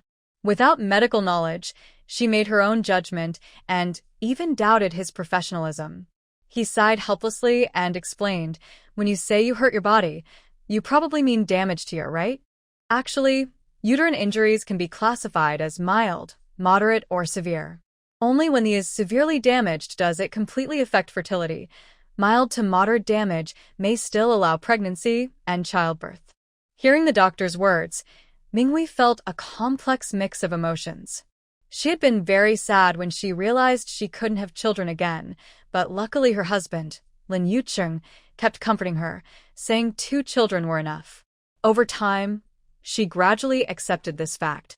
Who would have thought that after giving up hope, she would experience such a surprising turn of events years later? "Doctor, are you really sure I am pregnant?" Ming Hui asked eagerly. "Not sure," the doctor replied impatiently, rolling her eyes. "I haven't finished the tests, and you didn't answer my questions earlier. How can I be certain?" Ming Hui felt a bit embarrassed and quickly cooperated with the answers. When Lin Yucheng hurried to the hospital, he saw Ming Hui sitting on a chair, looking dazed. He knelt in front of her, full of concern, and asked anxiously, "Ming Hui, what did the doctor say?" Ming Hui's gaze met Lin Yucheng's, and tears welled up in her eyes, which made him very worried. "What's wrong? Don't be afraid. If they can't treat us here, we'll go to Yangcheng. I'll ask for leave right now," he said, about to stand up. For so long, this was the first time Lin Yucheng, usually quiet and reserved, spoke so much, and he was so anxious. Ming Hui quickly reached out and held Lin Yucheng's hand, smiling, and said, "No need to ask for leave. I am pregnant. Pregnant isn't a serious illness. We're not afraid." Lin Yucheng suddenly realized what he had just heard and stopped. He looked into Ming Hui's eyes and asked incredulously, "Ming Hui, what did you just say? You're pregnant?" "Yes, just checked." Ming Hui gently placed her hand on her belly, smiling with warmth and love. She never thought she would have another chance to be a mother. Lin Yucheng nervously asked, "Then why did you faint? Is there something wrong with your body? What did the doctor say?" Chu Lai gently tugged Ruan Xiao's hand and said softly, "Let's go." This was no longer their concern. While other couples were showing affection, why should they stand around eating dog food? They could also show love. "Let's go to the post office and withdraw the old man's remittance." "Okay." The two whispered to each other and headed outside. Just at the door, they were stopped by crying and hurried footsteps. "Doctor, help. Doctor, please come quickly to save him." Chu Lai pulled Ruan Xiao back slightly and looked toward the group of people entering.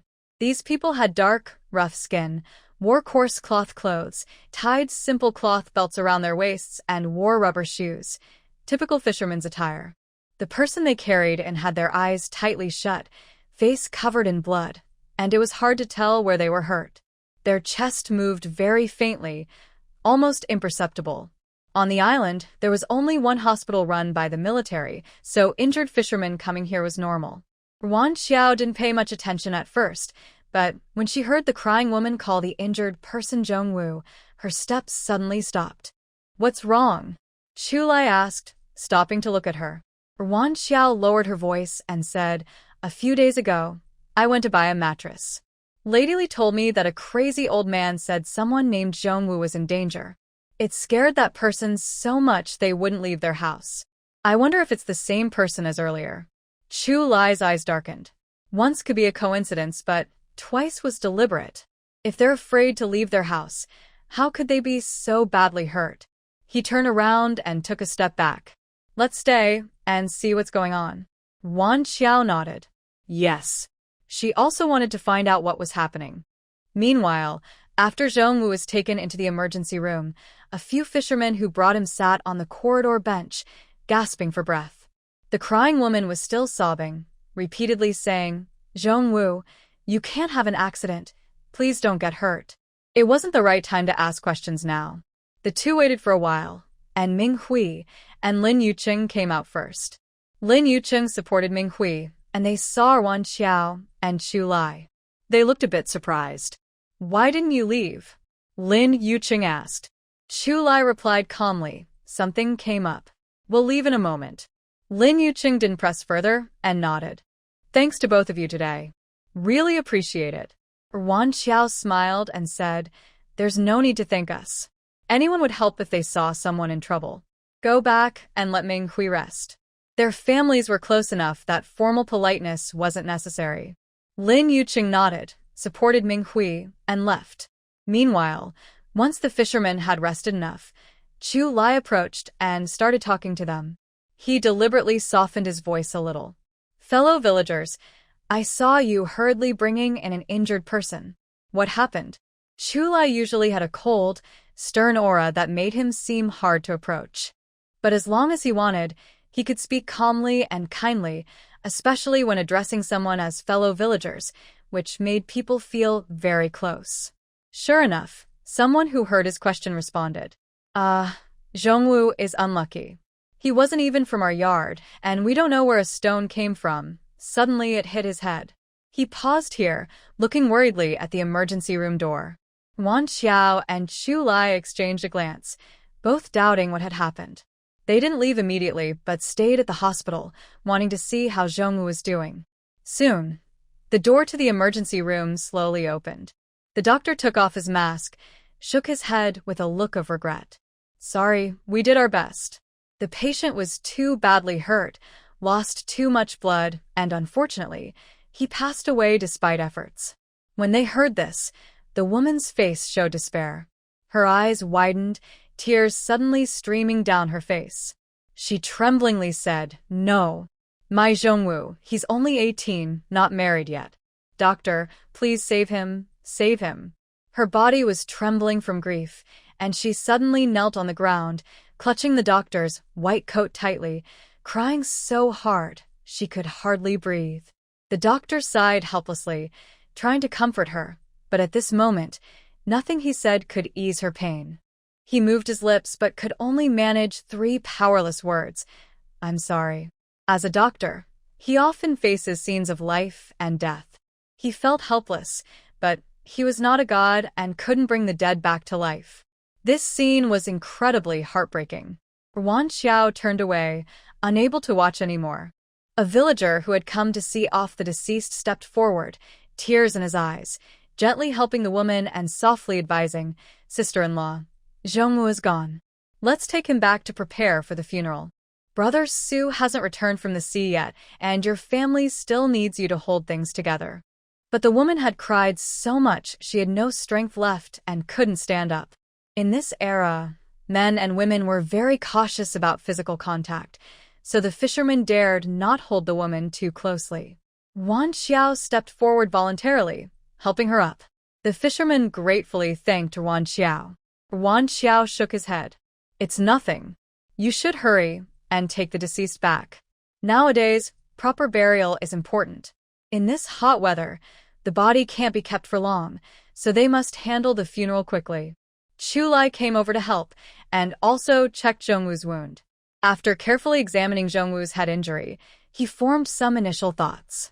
Then, they followed the villagers back to the fishing village. Villagers gathered around to help when they saw Zhongwu's body. Wan Xiao and Chu Lai took this chance to quietly leave. Any findings? Did you discover anything? Wan Xiao asked softly. Chu Lai frowned and replied, his wounds were caused by external force.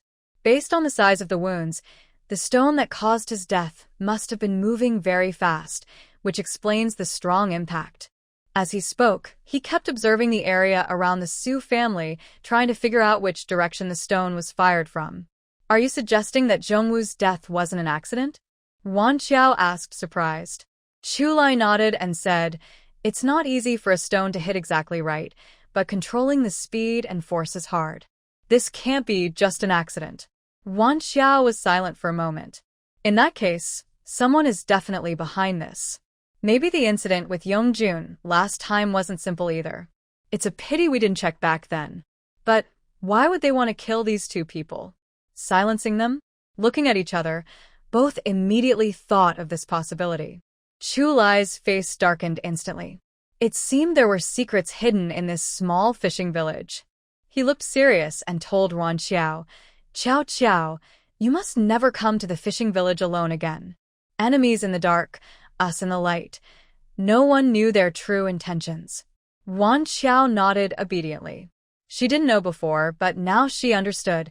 She wouldn't risk her life over it. After discovering this, Chu Lai immediately went to report to Commander Kong when he returned to the army. Are you serious? Are you sure? Commander Kong stood up in shock. Chu Lai confidently confirmed, I personally checked the wound and examined the scene. The person throwing the stone is skilled. Judging by the distance, force, and accuracy, I suspect they have professional shooting training. The fishing village isn't big, and there's nothing valuable there. Fishing is their main livelihood. But what if the real goal isn't the village itself, but the defense arrangements on nearby islands? Or perhaps the target is the Military Research Institute on Island Number 3? This is the border defense of our country, and any suspicious activity must be taken seriously. Without hesitation, Commander Kong issued an order. Chu Lai, you are in charge of this matter. Investigate as quickly as possible. Understood. Chu Lai received his mission and returned to the office to plan the personnel deployment. He was busy until nightfall before finishing his work. Back at the residential compound, he didn't go straight home but turned and headed toward Fan Jian's house nearby. He walked under a lush tree, lowered his voice, and softly called, Hiyu. As he finished speaking, a figure leapt lightly from the dense branches, landing almost silently. This person was Hiyu. He replied quietly, Deputy Group Leader. Any new developments? Chu Lai's voice was deep, and his sharp gaze quickly swept toward Fan Jian's house. No, but Long Jing seems to be getting impatient. I think she will go to find Su Yuemei again soon. Chu Lai nodded slightly. Yes, stay alert. Also, if anyone from Long Jing or Su Yuemei goes to the fishing village, follow them closely without losing sight. Keep an eye on the villagers and any unusual activity there. Hiyu's face immediately turned serious, and he asked cautiously, Deputy Group Leader, is there any situation at the fishing village? Yes, only some clues for now. No specific targets yet, so we can't ignore any unusual signs. Hiyu immediately straightened up and replied, understood. When Chu Lai returned home, Wan Xiao had just finished her shower and was coming out of the bathroom, gently drying her wet hair with a towel. Seeing Chu Lai, she asked softly, why so late? Haven't you eaten yet? Yes, I was busy with work today and forgot to eat. Chu Lai strode over, sat beside Wan Xiao, and stretched out his arms to hold her, as if cradling a child, making her sit on his lap. He sniffed her neck like a little dog, took a deep breath, and whispered, Wife, you smell so good. Wan Xiao playfully pushed him away and said with a smile, You smell terrible. Go take a shower and come back to eat. Chu Lai pretended to be stubborn, nuzzling her neck a few more times before reluctantly letting go and heading to the bathroom. Not long after, he went upstairs wrapped in a towel around his waist. His wet hair dripped water, tracing down his strong muscles, finally disappearing into the edge of the towel. Wan Xiao couldn't help but follow the shimmering water droplets with her eyes, lingering on his firm abs. Chu Lai's abs were tight and powerful, with smooth, clear lines, embodying masculine strength without exaggeration. She couldn't help but stare in amazement, even unconsciously swallowing her saliva.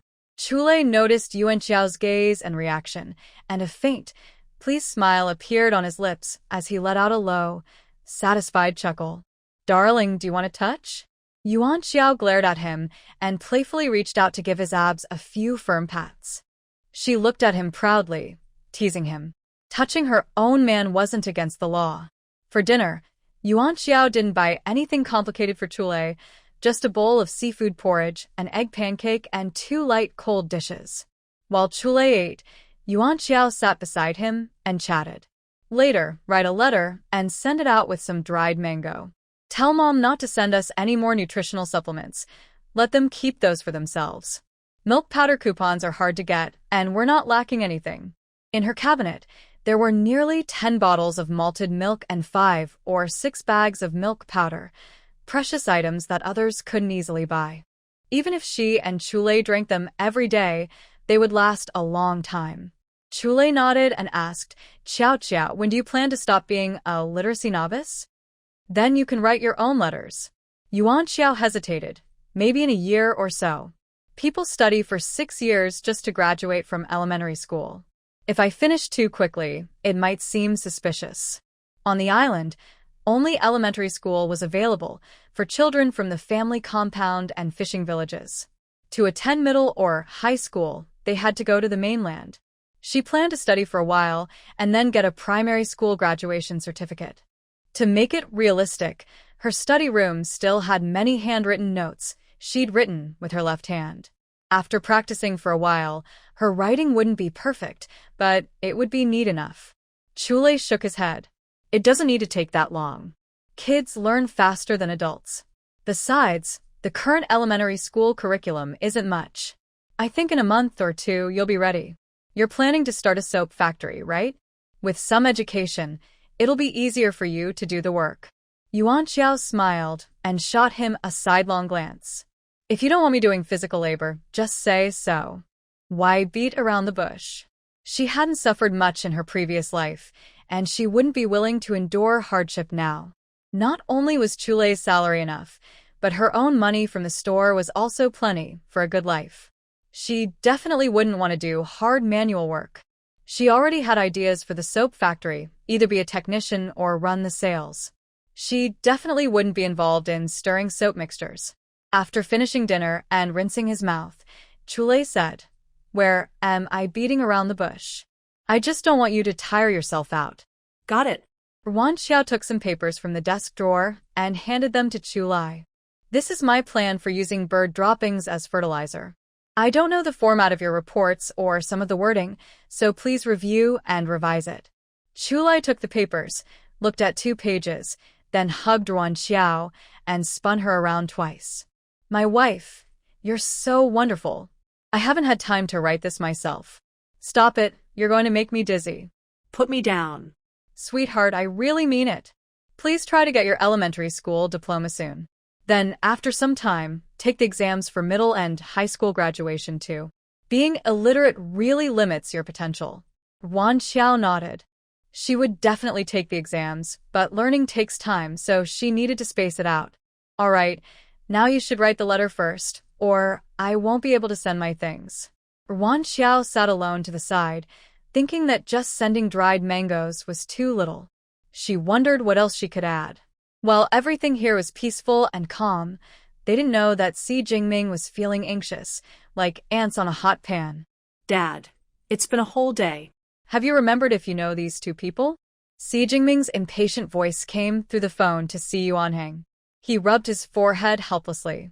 I was a political officer for over 10 years and met countless people. Just one name, I really can't remember. Jingming, don't worry. That person is a military family member, so there should be background info. Give me 2 days. I'll look into her details and see if I've crossed paths with her before. Maybe I'll remember then. As for Long Jing, she's not a military family member, so it's harder to find information. But she did something wrong with Su Yumei, and if I find out about Su Yumei, I might be able to follow the trail and find her. All right then, hurry up. I'll also ask Qingyan to investigate Long Jing's background quickly. We'll keep each other updated. Zhou Yinglan brought a cup of tea into the study and asked with concern, "What's wrong? You look so worried." Jingming was on the island when he accidentally saw two people. When they saw Jingming, they thought he was me and looked guilty. Jingming suspects it might be related to Qiao Qiao, but I can't remember who those two are right now. Zhou Yinglan exclaimed, "What? Related to Qiao Qiao? Tell me their names quickly." One is called Suyumei and the other is Long Jing. Suyumei, Long Jing. Zhou Yinglan sat in a chair, repeatedly saying these names and trying to recall events from 20 years ago. Since that day, Chulai had been busy and hardly came home for lunch. Wan Xiao was happily alone at home. After breakfast and tidying up the room, she took a piece of cloth to learn sewing with Minghui. "What are you planning to make?" Minghui looked at the pink floral cotton fabric Wan Xiao brought and said, "This fabric has such pretty patterns. Did you buy it in Yangcheng?" "No, my mother-in-law sent it to me. I want to practice sewing, so I'll make a set of pajamas. I can wear them at home. Even if they don't look perfect, it's not embarrassing." Hearing this, Minghui almost wanted to give her advice but held back. In her opinion, Wan Xiao has fair skin, and a shirt made from this fabric would look very nice on her. "Let me teach you how to cut the fabric first. Once you learn that, you can try the sewing machine." Wan Xiao didn't realize there were so many details in making clothes. She thought making pajamas was just cutting the fabric into pieces and sewing them together. But she found out that cutting the pieces alone was quite complicated. She also had to draw measurements on the fabric and be careful not to cut crooked. Seeing Wan Xiao looking confused, Minghui smiled and comforted her. "Don't worry. Take your time. I'll teach you step by step." "But I'm still afraid I'll cut it wrong." Wan Xiao frowned and hesitated. After a while, her eyes suddenly lit up. She excitedly said to Minghui, "Wait for me." She hurried back home, rummaged through boxes, and found some old newspapers. She said, "I'll practice on these first." Holding scissors carefully, Wan Xiao cut the newspaper into pieces, muttering, "This is for the sleeve. This is for the collar." Minghui watched her serious expression and couldn't help but smile. "You're quite resourceful." "Of course. If I mess up the newspaper, I won't mind," Wan Xiao said proudly, continuing to practice on the newspaper. After practicing twice, she finally gathered her courage and started cutting the fabric. With the sound of snipping, she successfully cut out various shapes of fabric pieces. "Done. Now I've cut all the pieces I need. Next, I can start sewing with the machine," Minghui said with admiration. "You're quite talented." Wan Xiao wiped sweat from her forehead and exaggeratedly sighed. "Oh, what talent. I almost died from exhaustion." Minghui was amused by her expression and laughed happily. Wan Xiao also started to laugh along. Just as they were enjoying their fun, Lu Pandai came in. "Wow, are you planning to make new clothes?" "This fabric is really nice," Lu Pandai said as he reached out to touch the cloth. "These little flowers are perfect for my big and second daughters to wear." Wan Xiao frowned slightly, feeling a bit annoyed. She quietly put away the cut fabric and spoke coldly, "Then just buy clothes for your daughters. Your family's wage isn't too low to afford fabric." Hearing this, Lu Pandai looked a bit bitter. "Oh, we can't compare to you. Vice Commander Chu earns more, and your in-laws often help out. We have to send money home every month, so life is tight." He kept glancing at the fabric as he spoke. In fact, in the residential area, situations like Lu Pandai's family are quite common. Only those who understand the situation know that sending money home is to help out, but they must first take care of their own lives. Some people, however, prefer to suffer themselves but send more money home. Why they think this way is unknown. Wan Xiao didn't want to continue the conversation with Lu Pandai, so she changed the subject. Mid-Autumn Festival is coming soon.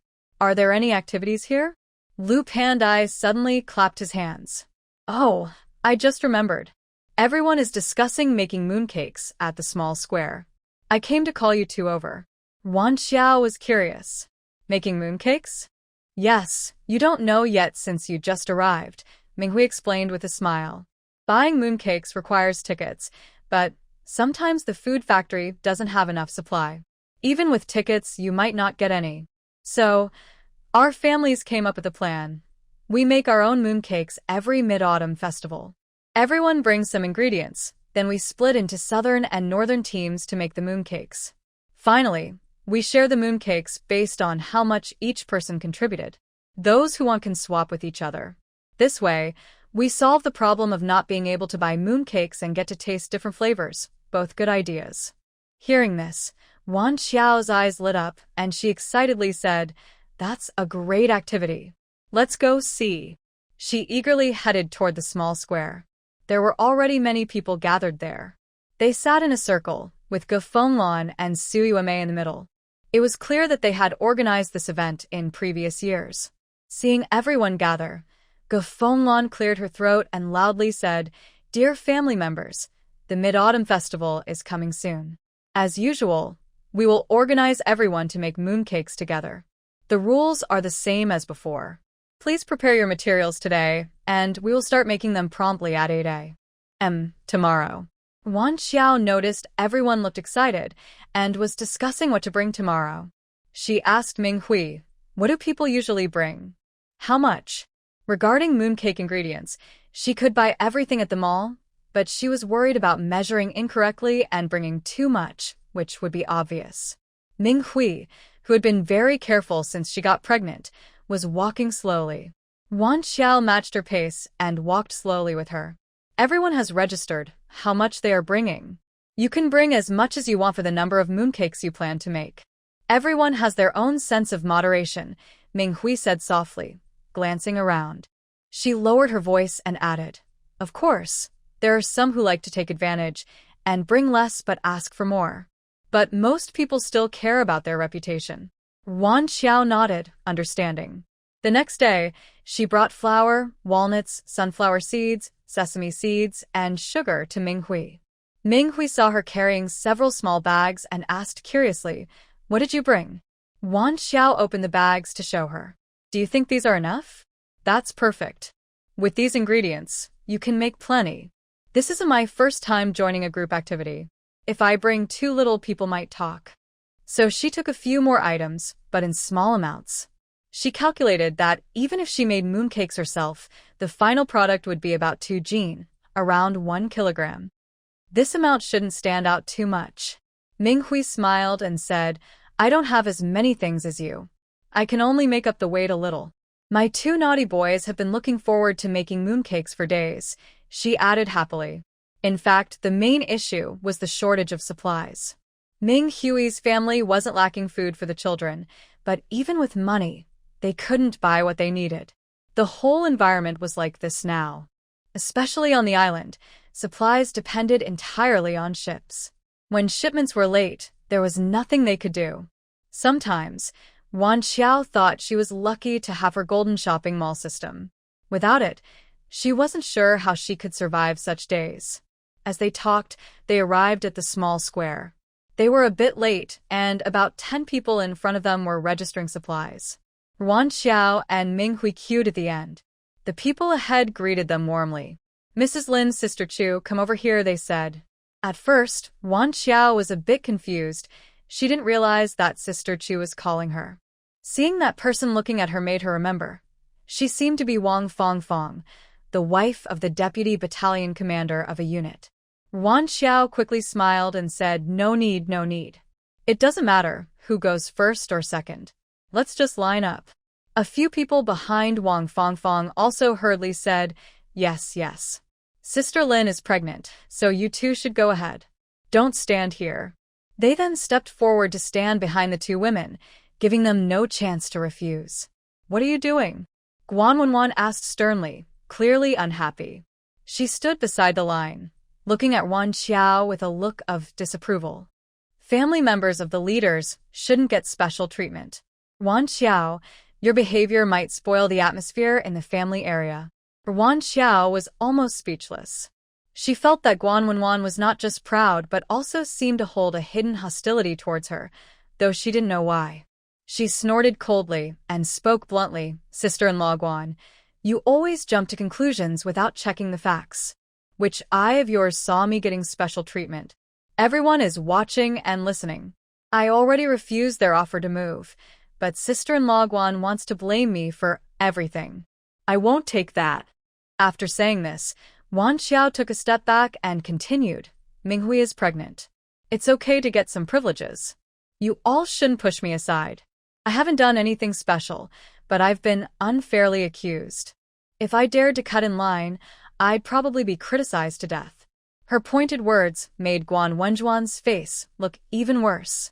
Minghui quickly stepped forward to smooth things over. It's my fault. Everyone saw me with Wan Xiao, and let us go ahead together. It's just pregnancy, nothing special. We should queue properly and keep order. She then moved to the end of the line and stood with Wan Xiao. Guan Wenwan snorted, but said nothing more. Those who were in line now found it hard to move forward. The line at the back now consisted of Guan Wenwan, Wan Xiao, and Minghui standing close together. Wan Xiao didn't want to bother with Guan Wenwan and didn't speak to her. What does the wife of the squad leader matter? Chu Lai is talented and capable. He doesn't need her to flatter anyone. After finishing registration and entering the small square, Wang Fangfang came over and whispered an apology to Wan Xiao, bowing her head. Sorry, sister-in-law. It was all my fault earlier. If I hadn't acted on my own, you wouldn't have. Wan Xiao waved her off casually. It's not your fault. She understood that Wang Fangfang probably just wanted to build good relations. That's normal. Who would have thought Guan Wenwan would come out and make a fuss? Fortunately, she didn't have to be in the same group as her when making mooncakes, or else she wouldn't be interested in eating them at all. Today, the small square was especially lively. Usually, the children who rarely show up were all gathered there. Even if they couldn't eat the mooncakes immediately, smelling their aroma was enough to satisfy their cravings. Ge Fenglan organized everyone, saying, just like last year, let's split into 2 groups, one for handling the filling and one for making the pastry. Each group has its own task. Then bring along some of the new military wives. The kids are already waiting eagerly, so let's get started quickly. Minghui is from the north, so Wan Xiao naturally was in her group. But she didn't expect Su Yumei to also be from the north, and surprisingly, she was the leader of their group. Wan Xiao, you go handle the filling. Remember to crush the nuts into smaller pieces. The mooncakes with 5 kinds of nuts now couldn't be made with just one type. Each family brought different nuts like walnuts, peanuts, sunflower seeds, almonds, and so on. First, they had to peel and crush the nuts, which was quite a task, especially the crushing part, as it required a lot of effort. Wan Xiao glanced at Su Yumei, responded quietly, and went to work. At times like this, there was no need to argue with her, or else she would end up at a disadvantage. Su Yumei didn't seem to expect Wan Xiao to obediently do the work. A hint of surprise flashed in her eyes, but she quickly smiled again and went to do something else. Older sister-in-law, let me help you. I have a lot of strength. Wang Fangfang came over to Wan Xiao again. She was wearing a somewhat old, but not very new outfit. She looked average, neither particularly beautiful nor unattractive, but she seemed very timid, always lowering her head when talking. No need to help. Let's do it together. The island was humid, and even the previously dried nuts had some moisture after a while. To save effort and make the filling more fragrant, they first sorted the nuts and roasted them lightly in a large pot to dry them out. Then they put the nuts into a cloth bag and crushed them with a rolling pin. If they wanted the nuts to be finer, they would crush them further. Their group had about 7 or 8 people. Everyone chatted and laughed while working, making it quite a happy scene. Wan Xiao, unintentionally, saw Long Jing secretly put something into Jun's mouth. It was probably mooncake filling brought from someone's home. Jun covered his mouth with his hand, his eyes darting around, and quickly swallowed what he had. Wan Xiao quietly asked Yang Xiuhua nearby, how did Long Jing come here? Yang Xiuhua glanced over and said, the cultural troupe is rehearsing for the Mid-Autumn Festival show. Zhao Lian couldn't get away, so she asked Long Jing to come instead. After speaking, she looked at Jun nearby and couldn't help but frown. She sighed and complained, I don't know when they will leave. Now, the house feels like it's under constant guard. No one dares to leave, afraid that if they're not careful, Junjun might run home and cause trouble again. Yuan Xiao didn't say anything. Anyway, the trouble wouldn't happen to her family, and last time when Su Min's child got hurt, she had already warned them, but nothing changed. So, she figured there was nothing she could do. She didn't know if Junjun had eaten enough over there, but he suddenly came over to her place, staring eagerly at the walnut kernel in front of Yuan Xiao. Unfortunately, after the mango juice incident on the train, this child was so stubborn that even if he cried his eyes out, Yuan Xiao wouldn't soften her heart. Junjun was also forgetful after eating, snorting at the delicious smell. He couldn't resist and called out to Yuan Xiao, "Give me some of your nuts." Yuan Xiao replied coldly, "If you want to eat, ask your grandma to buy some for you. This is everyone's stuff, and I don't have the right to decide for you." Her voice was loud enough for everyone in the square to hear. People looked over in surprise. Yuan Xiao didn't think she had done anything wrong. She loudly shouted at Long Jing, "Aren't you going to take care of your grandson? There are so many children here watching, and he's the only one coming to ask for food. Isn't that embarrassing?" People around nodded in agreement. Some even lowered their voices to echo, "Yeah, once a year, and every kid is greedy sometimes." Someone else said, "I saw his grandma secretly giving him something to eat just now." As soon as that was said, everyone's eyes focused on Long Jing. Although Long Jing didn't think she was at fault, she felt a bit embarrassed being accused in front of everyone. She glared fiercely at Yuan Xiao and then came over to comfort Junjun. "Junjun, be good. If you want to eat something, Grandma will buy it for you later." But Junjun ignored her completely. He stubbornly shook his head and loudly shouted, "I don't want to wait. I want to eat now, right now." After saying that, he plopped down on the ground and looked ready to cry and throw a tantrum at any moment. Seeing this, Long Jing felt a bit awkward with everyone watching her. She could only muster her courage and try to pull Junjun up. "Junjun, listen to Grandma. I don't want to. I want to eat now. I want to eat now." Junjun forcefully broke free from her hand, kicked his legs, and started crying loudly. This made the adults look petty, as if they were arguing over a child's simple wish to eat something. Some people with delicate feelings started to say, "Forget it, just give it to him. Don't make the child cry." Yuan Xiao was not moved. "If you want to give it, go ahead. I won't." At this moment, San Yume stepped forward, acting self-righteous, and said earnestly, "Yuan Xiao, I know you had a disagreement with Long Jing, but there's no need to be so petty. It's been a long time since then. Why are you still arguing with a child?" Guan Wenwan also jumped in to criticize Yuan Xiao, saying exactly the thing belongs to everyone and everyone agreed to give it. "Why are you still opposing? You're so narrow-minded." Some onlookers, seeing the two ladies' comments, couldn't help but agree, saying, "Yes, just give the child what he wants. Don't be so stubborn." Yuan Xiao looked at everyone present and noticed that some supported Guan Wenjuan's words. Most of the others seemed reluctant but didn't speak, just watching quietly. Ming Hui wanted to step forward and say something but was stopped by Yuan Xiao's gaze. She looked at the faces of those people and sneered, "Since you're all so generous and kind, then you can do it." After saying that, she put down her rolling pin and left the spot, leaving behind a plate of fragrant walnut kernels. "You're really so petty," Guan Wenwan complained, then quickly went to the table, grabbed a handful of walnuts, and handed one to Junjun, who was still crying on the ground. "Here, don't cry. Go play somewhere else." Guan Wenwan tried to sound gentle and friendly, hoping to contrast her warmth with Yuan Xiao's coldness. But her haughty disdain was obvious, and her condescending attitude clearly wasn't genuine. It didn't seem like she truly wanted to comfort the child. Junjun's tears stopped, and he broke into a smile. He grabbed a walnut, stuffed one into his mouth, and pocketed the rest before running off to play. Guan Wenwan turned back and said to Yuan Xiao, "You can soothe a child with just a little thing. Why do you insist on making everyone unhappy?" Yuan Xiao shot her a cold look and said sharply, "I hope you'll still say that when something goes wrong." Hearing this, Guan Wenjuan's face darkened, and her voice rose slightly. "Yuan Xiao, what do you mean? Do you talk to people like that?" A cold glint appeared in Yuan Xiao's eyes.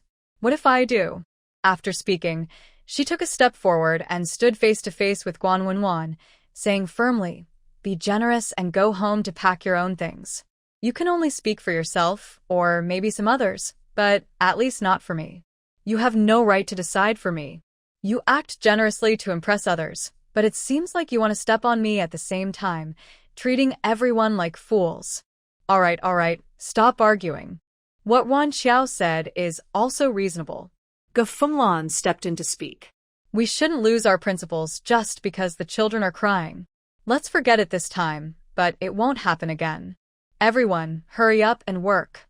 The children are looking forward to eating mooncakes.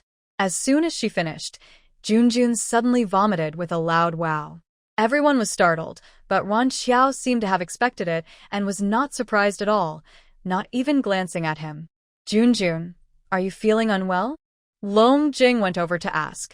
She thought it was the same situation as on the train and was not worried. But Junjun clutched his stomach and cried out in pain, with a face showing genuine distress. Long Jing became anxious. "Junjun, what's wrong?" Junjun just kept crying, shouting that his stomach hurt, and his breathing grew more rapid.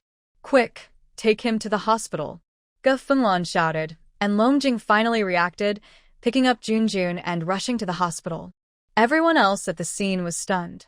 Guan Wenjuan looked suspiciously and asked, "Wan Xiao, did you know early on that Junjun would get into trouble?" Wan Xiao's face instantly, but Junjun clutched his stomach and cried out in pain, with a face showing genuine distress. Long Jing became anxious. "What do you mean by targeting me repeatedly? Are you determined to label me and ruin me? Harming the family of a soldier? What hidden agenda do you have?" "I didn't do anything. Don't talk nonsense." Guan Wenjuan looked a bit flustered from the questioning, her face darkening, but she still tried to explain. "You just said earlier that if something happened, I shouldn't look for you, so I was just asking." Wan Xiao's gaze was sharp as a knife, staring directly at Guan Wenjuan, and she said coldly, "That's because I was on the same ship with their grandparents returning from Yangcheng. At that time, Junjun had a stomach reaction because—" "What do you mean by targeting me repeatedly? They had previously begged for half a glass of my mango juice, and Longjing accused me of putting something in the juice to harm Junjun. Later, they found out I was innocent and didn't even apologize.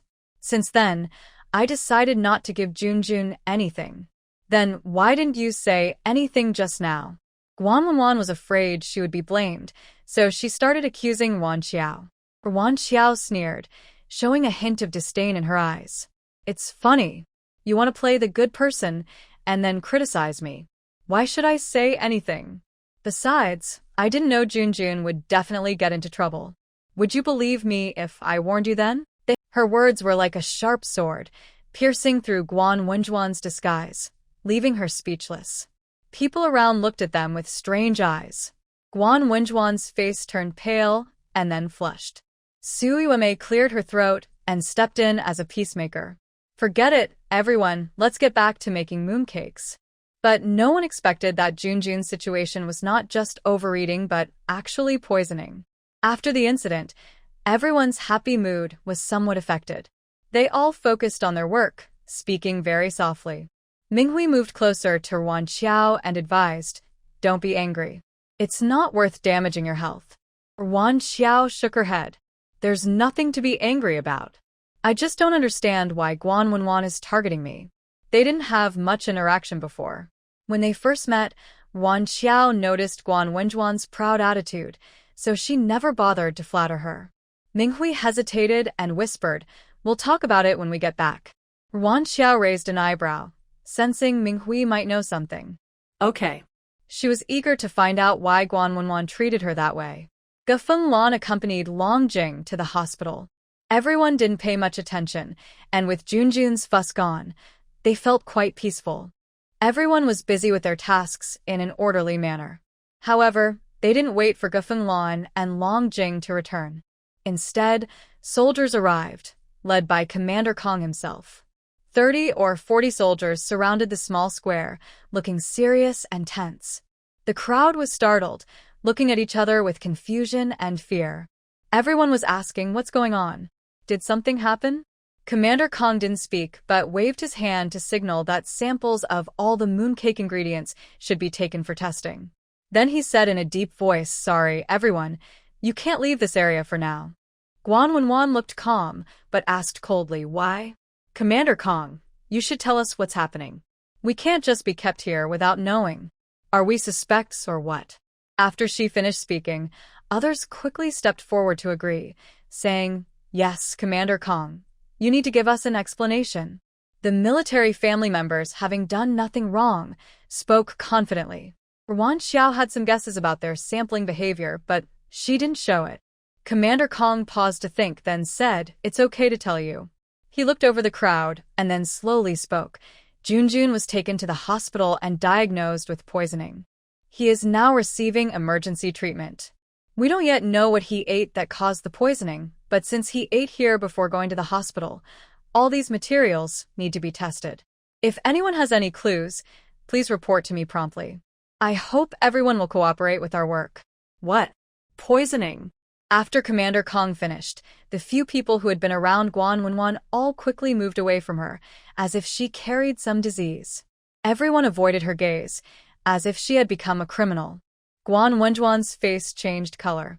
She pointed at those people, angry, and said, "What do you mean? We didn't want to, but after Junjun ate what you gave him, he got poisoned. How can we stay calm and be around you now?" One woman said. A few others echoed, "Yeah, who knows if you poison him? We don't want to be involved." Guan Wenjuan's eyes burned with rage. She gritted her teeth and retorted, "Don't talk nonsense without proof." The walnuts were also prepared by Wan Xiao. "Why don't you say she poisoned him?" Jin Wei couldn't help but jump in, saying, "Guan Wenwan, you're going too far, stirring trouble. There are so many people here, everyone saw clearly. Wan Xiao didn't want Junjun to eat those things earlier. It was you who insisted, and you kept slandering Wan Xiao, saying she was stingy. Now something happened, and you want to blame Wan Xiao? Do you think we're all fools and forgot what happened just now?" Being publicly accused, Guan Wenjuan's face turned pale and then flushed. But she couldn't deny that she was the one responsible. Still, she muttered unwillingly, "Who knows if Wan Xiao is just acting?" Wan Xiao sneered with anger. The witnesses and evidence were all there. How could Guan Wenwan still slander her? Did she dig up her ancestor's grave in her past life? She chuckled softly, stepped forward, and looked at everyone with a hint of disdain. "Did you grow a head on your neck just to look good? Or do you think your intestines and brain look similar, and your brain is full of intestines? Am I so clairvoyant that I can know in advance that Junjun will come to eat, or that you will insist on giving him food despite objections? Guan Wenwan, you are the wife of the team leader. You should set an example, unite the family members, and help build a harmonious family compound so that the men are not disturbed by the rear area. But what about you? You damage unity, have impure thoughts, and have targeted me several times without reason. I have to suspect you have hidden motives. Maybe you deliberately poisoned Junjun to harm me. Otherwise, why would you suddenly go out of your way to protect Junjun when you usually ignore people?" Wan Xiao's eyes were full of contempt, and she showed a sarcastic smile. Just a casual touch of lips and teeth could condemn someone. Who doesn't know how to do that? Wan Xiao's tone was full of mockery and questioning, each sentence like a sharp knife stabbing into Guan Wenjuan's heart. "I didn't do it."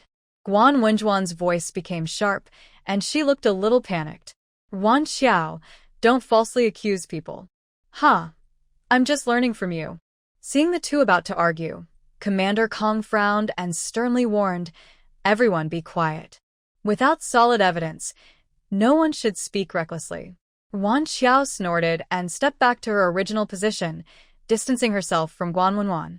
The people around Guan Wenwan had dispersed earlier, and now she stood alone, seeming isolated.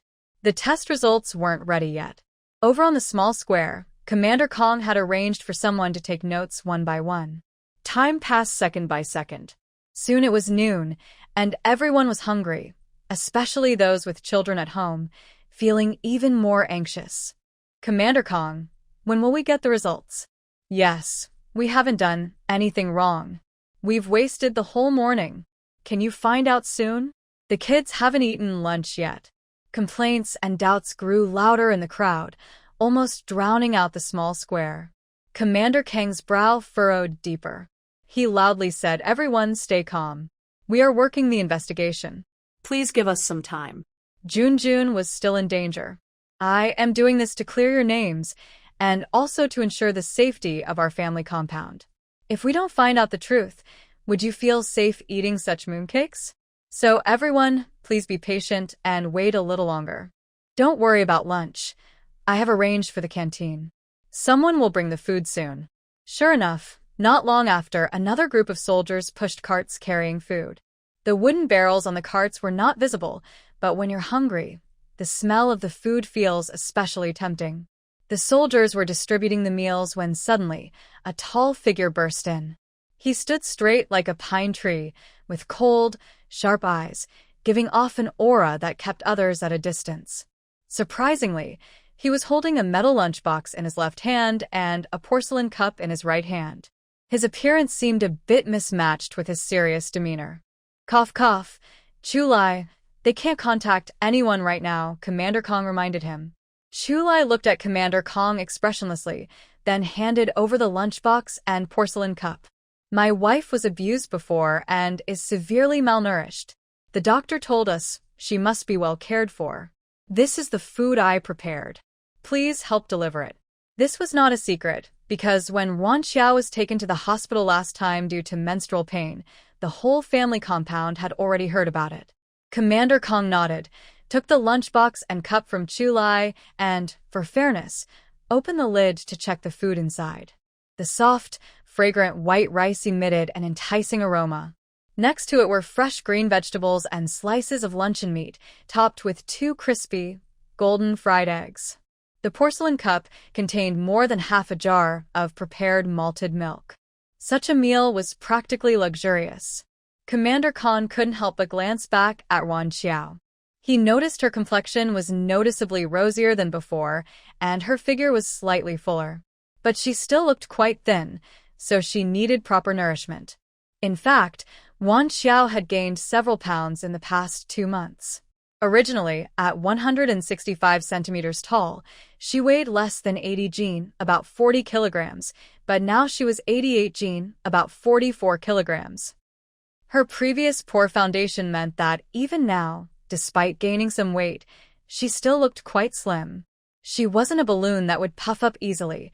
She could only slowly nourish herself. However, since taking that magical pill, Wan Xiao felt her health had greatly improved. The most obvious change was that her lower abdomen, which used to feel cold to the touch, now felt the same temperature as her body. Commander Kong delivered the meal to Wan Xiao. She took it happily and smiled at Chulai, her eyes curved with joy. "I'm fine, don't worry. You go ahead and get busy." A faint, gentle warmth flickered in Chulai's deep eyes. He nodded softly and then turned to leave. Next to them, Minghui saw this and said enviously, "Your Chulai is really a model husband. Even so busy, he still made and brought you food." Wan Xiao felt a sweet feeling inside, but pretended to be calm. "Your Captain Lin seems just as nervous about you. That day at the hospital, I could tell he was almost going crazy." Ming Hui smiled softly but stubbornly said, "He's not nervous about me. He's worried about his stomach." Yes.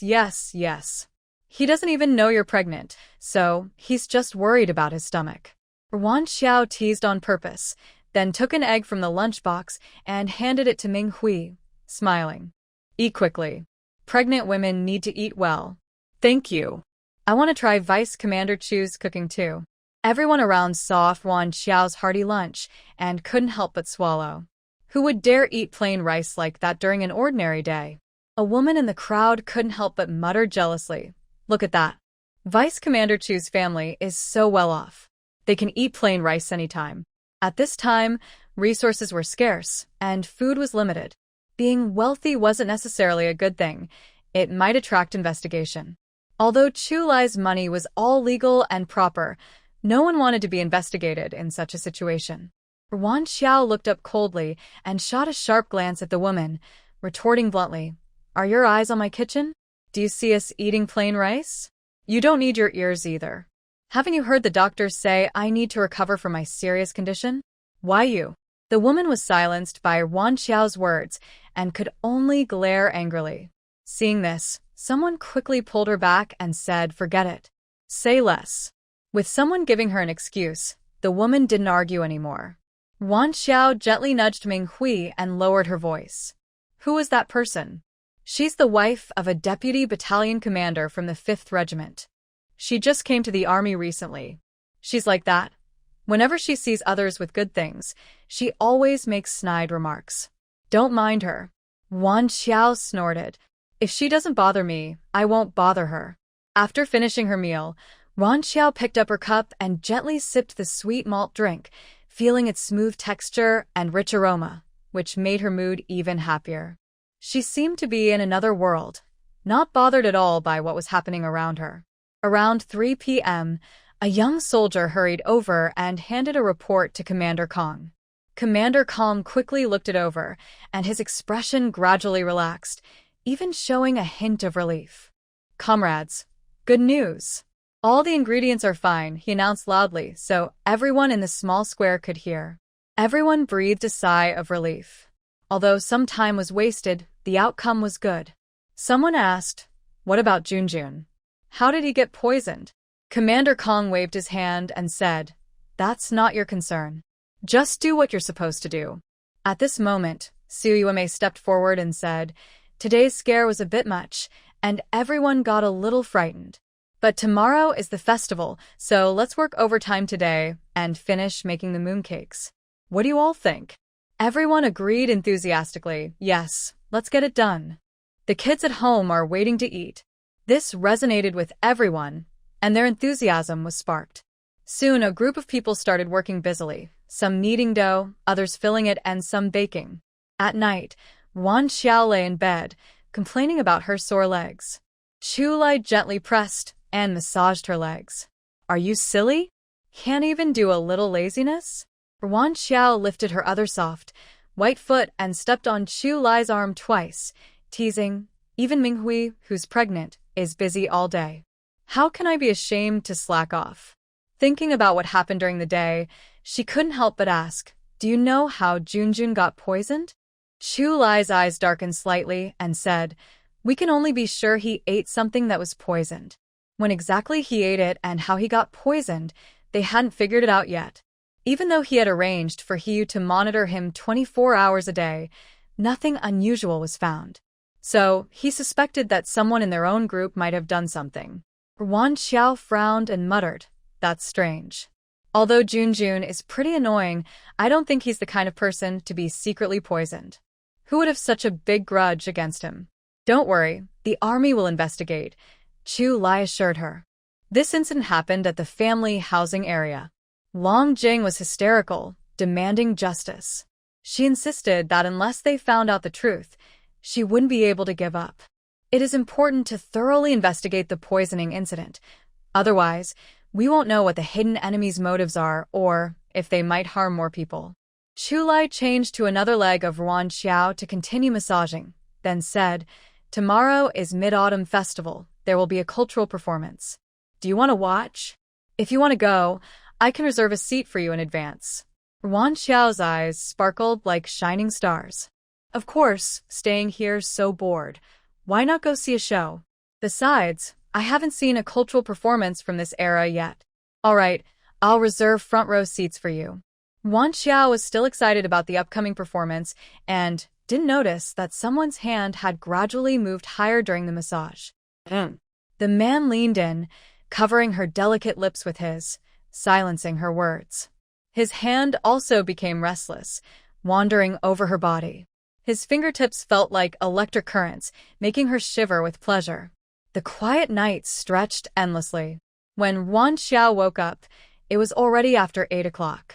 She rubbed her sore waist and couldn't help but curse. This man had incredible stamina. Last night, she begged him, and although he said almost there, his movements became even faster. You can't trust a man's words in bed. Swearing silently, Wan Xiao slowly got up. On the bedside table, there was a small note, written in Chu Lai's neat handwriting. It said he bought groceries and left them in the kitchen, reminding her to remember to put them away. This time, Wan Xiao didn't feel like folding the note into a paper crane. Instead, she angrily slapped it a few times, as if hitting Chu Lai, but ended up hurting her own hand. She put on slippers and went to the kitchen. Seeing a basket with some marbled pork and a fish, she wondered if pork was more available because of the festival. Meat from pigs not fed with commercial feed always tastes better. Wan Xiao stored everything in the pantry and planned to take it out when cooking to prevent spoilage in the hot weather. After washing up at the sink and having breakfast, she tidied up a bit and then went to find Ming Hui. Aunt Xiao, Stone and Tai Dan, sweating profusely, were about to leave the yard when they saw Wan Xiao and immediately obediently called out to her. She casually took out 2 pieces of fruit candy from her pocket, giving each of them one, and smiled. Go play now. Thank you, Aunt Xiao. The children gratefully accepted the candies and happily ran off. Don't always spoil them, Ming Hui, who was tending the vegetable garden, said with a smile when she saw this scene. She put down the small in her hand and went to wash her hands at the water basin. Wan Xiao followed her in and casually said, just 2 pieces of candy for playing with the kids. Ming Hui shook off the water droplets on her hand. With a teasing look, are you just waking up? Wan Xiao awkwardly cleared her throat and didn't say anything. They're both married now, so who doesn't understand these little things? You don't know, but Chu Lai went shopping for groceries this morning, and the people in the courtyard are all quite jealous of you. Yesterday, she delivered food. Today, she queued early for groceries. Chu Lai's reputation for spoiling his wife has spread throughout the courtyard. Wan Xiao pouted, thinking there's nothing to be jealous about. If he hadn't been so pushy, she wouldn't be able to get up. Oh, let's not talk about that. I came to ask you about something important. What's going on with Guanwenwan? You haven't told me yet. Sit down and talk. Ming Hui pointed to a small stool in the shade, sat down first, then handed a fan to Wan Xiao. Although it was already mid-September, the weather on the island was still very hot. Just after watering the grass, she was covered in sweat. Wan Xiao took the fan and waved it lightly, silently urging Ming Hui to speak. Seeing her anxious look, Ming Hui didn't hide anything anymore. I'm not sure if I'm right, but I guess it's probably like this. Ming Hui looked outside the yard before continuing. Captain Shin's daughter liked Chu Lai and chased him passionately for a long time. But Chu Lai had no interest in her at all. It turns out he was holding back because of Captain Shin's face. Later, he got tired of it and openly rejected her in front of many people, not leaving any face for Shin Yuan. Guanwenwan often praised Chu Lai highly, but after that, her attitude completely changed. As Ming Hui spoke, she watched Wan Xiao's face, then quickly added, I'm telling you this not to cause trouble between you and your husband. Your Chu Lai has always been pure and hasn't tangled with any other women. Wan Xiao couldn't help but laugh at Ming Hui's careful manner. Don't worry, I trust Chu Lai. Besides, he's so excellent. It's normal for someone to like him. If they hadn't shared their feelings openly, she might have felt jealous. But now that she knew Chu Lai's heart was entirely hers, she didn't feel jealous at all. Seeing Wan Xiao's genuine expression, Ming Hui finally relaxed. She wanted to tell her the whole story, but she didn't want the couple to argue because of it. Ming Hui thought for a moment and lowered her voice, saying, I guess there's one more thing. Commander Shin's age is almost up, and if he can't get a promotion, he'll have to change careers. They favor Chu Lai, and maybe they're thinking of using Chu Lai's family background. But Chu Lai refused outright, so that path is blocked. Wan Xiao nodded, understanding. Guanwenwan is taking out her frustration about her husband's promotion being blocked and her daughter's rejection. But why? These issues aren't her fault. Are they just picking the easy target? It's really unfair. Thank you for telling me this. Wan Xiao's thank you was heartfelt. Ming Hui genuinely wanted to help her, and she could tell. Ming Hui's smile widened a little. No need to thank me. We're friends, after all. By the way, where is Shen Yuan now? I haven't seen her. Ming Hui sighed. Well, she's quite unlucky.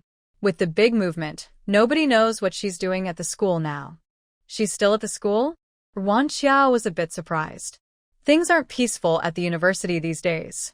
Guan Wenwan said so, but no one asked for details. Wan Xiao nodded, understanding the situation. She wasn't interested in discussing it further. Anyway, no matter what, she and Chu Lai were already married.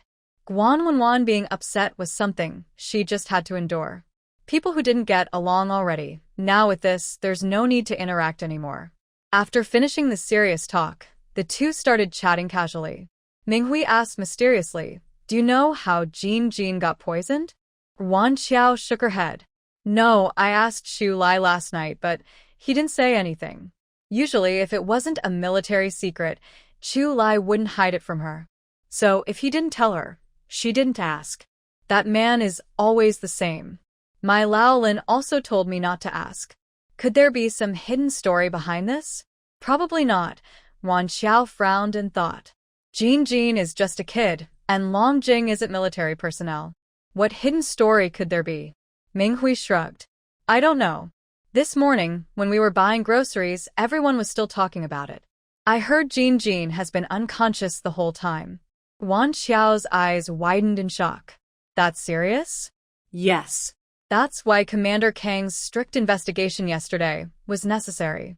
Otherwise, with nearly 100 families in the compound, if something serious happened, the consequences could be terrible. Indeed, if the mooncake ingredients are truly problematic, someone might get poisoned. There are still military officers living in this family compound. It's very frightening to think about. No wonder there was such a big fuss yesterday, and Chu Lai didn't say much last night, probably because the matter is still under investigation. All right, let's not talk about that anymore. Do you have anything to do? If not, come to my house and teach me how to use the sewing machine. I still haven't finished sewing my pajamas. I'm free. I stay at home every day, so there's nothing urgent. Minghui said and stood up. Let's go. The two went back to Wan Xiao's house. The sewing machine was placed on the first floor, covered with a white dust cover. Have you ever used this before? Wan Xiao proudly said, I've never even opened it. So what's the point? Minghui moved a small stool and sat in front of the sewing machine. She took off the dust cover, fixed the machine head from under the table. Let me teach you from the beginning. First, get to know each part and remember what they do. Wait a moment, Wan Xiao said, then went to the kitchen to pour Minghui a glass of malted milk. She brought out 2 glasses, giving one to Minghui. Minghui felt a bit embarrassed. What are you doing? Why are you making such a fancy drink for me? You're pregnant. You need to nourish yourself. Let's drink together. Wan Xiao indicated her own glass. Since the drinks were already prepared, Minghui couldn't refuse and just said thank you. She looked at Wan Xiao and said, Your complexion is much better than before. It seems this malted milk really works, though it's hard to find. At this time, the product was quite pure, with fewer additives, so malted milk is nutritious and good for health. But Wan Xiao thought her improvement mostly came from that pill. The pill helped her body recover, and eating well these past 2 months naturally improved her complexion. This was also sent by my mother-in-law. Since you're pregnant now and need nutrition, I can give you a jar if you want. Wan Xiao didn't offer it for free. A bottle of malted milk costs over 3 yuan, and it's hard to buy even if you have money. She simply said she was giving it, and Minghui wouldn't take it. Sure enough, she refused even when it was offered for free. No, your mother-in-law sent it for your health. I can't take it. You should keep it for yourself. I'll buy more when the supply arrives at the cooperative. My mother-in-law sent it, and Grandpa Chu Lai and my eldest uncle also sent some. I have extra here. Take a bottle and drink it. If you feel guilty, just keep it for now and return it to me later when I buy more. I still have a baby in my belly, so nourishing myself is the most important. Hearing Wan Xiao say that, Minghui hesitated a bit. After many years, she was pregnant again and valued this baby very much. Having had 2 children, she knew how important good nutrition during pregnancy was. All right, it's settled then. Wan Xiao didn't give Minghui a chance to refuse and made the decision herself. She went upstairs and brought down a new bottle of malted milk. Seeing this, Minghui no longer declined. Thank you so much for the baby inside my belly. I'll send you the money when I get home later. Wan Xiao waved her hand. No need to rush. Minghui smiled gratefully. Let's get started quickly. Look here, this is the pole for inserting the wire. Put the coil here, then wrap it around the thread guide on the left, and finally thread it through the needle here. Minghui explained carefully, and Yuan Xiao listened and learned seriously. Step by step, she remembered most of it. But when she actually started to operate, turning the wheel and stepping on the pedal, the sewing machine started working with a loud noise. The scrap fabric she tested with was tangled up in the thread, twisting like a mountain road with 18 bends, not straight at all. Yuan Xiao was very disappointed. With my skills, I probably can't sew a proper garment. My pajamas might just hang there as decoration and not fit at all. Minghui almost burst out laughing. Didn't you do pretty well when making soap? You just tried once and succeeded. Why is it so hard to make clothes? Every tool has its strengths and weaknesses. Yuan Xiao didn't think that being from a different era meant she had to be perfect at everything. Smart people are everywhere, no matter the time. That's true. But don't be discouraged. Slow down your foot, reduce the speed, and hold the fabric gently with your left hand. Take it easy. With Minghui's help, Yuan Xiao finally managed to sew a straight line. After a few tries, she started sewing properly. She spent the whole morning working and finally finished a pair of pajamas, feeling quite satisfied. Minghui praised her after seeing the result. Not bad. Later, just buy some elastic band, and the pajamas will be ready to wear. At last, I didn't waste the whole morning. Yuan Xiao examined the pajamas from all sides, nodded happily, and praised herself. I guess I have some talent after all. Yes, you're the best. Minghui was defeated by her shamelessness and just responded casually. I need to go home and cook. I'll come back this afternoon to help you make pajamas. Yuan Xiao spent a whole day making a simple set of pajamas and felt quite happy with herself.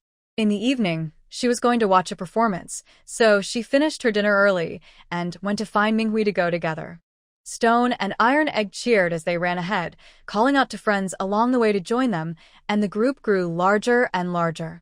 Yuan Xiao walked slowly behind Minghui, accompanied by familiar military family members who joined in. They arrived at the camp headquarters, registered, and were directly led to the auditorium. Before the performance started, many family members had already arrived. People gathered in small groups, chatting happily, with eager expressions on their faces. At this time, there weren't many entertainment options, so everyone was very happy to see a cultural show occasionally.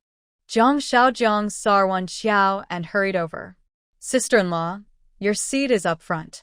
The deputy regiment commander specifically reserved it for you, he whispered softly. Yuan Xiao smiled gently, feeling a warm happiness inside. She knew Chu Lai had been busy lately, but she didn't expect him to remember to reserve a seat for her. However, when they reached the seat, a hint of doubt crossed her mind. Isn't the middle the best spot for watching the show? Given Chu Lai's status, even if he couldn't reserve the very front or middle seats, a slightly off-center second row, or the middle of the third row should be fine. Why did he specifically arrange for her to sit at the edge? Are you sure Chu Lai told you to bring me to this seat? Zhang Xiaojiang scratched his head, looking a bit awkward and sheepish. Sister-in-law, I dare not forget the deputy regiment commander's orders. He definitely said this seat. Yuan Xiao nodded thoughtfully. I understand. You can go now. Minghui also found it strange. Why did Chu Lai reserve a seat at the edge for Yuan Xiao? She came over and said, you can sit with me. Let Stone and Iron Egg squeeze together, just sharing one seat. No need. I can see just as well from here. Yuan Xiao shook her head to refuse. Although she didn't understand why Chu Lai arranged it this way, since he had asked her to sit here, he must have had a reason. Minghui thought for a moment and said, then I'll come over and sit with you. Without giving Yuan Xiao a chance to refuse, she called the children over. Stone and Iron Egg moved from the middle to the side, looking a bit unwilling. But seeing their mother's expression, they pouted but didn't say anything more, which made Yuan Xiao feel a little embarrassed. Minghui, maybe you should sit back. Don't make the kids unhappy, she suggested. Minghui waved her hand casually. It's okay. We can't always do everything their way. If I want the moon in the sky, I'd have to go get it for them. As the evening event was about to start, Chu Lai hurried over and whispered to Wan Xiao, "In case something uncontrollable happens during the event, you should leave quickly. There's a small door to the right front. Do you see it? Go through there and find a safe place to hide. If no one is around, it's best to stay in your storage room until it's safe to come out." This made Wan Xiao break out in a cold sweat. She quickly grabbed Chu Lai's hand and asked nervously, "Is something wrong? Are you in danger?" Chu Lai gently squeezed her hand and said softly, "It's not certain yet. I just prepared for the worst. The hall might be fine. Otherwise, he wouldn't feel comfortable with her staying here. After all, the hall is within the military camp, and if something really happens, it can be controlled quickly. Don't worry. For your safety, I'll be careful too. Besides, this is a military camp, so big trouble is unlikely. I have a task to do, so I can't stay with you. I just came to remind you to be careful. Make sure you stay safe too." Wan Xiao urged anxiously. Got it. "I need to go now," Chu Lai replied. He looked at Wan Xiao deeply before leaving. The hall was dimly lit. Ming Hui didn't notice Wan Xiao's face change and joked, "Your Chu Lai is quite clingy. He came to say a few words to you again." Wan Xiao forced a stiff smile. Chu Lai also mentioned that the hall might be safe, so she couldn't tell Ming Hui too much right now. As the host passionately kicked off the event, the atmosphere instantly heated up, and the audience cheered and clapped. Singing, dancing, peaking opera. It was clear that the performers from the arts troupe were quite talented. Even Hu Lijing's dance looked very professional. The performers on stage were enthusiastic, and the crowd below clapped and cheered, creating a peaceful scene. But Wan Xiao kept worrying about Chu Lai, feeling distracted. Just as the excitement reached its peak, the lights in the hall suddenly went out completely. Wan Xiao jumped up instinctively and grabbed Ming Hui, rushing toward the small door. But she stopped after taking a step forward. Power outages happen often, and there were complaints from the audience, but nothing unusual was happening. Moreover, Commander Kong and other leaders were sitting in the front row, and they showed no unusual signs. If she left now, it would be too obvious. It's just a power outage, no need to panic. Ming Hui noticed Wan Xiao trying to pull her and comfort her, then gently pulled Wan Xiao back, signaling her to sit down. The auditorium was completely dark. Wan Xiao couldn't see if anyone was taking advantage of the situation, but she kept her guard very high. She also bought a sharp dagger at the mall and held it in her hand, ready for any possible danger. Fortunately, after about 10 minutes, the lights came back on. On stage, the host's energetic voice resumed, and the show continued. When the lights turned on, Wan Xiao calmly put the dagger away in the storage room. She looked around but saw so many people that she couldn't tell if anyone had left. However, Major Kong in the front row left after a few minutes and didn't return until the end of the event. "Let's go. We'll go back together," Ming Hui said, holding a child and smiling at Wan Xiao. After the event ended, everyone started to leave slowly. Since they were pregnant and had children, Wan Xiao suggested, "Let's not push with the others. We can leave later." Ming Hui nodded. "Yes, let's follow behind and leave last." The two moved slowly at the back of the crowd, chatting casually. When Tai Dan saw a child sitting on his father's shoulders, he asked Ming Hui with a small face, "Why didn't my dad come to watch today? I want to sit on his shoulders too." Ming Hui patiently replied, "Your dad is on duty today. We can't expect everyone to come to the show." Suddenly, there was a loud bang from somewhere nearby, causing screams from family members inside and outside the auditorium. An officer still inside shouted loudly, "Everyone stay in place and crouch down. Don't run around." But the screams kept going, louder than the officer's commands. Everyone was too scared to listen, and chaos broke out. Wan Xiao quickly pulled Ming Hui and said firmly, "Follow me." Ming Hui held tightly to Tai Dan, and Wan Xiao grabbed a stone. The four of them hurried toward a small door pointed out by Chu Lai. Beyond the small door was a narrow corridor, about a meter wide. A weak light from a bulb at the corner barely lit the path. "Wan Xiao, where are we going?" Ming Hui's voice trembled with nervousness. "I don't know either. Let's keep moving forward." It's safer than staying in the auditorium, Wan Xiao replied. They didn't go far after turning the corner and saw a small door. Unsure of what was outside, Wan Xiao didn't dare to go out recklessly. She quietly pushed the door open, to observe. From here, she could hear soldiers nearby maintaining order, probably close to the main entrance of the auditorium.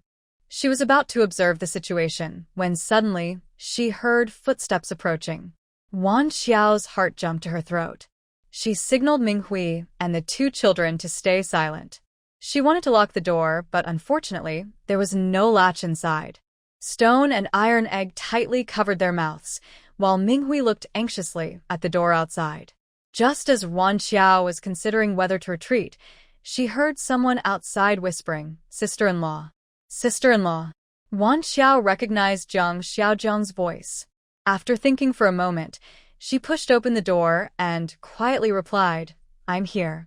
Jiang Xiaozhang saw Wan Xiao and immediately stepped forward, eager to say, "Sister-in-law, the deputy squad leader sent me to pick you up.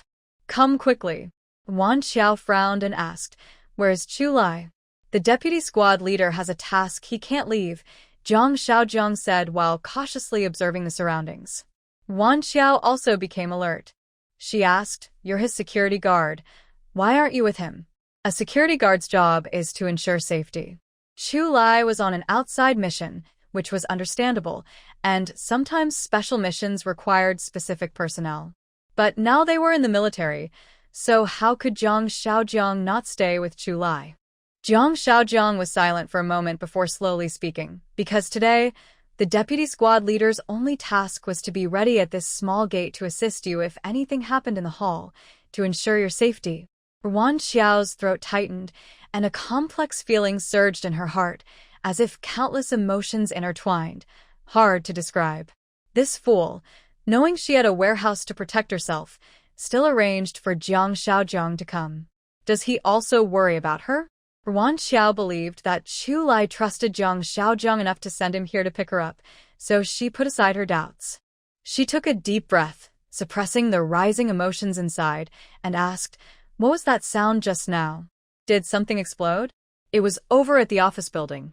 "I don't know the details right now," Jiang Xiaozhang replied, frowning and looking in the direction of the office building with worry in his eyes. Wan Xiao no longer hesitated and decisively said, "Let's go. Take us back to the staff housing. You should go find Chu Lai.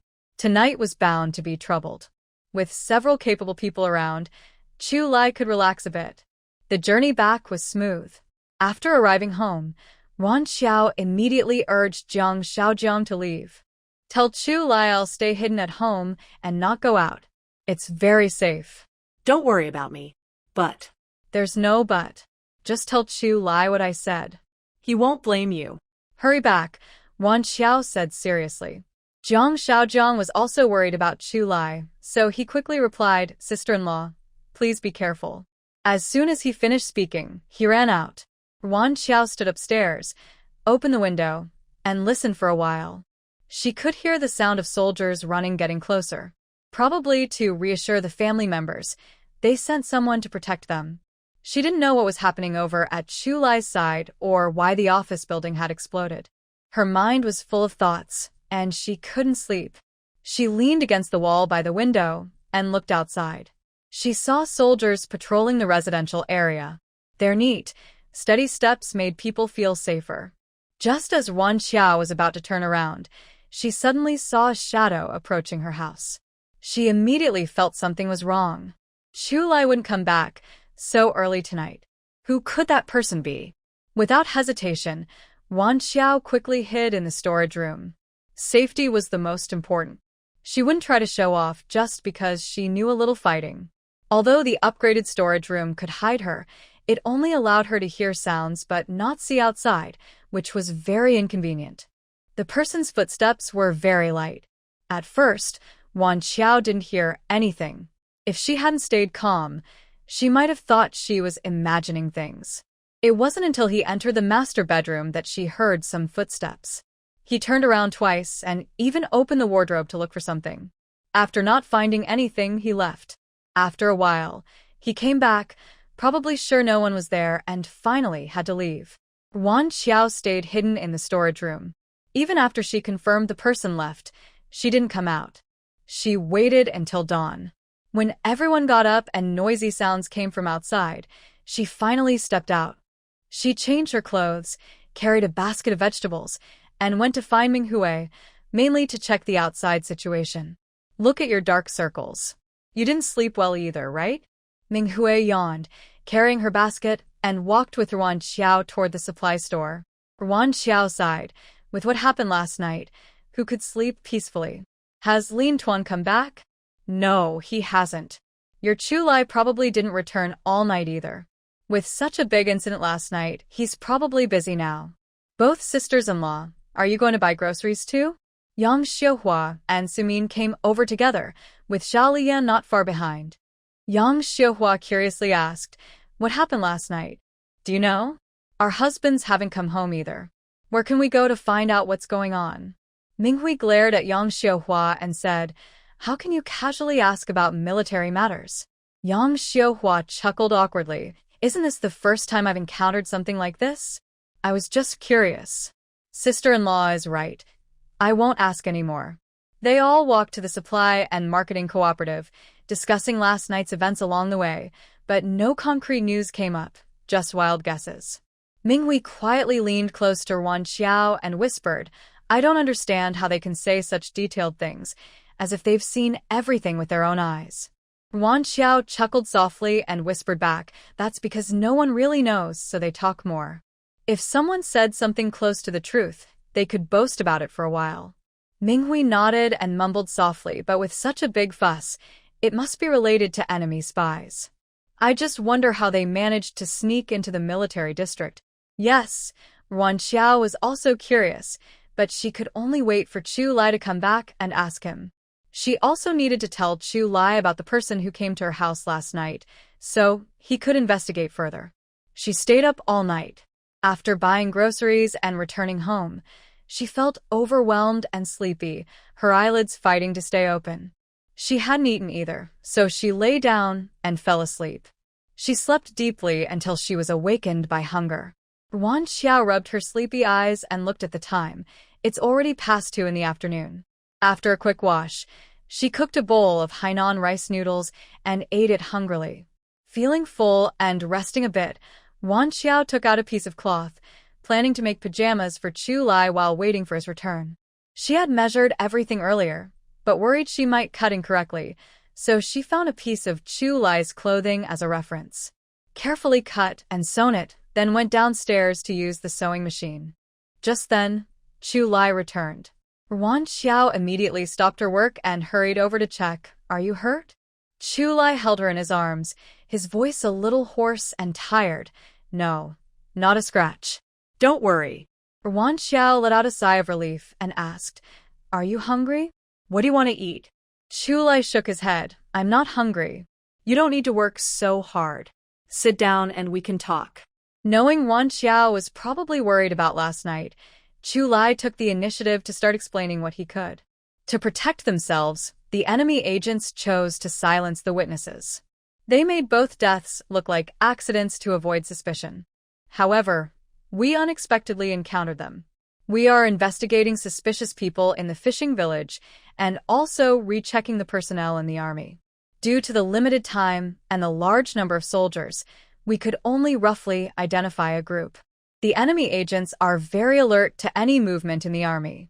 This investigation probably already alerted them, so I set a trap to catch them off guard. The enemy is very clever. The reason the army's background checks didn't find anything is that those few individuals are descendants of families who lived simple lives. Their mothers are all Chinese, and at that time, household registration was not well managed. Plus, they deliberately kept their records clean, so no issues could be found. If it weren't for the small clues we discovered, it would have been hard to catch them. Yuan Xiao nodded, knowing that this was all Chu Lai could reveal. She stopped asking for details and instead asked a more important question. Have all the suspects been caught? And what about the explosion yesterday? Hearing this, Chu Lai's face turned serious, and a look of anger appeared in his eyes. His expression was very grim. My plan went smoothly. We've controlled the suspects. But I didn't expect someone to cause trouble from inside, which led to the office explosion. He squinted, and a sharp glint flashed in his eyes. Someone causing chaos under his nose was really intolerable. Wan Xiao gently lifted her delicate, fair hand and softly smoothed his furrowed brow. She asked quietly, was the explosion serious? Were there any casualties? Chu Lai kissed her hand and then shook his head. It only destroyed 2 offices. No one was hurt, don't worry. The attacker just wanted to take advantage of the chaos to achieve their hidden goals and shift all the blame onto others. But he didn't realize that Chu Lai had already been prepared for him. This time, he was asking for trouble, so he would have to face the consequences. During the explosion last night, the family members in the hall were very frightened and chaotic. I took Minghui and the 2 children out through that small door, Chu Lai explained.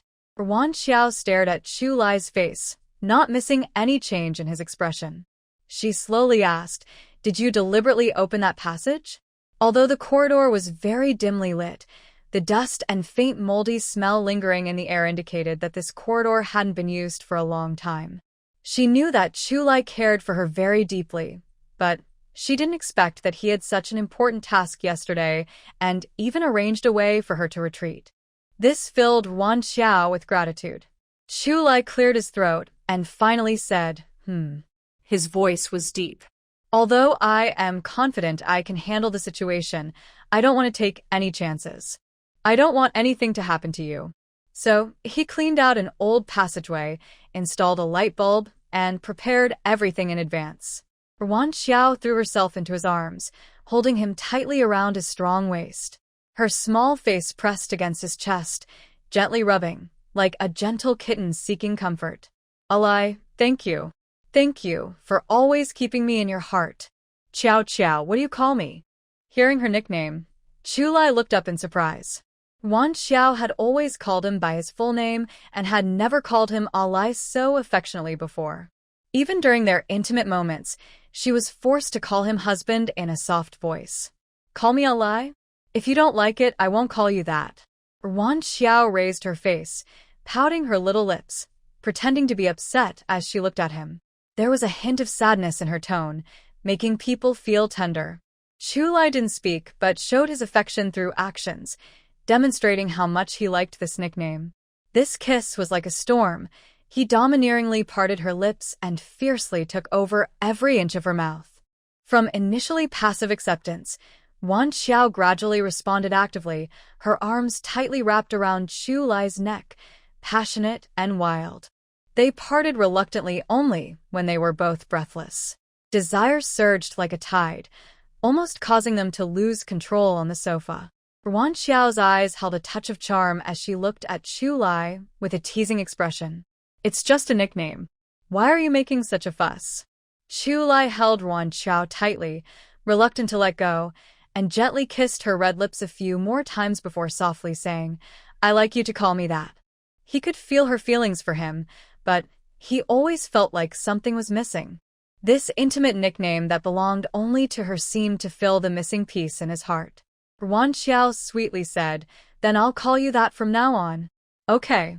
Chu Lai responded, his eyes full of intoxicating tenderness. The 2 of them, like conjoined twins, lingered on the sofa for quite a while. Suddenly, Wan Xiao slapped her forehead. Oh right, I almost forgot the main thing. She told Chu Lai in detail about the people who came to her house last night, with a hint of doubt in her tone. That person was very cautious. After leaving, he actually came back. Were they accomplices trying to catch me to threaten you? But the timing seemed off. Weren't those people all under control? Feeling scared, Chu Lai unconsciously squeezed Wan Xiao's hand. When she felt pain, he realized what he was doing. His voice was full of guilt and self-blame. Sorry, did I hurt you? Chu Lai loosened his grip, but didn't let go of Wan Xiao's hand. Instead, he gently placed his other hand on hers to massage it. I'm fine, it doesn't hurt, Wan Xiao said softly and warmly, trying to comfort him. Chu Lai held her tightly in his arms, gently stroking her back, but his eyes seemed to hold a storm ready to explode, as if he might crush her at any moment. Chow Chow, don't worry. I will handle this quickly and won't let you be in danger. Yes, I believe you, Wan Xiao replied after thinking for a moment. Eli, after you're done with this busy period, teach me some self-defense skills. Okay. This time, Chu Lai agreed without hesitation. Although he felt a bit reluctant to let Wan Xiao suffer, he knew he couldn't always stay by her side. Teaching her how to protect herself was the best way to keep her safe. Late at night, Wan Xiao was already in a sweet dream. Chu Lai quietly got up, stepped into the moonlight, and once again went to Moon Island. It's so late. Why are you tossing and turning and not sleeping? Su Yuemei was awakened by Hu Zhongwei and muttered unhappily. She turned on the bedside lamp, slipped into slippers, went to pour a glass of water, and when she returned, she saw Hu Zhongwei sitting by the bed, lost in thought. What's going on? Su Yuemei sat on the bed and yawned. What are you worried about? Hu Zhongwei lit a cigarette, took 2 puffs, and then said, I have a bad feeling. Chu Lai must have found out something. How is that possible? He's not a god. You've been so secretive. How could he know? Su Yuemei's sleepiness was completely gone. She gritted her teeth and said, besides, the office was blown up. He can't find any evidence. Even if he knows, what can he do? It's a pity. I don't know where that nasty Wan Xiao is hiding. Last night, they couldn't find her. Thinking about how I failed to kill her and feeling a tightness in my chest, I remember how much my son suffered on Moon Island, all because of Wan Xiao. I must get revenge for my son. Commissioner cum ignored su UMS constant cetr. Now he regretted not stopping her earlier and made a quick decision. After finishing a cigarette, he spoke again. Li Jing and Bai Yanliang's marriage application has been approved. Tomorrow, they can go get their marriage certificate. If something really happens to him, at least my daughter will have someone to rely on. Why are you in such a rush? Su Yuemei looked at her husband with dissatisfaction. Our daughter's wedding should be grand. It should at least be more impressive than Wan Xiao's. Why rush everything? Besides, I want to take Li Jing to Port City to enjoy life. Bai Yanliang no longer caught her eye. You don't understand. Commissioner, who couldn't help but shout, afraid of waking Hu Lijing, he lowered his voice and said, last night, we didn't get the information about Island No. 3. Chu Lai was probably prepared. One explosion can't erase Chu Lai's suspicion. We need to prepare for the worst. What about our son? Are you not going to do anything? Su Yuemei tightly held his hand, her tone anxious. You saw his letter. Those people have already contacted him. Once they get the information, they will rescue him. Hu Wei is so pitiful. You can't just ignore him. I never said I wouldn't do anything. Commissioner Hu, frustrated, grabbed his hair. I just said we need to be prepared. We can't risk both children. All right, I understand. Just follow my plan. He turned over and lay on the bed, facing away from Su Yuemei, staring blankly out the window. A bright moon shone with clear light. Once, I fought fiercely for my beliefs. How did I end up here? That night, many people fell asleep peacefully, while others stayed awake all night. When Chu Lai returned and lay back in bed, Wan Xiao habitually moved closer, touching him with her small hand. The cool touch woke her from her sleep. Awake, she opened her eyes, her voice lazy from sleep. Did you go to Moon Island again? Yeah, Chu Lai replied plainly, to teach them a lesson. Let them remember who they shouldn't mess with. And I also want to use this to force their next move, to catch them all in one go. There's no such thing as being safe from betrayal forever. If you take the wrong path, you must face the consequences. Wan Xiao exclaimed, do you mean Commissar Hu? He's been a veteran revolutionary for many years. How could he do such a thing? She couldn't understand it and found it too unbelievable. Chu Lai sighed and said, no matter how we think about it, he did it. Honestly, he didn't expect Commissar Hu to go down this path. He looked down on Hu's way of handling things, but that didn't mean he completely rejected Hu as a person. For example, Hu is a revolutionary who has survived through gunfire and danger, which is worth respecting. Unfortunately, he eventually went astray. Last time, Hu Wei mysteriously got into trouble. Now, the guards on Moon Island should be even more strict, right? As Wan Xiao spoke, her small hand reached out to touch Chu Lai, trying to see where he was hurt. That gentle, almost flame-like touch seemed to ignite him wherever it went. Chu Lai's Adam's apple moved, and his voice was tinged with desire. "Wife, have you had enough rest? Let's do some exercise." With that, he smoothly turned over, taking full control of the situation. The night was like water, moonlight spilling over the windowsill, their body temperatures blending, passionate like the ocean, bringing them to the height of joy. The news about Mid-Autumn Festival was replaced after 2 days by new gossip. Did you hear? Hu Lijing and Bai Yanliang are getting married. The wedding is set for August 18th. Really? That's tomorrow. I haven't heard anything before, so rushed. It might be. The sentence was left unfinished, leaving much to the imagination. Ming Hui nudged Ruan Xiao with her arm. Do you know about this? Ruan Xiao remained calm. I don't know. Haven't they already reported their relationship? It's normal for them to get married now. And the mistress and the ungrateful person should be locked away forever to prevent causing trouble for others. That's true, but after they marry, they'll move into the family housing. You'll see them often and people might start talking more. Be prepared and don't take it too seriously. Ruan Xiao is puzzled. Bai Yanliang is just a platoon leader. How does he qualify for a house? Ming Hui smiled and explained, you haven't been here long, so you might not know. For couples in the military, the organization sometimes provides housing in the family compound. Otherwise, they wouldn't be able to live together after marriage. Ruan Xiao thought about it and agreed. This situation is quite different from getting married in the countryside and waiting to follow the army. The military's arrangement is quite considerate. However, none of this was her concern. Compared to that, Wan Xiao cared more about her career. The plan for the soap has been submitted for so long, but we haven't heard anything. Maybe it wasn't approved? Ming Hui also kept thinking about this matter. She thought for a moment and said, the work for military family resettlement is managed by the political department. Maybe we should ask Director Pan? All right, let's go. Wan Xiao said decisively, and the two of them started moving. But just as they reached the small square, they were stopped in their tracks. Long Jing, acting like a crazy woman, was fighting fiercely with Aunt Feng. One was a family member from the first unit, and the other from the second unit. Ming Hui and Ruan Xiao couldn't just ignore the scene. Ruan Xiao felt a headache coming on. Why are they fighting again? Qian Danny shook her head in confusion. We don't know either. We were just chatting when Long Jing suddenly rushed over and started hitting her, saying Aunt Feng must pay the price. Neither of them understood what was happening, and soon they were caught up in the fight. No matter why, we need to separate them first. It's not right to keep fighting like this. Ming Hui looked around nervously and said, everyone, please help us. Let's split them up. Someone weakly said, sister-in-law, we want to help, but look at how they're fighting. They seem desperate. What if we get hurt? That was true. Long Jing was now full of fury, fighting like a person possessed.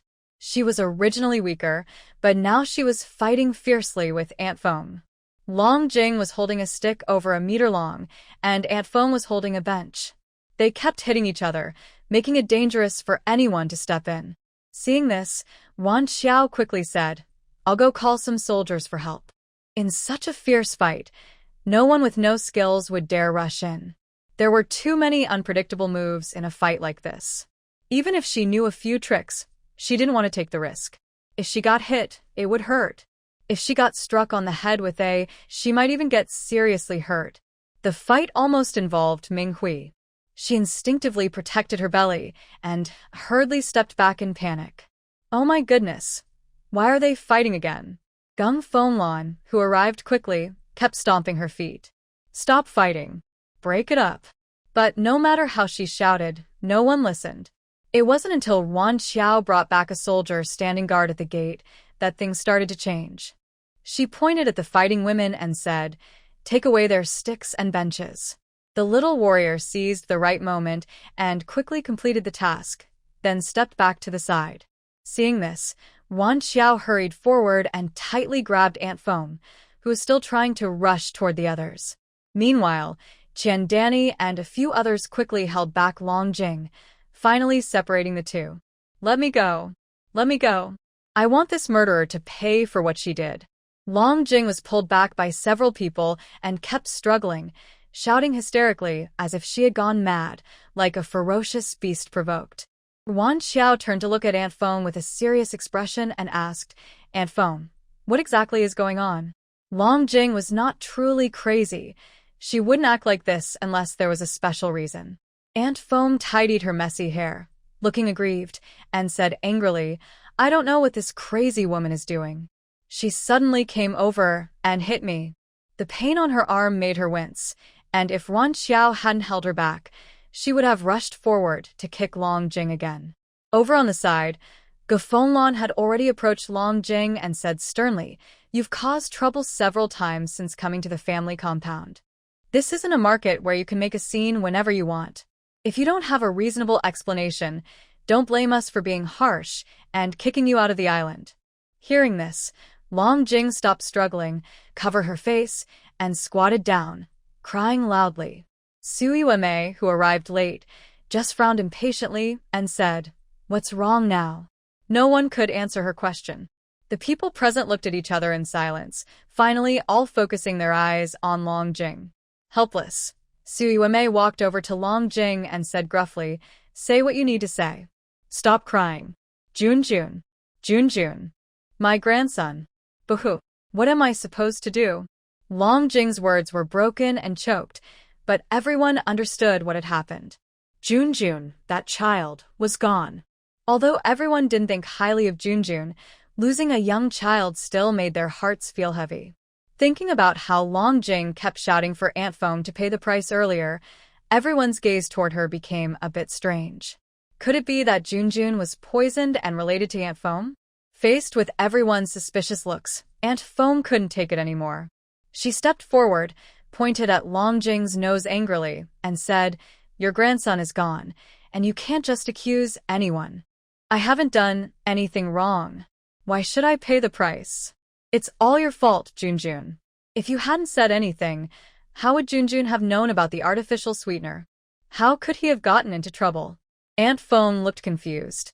What does artificial sweetener have to do with this? Not only Aunt Feng was confused, but everyone else was puzzled too. Almost every family buys artificial sweetener because sugar needs a ticket, but sweetener doesn't. When children crave something sweet, they mix a little sweetener with water, sweet and tasty. Who wouldn't love to drink that? Jun ate the scrambled eggs with sweetener and got poisoned. Boo-hoo. Adding sweetener to scrambled eggs and causing poisoning? Everyone was shocked and started talking. These two foods are actually incompatible? Oh my, we must remember this. Never eat them together. Wan Xiao frowned slightly, thinking that even if these foods created harmful chemicals, it would take a certain amount to cause poisoning. But now didn't seem like the right time to discuss that. Since everyone knew eggs and sweetener shouldn't be eaten together, they would be careful in the future. Whether or not to consider the dosage didn't matter anymore. Aunt Feng felt wrongly accused and was still upset. She couldn't help but argue. Even if that thing is poisonous, it was your family who made it for your grandson to eat. What does that have to do with me? Why are you blaming me? It's not unrelated. If you hadn't said sweetener was sweet, how would Jun have insisted on eating it? If he hadn't eaten it, he wouldn't have gotten poisoned. You're just being unreasonable. Seeing them about to argue again, Gafenglan quickly scolded, Enough. It wasn't Aunt Feng who fed Jun. This isn't her fault. She saw Long Jing still looked upset and said to Sui Wei, Your relatives. Please talk to her. The child has already passed away. The most important thing now is to handle the funeral properly. Then she turned to comfort Aunt Feng. You're upset, but I believe you can understand Long Jing's feelings. Now isn't the time to argue about who's right or wrong. Let's wait a bit. I'll ask Deputy Captain Fan to come and apologize to you. Is that okay?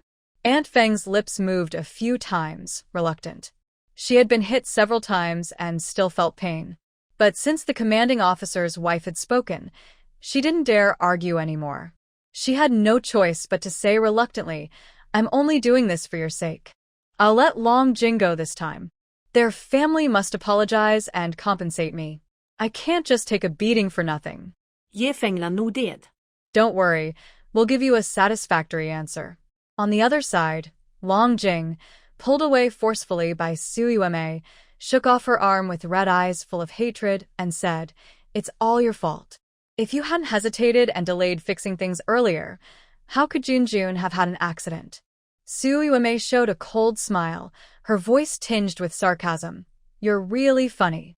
You put sweetener in the eggs while cooking, and your grandson got poisoned. Now you're blaming this one or that one. Do you think blaming others will change the fact that you poison your own grandson?" Long Jing's face turned fierce. She shouted loudly, "It wasn't me. It wasn't my fault. It's all your fault.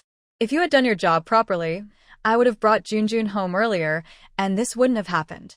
Her eyes looked scattered, as if lost in her own world, repeatedly saying these words, as if believing that this was the truth.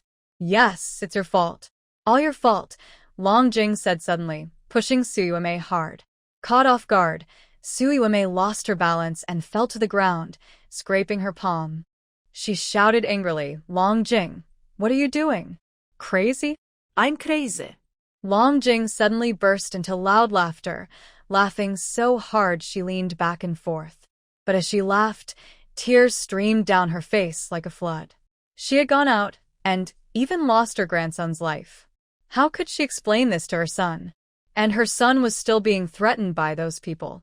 All of this was Su Yueme's fault. In Long Jing's heart, boundless hatred overflowed. Su Yueme didn't realize that Long Jing was blaming her for everything. When Long Jing pushed her just now, her anger flared up.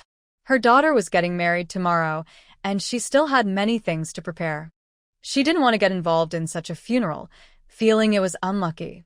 But Gu Fenglan spoke up, and she could only grit her teeth and follow along. Seeing Long Jing acting so crazy, she wanted to leave early. She ordered someone to notify Zhao Lian and then turned to walk away. "You can't leave. Where are you going?" Long Jing suddenly reached out and grabbed Su Yueme, her voice sharp and desperate. "You caused Junjun's death. You must go and kowtow to admit your mistake." Su Yueme forcefully shook off Long Jing's hand and shouted angrily, "I think you're really crazy." Not wanting to argue further, Su Yueme took a step away.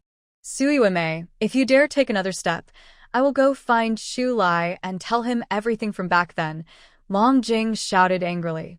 "Why you?" Su Yume's face suddenly turned pale, her lips trembling slightly. She wanted to say something, but the moment her gaze met Wan Xiao's, all her words were swallowed back forcefully. She took a deep breath, quickly walked to Long Jing's side, tightly grabbed her hand, and pulled her away from Wan Xiao, lowering her voice with anger, saying, "You were involved in what happened back then. Do you want to die?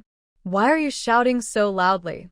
Long Jing's lips curled into a strange smile, a hint of madness flashing in her eyes. "I don't care. I want you to kowtow and admit your mistake to Junjun. My Junjun can't die for nothing." Su Yume closed her eyes, took deep breaths, and tried hard to calm her emotions. After several repetitions, she finally suppressed her anger, gritting her teeth as she said, "Fine, I will go with you." Not far away, Wan Xiao and Ming Hui watched quietly. Only after Su Yume forcibly pulled Long Jing away did they continue walking forward. Ming Hui hesitated for a moment and couldn't help but ask, "Wan Xiao, did I hear right? They mentioned something about what happened back then, and it also involves Chu Lai?" Wan Xiao nodded, a hint of doubt flashing in her eyes. "I heard it too, but I don't know the details. When Chu Lai returns tonight, I will ask him. Perhaps today was an unlucky day, or maybe they didn't check the almanac before leaving." After reporting at the gate and getting Director Pan's permission, they finished their registration and just arrived at the office building when they saw Commissar, who going crazy and attacking Chu Lai. Wan Xiao was stunned, nearly rushing forward. But seeing Chu Lai easily dodge Commissar whose attack, she finally relaxed a little, though she still watched their every move nervously. Commander Kong hurried downstairs upon hearing the news and shouted loudly, "Old Hu, stop it." However, Commissar, who seemed to have lost his mind, Not only did he not stop, but he also pulled out a gun. Everyone present gasped in shock. Old Hu. Commissar, Hu. Ali. At this moment, Chu Lai, who had been on defense and never fought back, quickly rushed to Commissar Hu's side, grabbing his wrist. Without much effort, Chu Lai took the gun away. Then he kicked hard at Commissar Hu's stomach. Commissar Hu was instantly knocked back, spewing a mouthful of blood. Yuan Xiao's face turned pale with tension, her lips trembling, her voice trembling as she asked, "Ali, are you okay?" Chu Lai handed the gun to someone else, shedding his coldness, and gently patted Yuan Xiao's shoulder. He softly said, "I'm fine. Don't worry." Yuan Xiao stared at him with wide eyes and shouted loudly, "That's a gun. Bullets don't have eyes. How could I not be afraid?" Tears streamed down her face, wetting her cheeks. She knew that as a soldier, she would face many dangers during missions. But she never expected that in her own camp, a comrade would point a gun at them. The fear and anger mixed inside her, making it hard to breathe. Yuan Xiao clenched her chest tightly. Her anger erupted like volcanic lava. Suddenly, she turned around and took a few steps forward to Commander Hu, then slapped him hard across the face. "Are you crazy? Drawing your gun on a comrade. How can someone like you be a soldier? You're a disgrace to the army." After that, she was still not satisfied. She lifted her foot and kicked him. Everyone around quickly reacted and tried to stop her. Chu Lai also hurried over, holding Yuan Xiao from behind, trying to calm her down with his embrace. But Yuan Xiao had lost control. She struggled fiercely, being lifted into Chu Lai's arms. Her feet kicked wildly in the air, aiming at Commander Hu. She kept repeating, "Kick this out of the army court. How dare you draw your gun on a comrade?" Chu Lai held Yuan Xiao there, letting her kick and hit. Seeing that her anger was easing, he subtly bent his legs to make it easier for her to kick Commander Hu. When her fury finally subsided, he gently carried her away and comforted her softly. "Qiao Qiao, calm down. I'm fine." Earlier, Chu Lai had used a strong kick, making Commander Hu feel like his internal organs were twisting with pain. When helped up from the ground, he spat out some blood and glared fiercely at Chu Lai, gritting his teeth as he said, "Chu Lai, do you dare say you didn't do anything to Hu Wei?" Commander Kong looked serious and displeased. "Hu Wei was on Moon Island. What's the problem? I just got a call. Last night, Hu Wei was attacked again. He injured his spine and can't stand up anymore." Commander Hu's eyes filled with tears, full of sadness. His gaze toward Chu Lai was full of destructive hatred. "So you think Ali did it?" Yuan Xiao peeked out from Chu Lai's arms, her eyes full of fiery anger. She deliberately cursed, "Are you stupid? Did a donkey kick your head? Can Chu Lai fly or dig underground? How could he injure that murderer Hu Wei from so far away? You really are just like your father, both stupid and evil. Your son wants to kill me, and you want to kill Chu Lai. Both of you are murderers. You shot your comrade. Your thoughts are so twisted. Do you really deserve the position of political officer? Don't let the thoughts of all soldiers become confused. Actually, there are already some issues. Otherwise, how could there have been an explosion on Mid-Autumn Day? You wouldn't be working with them, would you? Are you the one behind it?" Yuan pretended to have just discovered something, covering her mouth with a shocked expression. Chu adopted a serious tone and said, "Qiao Qiao, we must speak with evidence. We can't learn from Commissar Hu and accuse people without proof." "Oh." Yuan pouted and muttered loudly enough for everyone to hear, "I'm just making a reasonable suspicion." Commander Kong suppressed his anger, glanced at Commissar Hu, whose face looked as if he had lost his mother, and said, "All right, Ning Hui and Yuan Xiao, go back first. We need to hold a meeting. It's a serious problem when soldiers fight secretly. Commissar, who even drew a gun. This is a big deal." At that moment, the guard hurriedly reported, "Commander Kong, a senior official from Beijing has arrived at the gate. He wants to see you." "Which senior from Beijing?" Commander Kong frowned. He hadn't received any notice. Maybe higher-ups are here for an inspection. The young soldier straightened up and loudly replied, "It's Commander Si Yuanhang." Commander C. A hint of surprise flashed in Chu's eyes. Recently, he had been busy investigating enemies and spies, so he hadn't contacted Uncle C much. He didn't expect Uncle C to come personally. With Uncle C's position, he wouldn't come just anywhere easily. It must have taken a lot of effort for him to come this time. He looked at Yuan Xiao beside him, who seemed unaware, and sighed silently. It seems that his wife is from the C family. This is definitely settled. But he wondered if his father-in-law would pass the test.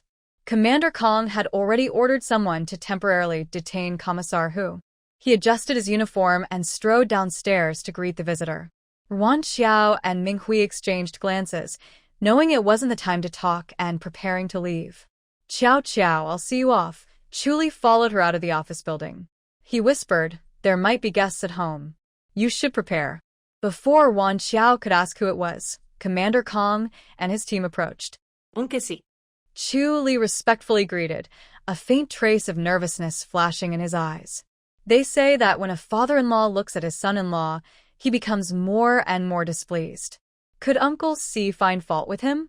The surname C is not very common, and the middle-aged man in front of them, who bears a strong resemblance to Si Jingming, doesn't need an introduction. Yuan Xiao probably already guessed who he was. This must be Si Jingming's father. Chu Lai quickly introduced everyone, and Yuan Xiao smiled and greeted Si Yuanhang, saying, "Uncle Si, hello." Si Yuanhang's smile paused for a moment, but quickly returned to a gentle and friendly expression. He nodded at Yuan Xiao with a smile in his eyes, saying, "Ciao ciao, nice to meet you." Although Si Yuanhang had seen a photo of Yuan Xiao before, when they faced each other in person, he couldn't help but be slightly surprised. However, his experience kept his inner excitement hidden, and no one noticed. He looked at Yuan Xiao kindly, with feelings of happiness, affection, and a hint of guilt in his eyes. Since this wasn't the place to talk, Si Yuanhang didn't say much to Yuan Xiao. After a slight nod, he followed Master Kong inside. "Eli, is the guest you mentioned Uncle C?" "Yes, but I don't know his schedule yet. Still, he will definitely come to our house." "I understand." Yuan Xiao looked around, tugged at Chu Lai's sleeve, and signaled for him to lower his head. "Why be so tall? It's not convenient to whisper." Chu Lai understood her little emotional look in her eyes, smiled slightly, and quickly lowered his head. Yuan Xiao leaned close and whispered to Chu Lai, "From Master King's attitude, Uncle C must hold a very high position, right? Later, you should take the opportunity to report him. If Commander Hu pulls out his gun, he must be severely punished. Expose everything and see if Master Kong still dares to cover for him." Afterward, she frowned thoughtfully and added, "If it's inconvenient for you to say, I can do it when Uncle C visits us. Anyway, this time, Hu Zhenwei won't get away with it." Seeing her puffed up, indignant expression, Chu Lai's heart softened. He resisted the urge to kiss her and replied softly, "I understand. Let's go back quickly." Even without Yuan Xiao telling him, he had no intention of letting Hu Zhenwei go. His earlier avoidance and not fighting back only made things worse for himself. If he had fought back, though he would be in the right, the effect wouldn't be as good as it is now. He also didn't expect Commander Hu to be pushed to the point of pulling out a gun. That was basically asking for death. Why do these things keep happening one after another today?" Ming Hui sighed, feeling a bit scared when she thought about what just happened. She shook her head and said, "This Commander, who is really..." After thinking for a while, she found a more suitable way to describe him. "He's too spoiled the kids." Yuan Xiao agrees with Ming Hui's words. It's not that she is overly spoiled, and Hu Wei wouldn't dare to think about harming someone easily. When they arrived at the residential compound, Hu Lijing was handing out candies with Bai Yanliang, both smiling happily. "Dear sisters-in-law, we just got our marriage certificate and the wedding banquet is tomorrow. Everyone, please come and join us for a toast." Hu Lijing saw Yuan Xiao and gave her a teasing look, deliberately puffing out her chest as she approached. Casually, she handed over some candies and said, "Yuan Xiao, we're getting married tomorrow. Will you come to celebrate with us?" Her proud expression was as if she had won a treasure by taking Bai Yanliang. That weakling? How could he compare to Chu Lai? Wan Xiao smiled kindly, took the candies, and casually replied, "Sure, I'll definitely come. As long as you can make it happen. I'm a bit tired." "Let's go home first," Minghui said, sensing that Wan Xiao didn't want to talk to them, and found an excuse to leave. After they walked away, she looked back and saw the two still smiling and chatting with others. Ming Hui's expression was complicated. "Don't they know about Deputy Hu's situation?" Wan Xiao shrugged. "Probably they went to get the certificate early this morning." Bai Yanliang abandoned the original owner just to climb up the social ladder with Hu Lijing.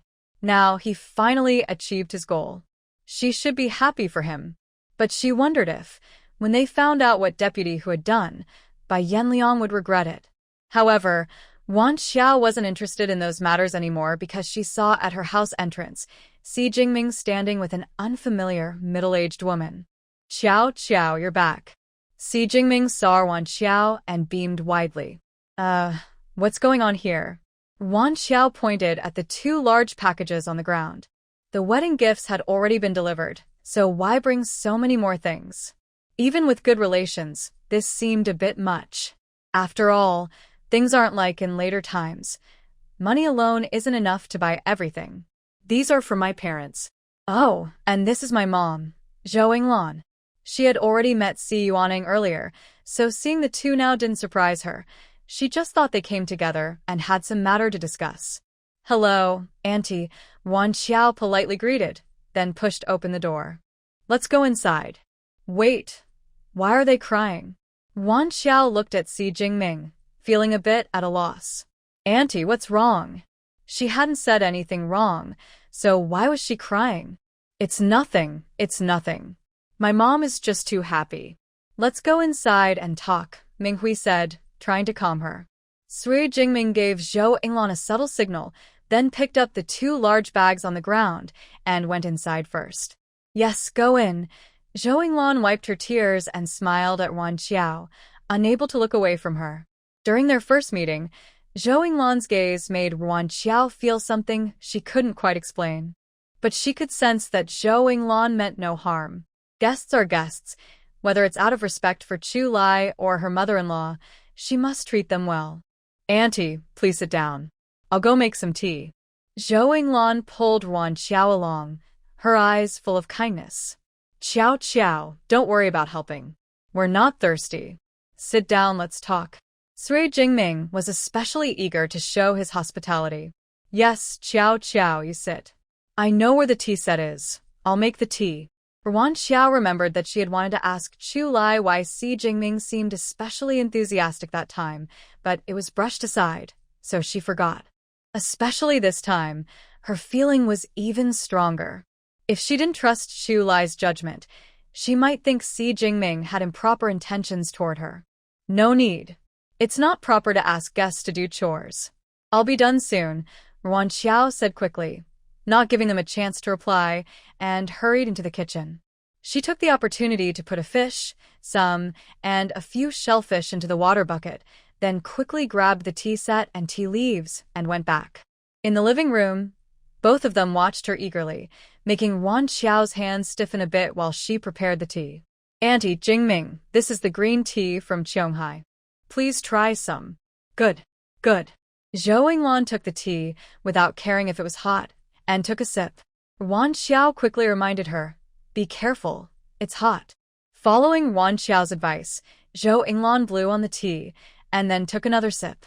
"Jingming, go check on your dad. Why hasn't he come back yet?" Zhou Yinglan was starting to get restless.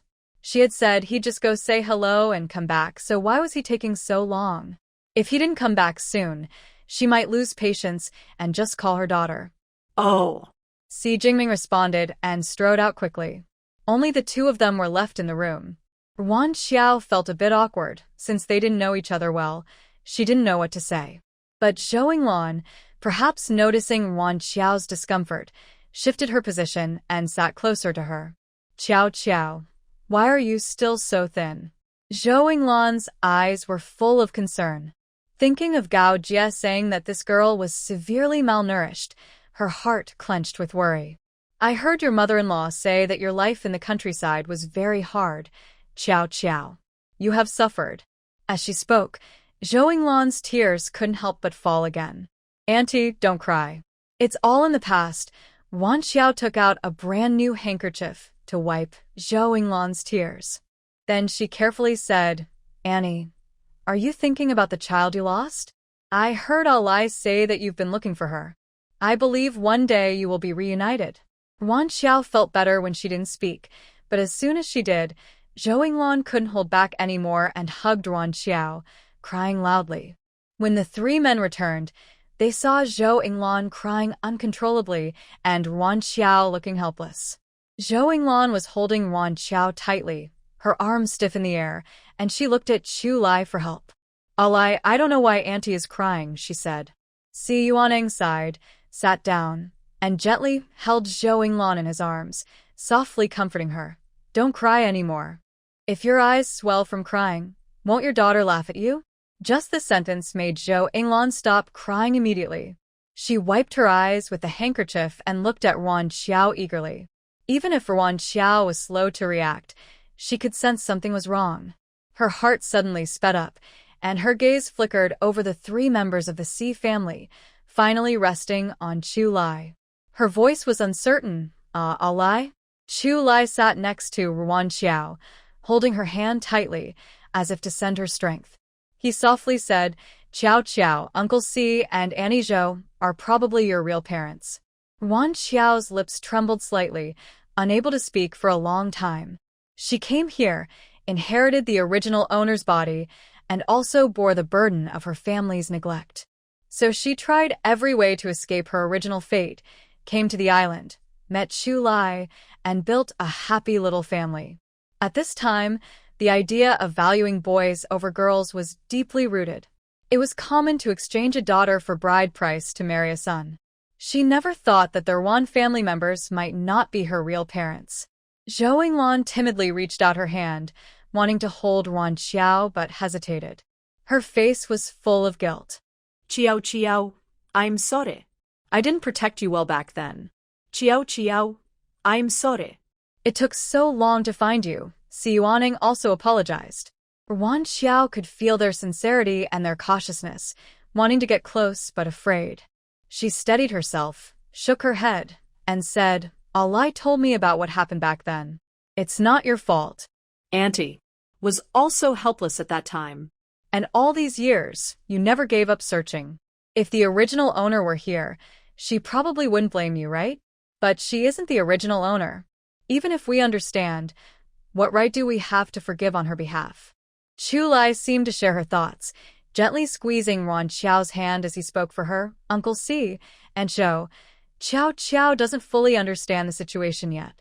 She might need some time to accept it. Why don't you tell her what happened, so she can digest it slowly? All right, I'll explain, Si Yuaneng replied, taking out a photo from his wallet and handing it over. His gentle, clear voice continued smoothly. Thanks to your mother-in-law bringing back this photo, we were able to find you. Si Yuanhong's eyes were kind, and his handsome, elegant face wore a friendly smile that made people feel very close.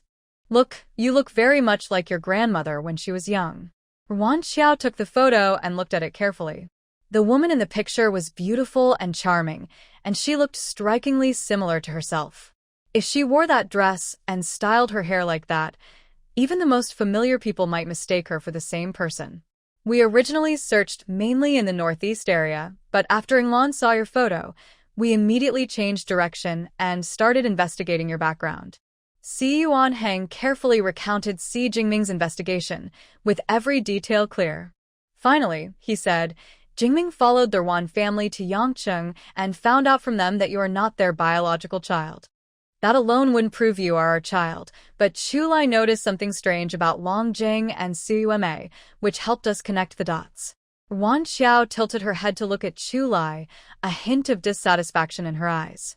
What's going on? Why are Long Jing and Si Yueme involved in this? She wouldn't ask much about work matters, but since it related to her background, how could Chu Lai keep it from her? Qiao, listen to me, Chu Lai quickly explained when he saw her getting upset. At first, we couldn't be sure you were Uncle Si's daughter. I was worried there might be a mistake, so I didn't tell you to avoid giving you false hope. As for Long Jing and Su Yume, it was on the day Jingming went to the island that I noticed Long Jing acting strangely. I suspected something and arranged for someone to watch her. There are some sensitive issues involved, so I thought we should wait until Jingming's side confirmed the evidence before telling you. Who would have thought the Si family would come directly to visit unexpectedly? Chu Lai dared not show dissatisfaction to his father-in-law and mother-in-law, so he could only glare sharply at Si Jingming. If his wife argued with him because of this, he would settle accounts with Si Jingming first, regardless of whether he was his brother-in-law or not. He would beat him up first. Ruan Xiao paid no attention to Chu Lai. They would settle their scores slowly later. She looked at Si Yuanhang with confusion and asked, "What exactly is the connection between Long Jing, Su Yume, and what happened back then?" It turned out that ever since Si Jingming found this clue, he was eager to ask Si Yuanhang about it. But Si Yuanhang couldn't remember who these two people were at first. Fortunately, Zhou Yinglan thought hard and finally remembered an old story. In their camp hospital, there was a very kind local named Su Yume. The reason she remembered her was because Su Yume behaved strangely. She worked hard and built good relationships with others, but she was deeply hostile toward Zhou Yinglan. However, Zhou Yinglan was a doctor, busy rescuing the wounded every day, so she didn't have much contact with Su Yume. Even though she vaguely remembered her, she didn't know much about her. Following this lead, they found several medical staff who worked at the rear camp hospital back then and learned the details from them. At that time, the war was intense, and they were short of people. Su Yume volunteered to join the medical team when they passed through a village. She stayed with the medical team, but disappeared after Zhou Yinglan gave birth and the camp was attacked by artillery. Things were chaotic, and while transferring the wounded, they only realized Su Yume was missing when they reached a new camp and counted the people. They thought she might have died, but surprisingly, she was alive and even became the wife of a military officer. Si Yuanhang also recalled the events from their descriptions. At that time, he didn't even remember Su Yume's name. When he politely refused her, she didn't bother him anymore, and he thought the matter was over. But one night, after a meeting, he returned to his quarters, struck a match to light the kerosene lamp, and suddenly, from the darkness, Su Yume, unclothed, jumped out and tightly embraced him. Si Yuanhang was very angry, and he didn't hold back when dealing with her. Soon after, the troops moved out, and they had no further contact. However, this part was not something he wanted to tell his daughter directly, so Si Yuanhang simply mentioned it briefly. Although there is no solid evidence yet that your disappearance is related to Su Yume, but she has both the motive and the opportunity to commit the crime. When considering all the facts together, her suspicion is undoubtedly the strongest. Jojo, we also checked your blood type during your hospital checkup, and it matches mine and Yinglan's. If you still think the evidence isn't enough, you can wait until after we finish questioning Su Yume and Long Jing before making a decision. You're still going to question Su Yume and Long Jing? Ruan Xiao was so surprised that her voice unconsciously rose a bit. Si Yuanning still maintained a gentle smile but spoke confidently. If they dared to steal my daughter, shouldn't I question them? Only then did Ruan Xiao remember that when she was in the army, soldiers called him Commander Si Yuanhang. Plus, with the bodyguards behind him, his status must be quite high. Today, so much unexpected information came suddenly, making her feel a bit overwhelmed and slow to keep up, looking somewhat silly. So, when do you want to start? Although the evidence isn't completely conclusive yet, everyone knows in their hearts that the person is not mistaken about the relationship. Ruan Xiao was just unsure how to accept this. Si Yuanning spoke gently and affectionately. Jojo can start whenever she wants. I've brought the Ruan family members too, so you can ask anything you want then. The Ruan family members? Where are they? Although Ruan Xiao didn't speak, her face showed her doubt. Si Yuanhang smiled softly, like a warm spring breeze brushing gently over the heart, making people feel very comfortable. To avoid upsetting you, they are kept at the guest house. Actually, she hadn't spent much time with Si Yuanhang and Zhou Yinglan, but from their words and actions, she could feel their caring affection. Her biological parents in her past life never treated her this well, and suddenly her nose felt a bit sore. She stood up, trying not to let her voice sound strange. "I'll go cook. Let's talk after we eat." Then she hurried into the kitchen. "Jojo," Si Jingming called worriedly, about to go after her, but Chu Lai stopped him. "Give her some time. You sit down. I'll help Jojo with the cooking." Si Yuaneng stood up, still speaking in a gentle tone. "Inglan, I see the vegetables in the yard are growing well. Why don't we go take a look?" Zhou Inglan looked longingly at the kitchen but slowly stood up as well. The three of them tacitly agreed to leave the space for the young couple. In the kitchen, Chu Lai held Yuan Xiao gently and softly said, "Jojo, you don't need to think too much about other things. We are using this body, perhaps it is linked to our past lives. How can you be sure you are not the original owner? Otherwise, why did we end up in this body? Even if we traveled here, it wasn't voluntary, so we are not the ones who took it. You don't need to worry." Uncle Si and Aunt Zhou searched for 20 years to find their daughter. If you are willing, you can show them respect and care for them, which would also be a way of honoring the original owner, right? Yuan Xiao's mind was in chaos. She couldn't tell if Chu Li's words made sense or if he was just talking nonsense. Anyway, she felt much better after hearing them. Maybe, subconsciously, she always wanted to have parents who loved her. So, maybe she can be a little selfish this time? The two worked together, and lunch was quickly prepared. "I just made something simple. I don't know if it suits your taste." Before Yuan Xiao finished speaking, Si Jingming quickly nodded and said, "It's perfect, especially good. Mom and Dad, you should try it. Jingming's cooking is really good." Si Yuanhong smiled and said, "Really? Then I should eat more today." Since he first saw Yuan Xiao, he had always been smiling. His gentle, elegant aura made others feel comfortable and close. But Yuan Xiao knew clearly that someone in a high position could not be without some cleverness. Si Yuanhong was just trying his best to make her feel welcome, as if she was the daughter they hoped for. Yuan Xiao thought for a moment, then used her unused chopsticks to pick a piece of fish belly meat for Si Yuanhong. "This fish is tender. Try it." She also picked a piece for Zhou Inglan. Both of them visibly brightened up, and their worries seemed to lift a little. Si Jingming held his bowl, waiting eagerly, but not getting his turn. He looked at Yuan Xiao with a sad face. "Jingming, what about mine?" Chu Li couldn't help but tease him. "Don't you have hands? You don't understand. The fish Jingming picked is especially fragrant," he said, pushing his bowl forward. Yuan Xiao couldn't help but chuckle. Playfully, she picked a piece of fish tail and put it in Si Jingming's bowl. Si Jingming blinked and took a big bite, nodding happily with his mouth full. "My sister's pick is delicious. Even the fish tail is tasty." With this little scene, the atmosphere at the table relaxed a lot. The family enjoyed a harmonious meal together. After eating, Chu Li and Si Jingming cleaned up the dishes together. To avoid making Yuan Xiao feel awkward, Si Yuanhong didn't bring up the topic of recognizing her as family. Instead, he asked about life on the island and fun stories about catching sea creatures. This way of talking indeed made Yuan Xiao feel much more relaxed.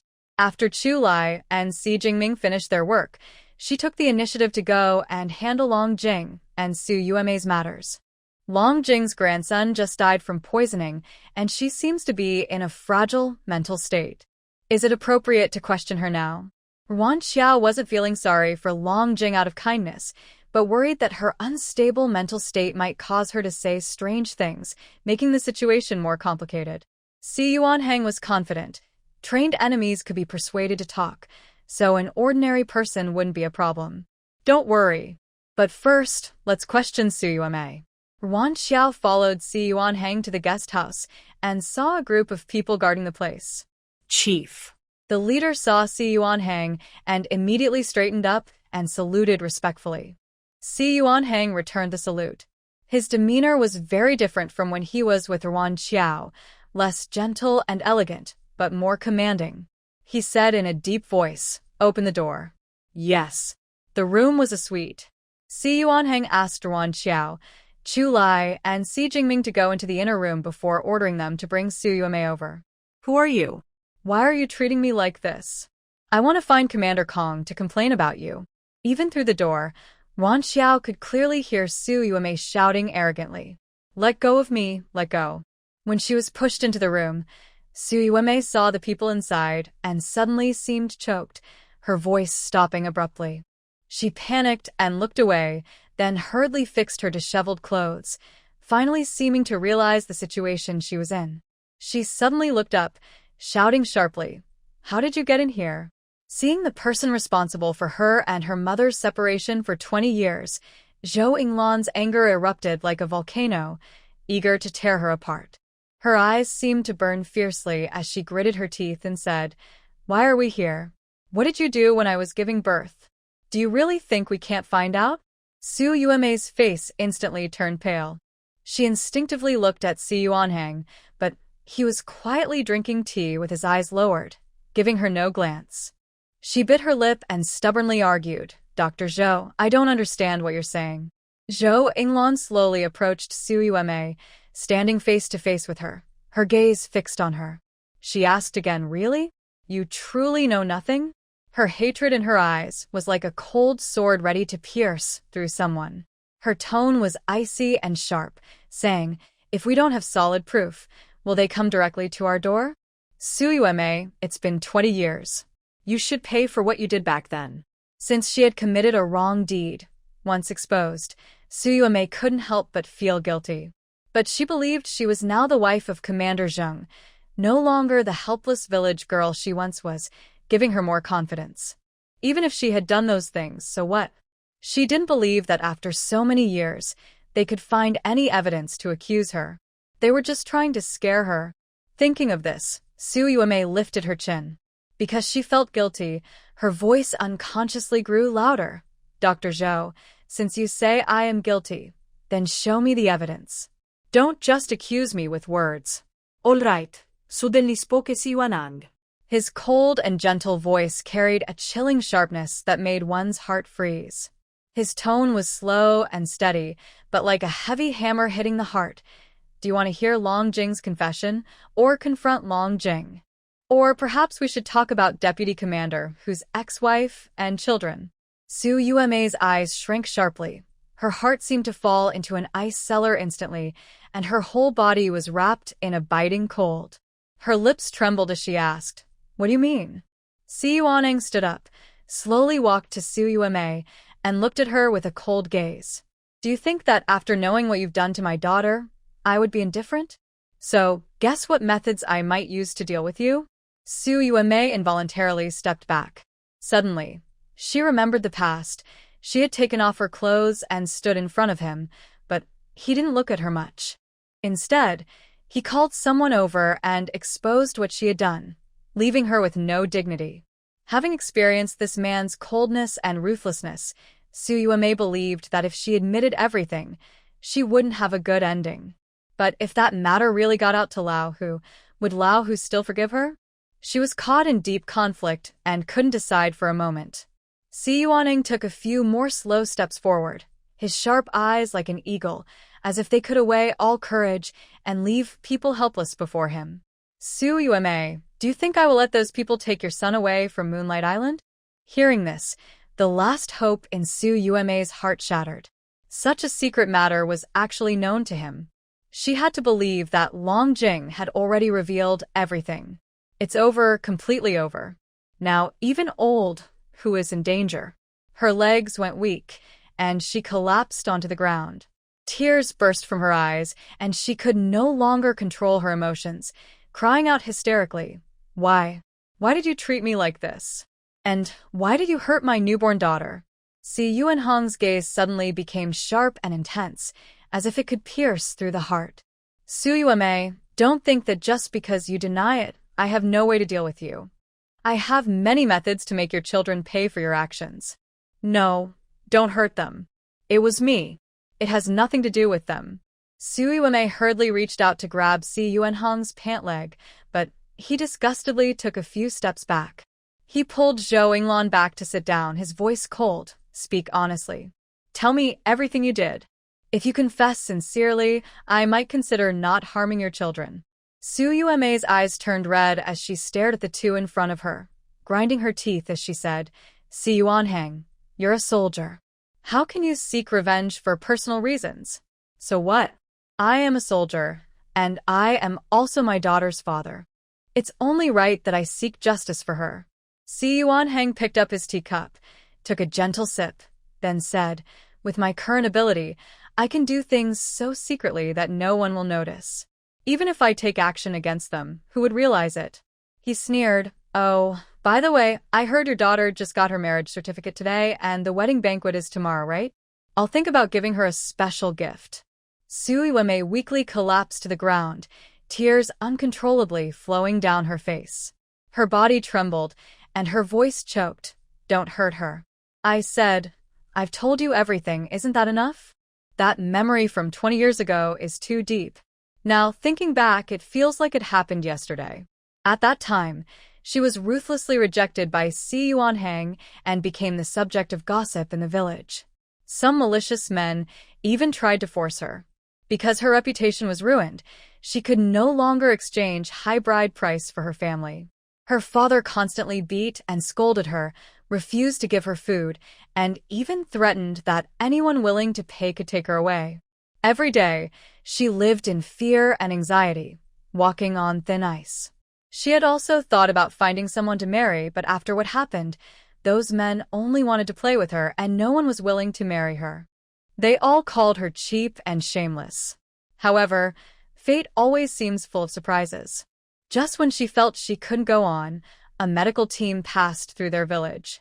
She immediately recognized Zhou Yinglan, the woman in Si Yuanheng's photo. Her anger at being rejected by Si Yuanheng burned inside her. When she saw Zhou Yinglan's pregnant belly, a daring plan for revenge appeared in her mind.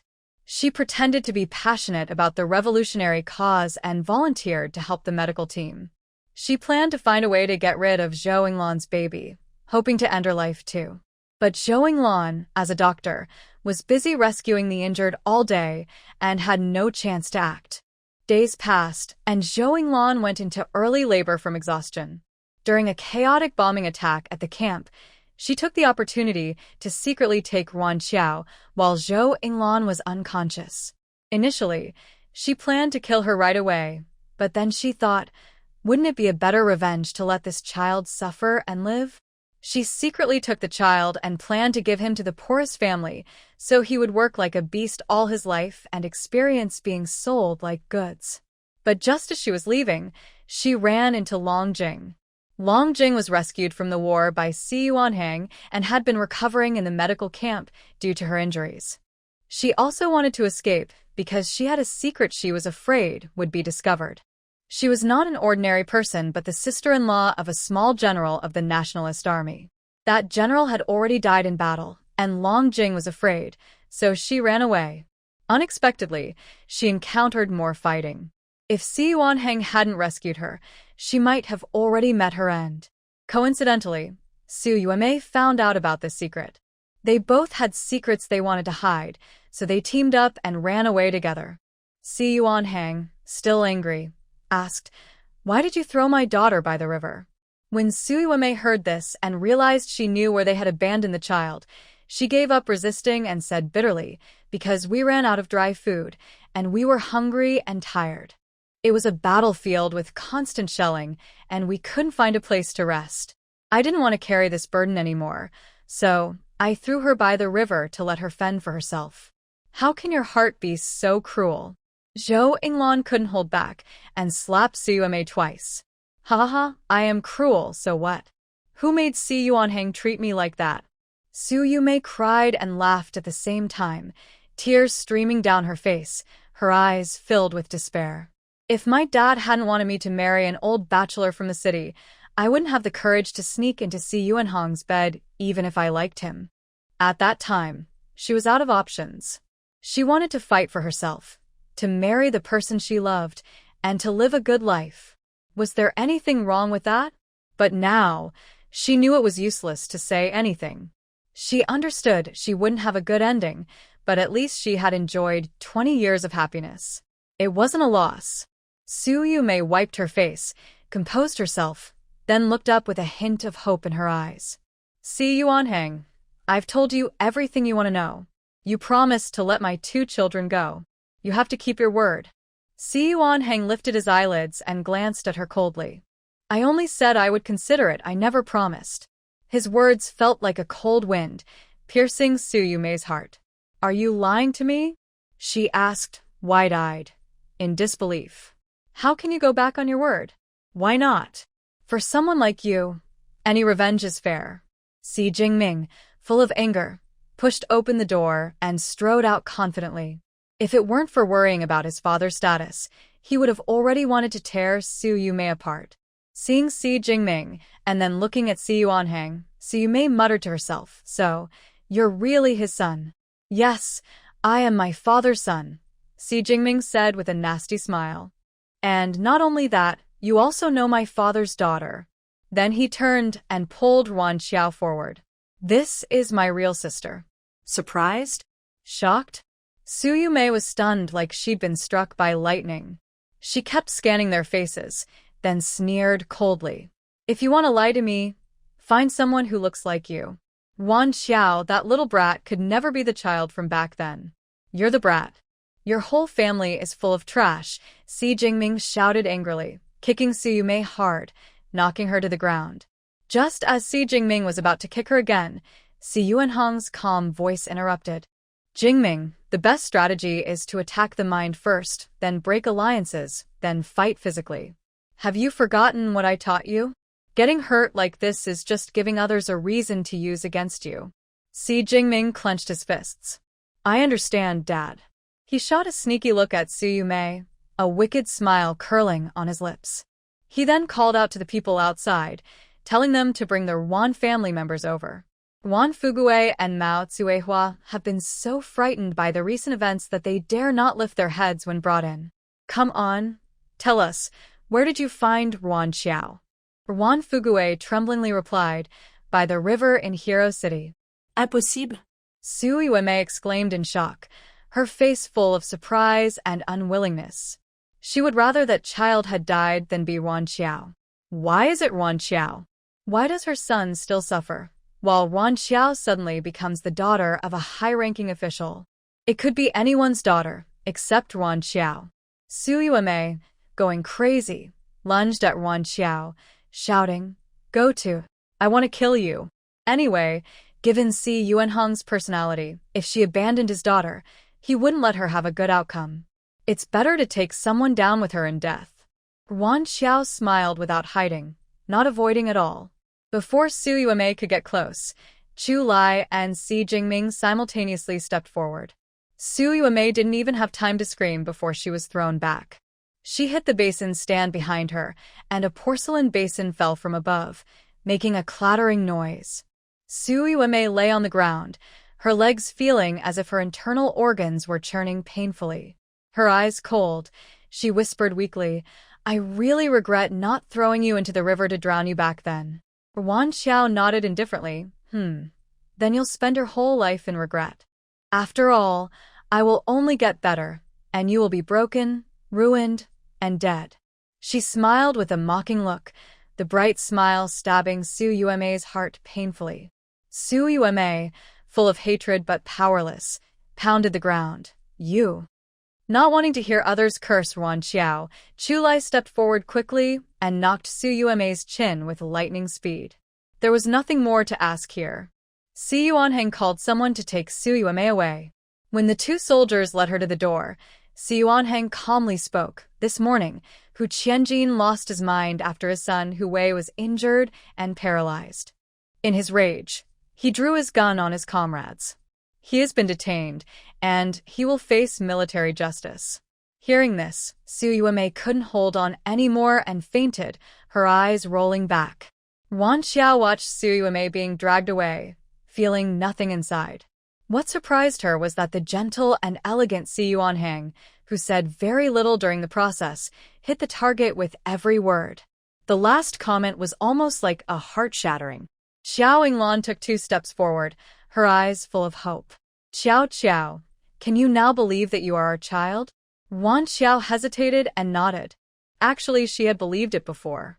Not recognizing them was because she couldn't get past that mental barrier, and she also wanted this matter to be settled once and for all. She didn't want any drama about true or false daughters. That's great. Ciao ciao.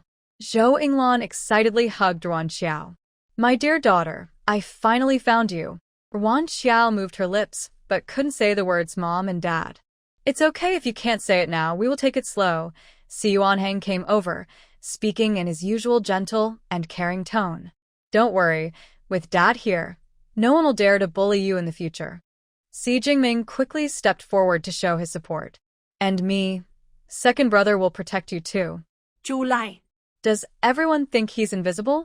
An untimely voice interrupted. Ruan Xiao, we know we were wrong. Since we raised you, can you forgive us? Wan Fugue and Mao Tsuehua shrank into the corner, cautiously begging for forgiveness. They had truly been scared these days. They no longer cared about wealth or fame. As long as they could go home, even starving to death wouldn't make them come back to bother Ruan Xiao. The original owner spent 12 years in their Ruan family, with memories full of scolding, endless chores, hunger, cold, and taking care of younger siblings. Nothing good ever happened. So now they begged her for forgiveness. Sorry, she couldn't do it. Si Jingming quickly ordered someone to take them away. Dad, Ciao Ciao, don't worry. The Ruan family has me. Abuse and human trafficking are under my jurisdiction. I'll handle it. After speaking, he had them taken away. Ruan Xiao. Ruan Xiao. Si Jingming turned back and shouted, shut their mouths. Finally, with no more disturbing voices, the family could speak freely. Chu Lai broke the silence first. Uncle Si, let's finish the main task first, and then catch up. Long Jing and Su Yuemei are involved with enemies and spies. After asking about Xiao Qiao, I need to investigate further. He had planned to provoke Minister Hu to speed up their actions and catch them in the act, but things didn't go as quickly as planned. Si Yuanheng came forward to handle Long Jing and Su Yuemei. At this stage, they couldn't be released easily. So, he had to change his strategy and try to get some useful information from their mouths. Then bring them over for questioning, he said. Although he already knew what happened, it was good to confirm some details. Because I learned a lot from Su Yuemei, questioning Long Jing was much easier. Si Yuanheng casually asked questions and got all the answers. Long Jing's testimony was similar to Su Yuemei's, but she kept saying that she was forced by Su Yuemei to do those things. She also claimed that it was her idea to put Ruan Xiao by the river, saying Su Yuemei wanted to throw Ruan Xiao into the water. But those details don't matter anymore. Anyway, she completely ignored Si Yuanhong's life-saving help and, along with Su Yuemei, took Ruan Xiao away secretly. Zhou Yinglan held Ruan Xiao and softly said, Ciao Ciao, let's go home first. We don't need to get involved in what's coming next. Yes, let Dad and Chu Lai handle the army's affairs. Let's go home and chat. Si Yuanheng, who was forced to act, thought. He also wanted to have a good talk with his daughter. But forget it. He should solve the problem first. He promised to support his daughter. If it was just about kidnapping, Su Yuemei and Long Jing wouldn't be kept in the army detention. But since they were involved with enemies, they were taken to the army without hiding anything. Many people saw this and whispered questions about what was happening. A quick-witted person said, Stop guessing. Didn't you see Commander Chu following? This isn't going to end well. Although Chu Lai was only a deputy regiment commander, he usually handled big matters. That's why only Chu Lai had bodyguards among all the deputy commanders. The gossipers clearly thought of something and dared not speak freely, afraid of causing trouble for themselves. But aside from that, there were other topics to discuss. Huli Jing and Bai Yanliang were just here sharing sweets. Maybe they don't even know Su Yuemei was caught? Will their wedding still happen tomorrow? While they were chatting excitedly, this group arrived at the camp. Commander Kong looked worried and hadn't eaten lunch. Now he was in his office discussing with Vice Commander Hao. Old Hao, help me analyze this. What exactly did Su Yuemei do that was so terrible it alarmed Commander C? Hao Yukai yawned widely and said, Commander, please spare me. Let me go fight enemies and ghosts. I can do anything, but for thinking stuff, ask Old Pan and the others, okay? He was just a rough guy. Over the years, forced to learn as an officer, he found reading boring. He only recognizes a few characters now and doesn't know many. How could he answer questions about this? Anyway, it's clear I haven't done anything good. Report. Come in. Report, Commander. Director C and Deputy Commander Chu are bringing 2 female comrades here. Commander Kong felt a headache again. Wasn't this a private matter? Why are they bringing people over again? Before he could think more, Chu Lai had already come to report. After hearing Chu Lai's report, Commander Kang's face froze in shock. Is everything you said true? Chu Lai nodded. Absolutely true. Commander Kong sighed. Old whose family really fell apart because of their own actions. Forget it. They brought it on themselves. He waved his hand. Take them to the interrogation room. You personally interrogate them. Si Yuanning waited until they finished discussing official matters before speaking. Commander Kong, I still need to see Comrade Hu Jingjian. All right, I'll arrange that now. Commander Kong didn't ask more and agreed directly. With Si Yuanheng's status here, no one could stop him from seeing whoever he wanted. Soon, Si Yuanheng met the pale and tired-looking Hu political commissar. They hadn't met before, and Hu didn't know why Si Yuanheng wanted to see him. Even if he had made a mistake, it wouldn't be so quick for someone from above to come. They looked at each other for a while, then Si Yuanheng slowly spoke. Comrade Hu, do you want to know how your ex-wife and child really died?